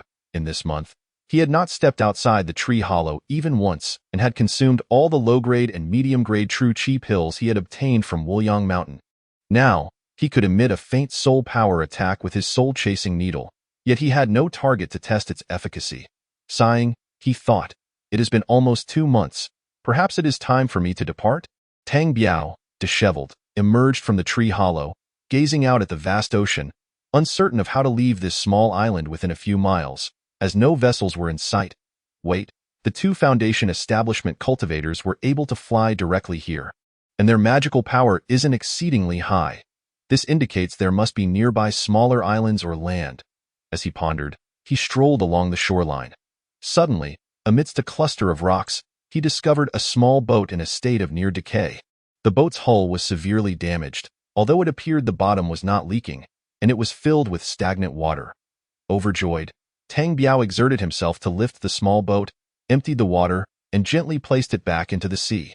The boat floated steadily upon the waters, and Tang Biao leaped aboard, channeling his magical energy to propel the boat eastward. Thus, Tang Biao drifted upon the ocean for 3 days and nights, consuming pills whenever he grew weary, allowing himself to float freely. On the morning of the 3rd day, as the sun rose, he spotted land in the distance, with wisps of smoke rising upward. Ha ha! Land. Tang Biao exerted himself to paddle the boat swiftly toward the island. Good sir, may I inquire where this place is? As Tang Biao set foot on land, he immediately noticed an old man tending to fishing nets. Young man, you drifted here from the sea. The old man did not reply directly, only expressing curiosity. Indeed, elder. I encountered a storm at sea, our ship sank, and I found myself adrift here alone. Ah, young man, you must be blessed to have survived such calamity. This is Xiaoyu Island. I am a villager here, and we all make our living through fishing. As the old man spoke, he led Tang Biao into his thatched hut and served him a bowl of warm fish soup. Tang Biao wasted no time and drank it down. Oh, Elder, could you tell me how far it is to Hulu Island? Hulu Island? It is over 30,000 miles from here, about a 10-day journey. Oh, a 10-day journey. That isn't too far. Elder, are there any boats on this island that could take me to Hulu Island? I would be willing to offer you gold coins, of course. Even without gold coins, I would feel obliged to assist you. The old man replied earnestly. No, I cannot let you go without compensation. Gold coins are still necessary, but I am uncertain how many would suffice. 5,000 would be enough, the old man exclaimed, visibly excited. Oh, 5,000? I shall give you 10,000. Please arrange it for me promptly, Tang Biao declared, pulling out a note for 10,000 gold coins and handing it to the old man. Thank you, young sir. I shall arrange it for you at once. Please rest for now. The old man prepared a basin of water for Tang Biao to wash his face and hurriedly left. Tang Biao, unhurried, leisurely savored the fragrant fish soup. Young sir, this is my son. The boat is ready, but we will need to prepare provisions for at least 10 days, so we can set sail in 2 hours. Would that be acceptable? Indeed, the saying holds true. Under great reward, there are brave men. Less than a stick of incense later, the old man returned with his son, and the boat was ready. Chapter 66. Arriving at Hulu Island, the small boat was modest, capable of holding a maximum of 12 people. Young sir, I am Luo Yang. We have approximately half a month's journey to Hulu Island. Should you need anything, just call for me. Yes, Luo Yang. How well do you know Hulu Island? In my youth, I spent several years on Hulu Island, so I possess a fair understanding of it. Oh, that is splendid. What can you tell me? Hulu Island is less an island and more a vast continent, covering an immense area of several million miles. It is replete with mountains, rivers, and treacherous terrains. Moreover, it is a place where immortals and mortals coexist. Oh, immortals and mortals coexist? Indeed, there are cultivators on the island. As far as I know, Hulu Island is controlled by 3 family sects: the Chen family, the Li family, and the Moon Demon sect. The Moon Demon sect? By its name, it should be a demonic sect. Correct? That seems likely. However, I cannot say for certain. I have encountered people from the Moon Demon sect, and they are exceedingly domineering. Oh? How does the strength of these 3 families compare? Which is the strongest? Tang Biao inquired slowly. I cannot ascertain which is the strongest, but I do know their rule forbids the indiscriminate killing of mortals. I spent the most time in the city of Qixia, which is under the control of the Chen family, so I know little about the others. Oh, Qixia City? Yes, Qixia City is under the Chen family's jurisdiction. It is a vast city with a population exceeding 10 million. The eastern part of the city is designated specifically for cultivators. Luo Yang, let me ask you again. What is the currency used for transactions in Qixia City? Young sir, transactions among mortals in Qixia City primarily involve gold coins. However, the most valuable currency among cultivators is a type of stone called spirit stones. Tang Biao pondered for a moment. All right, Luo Yang, I understand now. Thank you. You may go about your duties. Tang Biao ceased speaking and continued to meditate. As time passed, he felt the spiritual energy in the air grow denser, much to his delight. Young sir, we will reach the dock at Hulu Island in 2 hours. Hearing Luo Yang's words, Tang Biao gradually opened his eyes. He stepped out of the cabin, gazing up at the horizon where a sprawling continent lay before him. Young sir, once you disembark, maps of Hulu Island are available for purchase. You may want to acquire one for convenience. Thank you, Luo Yang. Please take care on your return journey. Tang Biao politely bid farewell to Luo Yang and slowly descended onto the land he had longed for. As soon as he set foot on the continent of Hulu Island, Tang Biao distinctly sensed a rich spiritual energy, filling his heart with joy. I have finally arrived. I am truly in the realm of cultivation. Young sir, where are you headed? Would you like a carriage? Oh, a carriage? I wish to go to Qixia City. Can you take me there? Qixia City?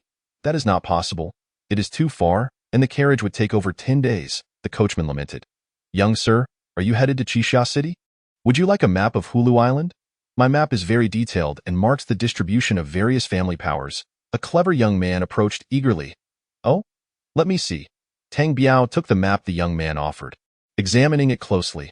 Indeed, it was marked with great clarity, detailing not only Qixia City, but also the locations of Moon Demon City and Flowing Cloud City, along with the territorial domains and control of various families. Not bad. How much do you wish to sell this for? Young sir, I will part with it for 10 low-grade spirit stones. Low-grade spirit stones? This was Tang Biao's first encounter with the concept that spirit stones could be divided into grades. He maintained a calm demeanor, concealing any surprise. 10 low-grade spirit stones? That is far too expensive. I do not possess any. Gold coins will suffice. Upon hearing that Tang Biao had no spirit stones, the young man quickly proposed a trade with gold coins. Gold coins? How much do you want?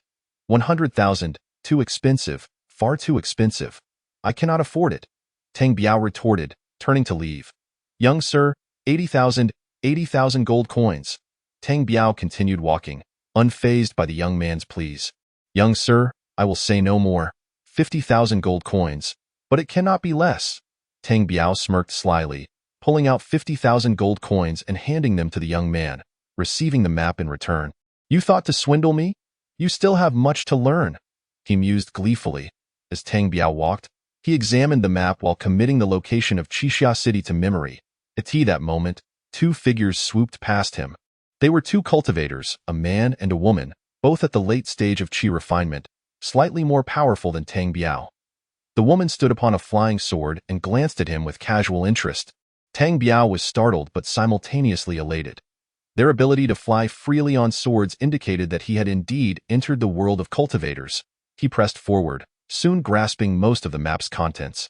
Summoning his gentle emotion sword, he leaped into the air, filled with excitement as he soared toward Qixia City. However, barely a stick of incense later, as he joyfully admired the landscapes of Hulu Island, two figures emerged from either side, blocking his path. Tang Biao looked up to see the very man and woman who had flown past him earlier. The man appeared ferocious, while the woman was alluringly enchanting. Fellow Taoists, why do you block my way? What is the matter? Kid, hand over your storage bag, and we shall let you go. The male cultivator growled menacingly. The female cultivator shot Tang Biao a sultry glance, her eyes glimmering. What? In broad daylight, you dare to rob me so brazenly? Having just arrived on Hulu Island, this encounter shattered Tang Biao's perceptions, leaving him astounded. The female cultivator smiled sweetly. Young friend, life is precious. Do not let material possessions lead you to an early demise. It would be such a waste. Ah, ha ha. You speak wisely, elder sister. I shall comply. Tang Biao responded, patting his waist pouch, from which a ghostly blade flew out. Simultaneously, Tang Biao condensed his consciousness and unleashed a soul-chasing needle at the male cultivator. In an instant, the male cultivator clutched his head, screaming as he plummeted to the ground with a resounding crash. Tang Biao did not relent. Wielding the ghostly blade, he directed the gentle emotion sword toward the female cultivator with lethal intent. Chapter 67. Encountering robbers, Tang Biao's ghostly blade descended upon the female cultivator with ruthless force. Showing no mercy. Kid, you are doomed. What kind of sinister technique is this? How did you manage to do this? The female cultivator cursed as she plummeted downward. Ha ha. Perhaps you have an upset stomach and left your brain behind? You were the ones attempting to rob me. I am merely resisting. Do you understand?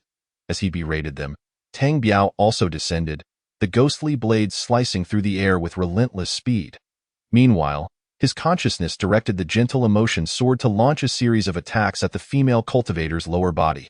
Caught off guard, the female cultivator found herself in a state of chaos, struggling to defend against Tang Biao's onslaught. Casting a sidelong glance at the male cultivator, Tang Biao noticed him bleeding from the mouth, struggling to rise. Alarm bells rang in his mind. He thought, I must not allow him to get up. One female cultivator is manageable, but another late-stage qi refinement expert would spell doom for me. With a flick of his wrist, Tang Biao sent a fireball toward the recovering male cultivator while simultaneously redirecting the gentle emotion sword to attack him. The male cultivator, still dazed from the fall, narrowly dodged the fireball with an instinctive roll. However, just as he was about to rise again, an icy short sword stabbed toward him. He attempted to evade once more, but in that fleeting moment of distraction, the freezing short sword pierced his dantian. At that moment, Tang Biao's face turned pale. He had unleashed 2 consecutive consciousness attacks, leaving him with a splitting headache. Ah, kid, you have slain my partner. I shall have your life in return. The female cultivator produced a talisman, tossing it at Tang Biao. The talisman transformed into a large blade, descending upon him with lethal intent. Simultaneously, her flying sword turned back to attack him. Tang Biao let out a scream, turning to flee while using his consciousness to command the gentle emotion sword to intercept the woman's sword. He leapt and dodged, desperately trying to avoid the blade transformed from the talisman. Yet, his speed proved insufficient. The large blade swiftly approached his back, ready to cleave down upon him. Tang Biao's heart had turned utterly cold. It's over. This time it's truly over. A chill swept through his entire being as he thought to himself. And he didn't even have time to turn around and block with his ghostly blade. Thud. As the blade struck his back, a black iron shard flew from Tang Biao's consciousness, releasing a dark ripple that tightly enveloped his body, barely shielding him from the blow. Elation surged within Tang Biao as he spun around. The talisman blade, having cleaved once, gradually dispersed, merging into the air. You old hag, you nearly scared me to death. Take this blow from me. With a fierce glare, Tang Biao raised his ghostly blade and swung it menacingly at the female cultivator. Seeing no way to evade, and with her flying sword entangled in a duel with the tender emotion sword, the female cultivator hastily tapped her storage bag, and a small triangular shield flew forth, expanding against the wind to shield her. With a resounding boom, Tang Biao's strike crashed against the shield she conjured. The small shield, being merely a low-grade spirit artifact, let out a mournful cry as it succumbed to the might of Tang Biao's mid-grade ghostly blade, losing its spirit and reverting to its original form. Realizing the peril, the female cultivator turned to flee, while Tang Biao smirked, a cold snort escaping his lips as he bolted after her. Fellow cultivator, why so ruthless? You've already slain my companion. Why pursue me relentlessly? Alas, you truly are like a crow perched upon a pig, accusing me of being dark. Am I more vicious than you? For no reason, you seek to kill and plunder. Now you come at me with this nonsense. Spare me. Dear sister? Tang Biao bellowed as he pursued, yet found himself unable to catch up to the woman. Gritting his teeth, he unleashed another soul-piercing needle of spiritual attack. The woman collapsed to the ground, curling up and clutching her head. At the moment he released the soul-piercing needle, Tang Biao nearly succumbed to darkness, on the verge of fainting, but at the last moment, he raised his ghostly blade and brought it down upon the female cultivator's neck. In that instant, he too collapsed to the ground. Losing consciousness, it was unclear how long he had been unconscious, but the blinding sunlight jolted him awake, and Tang Biao, pale-faced, struggled to rise. The female cultivator lay beside him, her body severed, and his ghostly blade had fallen nearby. Tang Biao was uncertain how long he had been out. He was simply relieved that no one had come during his unconsciousness, for otherwise, he would have surely lost his life.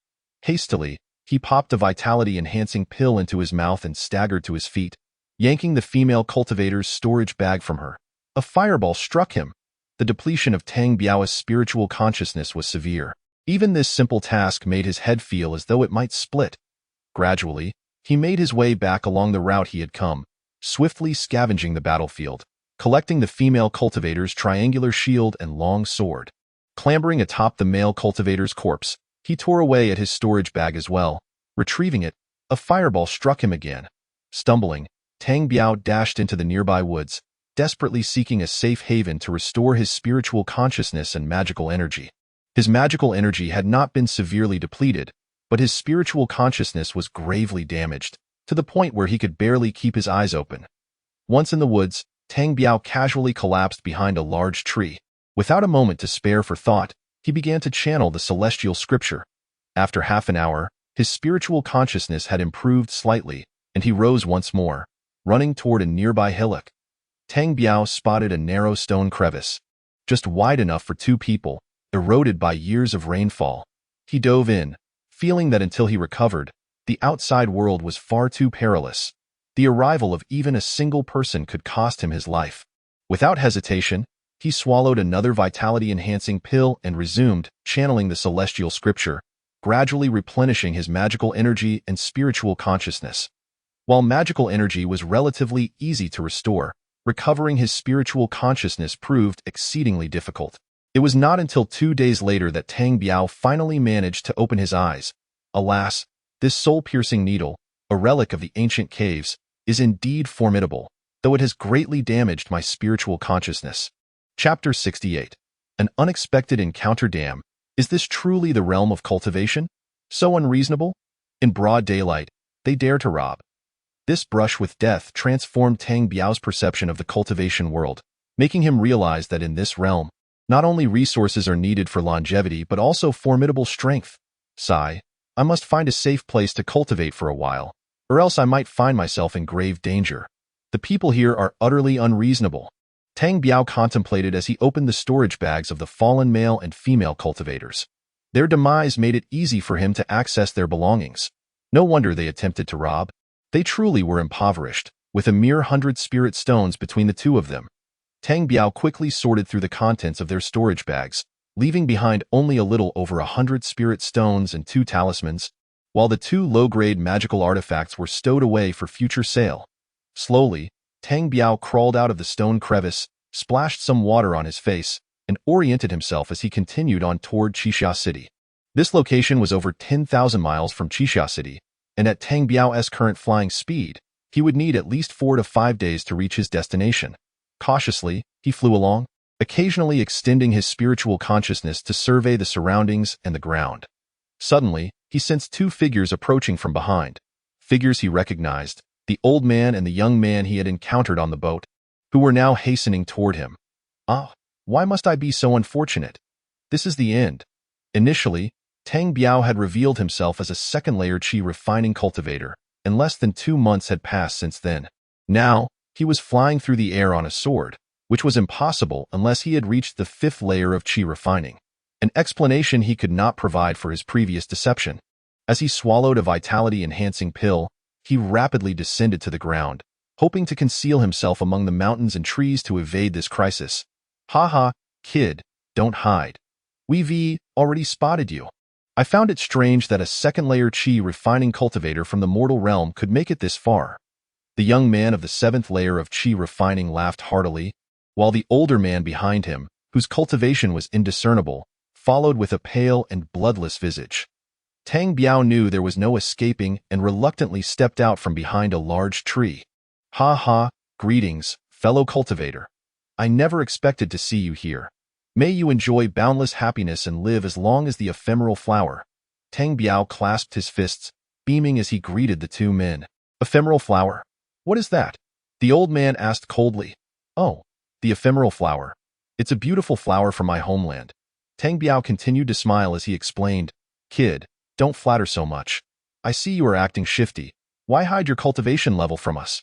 The 7th layer young man looked at Tang Biao with excitement, as if he were already a piece of meat on the chopping block.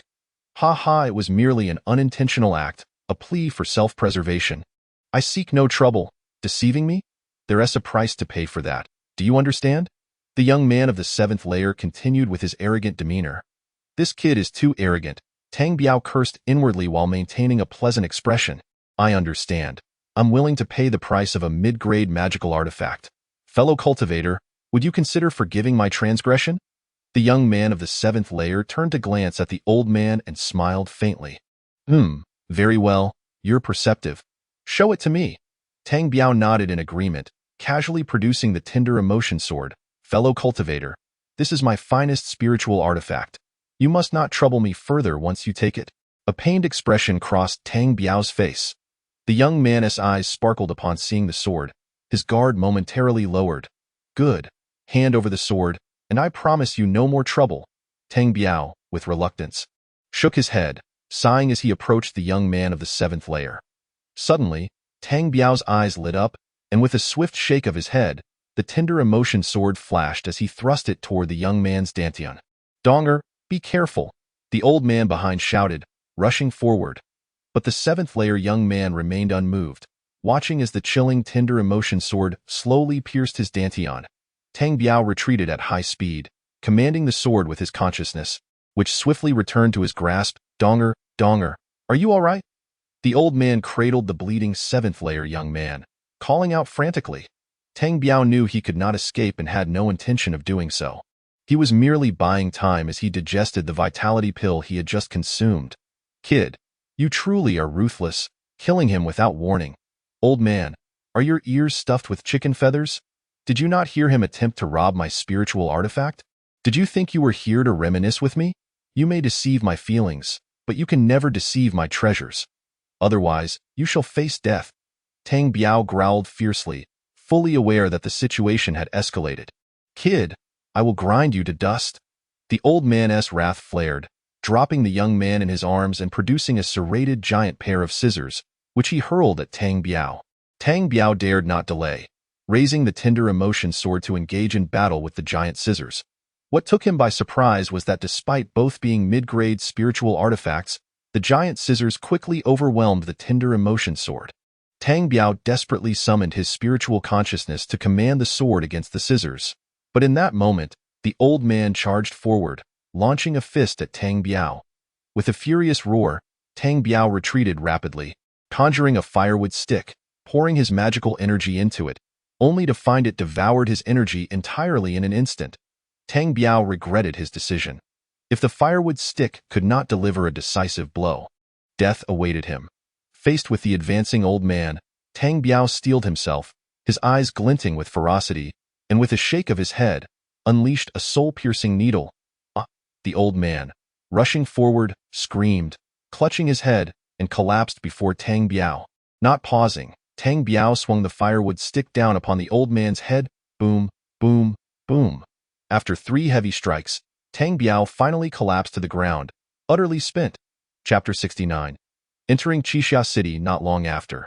The vitality pill Tang Biao had consumed began to take effect, replenishing a modicum of his magical energy. He poked the old man lying before him with the firewood stick. The old man's head had nearly been reduced to a mass of bruised flesh. "Old man, I wished you longevity like the ephemeral flower, yet you would not believe. That cannot be blamed on me." Tang Biao summoned his tender emotion sword and firewood stick back to him, then seized the old man's giant scissors. "This scissors is quite nice, a mid-grade spiritual artifact, yet it holds little use for me. I shall find an opportunity to exchange it for something more beneficial." Tang Biao gleefully stowed away the giant scissors and ripped down the old man's storage bag, then approached the 7th-layer young man's corpse to claim his storage bag as well. "Look at you now, still acting tough? I'll show you." Tang Biao kicked the body of the 7th-layer young man with a fierce grin. Afterward, he unleashed 2 fireballs, incinerating the corpses of both individuals. Tang Biao raised his head to gauge the sky, noting that it would soon grow dark.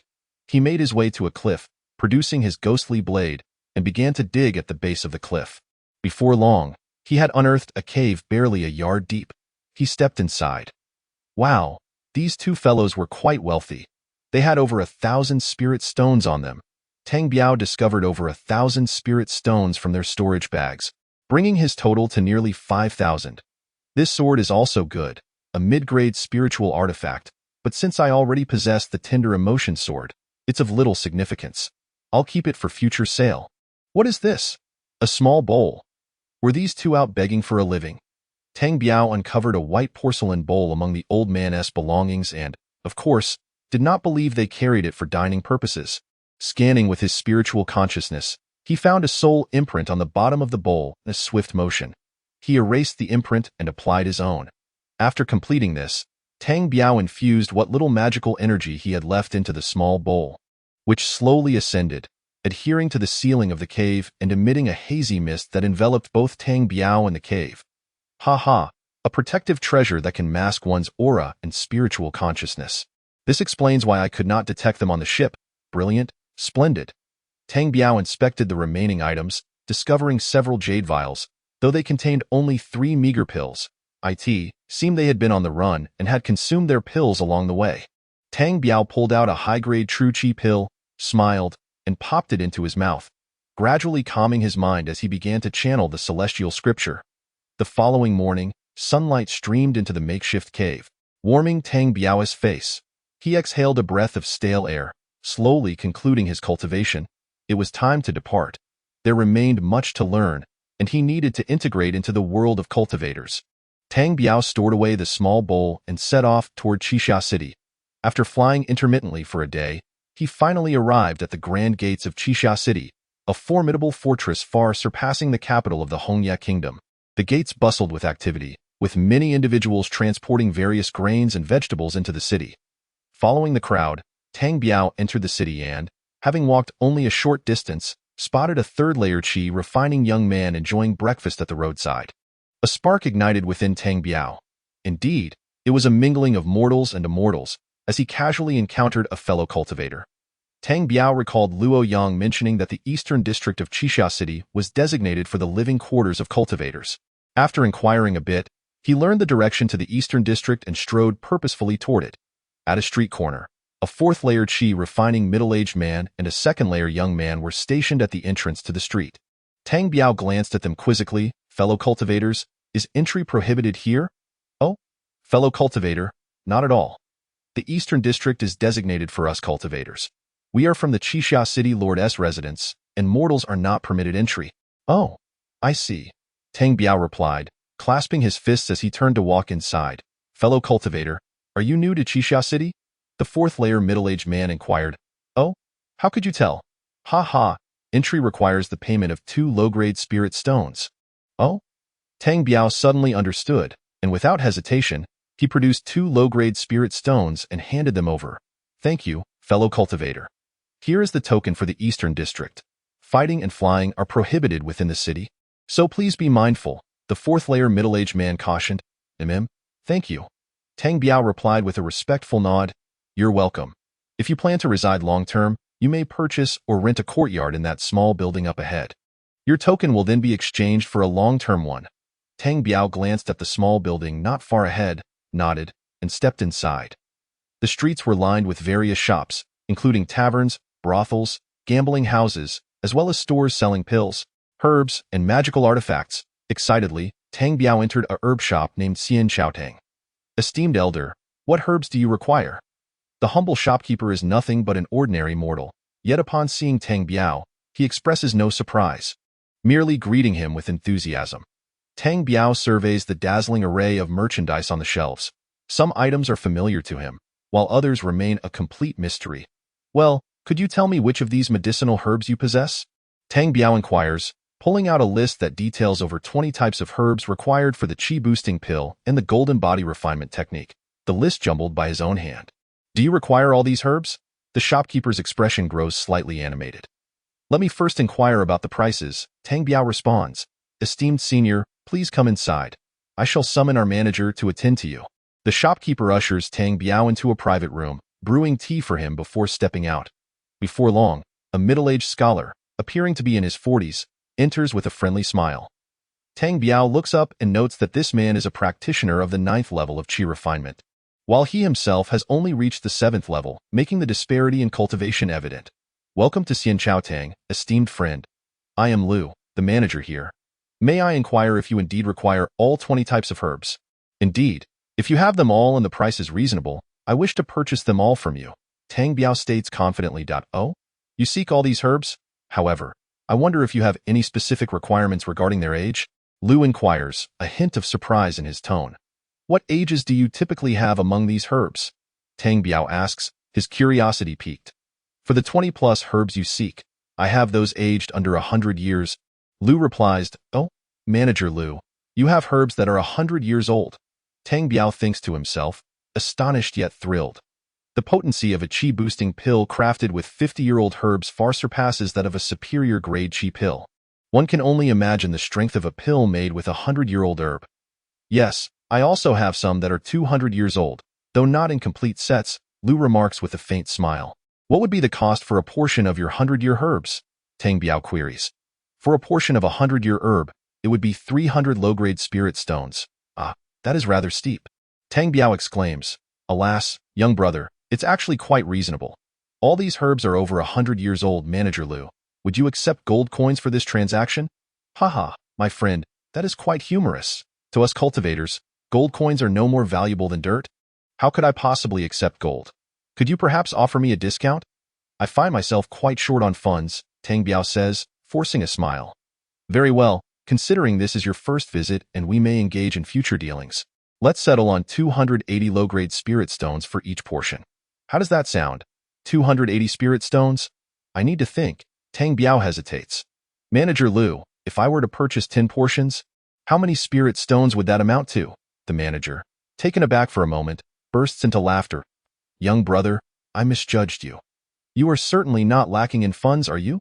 Tang Biao, feeling slightly embarrassed, scratches his head, having just lamented his financial woes while now requesting 10 portions of herbs. All right then, for a prosperous morning, let us cement a good relationship. 2,500 low-grade spirit stones, no less. Very well. Manager Liu, your decisiveness is appreciated. I shall comply with 2,500 low-grade spirit stones. Please prepare the herbs, all of which should be over 100 years old. Rest assured, our Xian Chao Tang prides itself on its integrity. Liu smiles as he takes the list and steps out to prepare. Tang Biao, feeling uneasy, extends his spiritual sense to observe Liu handing the list to the shopkeeper for preparation. Before long, Liu returns with the shopkeeper, both carrying 5 or 6 large bundles of medicinal herbs. Young brother, please examine these and confirm they are the herbs you requested. Aged over 100 years, Liu says. Tang Biao inspects them and, indeed, finds them satisfactory. Thank you, Manager Liu. Here are 2,500 low-grade spirit stones, he replies, rolling up his spiritual sense to store the 10 portions of herbs in his storage bag. Thank you, Manager Liu. Should I require anything else, I will surely return. Tang Biao bows respectfully and prepares to leave. Young brother, wait a moment. Oh, do you have further advice, Manager Liu? Tang Biao's expression darkens. Do not misunderstand, young brother. I merely wish to inform you that should you find yourself with excess pills in the future, our Xian Chao Tang would be interested in purchasing them. Oh, is that so? Tang Biao's expression brightens considerably. I shall remember this. Should I have surplus pills, you shall be the first I approach. Tang Biao bows again and departs the shop. Once outside, he meanders aimlessly, all the while keeping a watchful eye with his spiritual sense, which currently extends no more than 10 zhang. After confirming that he is not being followed, he finally steps into a talisman shop. The shop's counter displays various talismans, some made of yellow paper, others crafted from beast hide. Good sir, what type of talisman is this? The shopkeeper, an elder with a cultivation level of 5 in chi refinement, replies, esteemed friend, you have a discerning eye. This is a 100-year phoenix talisman. Once activated, it unleashes over 100 firebirds upon the enemy, making it exceedingly powerful. Oh? 100 firebirds? Tang Biao recalls the talisman he obtained from the skeletal figure, which only summoned a single firebird. Yet even that had caused considerable chaos for 2 practitioners of chi refinement. How much for this 100-year phoenix talisman? This talisman is crafted by a cultivator at the peak of foundation establishment and costs 300 low-grade spirit stones per piece. The shopkeeper beams. What? 300 low-grade spirit stones for a single talisman? That is exorbitant. Tang Biao shakes his head in disbelief. Esteemed friend, one cannot deem this expensive. A single talisman could easily slay a practitioner at the 5th level of chi refinement and defend against a foundation establishment expert for a time. Owning such a talisman could save your life in a critical moment. Tang Biao feels tempted. He has successfully allowed the shopkeeper to sway his judgment. Indeed, what is more precious than one's life? Very well, I shall take 5. The shopkeeper grins widely as he presents 5 phoenix talismans before Tang Biao, who promptly produces 1,500 low-grade spirit stones to complete the transaction. As he strolls along the street, Tang Biao sighs. Having arrived in Qixia City less than half an hour ago, he is once again a pauper. Checking the blue orb, he finds his low-grade spirit stones have dwindled to less than 800, leaving him feeling quite insecure. I should first rent a room in that small building. At least I need a stable place to stay. Tang Biao steps into the small building, where a middle-aged man at the 5th level of chi refinement sits leisurely, sipping tea and reading. Good sir, do you have any rooms for rent or for sale? The room numbers are on the wall in the back, and the details are in the nearby documents. Feel free to take a look, the middle-aged man replies, not even lifting his eyes from his book. Entering the back room, Tang Biao finds a large map on the wall depicting various small houses, most of which have already been crossed off. Only 5 remain marked. Below, 5 documents are laid out on the table. Selecting his lucky number, 7, he picks up the corresponding document, which details the area and price for the house. To buy the property would require 1,000 low-grade spirit stones, while renting costs 100 spirit stones per year. Given his current financial situation, renting is his only viable option. Tang Biao emerges from the room with the document in hand. I would like to rent this house, he states. The middle-aged man finally looks up, assessing Tang Biao. 100 low-grade spirit stones per year. How many years do you wish to rent? I will start with 1 year. Tang Biao replies, producing 100 low-grade spirit stones and placing them on the table. This is your token. Keep heading east, and you will find the sign for the number 7 house. Good luck. The middle-aged man tosses a token to Tang Biao, returning to his book. Tang Biao remains silent, accepting the token and exiting the building, heading toward the eastern courtyard. Before long, he arrives at the entrance of the number 7 courtyard, which is enveloped in a mist that obscures the interior. Not bad. It even has a formation. Tang Biao muses, ready to activate the courtyard's formation with the token. Just then, the door across from him creaks open. Oh, you reside here? I have some matters to discuss. Tang Biao looks up to see a middle-aged Taoist at the 8th level of Qi refinement, exuding an aura of ethereal grace. Esteemed Taoist, you have my attention. Tang Biao responds courteously, realizing this man will be his neighbor. Haha, I am seeking tranquility. May I inquire your name? Oh, tranquil Taoist, I am Tang Biao, pleased to make your acquaintance. Hee, Tang Biao, it is a pleasure indeed. I must step out for a moment. Do come by for tea if you have the chance. Certainly, certainly. Tang Biao replies politely, watching the middle-aged Taoist depart. Inserting his spiritual power into the token, a beam of light shoots forth, and the gate to the number 7 courtyard swings open, revealing a path through the swirling mist. Tang Biao steps inside, finding a courtyard approximately 2 zhang in size, featuring a well and a 3-room layout, a central living room, a left bedroom furnished with a bed and bedding, and a right room likely designated as a cultivation chamber. Satisfied, Tang Biao reclines on the bed, ready to indulge in some much-needed rest, as he has yet to enjoy a good night's sleep since leaving Wuliang Mountain. After a day and night, Tang Biao stretches and rises, pushing open the door to step outside. He still has many preparations to make, such as acquiring food and coal for his medicinal baths. To conserve spirit stones, he ventures beyond the eastern city to the commoners' area, purchasing a substantial amount of dried goods, cured meats, coal, and essential cooking supplies, all in anticipation of a lengthy seclusion. Once back in his room, he sets up a large iron pot, fills it with water from the well, and also fills a nearby bucket. He retrieves a portion of the 100-year medicinal herbs, tossing them into the pot before shedding his clothes and diving in. The flames heat up rapidly, causing the herbs to dissolve swiftly. The medicinal essence permeates his body as he absorbs the potent energy from the boiling concoction. Ah! Tang Biao cries out, the agony and ecstasy of the 100-year herbs far surpassing that of the 50-year variety. Their potency is not merely double but several times stronger. Tang Biao endures the refining process for 3 days, until the majority of the medicinal power is absorbed and the water in the pot is tinged red, tinged with his own blood. Exhausted, he climbs out, swallowing a superior-grade qi-boosting pill before settling in for meditation. Time drifts by, and after a month, Tang Biao senses an opportunity for a breakthrough. He consumes a top-grade qi-boosting pill. At this moment, he has only 3 top-grade pills left from his time on Wuliang Mountain, having consumed the rest. However, he remains unfazed, as he still possesses over 40 qi-boosting pills, their potency rivaling that of top-grade pills.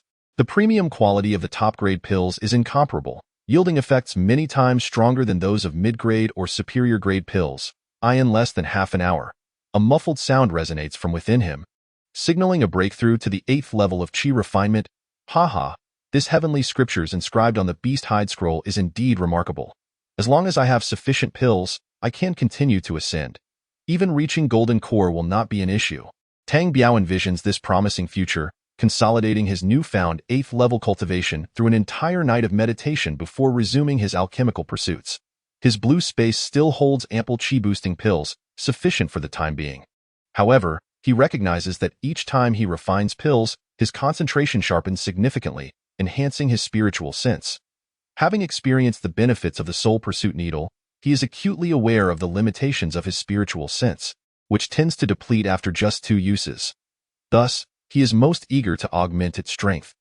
Tang Biao sets to work, igniting the furnace, heating it, adding herbs, extracting juices, and forming pills, all in one seamless motion. Without hesitation, to his astonishment, he successfully refines the 100-year herbs on his first attempt. The first batch yields 2 perfectly rounded qi-boosting pills. Wait, something seems off. These pills are far more refined than those from my previous attempts. Why do they have 2 swirls instead of 1? I see. The previous batch was made with 50-year herbs, resulting in low-grade qi-boosting pills, while this time, the use of a 100-year herb has produced 2 mid-grade pills. Tang Biao exclaims joyfully, his laughter echoing with delight. He checks his spiritual sense, noting a slight improvement. Within the depths of his spiritual sea, the blue orb, the fire stick, and the black iron piece revolve above, appearing to revel in their existence.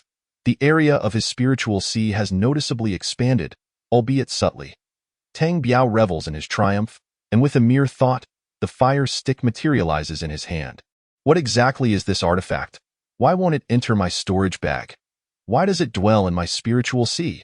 Every time it siphons my spiritual power, it feels like an endless abyss that cannot be filled. Tang Biao ponders, perplexed. Suddenly, he catches sight of the two characters inscribed upon it, which seem clearer now. De Shen. De Shen. Yes, that's it, De Shen. Regardless of your name, from now on, I shall call you De Shen Stick. This name has a certain grandeur to it. As Tang Biao pulls out another batch of herbs to continue refining, he sets his sights on enhancing his spiritual sense.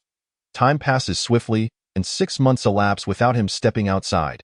He completes 10 batches of pills, yielding a total of 38 mid-grade chi-boosting pills.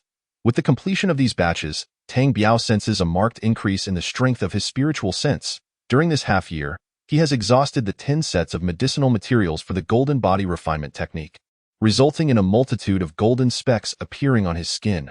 Alas, I have run out of supplies. I must devise a plan to earn more money and procure another 10 sets of herbs. Not to mention that my rent is due soon. Damn it, in my past life, I always fretted over rent. In this life, I am still struggling for the same reason. Even cultivators face the same plight. Without money, nothing can be achieved. Tang Biao sighs deeply, slowly stepping outside.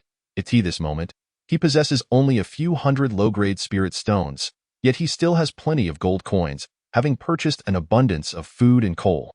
On his way home, Tang Biao glanced around anxiously, pondering where to procure some spiritual stones. Ultimately, he settled on a shop that sold magical artifacts. At that moment, his storage bag contained a considerable number of magical items. Welcome, esteemed senior. What type of magical artifact do you require? Our collection boasts the most comprehensive selection in Qixia City. I'm just browsing. How much is this mid-grade spiritual tool? Tang Biao's gaze fell upon the artifacts displayed at the counter, most of which were low-grade spiritual tools, with only a couple of mid-grade ones available, and not a single protective artifact in sight. Esteemed senior, this mid-grade spiritual tool is priced at 1,000 low-grade spiritual stones. Oh? 2,000 low-grade spiritual stones? Quite expensive. What about this low-grade spiritual tool? This low-grade spiritual tool can be sold to you for 1,000 low-grade spiritual stones.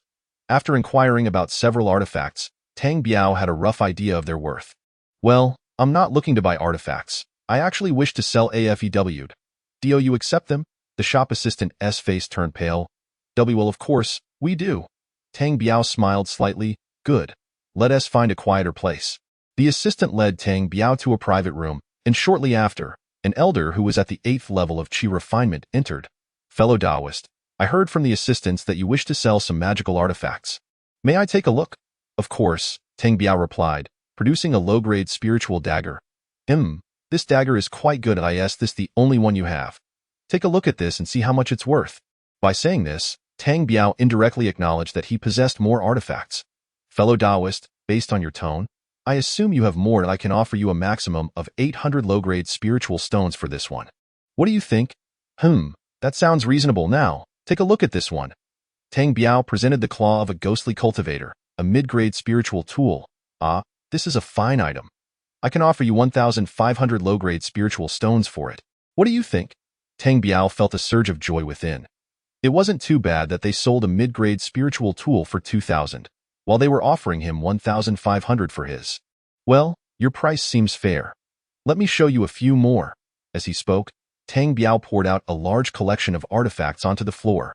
Among this heap were 2 mid-grade spiritual tools, 7 low-grade spiritual tools, and several pills from ghostly, demonic, and human cultivators. All these were items Tang Biao had seized along his journey, including low-grade spiritual tools from the elder brother of Wuliang Mountain and artifacts from the 2 male cultivators who had pursued him, as well as the pills from the ghostly and demonic cultivators, and the items from the pair of masters and disciples. Tang Biao had only retained a single ghostly dagger, as he had not utilized most of the items, including the pills, which he did not recognize and therefore dared not consume lightly. So many? What? Can't you handle it? Haha, if we can't, then no one in Chisha City can, as we have the Chin family backing us. Oh, I see. Then please give me a valuation. But if it's too low, I won't sell. The elder examined each item carefully and finally quoted Tang Biao a price of 15,000 low-grade spiritual stones. All right, I'll accept this deal. Please fetch the money. Certainly, fellow Taoist, please wait a moment. The elder was quite straightforward. Before long, he returned with a large bag in hand. Fellow Taoist, please verify the spiritual stones. Tang Biao used his spiritual sense to inspect the bag. Then, with a flick of his mind, stored it away. Thank you, fellow Taoist. The count is accurate, so I shall take my leave. Tang Biao clasped his fists in gratitude and departed. Fellow Taoist, if you have more magical artifacts in the future, please bring them to us. The elder bid farewell to Tang Biao, who walked forward slowly, continuously using his spiritual sense to ensure no one was following him. Once he confirmed he was alone, he quickened his pace, heading straight for the herb hall. Young brother, is Boss Lu in? Oh, is that esteemed senior? Please, step into the private room for tea. I will fetch him for you. The staff at the herb hall was swift and led Tang Biao into a back room. In a short while, Boss Lu entered with a cheerful smile. It has been over half a year since we last met. How have you been, fellow Taoist? Boss Lu greeted Tang Biao warmly. Thank you for your concern. Boss Lu, that I'm doing reasonably well. Tang Biao returned the courtesy politely. I wonder, fellow Taoist, what brings you here this time? Well, Boss Lu, I'll be direct. I need 10 portions of the same medicinal materials as last time. Oh, you want 10 more portions of those medicinal materials? Boss Lu looked at Tang Biao in surprise. Indeed. Is there a problem? No, no problem at all. I'll prepare them right away, Boss Lu said, turning to leave the room. Shortly thereafter, he returned with several large bags. Fellow Taoist, take a look. Are these the 100-year-old medicinal materials you sought? Tang Biao examined them closely. Yes, these look good. What is the price? Is it still the same as last time? Of course, I wouldn't raise the price on you. All right, thank you, Boss Lu. Here are the spiritual stones. Please count them. Boss Lu, with a grand gesture, accepted without even glancing at them. Boss Lu, I'd like to inquire about the price of 200-year-old medicinal materials if I were to buy this quantity. Alas, to be frank, fellow Taoist, while I can source 1 or 2 types of 200-year-old materials for over 20 types, that is simply beyond my means. Oh, I see. Tang Biao nodded. Fellow Taoist, may I ask you something rather presumptuous? Boss Lu hesitated as he looked at Tang Biao. Tang Biao smiled subtly, already guessing what Boss Lu wanted to ask. Please, go ahead, Boss Lu. Chapter 73. An invitation to treasure hunt. Haha, fellow Taoist, I'm quite direct. I wanted to ask what kind of pills you are concocting with these herbs. Could you show me? Boss Lu's question had been anticipated by Tang Biao, who hesitated momentarily. Boss Lu, I haven't been in Chisha City long and have no friends. Since we seem to have a good rapport, I'll let you take a look, but you must keep it confidential, of course. Confidentiality is the cornerstone of our profession, so you need not worry. Tang Biao nodded, tapping his waist storage bag, producing a low-grade chi-boosting pill. Ah, a fine item. Boss Lu inhaled the aroma of the chi-boosting pill with delight. Fellow Taoist, is this pill for sale? If you intend to sell it, I assure you I will offer a good price. Oh? What price might that be? Tang Biao was also curious about how much he could sell this low-grade chi-boosting pill for. If sold, it should fetch at least 300 low-grade spiritual stones. Oh? 300 low-grade spiritual stones? That's rather ordinary. Tang Biao shook his head in disappointment. Fellow Taoist, 300 low-grade spiritual stones is no small sum. Yes, I know it's not trivial, but my success rate in refining pills is too low. It's not worth it. Oh, I see. If you have a larger quantity, I could even put them up for auction, but you'd need to provide at least 6 at once. All right, Boss Lu, I'll consider it. Once I see how many I can produce this time, I'll think about it. I will always be here, awaiting your esteemed visit. Boss Lu politely clasped his fists. Tang Biao nodded slowly, clasped his fists in return, and left the herb hall. Inside, Tang Biao felt quite pleased. If he could sell his low-grade pills for 300 low-grade spiritual stones, how much would a mid-grade chi-boosting pill fetch? Wouldn't it be worth several hundred spiritual stones? Given his current success rate, he could produce around 50 pills from 10 portions of materials, meaning he could earn about 40 to 50,000 low-grade spiritual stones from every 10 portions.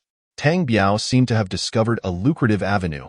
With a spring in his step, He strolled towards his home, humming a cheerful tune along the way. No food, no clothing, yet the enemies deliver us wealth. No guns, no cannons, yet the enemies build for us. Taoist Tang, what brings you such joy? Tang Biao was startled, raising his head to find his neighbor, the tranquil Taoist, watching him with a smile. Haha, Taoist Jingxin, you flatter me. No offense taken, Taoist Tang. If you have no pressing matters, would you care to come in for a cup of tea? Oh? Does Taoist Jingxin have something to discuss? Tang Biao pondered, feeling a bit hesitant. Indeed, I have a matter to discuss with you. The tranquil Taoist squinted his eyes slightly, speaking slowly. Very well, please, come in. Tang Biao, feeling somewhat pretentious, allowed him inside. Now both were at the 8th level of qi refinement. It was uncertain who would fear whom. Taoist Jingxin, please speak plainly. Tang Biao observed as the tranquil Taoist poured tea. Well, Taoist Tang, I've discovered an ancient cultivator's cave. I wish to invite you to explore it together. Oh? How can you be certain it is an ancient cultivator's cave? Tang Biao was surprised. There is a formation at the entrance. I spent 3 days and nights trying to break it but simply could not. Thus, I deduce it is either an ancient cultivator's cave or that of a high-ranking expert. Oh? If you couldn't break it after 3 days, do you think we can? I've also invited the red-robed monk to join us. Red-robed monk? What level of cultivation does he have? Tang Biao asked cautiously. He is at the peak of qi refinement. The tranquil Taoist replied slowly. The peak of qi refinement? That. Tang Biao hesitated. Taoist Tang, I understand your concerns. I share them as well, which is why I also plan to invite another person to accompany us. Taoist Jingxin, who else are you considering inviting? Chen Ping, an inner disciple from the Chen family. At the 9th level of qi refinement. He is quite formidable and would provide us with security. Tang Biao pondered quietly, feeling a bit skeptical about the tranquil Taoist's invitation. Such a significant matter, and he casually invited him? Yet, the allure of the ancient cave was hard to resist, and he was eager to expand his horizons. When are we departing? Tang Biao inquired. I was just about to meet with Chen Ping before coming to see you. If all goes well, we'll set off 3 days from now. I see. Taoist Jingxin, how shall we divide the treasures if we find them? Haha, Taoist Tang, I appreciate your directness. Since this cave is my discovery, and you are joining me, I propose we split any treasures found into 5 portions, with me taking 2. That division seems fair. All right, let us agree. Tang Biao declared, slapping his thigh. We'll meet 20 miles outside the city at a place called Luoma Pavilion at sunrise 3 days from now. Agreed. We'll meet the day after tomorrow at dawn. After finishing, Tang Biao clasped his fists and left. The tranquil Taoist accompanied him out, then turned back towards the city. Tang Biao stood at the door, contemplating for a moment before also heading into the city. He made his way directly to the shop where he had purchased talismans previously. Boss, give me 10 more of those 100-year Phoenix talismans. The boss happily retrieved 10 talismans for Tang Biao, who paid 3,000 low-grade spiritual stones. Boss, what higher-grade talismans do you have? Fellow Taoist, the 100-year Phoenix talismans you bought are already quite advanced, crafted by a Peak Foundation establishment cultivator. The only higher-grade ones are talisman treasures. The boss smiled broadly. Talisman treasures. What are those? Talisman treasures are one-time offensive items crafted by golden core cultivators, sealing their power within animal hides. Oh, crafted by golden core cultivators. Are they powerful? One strike could easily take the life of a Foundation establishment cultivator at the initial stage. The shopkeeper continued to smile. Oh, how much do they cost? I have one here, crafted by a golden core cultivator. It can be used 3 times for just 10,000 low-grade spiritual stones. What? 10,000 low-grade spiritual stones? Why don't you just go rob someone? Tang Biao looked at the shopkeeper disdainfully.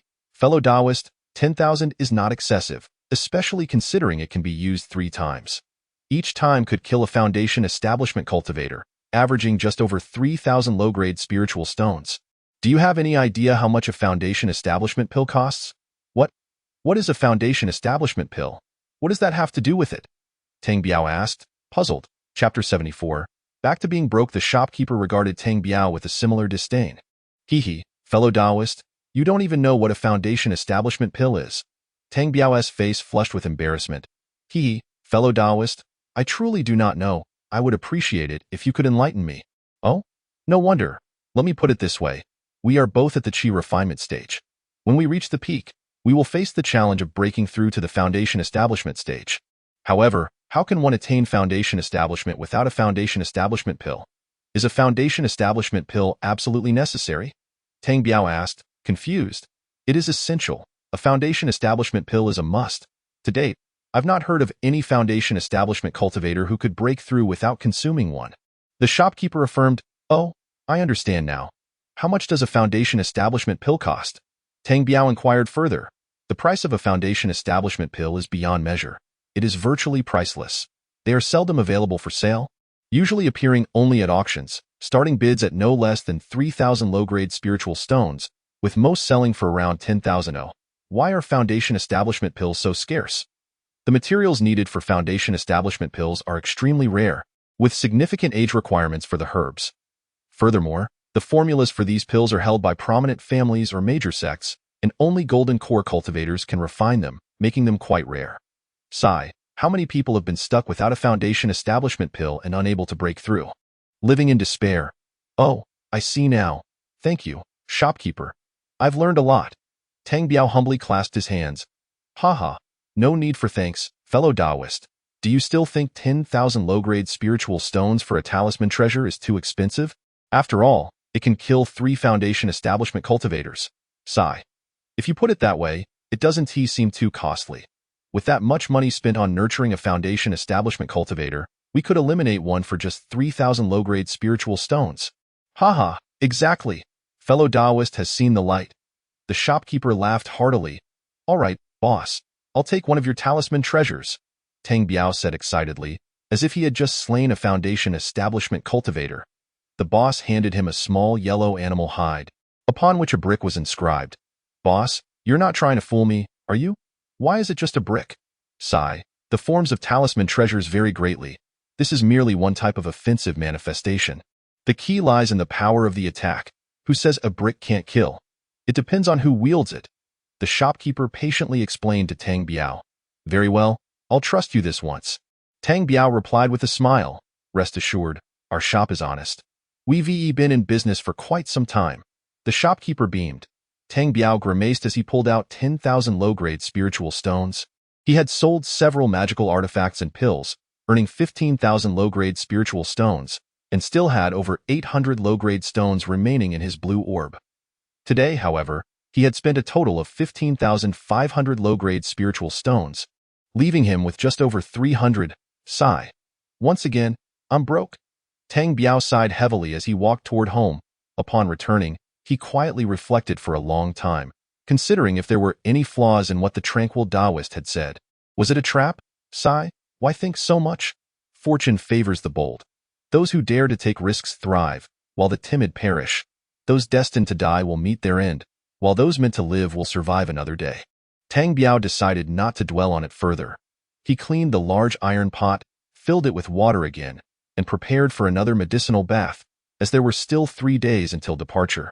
The great iron cauldron was engulfed in roaring flames as Tang Biao cast in a century-old medicinal herb, leaping in after it himself. The room was once again filled with Tang Biao's anguished cries. This time, Tang Biao was multitasking. He was refining his body while simultaneously swallowing a supreme true qi pill, all while diligently channeling the heavenly scripture to guide his magical energy gently into his dantian's qi. As he operated the heavenly scripture, Tang Biao felt that his body was absorbing the medicinal essence from the cauldron at an unprecedented speed. Typically, it would take him 3 days to absorb the essence from a cauldron, but this time he felt the effects dissipate in less than 2 days. After a brief rest, Tang Biao stowed the great iron cauldron into a blue orb and sat quietly on his bed, meditating and waiting for the dawn of the 3rd day. As the 3rd day dawned, Tang Biao stepped out into the night, heading straight for the city gates. Upon exiting the city, he mounted his soft-hearted sword and swiftly made his way to the assembly point 20 miles outside the city. In mere moments, he arrived at the designated location, where he found a serene figure and a red-haired beggar already seated in a pavilion. Oh, fellow Taoist Tang Biao, you have arrived, the serene Taoist greeted eagerly. Yes, my apologies for keeping you waiting, Tang Biao replied courteously. We just got here ourselves.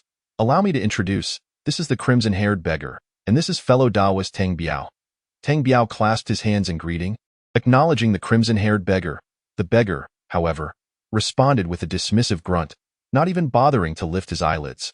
Tang Biao frowned, but the serene Taoist quickly changed the subject. Fellow Taoist Tang, please take a seat. We are just waiting for Chen Ping.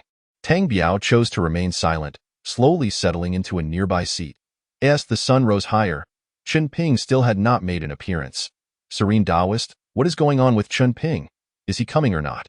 If he delays any longer, I won't wait, the crimson-haired beggar said impatiently. Calm down, Brother Chi Hong, let's wait a little longer. While they conversed, a striking young woman in her 20s, a cultivator at the 9th level of Chi refinement, descended gracefully on a flying sword, landing outside the pavilion. Dressed in a form-fitting crimson outfit, her figure was alluring, and her features captivating.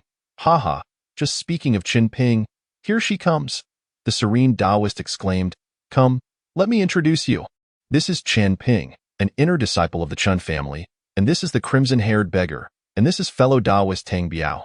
Tang Biao politely clasped his hands in greeting towards Chen Ping, but she blatantly ignored his gesture. What arrogance! Does she think she is a celestial being descended to earth? What sort of people are these, each more arrogant than the last? Tang Biao inwardly cursed. Everyone, let's confirm our shares once more. This time, I want double the benefits. Is anyone opposed? The serene Taoist inquired calmly. Both Chen Ping and the crimson-haired beggar scoffed, while Tang Biao nodded in agreement. Good, no objections? Then we shall head north. After the serene Taoist spoke, he leaped onto his flying sword and soared towards the northern direction of Gourd Island. Chapter 75. The powerful formation after a day's flight. The group had intermittently crossed the Gourd continent and was now flying over the open sea. Serene Taoist, the location you mentioned is not on land, the crimson-haired beggar asked. Indeed, Brother Chi Hong, it is not on the continent. Be patient, we shall arrive shortly. Tang Biao trailed behind the three, feigning a pale complexion and gasping for breath, occasionally drawing ridicule from the crimson-haired beggar. Serene Taoist, how much longer must we fly? Please give me a heads up.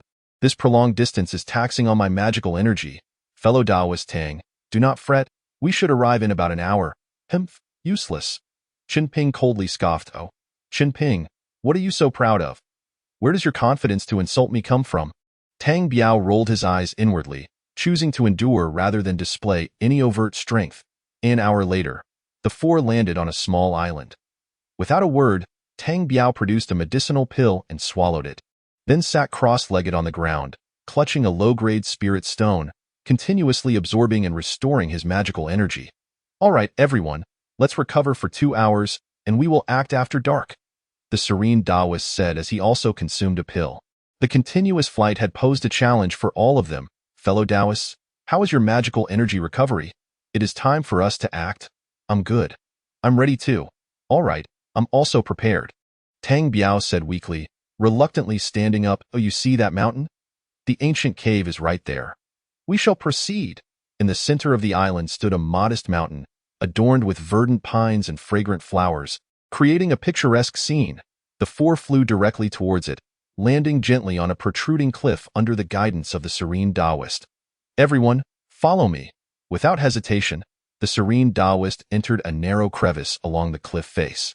The crevice was so tight that one could only enter sideways. The serene Taoist went first, followed by the crimson-haired beggar. Tang Biao and Chen Ping hesitated. Tang Biao, you go first, Chen Ping urged.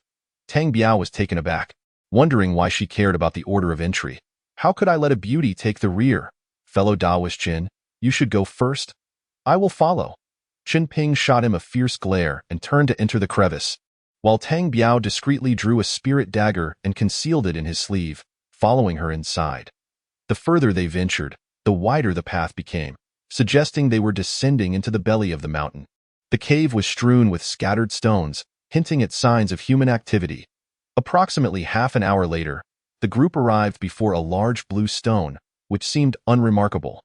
Wuliang Tianzuan, fellow Taoists, this is it, the serene Taoist proclaimed, gazing at the blue stone. This stone? They all questioned in unison. Yes, indeed. Reach out and touch it. Curious, they all extended their hands, and to their surprise, the stone felt warm and smooth, with rippling patterns resembling water waves appearing on its surface. Now, what we must do is break this formation. The serene Taoist drew a wolf-tooth club and began to strike the seemingly ordinary stone. Each blow released waves of energy, accompanied by a gentle aura. The crimson-haired beggar also drew a crescent-shaped shovel, joining in the assault, the two alternating their attacks. The crimson-haired beggar, being a consummate chi refinement master, struck with greater force than the serene Taoist, creating larger ripples in the stone, indicating his superior strength. After a while, the serene Taoist gasped, "Chen Ping, Tang Biao, it's your turn." Tang Biao wasted no time. He summoned a mid-grade spirit weapon, the ghost-headed blade, and struck fiercely. Chen Ping also unsheathed a flying sword, attacking simultaneously. Tang Biao noted that while his strikes were powerful, they still lacked the force of the crimson-haired beggar, though he was holding back. Whether the beggar was also restraining himself remained uncertain. Serene Taoist, this does not appear to be an ancient formation, the crimson-haired beggar remarked. Oh, why do you say that? We've been alternating attacks for over 2 hours, yet this formation remains as solid as a rock. An ancient formation would not retain such power after all this time. Brother Chi Hong makes a valid point, but even if it isn't an ancient formation, it presents us with an opportunity. We should focus on restoring our magical energy. Indeed, the serene Taoist is right. The crimson-haired beggar chuckled. Tang Biao continued to strike the blue stone with his ghost-headed blade, and soon, he had exhausted a significant portion of his magical energy. Ugh, I can't go on. I need to rest for a bit, he said. Swallowing his last supreme true chi pill, I too must recuperate. It seems this formation is exceptionally sturdy, not something we can breach in a short time. Chen Ping also sat down nearby, beginning to recover her energy. It's our turn now. You too, make sure to recover quickly. The serene Taoist and the crimson-haired beggar readied themselves again, summoning their magical artifacts to unleash a torrent of attacks on the formation. A day passed. Chen Ping, Tang Biao, hurry and strike together. The formation shows signs of weakening. Tang Biao snapped awake, gazing at the formation, which now exhibited chaotic ripples, unlike its previous orderly state. He and the serene Taoist leapt into action, their weapons crashing against the formation. Boom, boom, boom. The sounds of their attacks echoed, and the formation's glow intensified, flickering rapidly. Almost there, everyone hold on. The serene Taoist bellowed, intensifying his onslaught. Among the group, the crimson-haired beggar's strikes bore the most power. Each time his crescent shovel connected with the formation, it trembled and vibrated. In a fit of excitement, the beggar laughed heartily, ramping up his attacks. Finally, with a resounding crash, the once stable ripples of the blue stone retreated like a receding tide, revealing a hidden cave. Chapter 76. Infighting in the cave, the crimson-haired beggar laughed triumphantly, rushing into the cave first, while the serene Taoist glanced at Tang Biao and Chen Ping before following suit. Tang Biao, swallowing a mid-grade chi-boosting pill, turned to Chen Ping. Beauty, do you want to enter first, or shall I? Chen Ping smirked, coldly scoffing, and dove into the cave without a word, followed closely by Tang Biao. Inside was a natural cavern, approximately 50 yards long and wide, filled with bizarre, naturally formed rocks. The ceiling soared to about 10 yards high, illuminated by a soft, warm glow that prevented the cave from feeling overly dark. Ahead, at the base of a sheer cliff, 2 openings, each large enough for a person, emitted a gentle light. Are those luminous pearls? The crimson-haired beggar exclaimed, excitedly pointing at the glowing sources embedded in the cliff. Indeed, they are man-made. The serene Taoist replied, his voice tinged with excitement. The group proceeded forward and discovered a skeleton on a large, flat stone in the center of the cave. Whose bones are these? The attire suggests it belonged to a woman. The serene Taoist and the crimson-haired beggar exclaimed enthusiastically. Beside the skeleton lay a sword, exuding an icy aura that sent chills through the air. The serene Taoist grasped the sword, marveling at its powerful aura. What tier of artifact is this? Its presence is overwhelming, he said, greedily eyeing the blade. This is a supreme spirit weapon? Chen Ping exclaimed, eyes wide with excitement at the sight of the sword. A supreme spirit weapon. As far as I know, even the golden core ancestor of the Li family in Luyun City possesses only an upper-grade spirit weapon, the crimson-haired beggar said, nearly drooling in anticipation. Tang Biao joined in the excitement, staring at the chilling sword. Serene Taoist, how shall we divide this sword? The crimson-haired beggar asked, a shadow of intrigue crossing his face. Let me store it for now. We will see what other treasures remain, and then distribute everything evenly. If you wish to claim this sword, you will need to offer an equivalent amount of spirit stones, and the same applies to me. How does that sound? It seems that is the only way forward. Chun Ping conceded graciously, agreeing to the serene Taoist proposal. Tang Biao felt a stir of unease, but chose to remain silent. Secretly on guard, the serene Taoist nodded, casually stowing the sword into his storage bag. What is this? A storage ring. They all noticed a dark ring adorning the skeleton's finger. Ha! We struck gold, the crimson-haired beggar exclaimed, yanking the ring from the skeleton's finger. Brother Chi Hong, I propose that I keep this ring for now, and we will distribute it evenly later, the serene Taoist suggested. Ha! Whether I keep it or not, we will still share it equally later. The beggar laughed triumphantly, but his crescent shovel remained tightly gripped in his hand.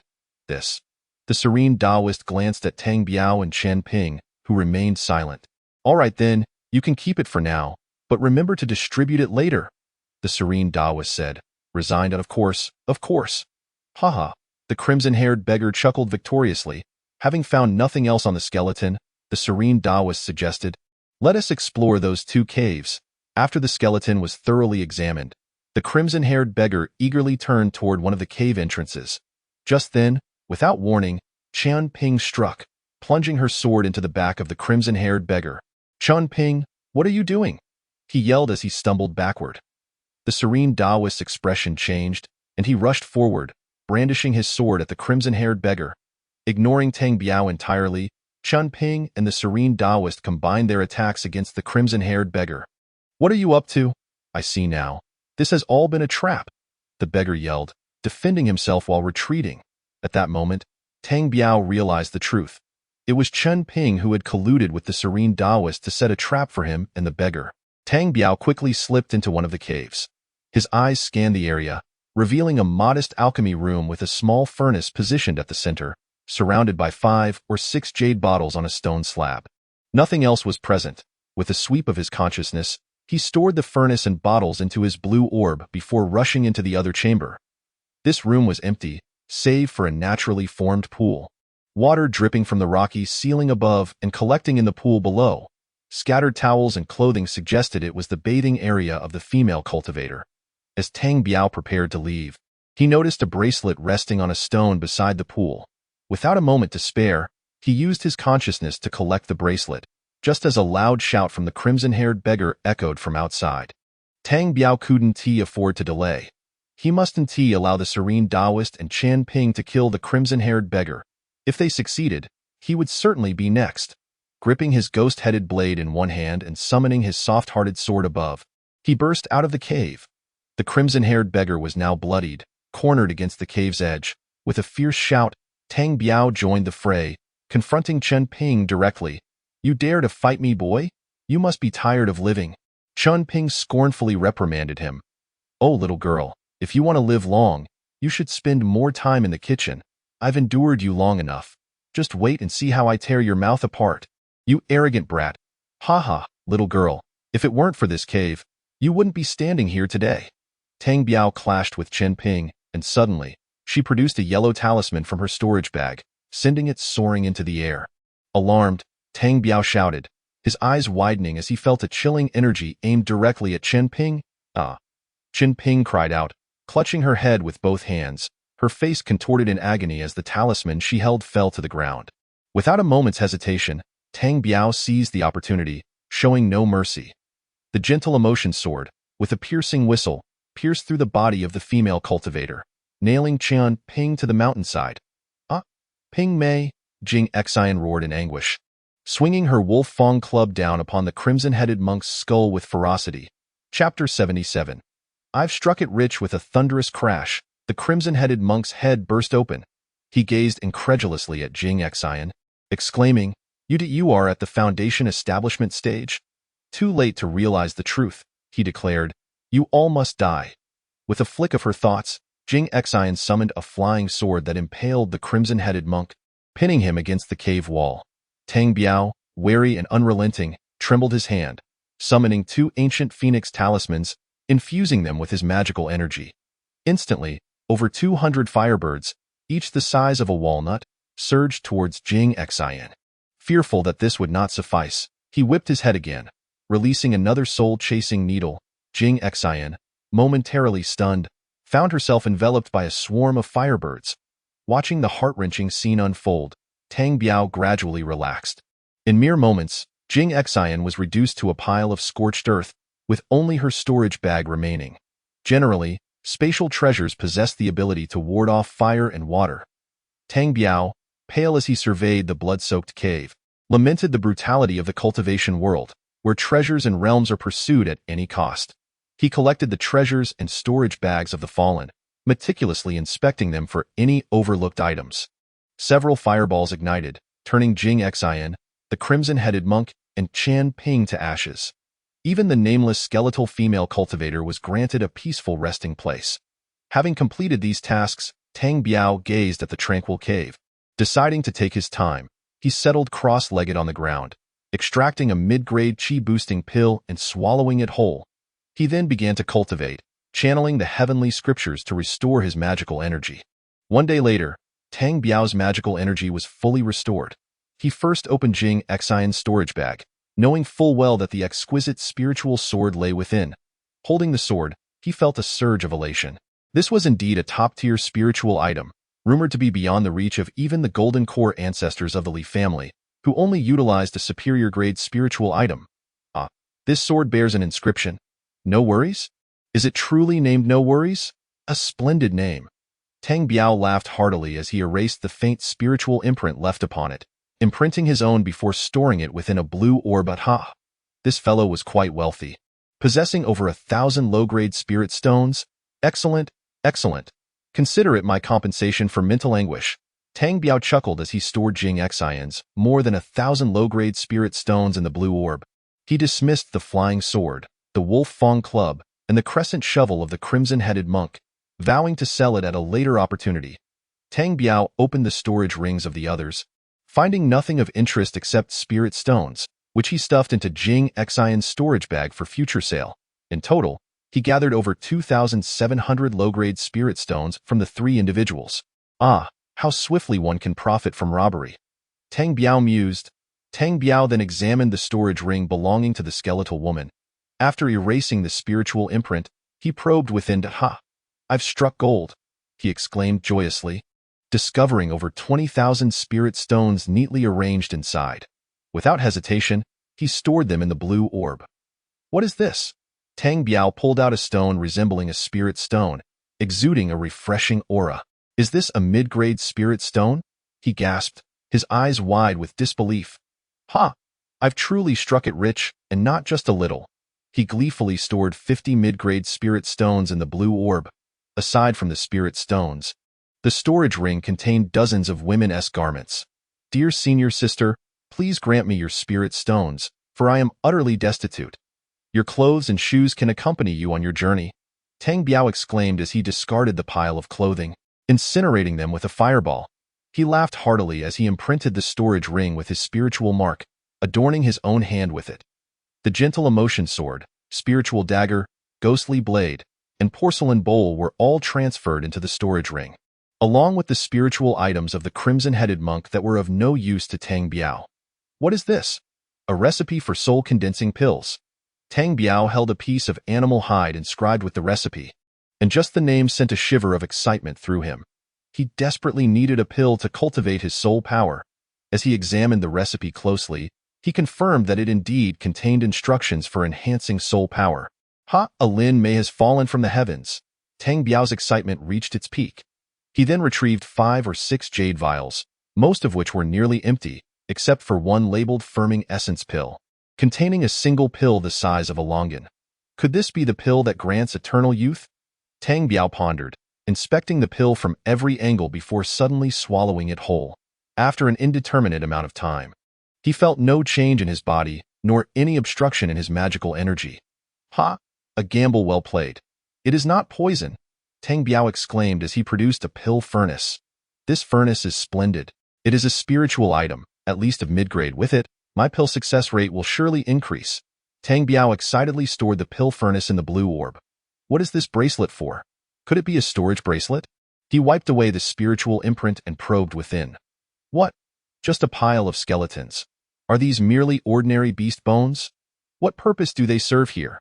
Tang Biao was perplexed, continuing to search beneath the skeletons with his spiritual sense. Suddenly, he detected a presence. Ah, he gasped, retracting his spiritual sense in alarm, drenched in cold sweat. Not one person, but a whole group? No, they are not human. What are they? Unwilling to concede, Tang Biao once more probed into the bracelet, scrutinizing closely before he finally sighed in relief. Beneath a cow's skeleton lay a dozen grayish eggs, nearly invisible unless closely examined, perfectly camouflaged with the bones. These bones were meant to nurture the eggs. The female cultivator must have had her reasons for raising them. How could he nurture them? With that thought, Tang Biao retrieved a large piece of cured meat from his storage ring and slowly placed it inside. The moment the meat was introduced, the dozen gray specks surged forward, devouring it in mere breaths, leaving nothing but jerky. What sort of eggs are these? Chapter 78. The hidden mosquitoes. What kind of eggs are these? They don't consume flesh, but rather the liquid within it. Are they bloodsuckers? Tang Biao pondered, producing his spiritual dagger and pricking his fingertip to let 2 drops of blood fall into the bracelet. Sure enough, the gray specks detected the scent of blood and rushed towards it, draining every drop from his finger in an instant. As his blood was consumed, the specks became distinctly visible, and Tang Biao felt a newfound connection with them. What does this mean? Could it be that I have recognized them as my own? With a thought, he commanded them to gather in a corner. To his delight, the dozen specks obediently flew to the designated spot, revealing their tiny wings and sharp proboscises. What? These are mosquitoes. Goodness, beautiful sister, are you serious? Why raise mosquitoes? Tang Biao directed the mosquitoes to another corner, and they complied swiftly. He then commanded them to hover before him, astonished to find that, while he sensed their presence, he could not see them. Could it be? These mosquitoes can turn invisible? Ha! Have I stumbled upon a treasure? Tang Biao emptied the skeletons from the bracelet, instructing the mosquitoes to return inside. Wait, my little treasures. I'll fetch you something delicious soon. For now, enjoy this cured meat. He placed another large piece of cured meat within, yet the mosquitoes continued to flit about, not a single one approaching to eat. What is going on? Why aren't you eating? Go ahead. As soon as he issued the command, the mosquitoes swarmed over the meat, reducing it to jerky in an instant. Ha!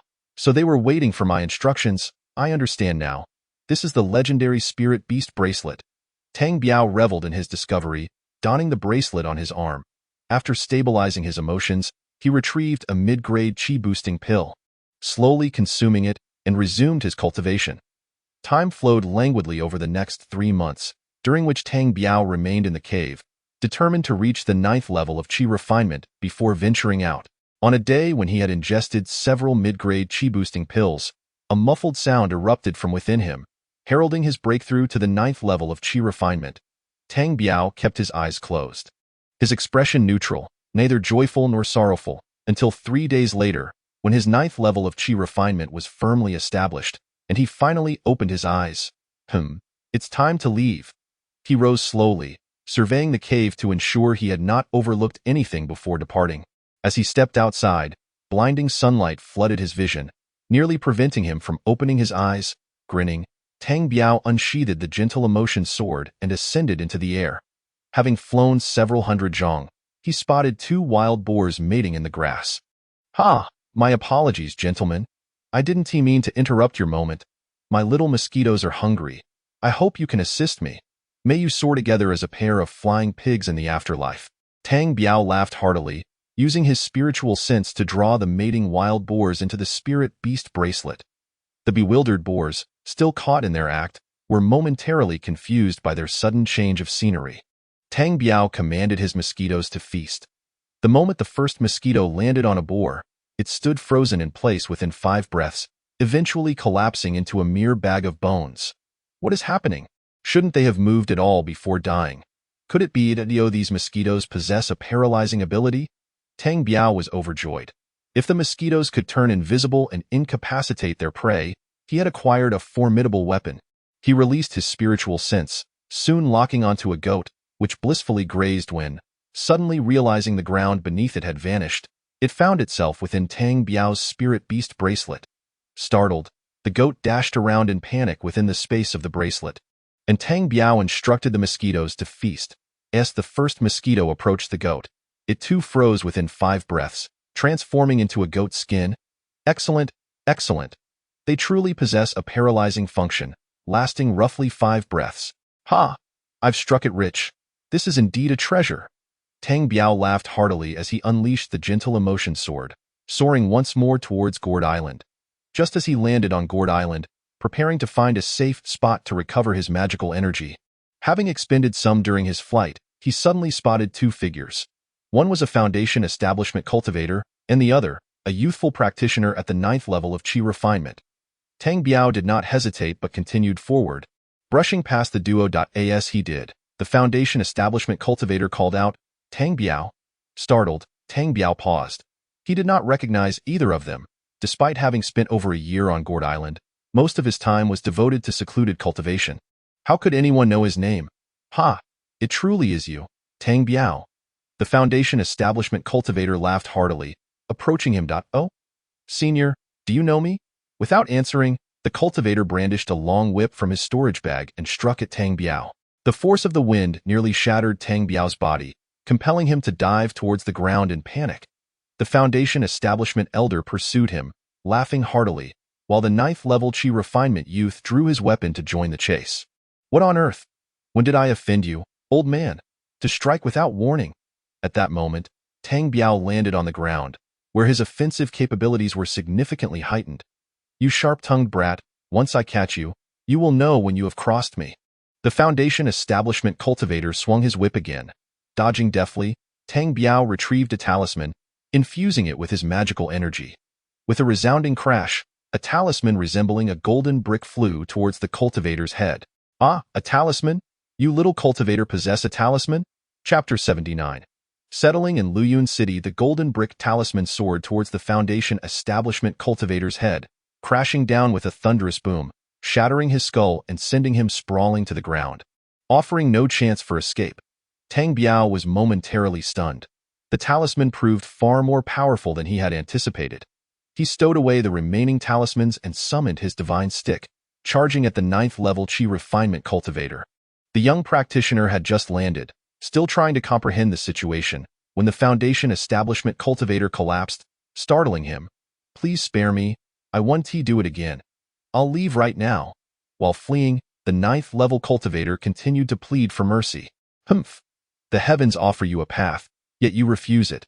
Hell has no doors, yet you still seek entry. Stay. With a flick of his wrist, Tang Biao released a soul-chasing needle, propelling himself forward and swinging the divine stick down upon the young cultivator's back. The soul-chasing needle had already rendered him momentarily unconscious, and with Tang Biao's powerful blow, he crumpled to the ground, motionless. Without hesitation, Tang Biao seized the 9th level cultivator, placing his palm gently upon his head to initiate a soul search. After about a quarter of an hour, he withdrew his hand, pale-faced. So that is how it is. Tang Biao collected the storage bags and treasures from both individuals, preparing to incinerate them with fireballs when suddenly, a sinister smile crept across his face. One must be ruthless to remain standing. This is your own doing, so you cannot blame me. The 9th level cultivator, now dazed from the soul search, stared blankly at Tang Biao, drooling slightly. With a flick of his spiritual sense, Tang Biao drew the young cultivator into the spirit beast bracelet, and soon after, the Foundation establishment cultivator as well. You intended to kill me, so don't blame me. Remember to be a good person in your next life. Tang Biao remarked as he stored both within the spirit beast bracelet, ready to feed his mosquitoes. It turned out these two were disciples of the Chaoyang sect, the same sect to which the elder and his apprentice he had slain earlier belonged. The root of the issue lies in the serrated scissors sold by Tang Biao, the elderly cultivator in the foundational stage. That particular treasure shop sent the medium-grade spiritual tool to the auction, which led the Chaoyang sect to trace it back to the shop.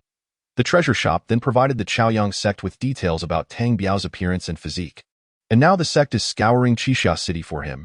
It seems I cannot return to Qixia City for the time being. A gentleman does not stand beneath a dangerous wall.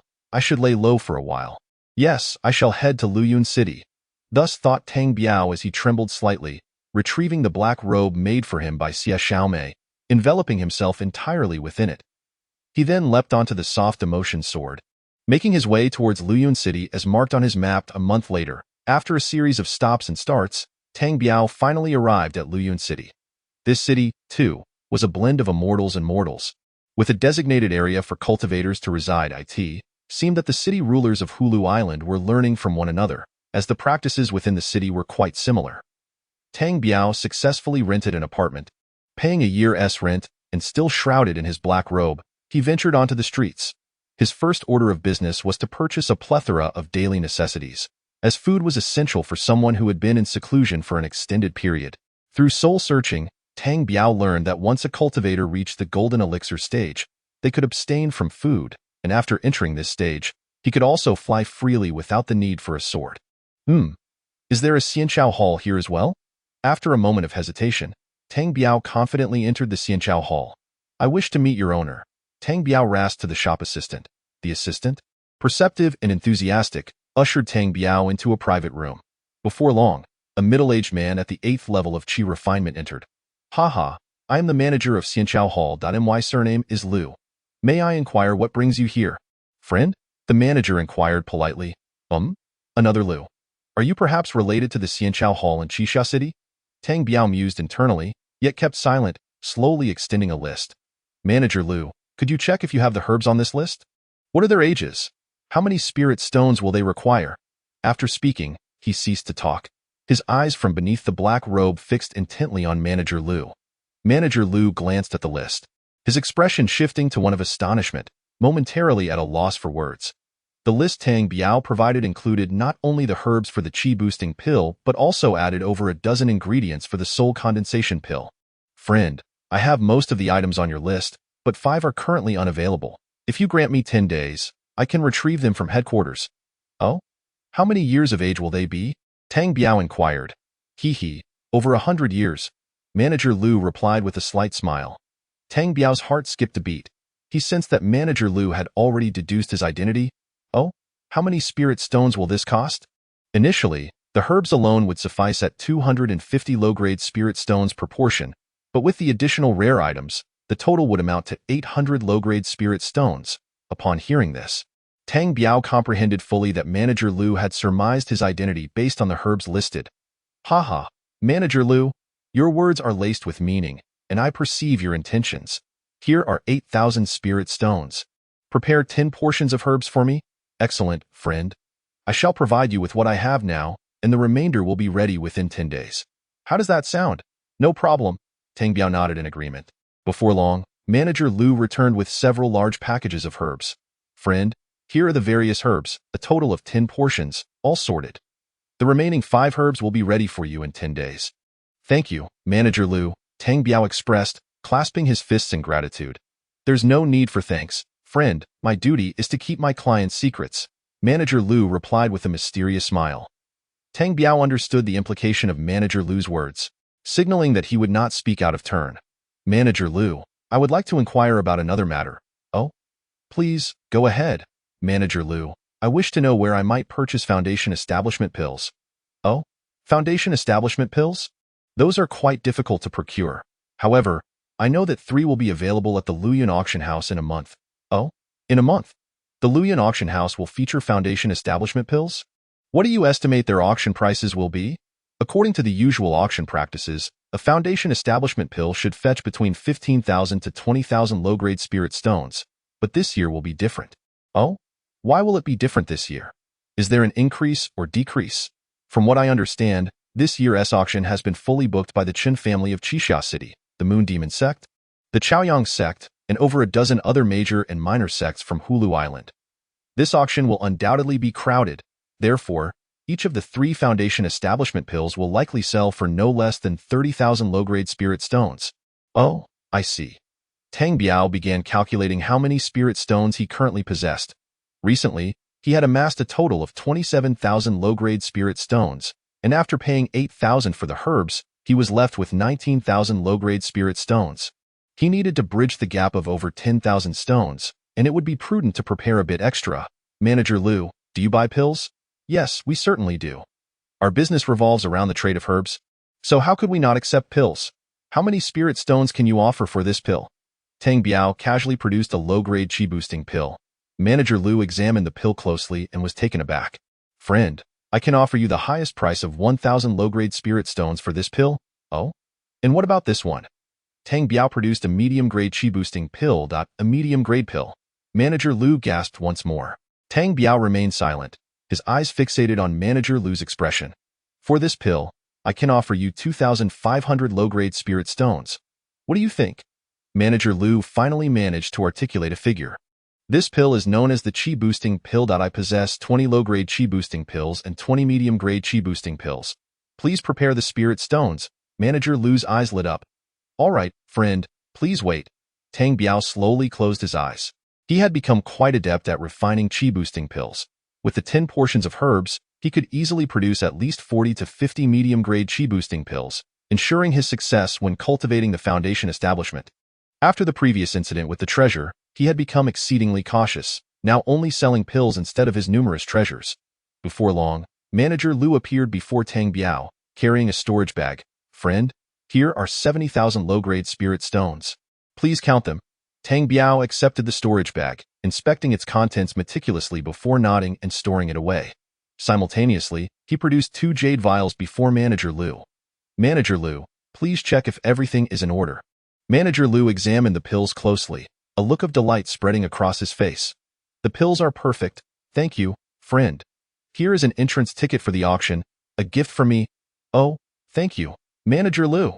Tang Biao expressed his gratitude with a grateful glance. Friend, I only hope that in the future, you will sell any such pills directly to us. Haha, that is a given. However, Manager Lu, can you procure herbs that are 200 years old? If you can, I can trade with pills regularly. I'll point 200 years? That? I cannot guarantee, but if you genuinely need them, I can arrange for someone to secretly collect them for you. If it's about a year or so, we should be able to manage. All right, please proceed with the procurement. Once you gather them, I will certainly be interested. Good then, friend, please wait a while. Come back in 10 days for the remaining 5 herbs. The two clasped their fists in mutual respect, and Tang Biao gradually made his way out of Xianqiao Hall. On his journey, he sought out a place to purchase talismans. The last time he had encountered that golden brick talisman had left him in awe. A foundational stage cultivator had been swiftly dispatched with a single strike, making the expenditure of 1,000 spirit stones seem utterly worthwhile, and that golden brick talisman could still be used 2 more times. Before long, Tang Biao entered a shop specializing in talismans. Shopkeeper, do you have any powerful talismans? The shopkeeper was an elderly man at the 9th level of chi refinement. Haha, friend, how about this 100-year-old phoenix talisman? Or would you prefer this starfall talisman? Tang Biao shook his head at both. Shopkeeper, do you have any talisman treasures? Talisman treasures? Of course we do, but they are quite expensive. Oh, show me what you have. How about this? The shopkeeper produced a piece of beast hide, inscribed with runes depicting a flying knife. How much is this? This can only be used once and costs 5,000 low-grade spirit stones. Do you have anything else that's a bit better? Yes, but the price is even steeper. The shopkeeper pulled out another talisman, this one depicting a fierce tiger. How much for this one? This one is 10,000 low-grade spirit stones. It is also a one-time use. Why is this one so much more expensive? Ah, friend, you may not know, but this tiger talisman was crafted by a fully realized golden elixir cultivator. It can easily take down a foundational stage cultivator at their peak, and even catch a nascent golden elixir cultivator off guard. Oh, that powerful. Tang Biao was intrigued. And what about the knife talisman? Ah, that one. It was made by a mid-golden elixir cultivator, who can at most defeat a mid-foundational stage cultivator. It would be a bit challenging to take down a late foundational stage cultivator, but it could certainly leave them scrambling. Oh, so it works that way? The higher the maker's cultivation, the greater the power? Tang Biao asked excitedly. Naturally. The power of these talismans comes from the cultivator's sealed mana within them, so the higher the maker's cultivation, the greater the power, and thus the price increases. Shopkeeper, I'll take both. Please give me a discount. Unfortunately, the price is fixed. However, I can throw in 200-year phoenix talismans for you. How does that sound? Good deal. Tang Biao eagerly handed over 15,000 low-grade spirit stones to the shopkeeper. Friend, here are the tiger and knife talismans. These are the 200-year phoenix talismans I'm gifting you. Please take care of them. the shopkeeper said with a smile. Thank you, shopkeeper. By the way, how much are your communication talismans? These? They are inexpensive. If you want, I can give you 10 of them. The shopkeeper generously produced 10 communication talismans for Tang Biao. Great, shopkeeper, you're very generous. I'll be back to purchase more talismans next time. With a sense of satisfaction, Tang Biao exited the talisman shop, heading towards his home. That tiger talisman could take down a foundational stage peak cultivator and even trouble a nascent golden elixir cultivator. I'll return and refine more pills. With sufficient funds, I'll purchase several of these talisman treasures. Now that is a true life-saving weapon. Upon returning to his residence, Tang Biao wasted no time in setting up a large iron pot, filling it with water and adding the herbs aged over 100 years. With a swift motion, he jumped in, simultaneously swallowing a low-grade qi-boosting pill. As the flames intensified, the medicinal properties gradually released, and the Tongtian holy scripture slowly absorbed the essence through his skin. As time passed, Tang Biao refined 10 batches of medium-grade qi-boosting pills over the span of 10 days. With his increasingly skilled technique, he remarkably produced 60 medium-grade qi-boosting pills from the 10 portions of herbs, significantly improving his yield. Moreover, he noticed that following his pill concoction, his spiritual consciousness had evidently enhanced. Now, he needed to return to Xianqiao Hall to collect the remaining 5 portions of herbs for the soul condensation pill. Once he obtained them, he could commence refining the soul condensation pill. Tang Biao donned his black robe once more and soon arrived at Xianqiao Hall. Manager Liu, how are the 5 portions of herbs coming along? Haha, they have long been prepared for you. Manager Liu grinned, tapping his storage bag, and the 5 types of 10 portions of herbs appeared before Tang Biao. Tang Biao's heart soared with joy as he hurriedly collected them. Friend, your qi-boosting pills are simply remarkable. Once they hit the market, they sold out in no time. I regret not keeping some for myself. Hee, that's wonderful to hear. Tang Biao replied with a slight smile. Friend, I wonder if you have any surplus qi-boosting pills for sale. Tang Biao hesitated momentarily. He hadn't intended to sell, but seeing Manager Liu's earnestness, he decided to produce 10 medium-grade qi-boosting pills. With that, he placed another jade vial on the table. Haha, thank you for your understanding, Manager Liu exclaimed gratefully, holding the jade vial and inhaling its scent with delight. Friend, here are 25,000 low-grade spirit stones. Please count them. Manager Liu offered a bag of low-grade spirit stones. Tang Biao smiled faintly and stored the stones within his blue orb. Friend, your generosity has moved me, and I would like to gift you a present. Manager Liu said with a gentle smile. Oh, let us see it, Tang Biao said, a bit taken aback. Manager Liu produced 3 handwritten booklets, mysteriously offering them to Tang Biao while keenly observing his reaction. These were 3 simply bound booklets, and as Tang Biao opened them, he was astonished. They contained detailed information on the Chaoyang sect, the Moon Demon sect, and the Yin Sha sect, including the names and cultivation levels of their leaders, as well as the ranks of foundational stage cultivators and their habitual addresses and general conduct. The documentation was exceptionally thorough. Tang Biao smiled slightly. Manager Liu, you figured it out? Friend Tang, to be frank, I had already seen through your identity during your first visit. I simply did not wish to reveal it. The reason I brought it up this time was to caution you that not only is the Chaoyang sect searching for you, but the Moon Demon sect and the Yin Sha sect have also joined the pursuit. Ah, I suspected as much. I never anticipated that the Moon Demon sect and the Yin Sha sect would also begin hunting me down. Tang Biao reflected. It was all due to those few treasures that had caused such trouble. It appeared that Hulu Island was not as large as he had presumed. I sincerely hope you can understand. As I'm aware you plan to attend the auction next month, I merely wish to remind you by revealing your identity. Tang Biao waved his hand with a smile. It's no issue. When trouble comes, I shall face it head-on, Manager Liu. Here are 8,000 low-grade spirit stones. Please prepare 10 portions of herbs for me. I will come to collect them before the auction, if that is agreeable. Rest assured, friend Tang, it's no problem. Good, and please expedite the procurement of those 200-year-old herbs. I will exchange pills for them. Tang Biao slowly made his way homeward, pondering that he could no longer afford to linger on Hulu Island, especially since he had incurred the wrath of 3 major sects. It was only a matter of time before they discovered his presence. Upon returning home, he examined the information on the 3 sects while enjoying the provisions in his storage ring. Ultimately, he discerned that the Chaoyang sect was exceedingly mediocre, with its leader merely at the peak of the foundational stage. Unlike the Yin Sha sect and the Moon Demon sect, which both had golden elixir cultivators in command. Humph, hunt me down. Just wait until I have the time to pay you a visit at your lair. It must be said that Tang Biao was decisive in his actions, and at this moment, his thoughts were focused on how to dismantle the Chaoyang sect stronghold. Tang Biao released a swarm of mosquitoes. The corpses of the two master and apprentice had already been drained by the swarm, leaving behind desiccated remains. After absorbing the essence of foundational stage cultivators, the swarm had visibly transformed, their bodies growing significantly larger, roughly the size of broad beans. Each mosquito now bore a remarkably sharp proboscis. Tang Biao counted the mosquitoes, and to be precise, there were 18 of them. He attempted to allow them to move freely within the confines of the room. Recollecting his focus, Tang Biao directed his gaze towards the 18 mosquitoes, only to find that he could not see them at all. They were clearly crawling on the table, yet his body had seamlessly merged with the surface. Overjoyed, Tang Biao collected the 18 mosquitoes and retrieved the formula for the soul-condensing pill.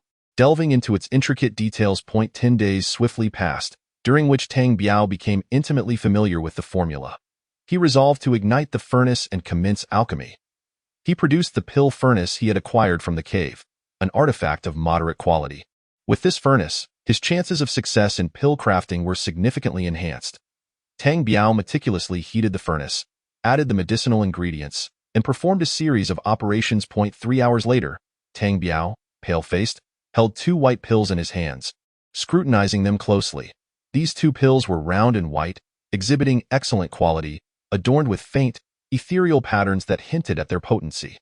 This indicated that Tang Biao had successfully crafted 2 mid-grade soul-condensing pills on his very first attempt. The process of alchemy had drained his spiritual consciousness, but as it gradually recovered, he experienced a notable enhancement in his spiritual awareness. Without hesitation, he consumed one of the soul-condensing pills, as the pill dissolved upon entering his mouth. A gentle force surged through Tang Biao's mind, enveloping his spiritual sea and nourishing his soul with delicate tendrils of energy. An overwhelming sense of pleasure washed over him, prompting him to close his eyes and savor the invigorating sensation. After 2 hours, as the medicinal effects began to wane, Tang Biao opened his eyes with a hearty laugh. Indeed, the soul-condensing pill provided remarkable benefits for the restoration and enhancement of one's soul. At this moment, with 10 days remaining until the auction, Tang Biao wasted no time and prepared another batch of ingredients for the soul-condensing pill, eager to begin the crafting process anew. In less than 10 days, Tang Biao completed the refining of all 10 sets of ingredients he had purchased previously, yielding a total of 38 soul-condensing pills. He made his way to the Xianchao Hall to collect the materials he had ordered. Intending to participate in the auction directly, Boss Liu, "Are the materials I ordered ready?" he inquired. "Daoist Tang, everything is prepared," Boss Liu replied, presenting a large array of materials before him. Without a second glance, Tang Biao stored them in his blue orb. "Thank you, Boss Liu. Farewell." Daoist Tang, do take care that I happen to have a treasure here. Might you be interested?" "Oh, a treasure? What do you mean?"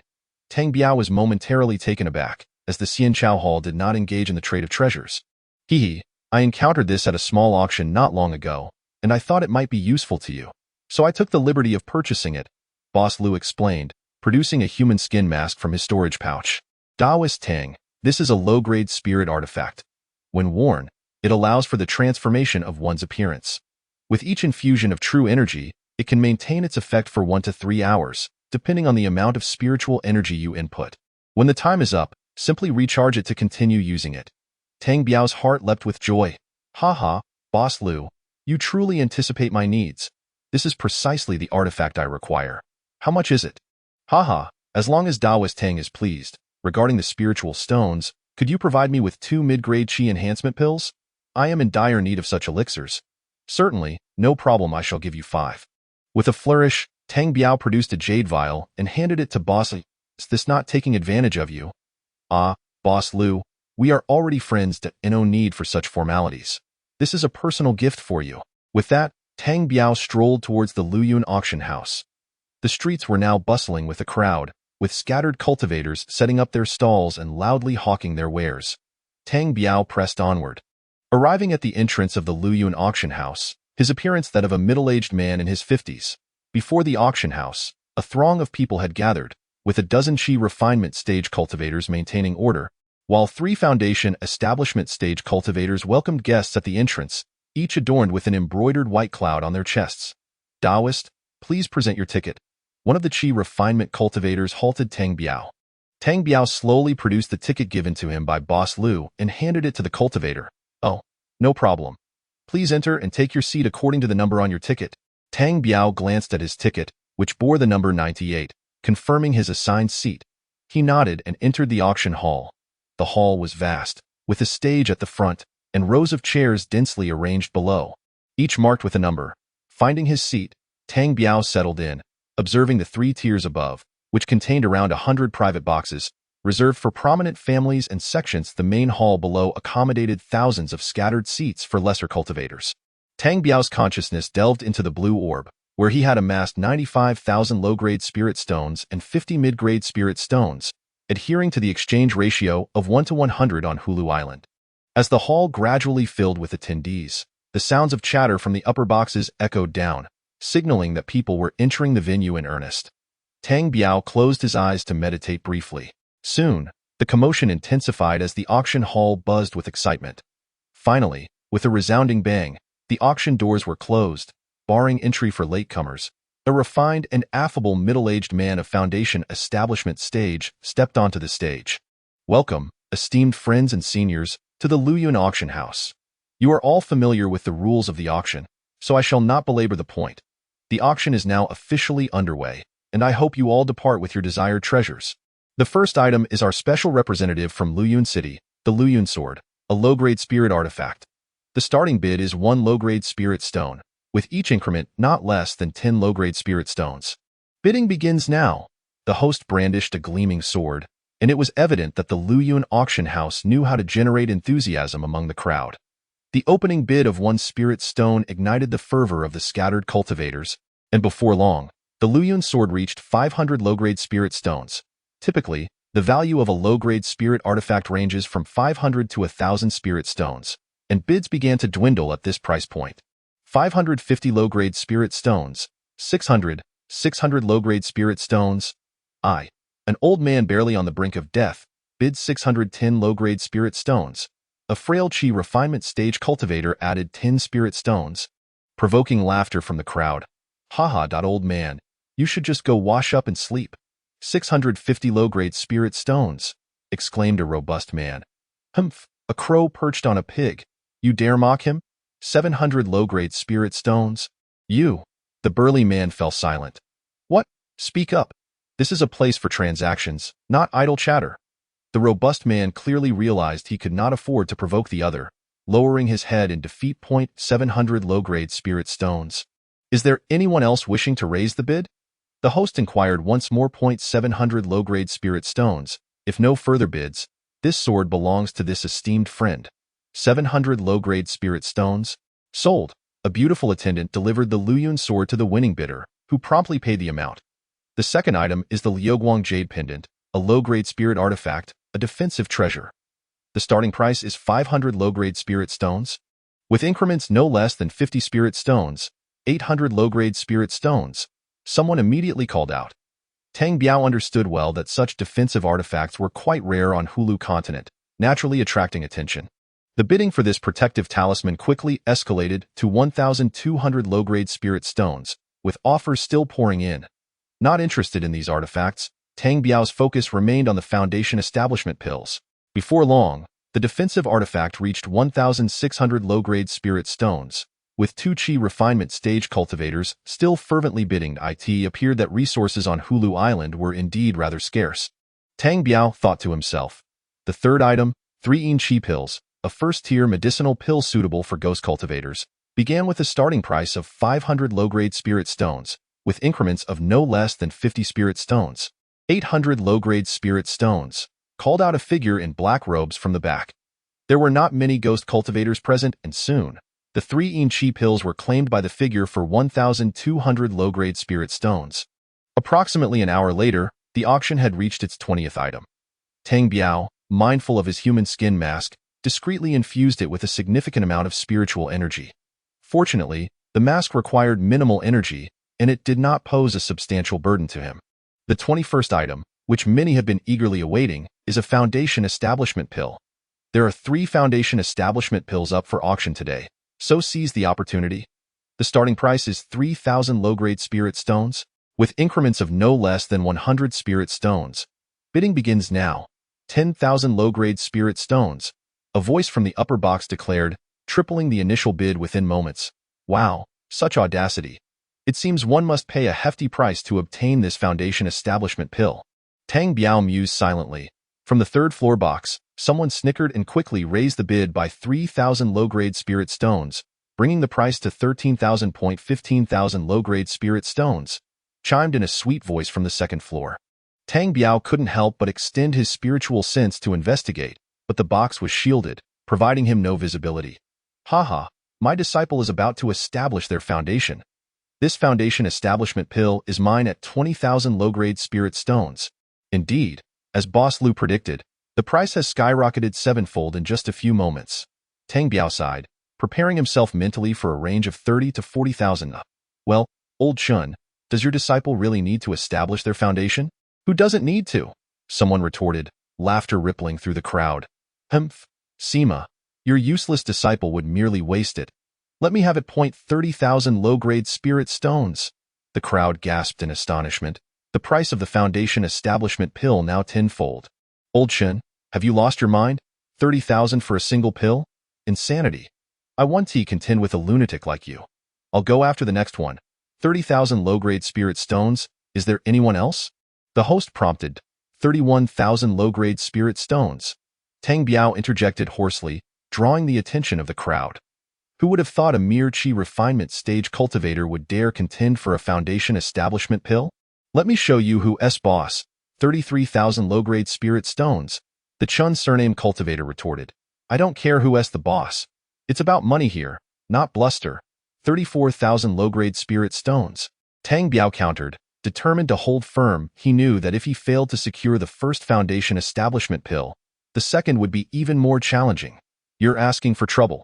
The Chen surname elder seethed, inciting a wave of astonishment among the onlookers. Why the threats? Is there no one to maintain order here? Tang Biao shouted indignantly. Daoist Chen, you've certainly crossed the line. The host's cold voice resonated. Silence fell within the box as the Chen surname elder ceased his remarks. Just a minor hiccup. Let us continue. The current bid stands at 36,000 low-grade spirit stones. Is there anyone else wishing to raise the bid? With the price now 12 times the starting bid, it was already quite steep, and the crowd awaited if the remaining 2 foundation establishment pills might be offered at a lower price, leading to a lull in further bids. 36,000 low-grade spirit stones, sold. As the host's words echoed, a beautiful attendant approached Tang Biao, presenting him with a jade vial. Upon opening it, he discovered a pill the size of a dragon eye, perfectly round and white. Without hesitation, he handed over 36,000 low-grade spirit stones. The next item was another foundation establishment pill, with the starting price unchanged. Bidding commenced. 10,000 low-grade spirit stones, 15,000 low-grade spirit stones. The calls for bids echoed around the hall, and soon, the price climbed to 30,000 low-grade spirit stones. As the bidding continued, the price steadily increased. When it reached 36,000 low-grade spirit stones, there was a brief pause. Many realized that if they didn't by now, only one would remain, intensifying the competition. 37,000 low-grade spirit stones. Ultimately, the final foundation establishment pill was claimed by someone in a 3rd floor box for 40,000 low-grade spirit stones. Next, the 3rd foundation establishment pill made its entrance, with prices soaring once more in no time. It reached 40,000 low-grade spirit stones. Tang Biao sensed numerous gazes and spiritual senses scrutinizing him. With a smirk, he contemplated his exit strategy as the bidding escalated. 41,000 low-grade spirit stones. A cultivator in a box snapped out. The current price was already far beyond the typical cost of a foundation establishment pill. The host beamed as the bids continued to rise, and ultimately, the pill was sold for 45,000 low-grade spirit stones. Next, we have a pill formula for the golden body pill. This is a body refining pill, but it is unfortunate that the accompanying technique has been lost. Tang Biao was taken aback. Golden body pill? Could it be related to my golden body cultivation technique? Regardless of the outcome, he resolved to secure it. At worst, he might waste some spirit stones, but opportunities like this were rare. Tang Biao steeled his determination. The starting bid for the golden body pill formula was set at 10,000 low-grade spirit stones, with increments of no less than 1,000 spirit stones. Bidding commenced. After a moment of silence, no one raised their bids. Tang Biao pondered and deduced the situation. Professional alchemists were scarce on Hulu continent, and body-refining practitioners were few and far between, as most focused on spell cultivation. Additionally, the lack of an accompanying technique contributed to the stagnation of bids. 11,000 low-grade spirit stones. Tang Biao, unable to contain himself, called out 12,000 low-grade spirit stones. Came a voice from the upper box. Tang Biao remained silent, merely observing the stage. The host on the stage also turned his gaze towards Tang Biao. However, Tang Biao remained silent, seemingly indifferent. 12,000 low-grade spirit stones. Is there anyone willing to raise the bid? 12,000 low-grade spirit stones. Is there anyone? If not, they belong to the friend in the box on the second floor. 13,000. Tang Biao casually uttered, astonishingly without even opening his eyes. The box above was eerily quiet. The previous voice had ceased to echo. Ultimately, Tang Biao secured the golden body elixir recipe for 13,000 low-grade spirit stones. Upon inspecting the recipe within his storage ring, Tang Biao could not help but feel overwhelming joy. It indeed was the accompanying recipe for the golden body cultivation technique. As time gradually passed, a few items that piqued Tang Biao's interest appeared, yet they were of little consequence to him. Fortunately, he had already obtained his primary goal, the foundation-building elixir, marking this trip as worthwhile. The final highlight of the auction commenced, an earth-level technique named the Jade Luo method. It was eventually auctioned off for 300,000 low-grade spirit stones, setting a new record for this auction. The doors of the auction house creaked open, and a brilliant sunlight flooded in as people began to slowly exit. Tang Biao too followed the flow of the crowd, while simultaneously using his consciousness to survey behind him. At this moment, his spiritual sense had reached a distance of 20 zhong, rivaling that of a foundation-building cultivator. If all went smoothly, 2 Qi refining stage and 2 foundation-building stage cultivators had set their sights on him, their gazes and spiritual senses locked onto Tang Biao's figure. Tang Biao walked at a leisurely pace, deliberately veering towards the bustling areas, attempting to shake off his pursuers. However, the 2 foundation-building cultivators clung to him like parasites, refusing to be shaken off. Tang Biao feigned interest in the items at the stalls. At this moment, as the auction was dispersing, the outside was bustling with activity. Tang Biao began to retrace his steps, his target being a mid-foundation building cultivator. That individual was also pretending to browse the stalls along the street, and Tang Biao nonchalantly approached him. Just as the two were about to brush past each other, Tang Biao unleashed a spiritual attack on the mid-foundation building cultivator, leaving him momentarily dazed. With a casual flick of his hand towards the cultivator's abdomen, Tang Biao slowly walked away. The mid-foundation building cultivator collapsed to the ground, lifeless. It turned out that as Tang Biao brushed past him, he had struck with a soul pursuit needle, followed by directly plunging a spiritual weapon dagger into his Dantian's Qi Si. He also conveniently snatched away the cultivator's storage bag. Witnessing the foundation-building cultivator fall to the ground, a stir erupted within the crowd as people hurriedly distanced themselves. Seizing the opportunity, Tang Biao transformed his appearance into that of a young man. He swiftly discarded his black robe, reverting to his original blue attire. With a swagger, Tang Biao departed, his spiritual sense observing behind him. The foundation-building cultivator had failed to follow him. After winding through various paths for a while, Tang Biao was convinced no one was tailing him, and he hurriedly dashed back to his room. Tang Biao retrieved the foundation-building elixir, exhilarated as he gazed at it for a moment. He had no intention of venturing out again, resolving to break through to the foundation-building stage right here.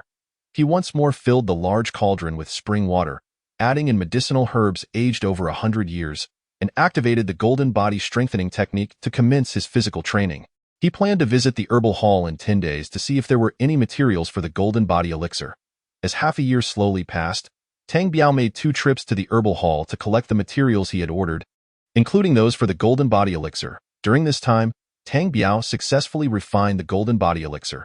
Each time he took a medicinal bath, he would consume one, complementing it with the golden body strengthening technique for his physical cultivation. Additionally, he continuously refined mid-grade chi-boosting elixirs and soul-consolidating elixirs. At this moment, Tang Biao possessed no less than 300 of these three types of elixirs. While refining elixirs, Tang Biao's spiritual sense had also significantly strengthened. Over the past 6 months, with the aid of the soul-consolidating elixirs and alchemy, his spiritual sense had improved greatly, now barely covering a distance of 1 li. At this moment, his cultivation had reached the peak of the qi refining stage. The time he had agreed upon with the herbal hall was upon him, and he intended to see if there were any herbs older than 200 years. Donning a human skin mask, he transformed into a middle-aged man and slowly returned to the herbal hall. The friend has arrived. Upon entering the main hall of the herbal hall, he encountered Boss Lu. Boss Lu courteously ushered Tang Biao into a private room, and with a tap of his storage bag, a plethora of medicinal herbs appeared before Tang Biao. Tang Dao friend, I have successfully fulfilled your request for herbs over 200 years old, and I have sorted them for you. Please take a look. Boss Lu wasted no words, directly presenting half a room's worth of herbs before Tang Biao. These herbs were those Tang Biao had arranged with Boss Lu half a year ago, not only for medicinal baths but also for soul-consolidating elixirs, golden body elixirs, and qi-boosting elixirs, each type in 10 portions, all exceeding 200 years in age. Haha, thank you, Boss Lu. How many spirit stones will this cost? Haha, Tang Dao friend, do not be too pleased. The price of these herbs is not cheap, totaling 100,000 low-grade spirit stones. Oh? 100,000? That is equivalent to 40 mid-grade qi-boosting elixirs? Indeed, the price is a bit steep. But it is unavoidable, as we gathered them from various families. So Boss Lu, no need to elaborate. How much do you value this kind of elixir? Tang Biao stated, pulling out a mid-grade soul-consolidating elixir. What is this elixir? Why does it emit such a soothing aura for my spirit? Boss Lu's eyes widened in shock at the sight of the soul-consolidating elixir. This is the soul-consolidating elixir, specifically designed to enhance spiritual sense. Tang Biao replied with a smile. This elixir for cultivating spiritual sense. It is exceedingly rare in the Hulu continent. Tang Biao nodded with a smile, refraining from further comment. Tang Dao friend, I am uncertain how much this elixir is worth. How many spirit stones do you intend to sell it for? Chapter 85. Preparing for foundation building. Boss Lu, considering your sincere assistance, I shall offer you 5,000 low-grade spirit stones. How does that sound? All right, no problem. It's a fair deal at 5,000 low-grade spirit stones. Just as Tang Biao was about to negotiate further with Boss Lu, Tang Dao friend, do you still require the 200-year-old herbs? We can still gather 10 more portions, as we initially collected too much. Yes, yes. The more, the merrier. Without hesitation, Tang Biao readily agreed. He would consume these 20 portions of herbs within 3 months. Boss Lu laughed and clapped his hands to summon another large pile of herbs to the ground. Boss Lu, that is 200,000 low-grade spirit stones, right? Indeed, Tang Dao friend. Boss Lu, could you evaluate the worth of these magical treasures of mine in spirit stones? You can take them out after a year, as a favor. Tang Biao waved his hand, causing a heap of magical treasures and elixirs to fall to the ground. Sure, no problem. Boss Lu was somewhat resolute in this regard. He began counting the magical treasures and elixirs and ultimately valued them at 20,000 low-grade spirit stones. That's fine.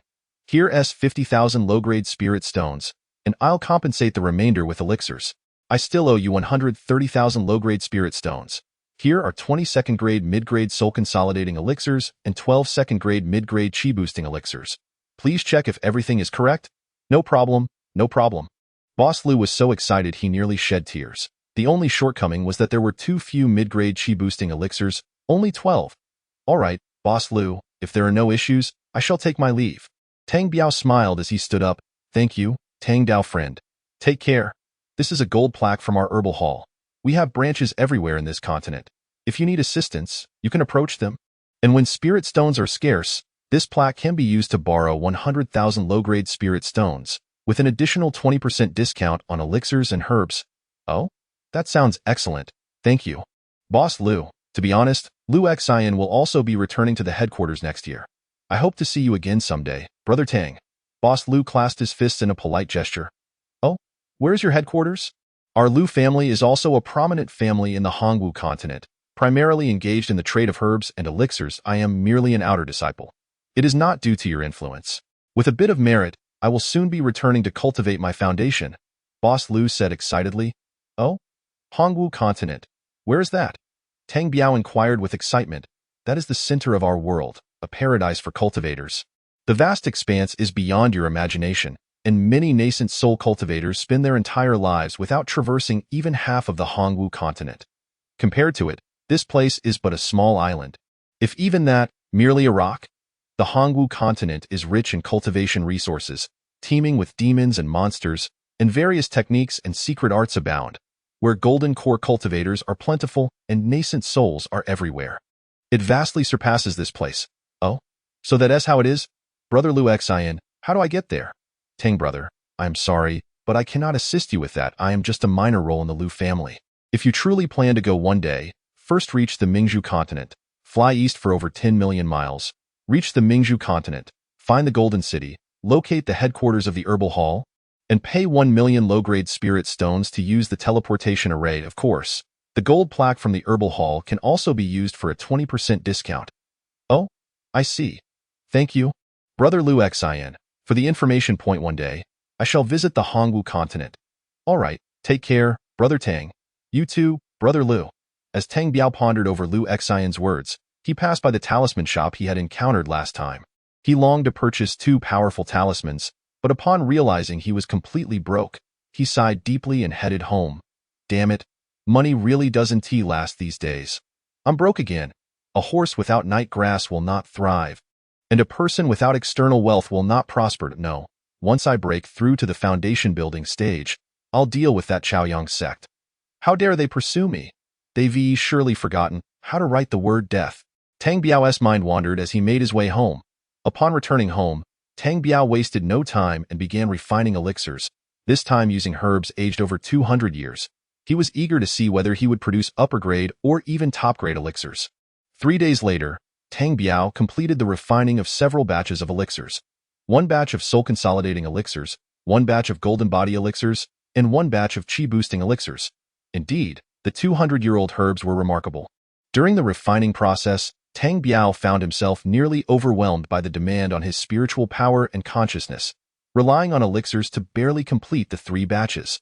3 patterns emerged on the elixirs, indicating they were upper-grade, second-grade elixirs. As Lu Xian had said, these would be suitable for late-stage cultivation. Tang Biao commenced his medicinal bath, adding water and herbs, then leapt in, gradually activating the golden body strengthening technique. Before long, as the flames intensified, the medicinal properties in the large cauldron began to dissolve, and Tang Biao popped an upper-grade golden body elixir into his mouth. The bubbling medicinal liquid refined his physique, and the long-lost cries of agony began anew. The potency of these 200-year-old herbs was indeed formidable, almost pushing Tang Biao to the brink of giving up. Over the course of 3 days, he endured excruciating pain that nearly caused him to faint, several times almost leading him to abandon the golden body strengthening technique. No, in my past life, I lived in humiliation. In this life, I cannot afford to be weak. I shall cultivate, I shall cultivate. Tang Biao silently chanted in his heart, persistently absorbing all the medicinal power. At this moment, as he examined his flesh, he noticed distinct yellow specks emerging between his skin and muscles. This sight filled Tang Biao with immense excitement. The more yellow specks he saw, the more it indicated the continuous enhancement of his golden body strengthening technique, making all the suffering worthwhile. He popped a mid-grade chi-boosting elixir into his mouth, simultaneously activating the Tongtian Sutra, which guided all his spiritual power through various acupoints, into his meridians, and gradually sinking into his Dantian's Qi-Si. Within his Dantian's Qi-Si, a silvery white spiritual power lay quietly resting. As time passed, the spiritual power within Tang Biao's Dantian's Qi-Si accumulated more and more, reaching a point where it felt as though it would overflow. At this moment, Tang Biao's entire being was resonating with spiritual power, and a suction force emanated from his skin, drawing in the spiritual energy from the air, which was then guided into his Dantian's Qi-Si by the Tongtian Sutra. Chapter 86. Breaking Through to Foundation Building. It seems I am on the verge of a breakthrough, Tang Biao thought as he held 2 mid-grade spirit stones, continuously absorbing their energy. The mid-grade spirit stones were indeed extraordinary, causing Tang Biao's body to swell and expand almost instantaneously. All he could do was accelerate the operation of the Tongtian Sutra, digesting and absorbing the chaotic spiritual energy within his body. Tang Biao worked tirelessly to compress the energy, and after about half an hour, The spirit stones in his hand had turned to powder. He simply could not contain it any longer. As he felt his body on the brink of explosion, he was still unable to effectively control the spiritual power within. Tang Biao tapped his storage ring, and a jade vial floated before him, out of which flew a pill the size of a longan. It was the foundation-building elixir. This is a decisive moment. I wager my youth for tomorrow, and you trade your sincerity for this life. Here it comes, no regrets. In a moment of life and death, an unexpected lyric from his past life surfaced in Tang Biao's mind, and he chuckled at himself. He swallowed the foundation-building elixir whole. It dissolved upon entry, unleashing an even more intense and overwhelming suction force, draining all the spiritual energy from the room and courtyard. Crack! A muffled sound emanated from within Tang Biao's body. He had broken through to the foundation-building stage. Tang Biao became a foundation-building cultivator.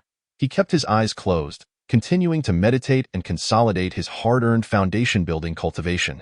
3 days later, Tang Biao twisted his rather alluring physique, singing and dancing as he stood up. "Mama, oh mama, I miss you. Your son has become an immortal." Ha ha ha! Tang Biao laughed madly, for the small courtyard was shielded by a formation. Otherwise, the neighbors might think he had gone mad. After a prolonged period of excitement, he finally calmed down and retrieved the alchemy furnace to begin refining elixirs once more. In the following 3 months, Tang Biao took medicinal baths every few days, spending the rest of his time refining elixirs. Ultimately, after 3 months, he had transformed the 200,000 low-grade spirit stones worth of 200-year-old herbs into 3 types of upper-grade elixirs. It's time to leave. The rent is about to expire. Sigh. It's time to pay a visit to the Chaoyang sect. Tang Biao stored away the large cauldron, checked the house, and slowly exited the room he had occupied for a year. Upon leaving the city gates, Tang Biao flew towards the direction of Qixia City, as the map indicated that the Chaoyang sect was nearby.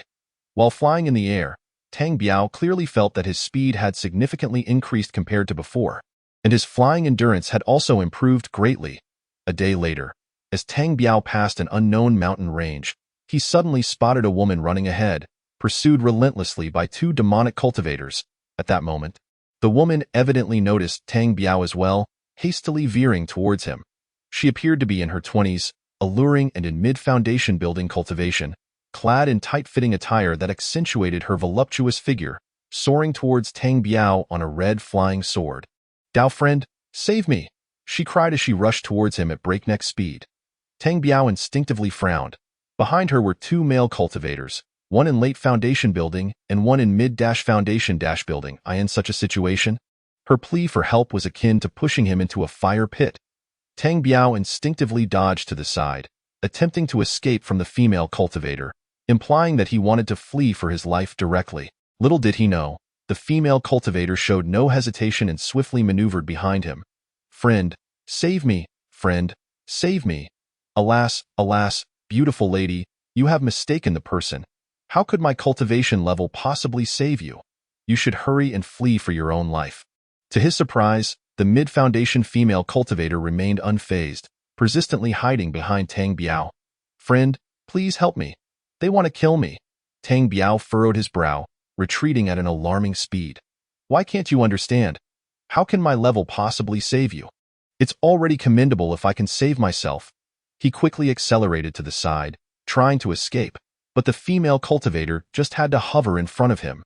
2 demon cultivators brandished their demonic blades, slashing towards Tang Biao with a powerful stroke, a surge of black blade energy rushing towards him. Tang Biao leaped twice in succession, narrowly evading the blade's trajectory. "Did you not see that I don't know her?"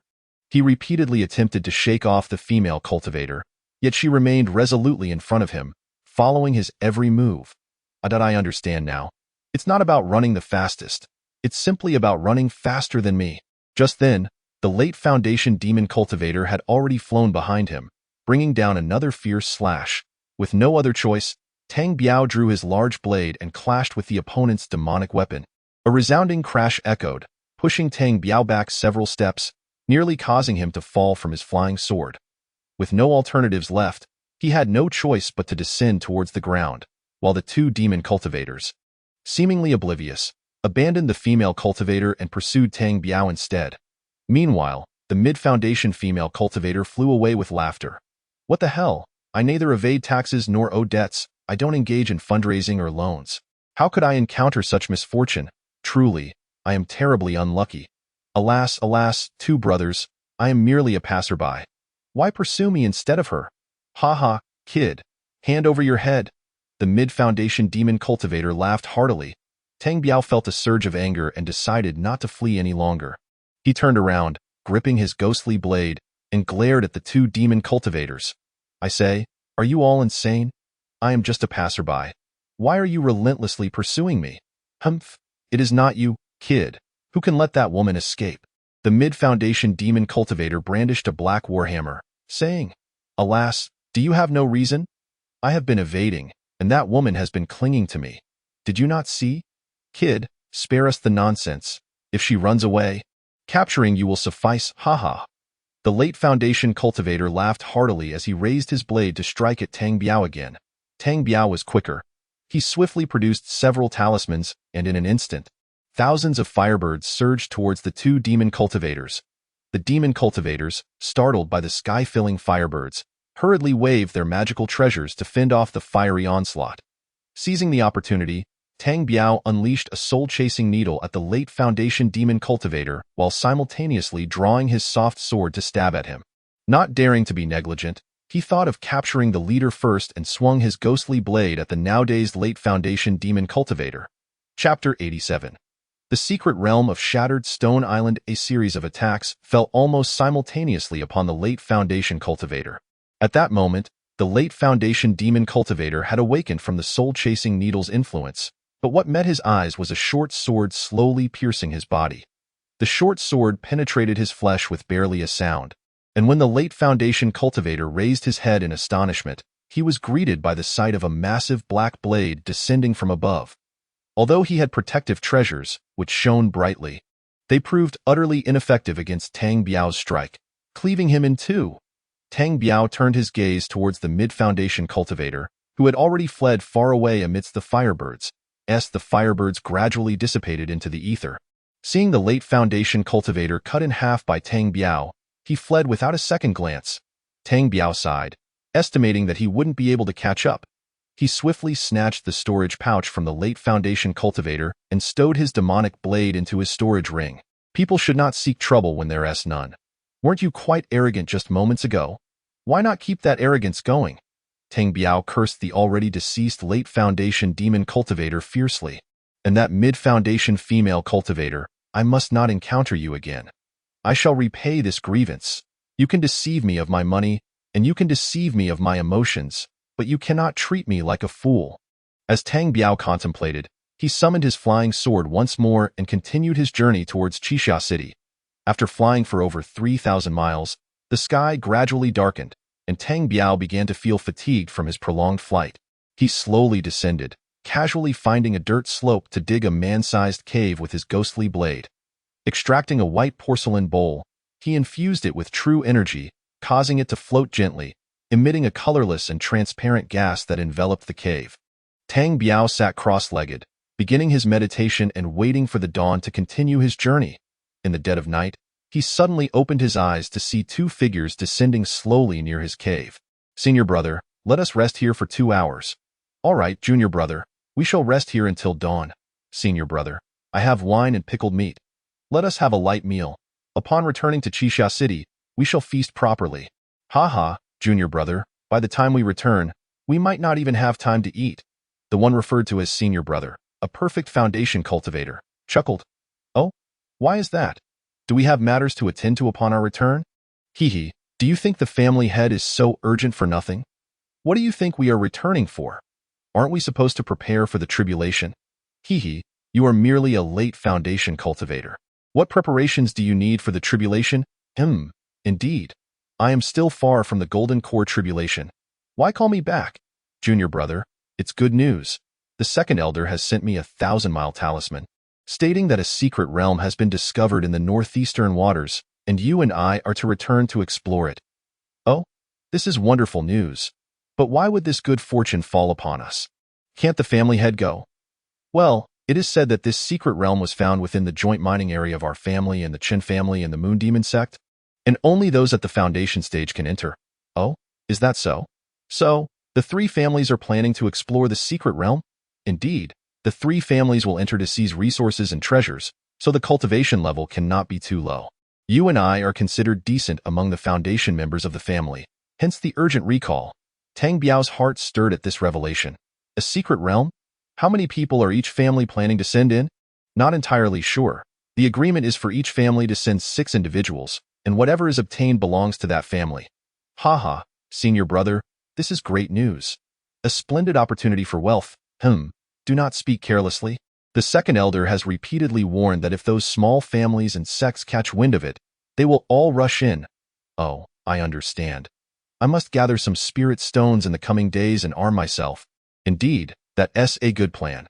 Arm yourself, as conflicts are inevitable once we enter. Alas, senior brother, when will we enter the secret realm? The second elder said the 3 families agreed to meet on the first day of next month at Shattered Stone Island, and we will enter simultaneously. Good news, absolutely good news.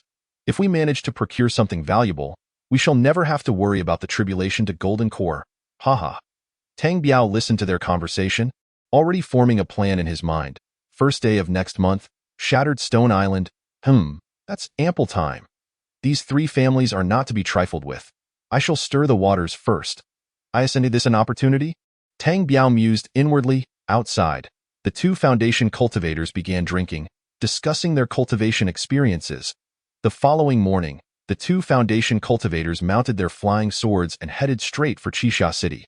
Tang Biao also stored away the white porcelain bowl and slowly emerged.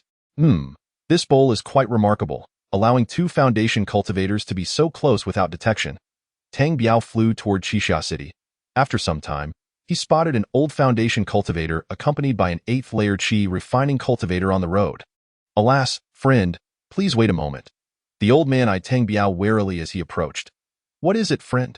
I seek to inquire. Do you know about the secret realm exploration at Shattered Stone Island on the first day of next month? Really? I haven't heard. Alas, it has spread throughout Luyun City. Many foundation cultivators are heading towards Shattered Stone Island. This secret realm can only be entered by those at the foundation level. Such a significant matter. And my family hasn't notified me? The old man appeared somewhat taken aback. All right, I shall ask others. Tang Biao continued towards Qixia City, and from then on, he would inquire about the rumors of the secret realm at Shattered Stone Island whenever he encountered a cultivator. Even if he met a qi refining cultivator, he did not let them slip by, earnestly asking them about it. The rumors of the secret realm quickly spread across Hulu continent, even reaching the small families in Luyun City and Moon Demon Sect. With many small families and sects visiting the Li family in Luyun City to inquire, Tang Biao continued his journey towards Chaoyang Sect, 300 miles away from Qixia City. Firstly, because the Chaoyang Sect was pursuing him relentlessly, and secondly, because Tang Biao's blue pearl was devoid of spirit stones. He noted that the leader of Chaoyang Sect was a perfect foundation cultivator. Tang Biao was always someone who seized opportunities without hesitation. Chapter 88. Axe Town of Chaoyang Sect. 3 days later, Tang Biao arrived at the Chaoyang Sect's location, a few hundred miles from Qixia City. The sect was established on Axe Mountain, known for its towering height and dense forests, making it easy to defend and difficult to assault. With only one road leading to Chaoyang Sect, it is said that the sect leader, Hua Zhenhai, was once an elder from Qixia City who, having rendered great service, was granted permission to establish his sect here, subordinate to the Chun family of Qixia City. At the foot of the mountain lies Axe Town, a gathering place for the outer disciples of Chaoyang Sect, their families and nearby mortals. At this moment, Tang Biao's appearance had transformed into that of a man in his 30s, his cultivation level suppressed to the 8th layer of qi refining. He slowly entered Axe Town, finding a spot in a small eatery, ordering a few dishes and a jug of wine, while observing the bustling street. The eatery was not crowded, with only a few scattered tables occupied by patrons. At a table across from Tang Biao sat a young girl, around 18 or 19 years old, with the cultivation level of an initial foundation cultivator. Clad in a vibrant red dress, she exuded a youthful radiance. Currently, her table was filled with an array of food and drink, as she indulged in self-poured drinks. The eatery's owners, an elderly couple, were serving dishes to the guests alongside their 14 or 15-year-old daughter. While Tang Biao enjoyed his wine, relishing the mundane life around him, suddenly, a youth clad in white, slightly plump, entered the eatery, accompanied by 4 followers. All of them were at the chi refining level, and upon entering, they began to harass the eatery owner's daughter, making lewd comments. Haha. Little girl, sing a tune for me? I'll give you 10 gold coins. Little girl, come with our young master back to Axe Mountain to enjoy life. The lead youth, who resembled a young master, wore an expression of excitement and mockery as he forcefully grabbed the serving girl who was bringing dishes. Young Master Hua, please let me go. I beg you. Let me go. The girl, exceptionally beautiful, blushed deeply, desperate to escape the young master's grasp. Haha. Our young master has taken a liking to you, so come with us to Axe Mountain to enjoy life. The surrounding 4 followers laughed lewdly, encircling the girl to prevent her escape. As this unfolded, the girl's parents heard the commotion from the kitchen and rushed out. Ah, young Master Hua? My daughter is still young. I bow to you. Please spare my daughter. The girl's parents pleaded on their knees before the young master. Get lost? You're ruining my fun. The chi-refining young master kicked the girl's father, sending him sprawling. Young master, spare my daughter. She is still just a child. The girl's mother clung to the young master's leg tightly, begging, You old fool, can't you see? If she follows me, she'll enjoy a life of luxury instead of suffering with you. At this moment, the eatery was surrounded by onlookers, all murmuring, yet not one dared to speak up. Alas, stop. Get out of here at once. You're disturbing my meal. Tang Biao was taken aback, looking up to see the red-clad girl speaking. The young master and his 4 followers were visibly startled by her words. Haha, this senior's father is the sect leader Hua Zhenhai. The chi-refining young master boasted proudly to the red-clad girl. I don't care if your father is the sect leader or a donkey. You've disturbed my meal. If you have any sense, get lost, do you hear? The chi-refining young master was visibly taken aback, trembling in his stance, not expecting the female cultivator to disregard his father's name. Let them go and get lost. The red-clad girl commanded again without restraint. Under the pressure of her aura, the chi-refining young master hesitated, trembling uncontrollably. Senior, do you not give my father any face at all? The young master's voice softened, and he released the girl, who quickly returned to her parents' side.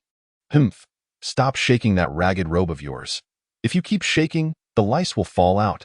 I let you off for your father's sake, but if you want to lose face, then try me. The red-clad girl declared boldly, stunning those present. All right, I'll give the senior face. Today, I shall let them go. May I know your name, so I can inform my father of your esteemed name? Go back and tell Hua Zhenhai that I am called Hong Yun. The 3 great families wouldn't dare to touch me. What is your Chaoyang sect worth? Let us see what your Hua Zhenhai can do to me. Tang Biao listened, chuckling inwardly. The girl was clearly bluffing, the type who loved to show off. All right, senior, I've noted it down. Please enjoy your meal at your leisure. We shall meet again. The chi-refining young master, clearly intimidated by the red-clad girl, hurriedly retreated with his 4 followers. Thank you, fairy, for saving us. Thank you for saving my daughter.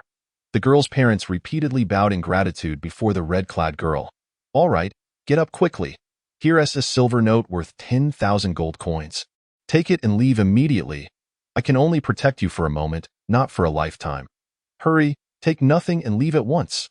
The girl's family was stunned, unsure of how to respond. Hurry up, or you might lose your lives if someone arrives. I must leave too. The red-clad girl anxiously pressed the silver note into the father's hands and turned to leave. As I departed, I glanced back at Tang Biao at this moment. The restaurant was deserted, with only Tang Biao remaining, still immersed in his drink. The moment the girl in red left, the family grew anxious and dared not linger, hastily exchanging pleasantries with Tang Biao before making their exit. Tang Biao smiled faintly, not lingering either, and walked out of the restaurant. Throughout the town, posters bearing Tang Biao's likeness were plastered everywhere.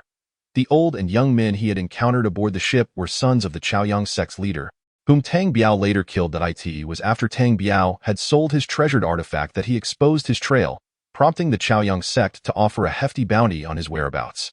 The sky gradually darkened as Tang Biao strolled toward the town's outskirts, planning to raid the Chaoyang sect's treasure vault that night to prepare himself with some funds. Chapter 89. The heist of Chaoyang sect on a secluded mountain path. The young master of the Chaoyang sect trudged home, dejected, accompanied by 4 lackeys. Young master, what do you think of that red cloud? What is her background? How can she be so fearless even before the sect leader? Indeed, this is quite embarrassing. Let us not speak of it again. I will inquire with my father later. After all, the world is vast, and there are countless experts. I cannot bring disaster upon our sect. You're right, young master. We do not know the woman's true capabilities, so it's best to avoid provoking her. But what about that girl from the restaurant? How do you plan to deal with her? Today's humiliation is all her fault. If she could protect him today, can she protect him tomorrow? In a few days, I shall definitely have her. Ha ha. Young master is formidable indeed. The group of lackeys flattered him in unison. Tang Biao, concealed in the shadows, let out a cold smirk. Suddenly, he dashed out, wielding the soft affection sword, and within 3 breaths, he dispatched the 4 lackeys with ease. He then delivered a punch to the chest of the chi-refining young master, who, stunned, could not utter a word before spitting blood. Seizing the opportunity, Tang Biao enveloped the chi-refining young master with his consciousness and stored him within the blue orb, subsequently kicking the other chi-refining lackeys off the nearby cliff. Tang Biao hid behind a mountain peak, watching as the lights of the Chaoyang sect flickered to life. Delving into the blue orb, he saw the chi-refining young master desperately begging for mercy. Heh, so the scum of the earth now knows fear. As Tang Biao's consciousness probed into the young master's mind, he quickly grasped the general situation of the Chaoyang sect. One piece of information particularly thrilled him. The young master's father had recently acquired a ground-level technique, lightning escape, at an auction for 500,000 spirit stones. The very name indicated it was a light body technique, precisely what Tang Biao needed. His usual approach was to escape if he could not win, but he must possess the ability to flee. With a cold chuckle, Tang Biao stored the young master in his spirit beast bracelet, feeding him to 18 mosquitoes as a delightful meal. He then settled on the ground, assuming a meditative posture, waiting until the latter half of the night to act. Time passed slowly, and after a brief meditative cycle, Tang Biao opened his eyes, realizing it was already late into the night. He gradually made his way to the walls of the Chaoyang sect, knowing he could not enter through the main gate, as guards still stood watch even at this hour. Tang Biao formed hand seals and murmured incantations, allowing his body to sink into the earth. Now that he was in the foundation establishment stage, this earth evasion technique was even more effortless for him. He navigated underground, aiming for the rear hall of the Chaoyang sect. According to the young master's memories, there was a whole family shrine there, and behind the shrine's altar was a protruding stone that served as the mechanism to access the treasure vault. The young master's recollections also revealed that the Chaoyang sect had been severely exploited by the Chun family of Qixia City over the years, rendering them unable to afford array masters. Thus, the entire sect lacked protective formations, even for their treasure vault. Tang Biao emerged from the ground, casting hand seals once more, allowing his body to blend into the void. After a brief journey, he spotted a modest building, solitary in a corner of a garden. Remaining invisible, he extended his consciousness, detecting 2 chi-refining cultivators stealthily drinking in a dark corner beside the shrine. Junior brother, this wine isn't bad, is it? Senior brother, I can't discern its quality. I'm only interested in food. You should drink more. 1 chi-refining 5th-layer cultivator was devouring a pig trotter, while his companion, a chi-refining 8th-layer cultivator, sipped from a wine gourd. Senior brother, I'll get you some good wine next time. I know of a small restaurant that serves excellent wine. Alas, senior brother. The chi-refining 5th-layer cultivator suddenly turned to see blood gushing from his companion's neck, leaving him stunned. In that instant, a chilling dagger sliced through his throat, silencing him completely. Tang Biao emerged from the void, striding directly toward the shrine. He quickly located the protruding mechanism, twisting it forcefully in a single direction, causing the adjacent wall to slowly part. Without hesitation, he rushed inside. The interior resembled a spacious hall. Suddenly, Tang Biao froze. In the center of the hall sat a foundation establishment cultivator in his 50s, who regarded Tang Biao with equal curiosity. Tang Biao quickly donned a smile. Sect leader, I must discuss something important with you. As he spoke, he approached the meditating foundation establishment master. Who are you? How did you enter? Oh, I was brought here by the young master. There's a confidential matter I need to discuss. Sect leader, look at this. As he spoke, Tang Biao flicked his wrist, producing a fire stick. The foundation establishment master was momentarily taken aback by the sight of the stick. At that moment, something pierced his mind, rendering him utterly dazed. Tang Biao stepped forward and struck the Foundation Establishment Master on the head with the stick. Boom! The material of that fire stick was astonishingly resilient, disregarding any magical power. With one blow, the Master's head exploded. Tang Biao, not daring to be careless, enveloped the Foundation Establishment Master in his consciousness, storing him in the blue orb. He surveyed his surroundings, noting numerous shelves filled with various spiritual artifacts, several iron boxes, an array of medicinal herbs, and dozens of jade vials and boxes. Tang Biao hastily collected everything from the shelves, his consciousness darting about. After carefully inspecting the underground hall, he concluded there was nothing else of value.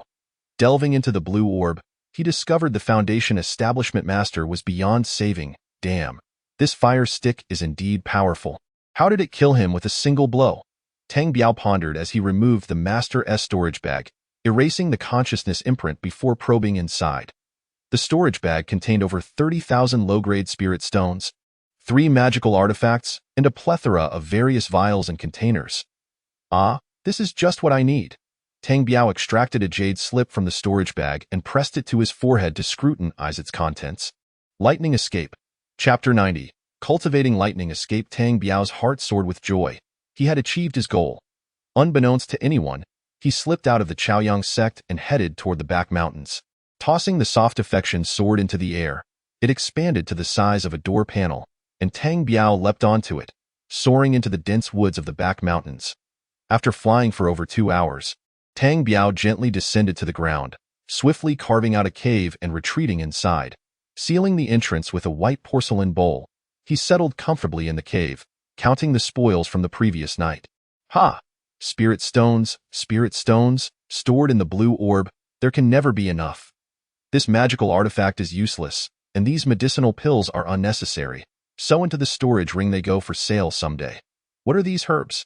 What are their names? I don't recognize them, so I'll discard them for sale later. Huh. What is this stone? Why is it so moist? Tang Biao examined a blue stone he had taken from a jade box. At that moment, the blue orb within his consciousness suddenly emanated a powerful suction, firmly adhering the blue stone to his hand.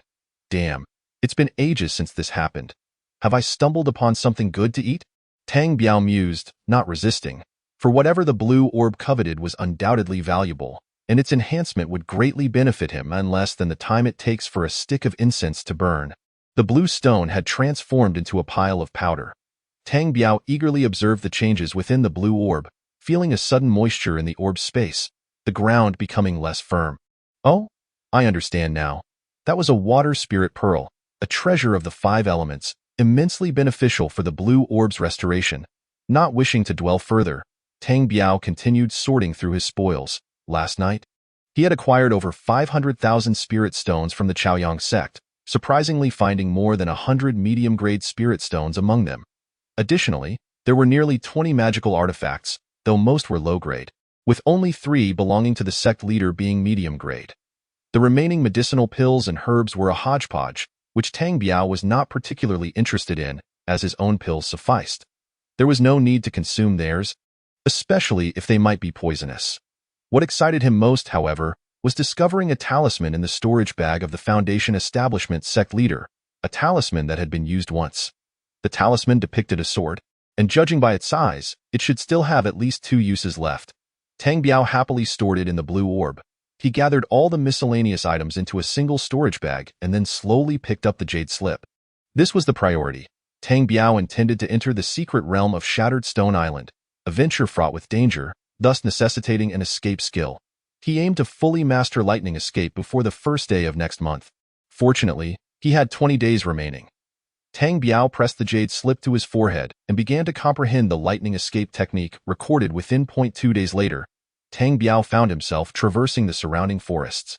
Having successfully grasped the Lightning Escape technique, darting through the woods at an astonishing speed. This technique was not merely a light body skill but a method for rapid escape in short bursts. Each time he employed Lightning Escape, he could surge forth 15 zhong in the blink of an eye. However, this technique had its drawbacks, consuming considerable magical energy. His current Foundation Establishment early stage. He could only use it 3 times in succession before his magical energy was nearly depleted. Despite this, Tang Biao was highly pleased. In just 3 days, he had refined lightning escape not only as a means of survival, but also as an offensive technique. By utilizing lightning escape to ambush opponents, he could release soul-chasing needles to induce a momentary state of confusion in his foes while swiftly reaping their lives with the soft affection sword. After meditating in the woods, Tang Biao rose slowly.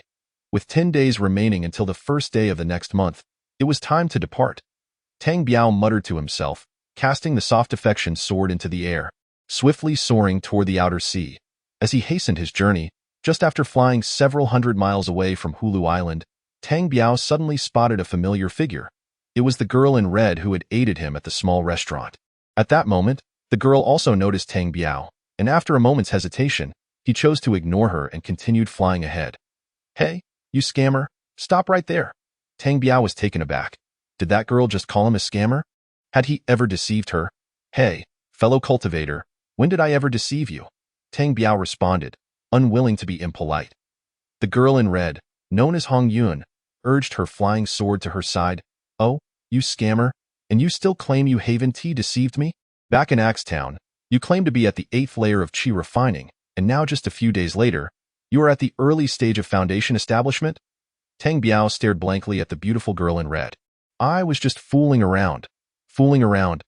I see that deceiving me? Hiding your cultivation is just a form of deceit." The girl in red ground her teeth.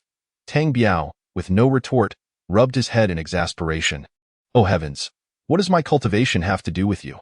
How does that equate to deceiving you? Enough, enough, let us not talk about that. Are you heading to Shattered Stone Island? Are you planning to explore the secret realm?"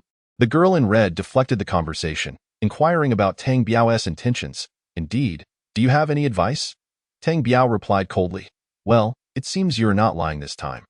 Given your cultivation, you would likely be cannon fodder. Therefore, let us travel together. It's better to have someone to rely on." "Wait, what do you mean I'm cannon fodder? Did you just call my cultivation trash?" Tang Biao retorted, feeling bemused. "Let us go. Let us go. We're running late." "Why do you look so petty?" The girl in red pulled Tang Biao along, taking off into the air. Tang Biao was utterly confused, bewildered by the whims of this girl. Nevertheless, he couldn't deny her allure. Even while thinking her mind seemed unhinged, he found himself following her. Chapter 91. An encounter with Hong Yun. "By the way, what is your name?"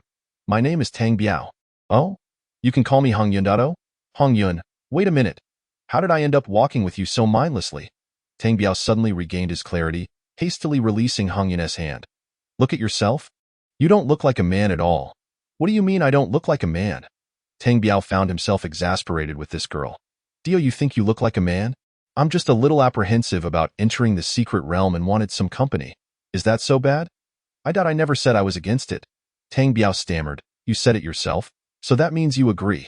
Let us hurry. We don't want to miss the show." Tang Biao was left utterly perplexed by Hong Yun's words. "What show?" "Ah, the 3 major families control the secret realm and do not wish to let others in. Other families and sects will never agree to that. Let us go see the commotion." Hong Yun reached for Tang Biao's hand again, pulling him forward as they flew. Tang Biao, no longer resisting, thought to himself, "Well, she is a beauty. How can I refuse her invitation?" But he knew that this was no mere show. It could very well turn into a battle. Of course, when I mentioned a show, I was referring to this battle. As the two conversed, they accelerated toward the outer sea. "Say, Hong Yun, are you not afraid that I might be a bad person? Are you not concerned that I might drug you or something?" Then, Tang Biao grinned slyly. "Not at all. I can sense a righteous aura from you." "You're not that kind of person," Hong Yun confidently stated. Tang Biao was momentarily stunned, feeling unexpectedly noble. "Well, you have a good eye." Tang Biao secretly marveled. "Alas, deceiver, look, there are already numerous people on that island." Oh, Hong Yun, I have a name. I am not called Deceiver, I am Tang Biao." "Oh, understood, Deceiver. Let us hasten down to see what they are discussing." Tang Biao curled his lip, let out a long sigh, and chose to ignore him. The two of them sheathed their flying swords and gently descended onto the rocky island. Indeed, the island was strewn with chaotic stones, with a row of houses constructed in a relatively flat area at its center. Not far away, beneath an enormous rain shelter, there was an artificially created large hole, surrounded by more than 30 individuals. Among them were both cultivators and demonic practitioners, with 3 exuding an exceptionally powerful aura. Golden core. These are golden core cultivators. Tang Biao nearly gasped in astonishment. It was his first encounter with golden core practitioners. Although he could not discern their level of cultivation, he felt a distinct difference from the aura of Foundation Establishment cultivators. Close to them stood nearly 20 Foundation Establishment practitioners, all radiating powerful energies, with the weakest being late-stage cultivators, and several having achieved great perfection in Foundation Establishment. On Tang Biao and Hong Yun's side, there were at least 100 Foundation Establishment cultivators. Indeed, their cultivation levels rendered them among the weakest here. There were also 2 Golden Core practitioners on their side, and now the 2 groups had formed opposing sides. Patriarch Qin, since you claim that this secret realm was opened at great expense, could you allow the Foundation Establishment cultivators present or wishing to enter the realm to provide some spirit stones? This would help alleviate any dissatisfaction towards the 3 great families. A Golden Core cultivator from their side inquired, seemingly advocating for the small families and sects to gain entry into the secret realm. Yes, that's so. But it cannot be denied. It is a practical solution.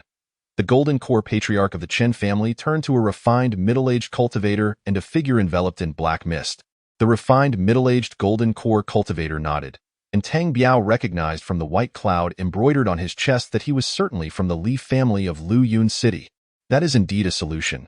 We have expended great resources to open the secret realm, so if you contribute some spirit stones, it would benefit both parties and prevent any unpleasantness between us. However, it will depend on how many spirit stones each of you is willing to contribute. Yes, how many spirit stones will be contributed? If it is insufficient, I shall not comply. The figure cloaked in black mist interjected harshly.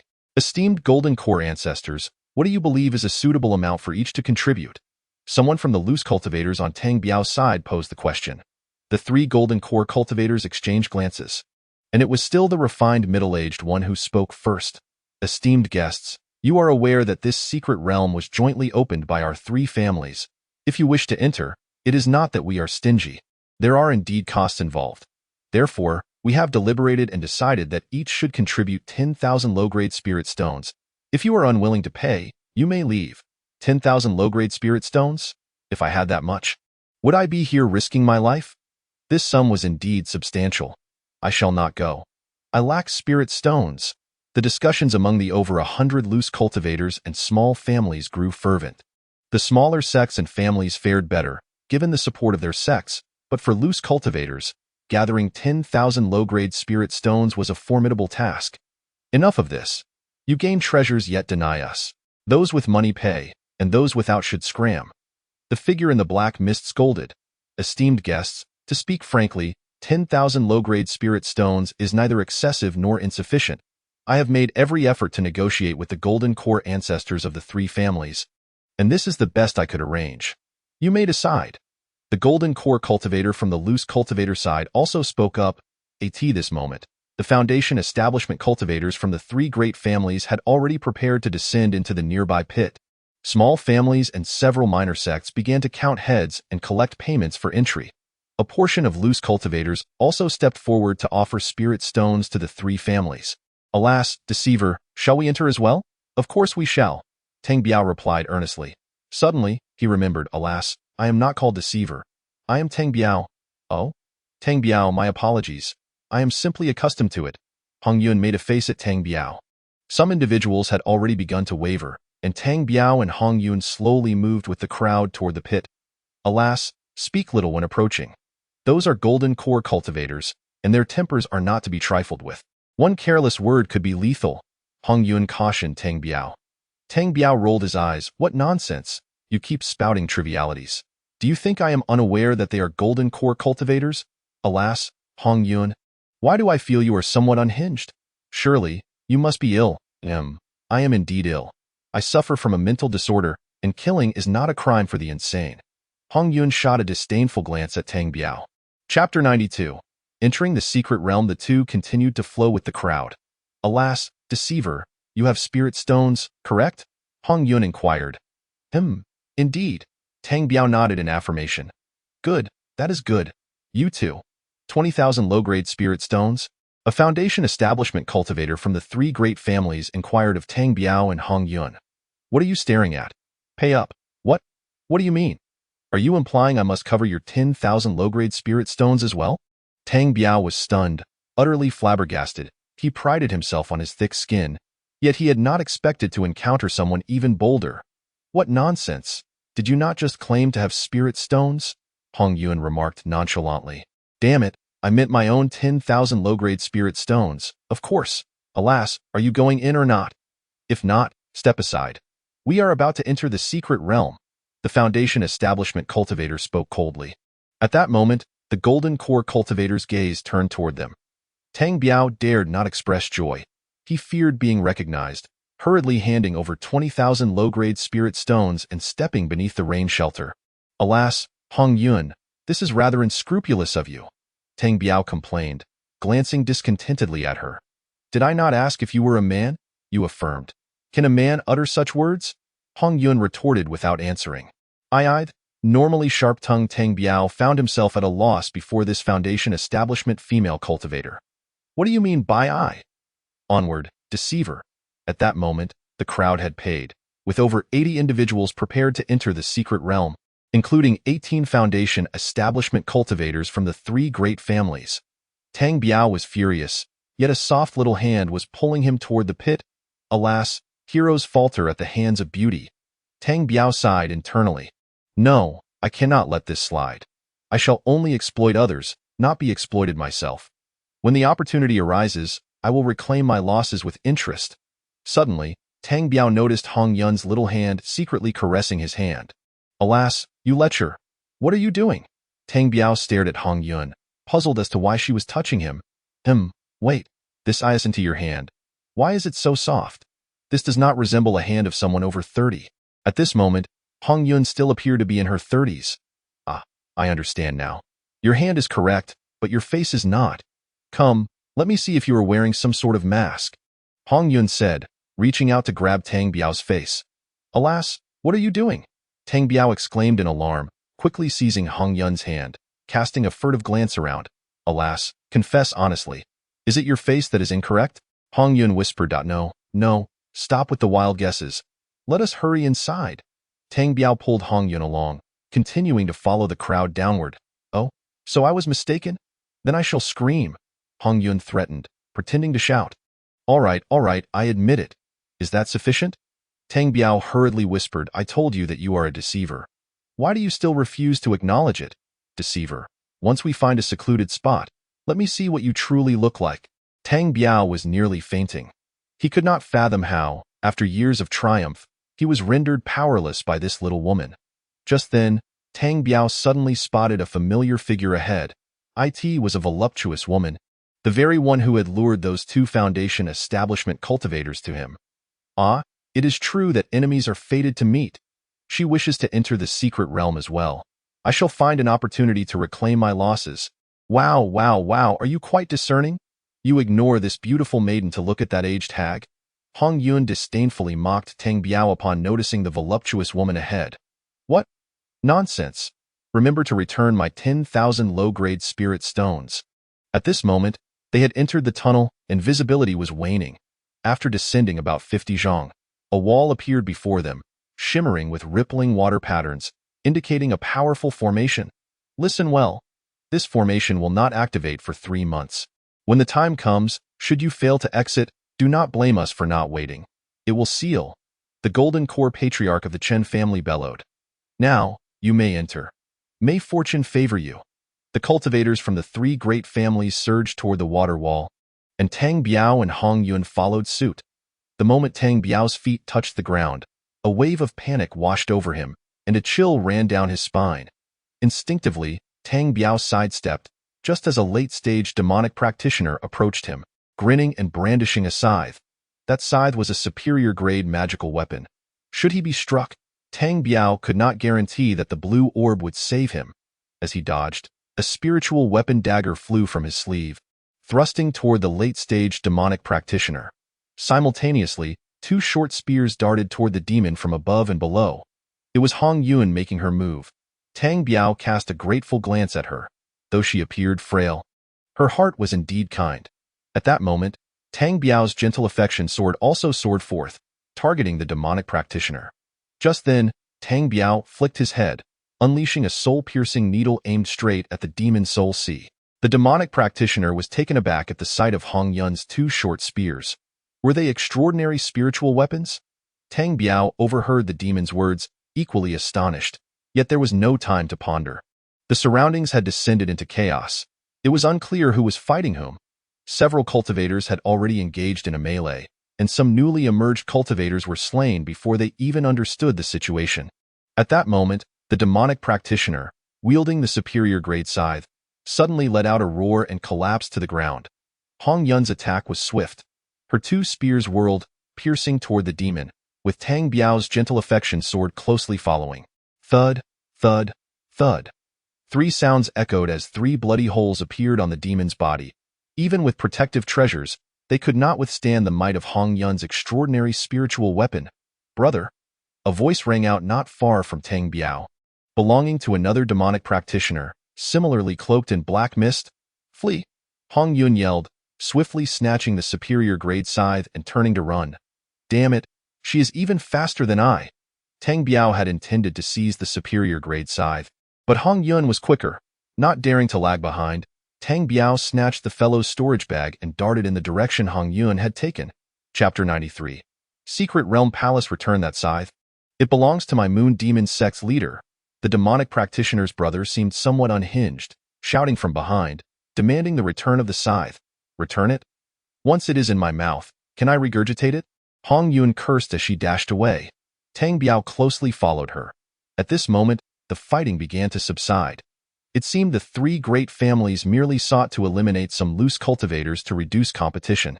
Hong Yun, you are quite impressive. Where did you steal that extraordinary spiritual weapon? Tang Biao asked as they flew. Deceiver, now you recognize my prowess, do you? Do you still want your 10,000 spirit stones? Ha, a deal is a deal. Spirit stones are still required, unless you give me that scythe. Tang Biao shamelessly replied, damn, I have never seen someone with such audacity. Tang Biao rolled his eyes, choosing to ignore her. At that moment, as they soared through the air, they entered a verdant world. The sounds of beasts roaring and birds chirping filled the air. This world was adorned with towering mountains and lush forests, with rivers flowing through, their destination unknown. Deceiver, look, that is golden leaf grass. Hong Yun exclaimed, rushing downward. Tang Biao glanced below to see a patch of verdant grass interspersed with over a dozen golden plants. What is golden leaf grass for? Tang Biao inquired. However, Hong Yun ignored him, eagerly harvesting the golden-leaved plants. Noticing that Hong Yun was unresponsive, Tang Biao hurriedly snatched 2 golden leaf grasses for himself. By the time he turned around, not a single plant remained. Ha ha, I am rich. Golden leaf grass is a coveted item at auctions, each selling for 30,000 low-grade spirit stones. Hong Yun cheered. Alas, Hong Yun, I purchased the ticket. You collected over a dozen, while I only got 2. Share a few with me. Deceiver, despicable, lowly, shameless. Hong Yun glared fiercely at Tang Biao. Damn it, I was merely discussing a deal. Why insult me so harshly? Alas, genuine feelings are fleeting, while schemes endure. Do not be deceived by my innocent demeanor. You wish to swindle my golden leaf grass and that extraordinary scythe, don't you? Enough, enough. Pretend I said nothing. You change your tune faster than flipping a page. Tang Biao anxiously interrupted Hong Yun's tirade. Oh, right, deceiver. Let me see what you truly look like if you are handsome. I may not mind giving you 2 golden leaf grasses. Are you serious? Tang Biao joyfully removed his human skin mask, eagerly gazing at Hong Yun. Oh, you look rather youthful. Heh, just average. Now, give me 2 golden leaf grasses. Alas, stop. You may deceive my feelings, but you absolutely cannot deceive my golden leaf grasses. Damn, are you toying with me? Did you not just say that upon seeing my true face, you would give me 2 golden leaf grasses? I said, if you were handsome, I might not mind giving you 2 golden leaf grasses, but you are simply too average. I am going mad. Hong Yun, let me sincerely ask you, are you truly ill? If you are genuinely unwell, I can't forgive you. Alas, my father says the same. How are you echoing my father's words? Hong Yun laughed heartily and once again unleashed her flying sword, ascending into the air. Tang Biao, feeling dejected, remained motionless. Let us go. What are you pondering? Hong Yun asked, puzzled. You depart. I shall forfeit my 10,000 low-grade spirit stones. Let us part ways, Tang Biao said, waiting for Hong Yun's response but hearing none. Instead, he noticed her gazing into the distance, her eyes sparkling with excitement. Curiosity piqued, Tang Biao soared into the air, following Hong Yun's gaze to discover a vast expanse of buildings emerging from a mountain shrouded in white clouds. What is that? Tang Biao asked, exhilarated. That has nothing to do with you. Do not follow me, Hong Yun replied, hastily flying toward that direction. Ha, how could I not? Wait for me, Tang Biao, with his thick skin, chased after. Did you not say I was unwell? Did you not express your reluctance to accompany me? What I mean is, if one is ill, one must seek treatment. I know a skilled physician. I shall introduce you to him one day. The two continued to exchange barbs as they gradually soared towards the ancient buildings ahead. This is a primordial palace. It surely contains treasures within. Let us hasten to enter, Hong Yun exclaimed with excitement. It is not so simple. There are formations inside that we cannot breach, Tang Biao replied, slowly brandishing his spiritual dagger, directing it towards the grand entrance. In an instant, a white mist surged from the ground, enveloping the door securely. Little trickster, you seem to possess quite a bit of knowledge, don't you? I have a name. I am Tang Biao, he declared through gritted teeth. At that moment, 5 rogue cultivators flew over. You too are fortunate. You managed to break through the encirclement of the 3 major families with your initial foundation cultivation, one of them remarked. Tang Biao nodded slightly with a smile. Are you not faring well yourselves? Alas, I witnessed 7 or 8 rogues fall to them. The 3 major families fear we might claim a share of their spoils. We must unite, spoke an elder in the late foundation stage. Indeed, we must band together. Otherwise, none shall survive this secret realm, let alone encounter any fortuitous events, declared a sharp-featured cultivator from the late foundation stage, his eyes gleaming with anticipation. What is this? A cluster of palaces?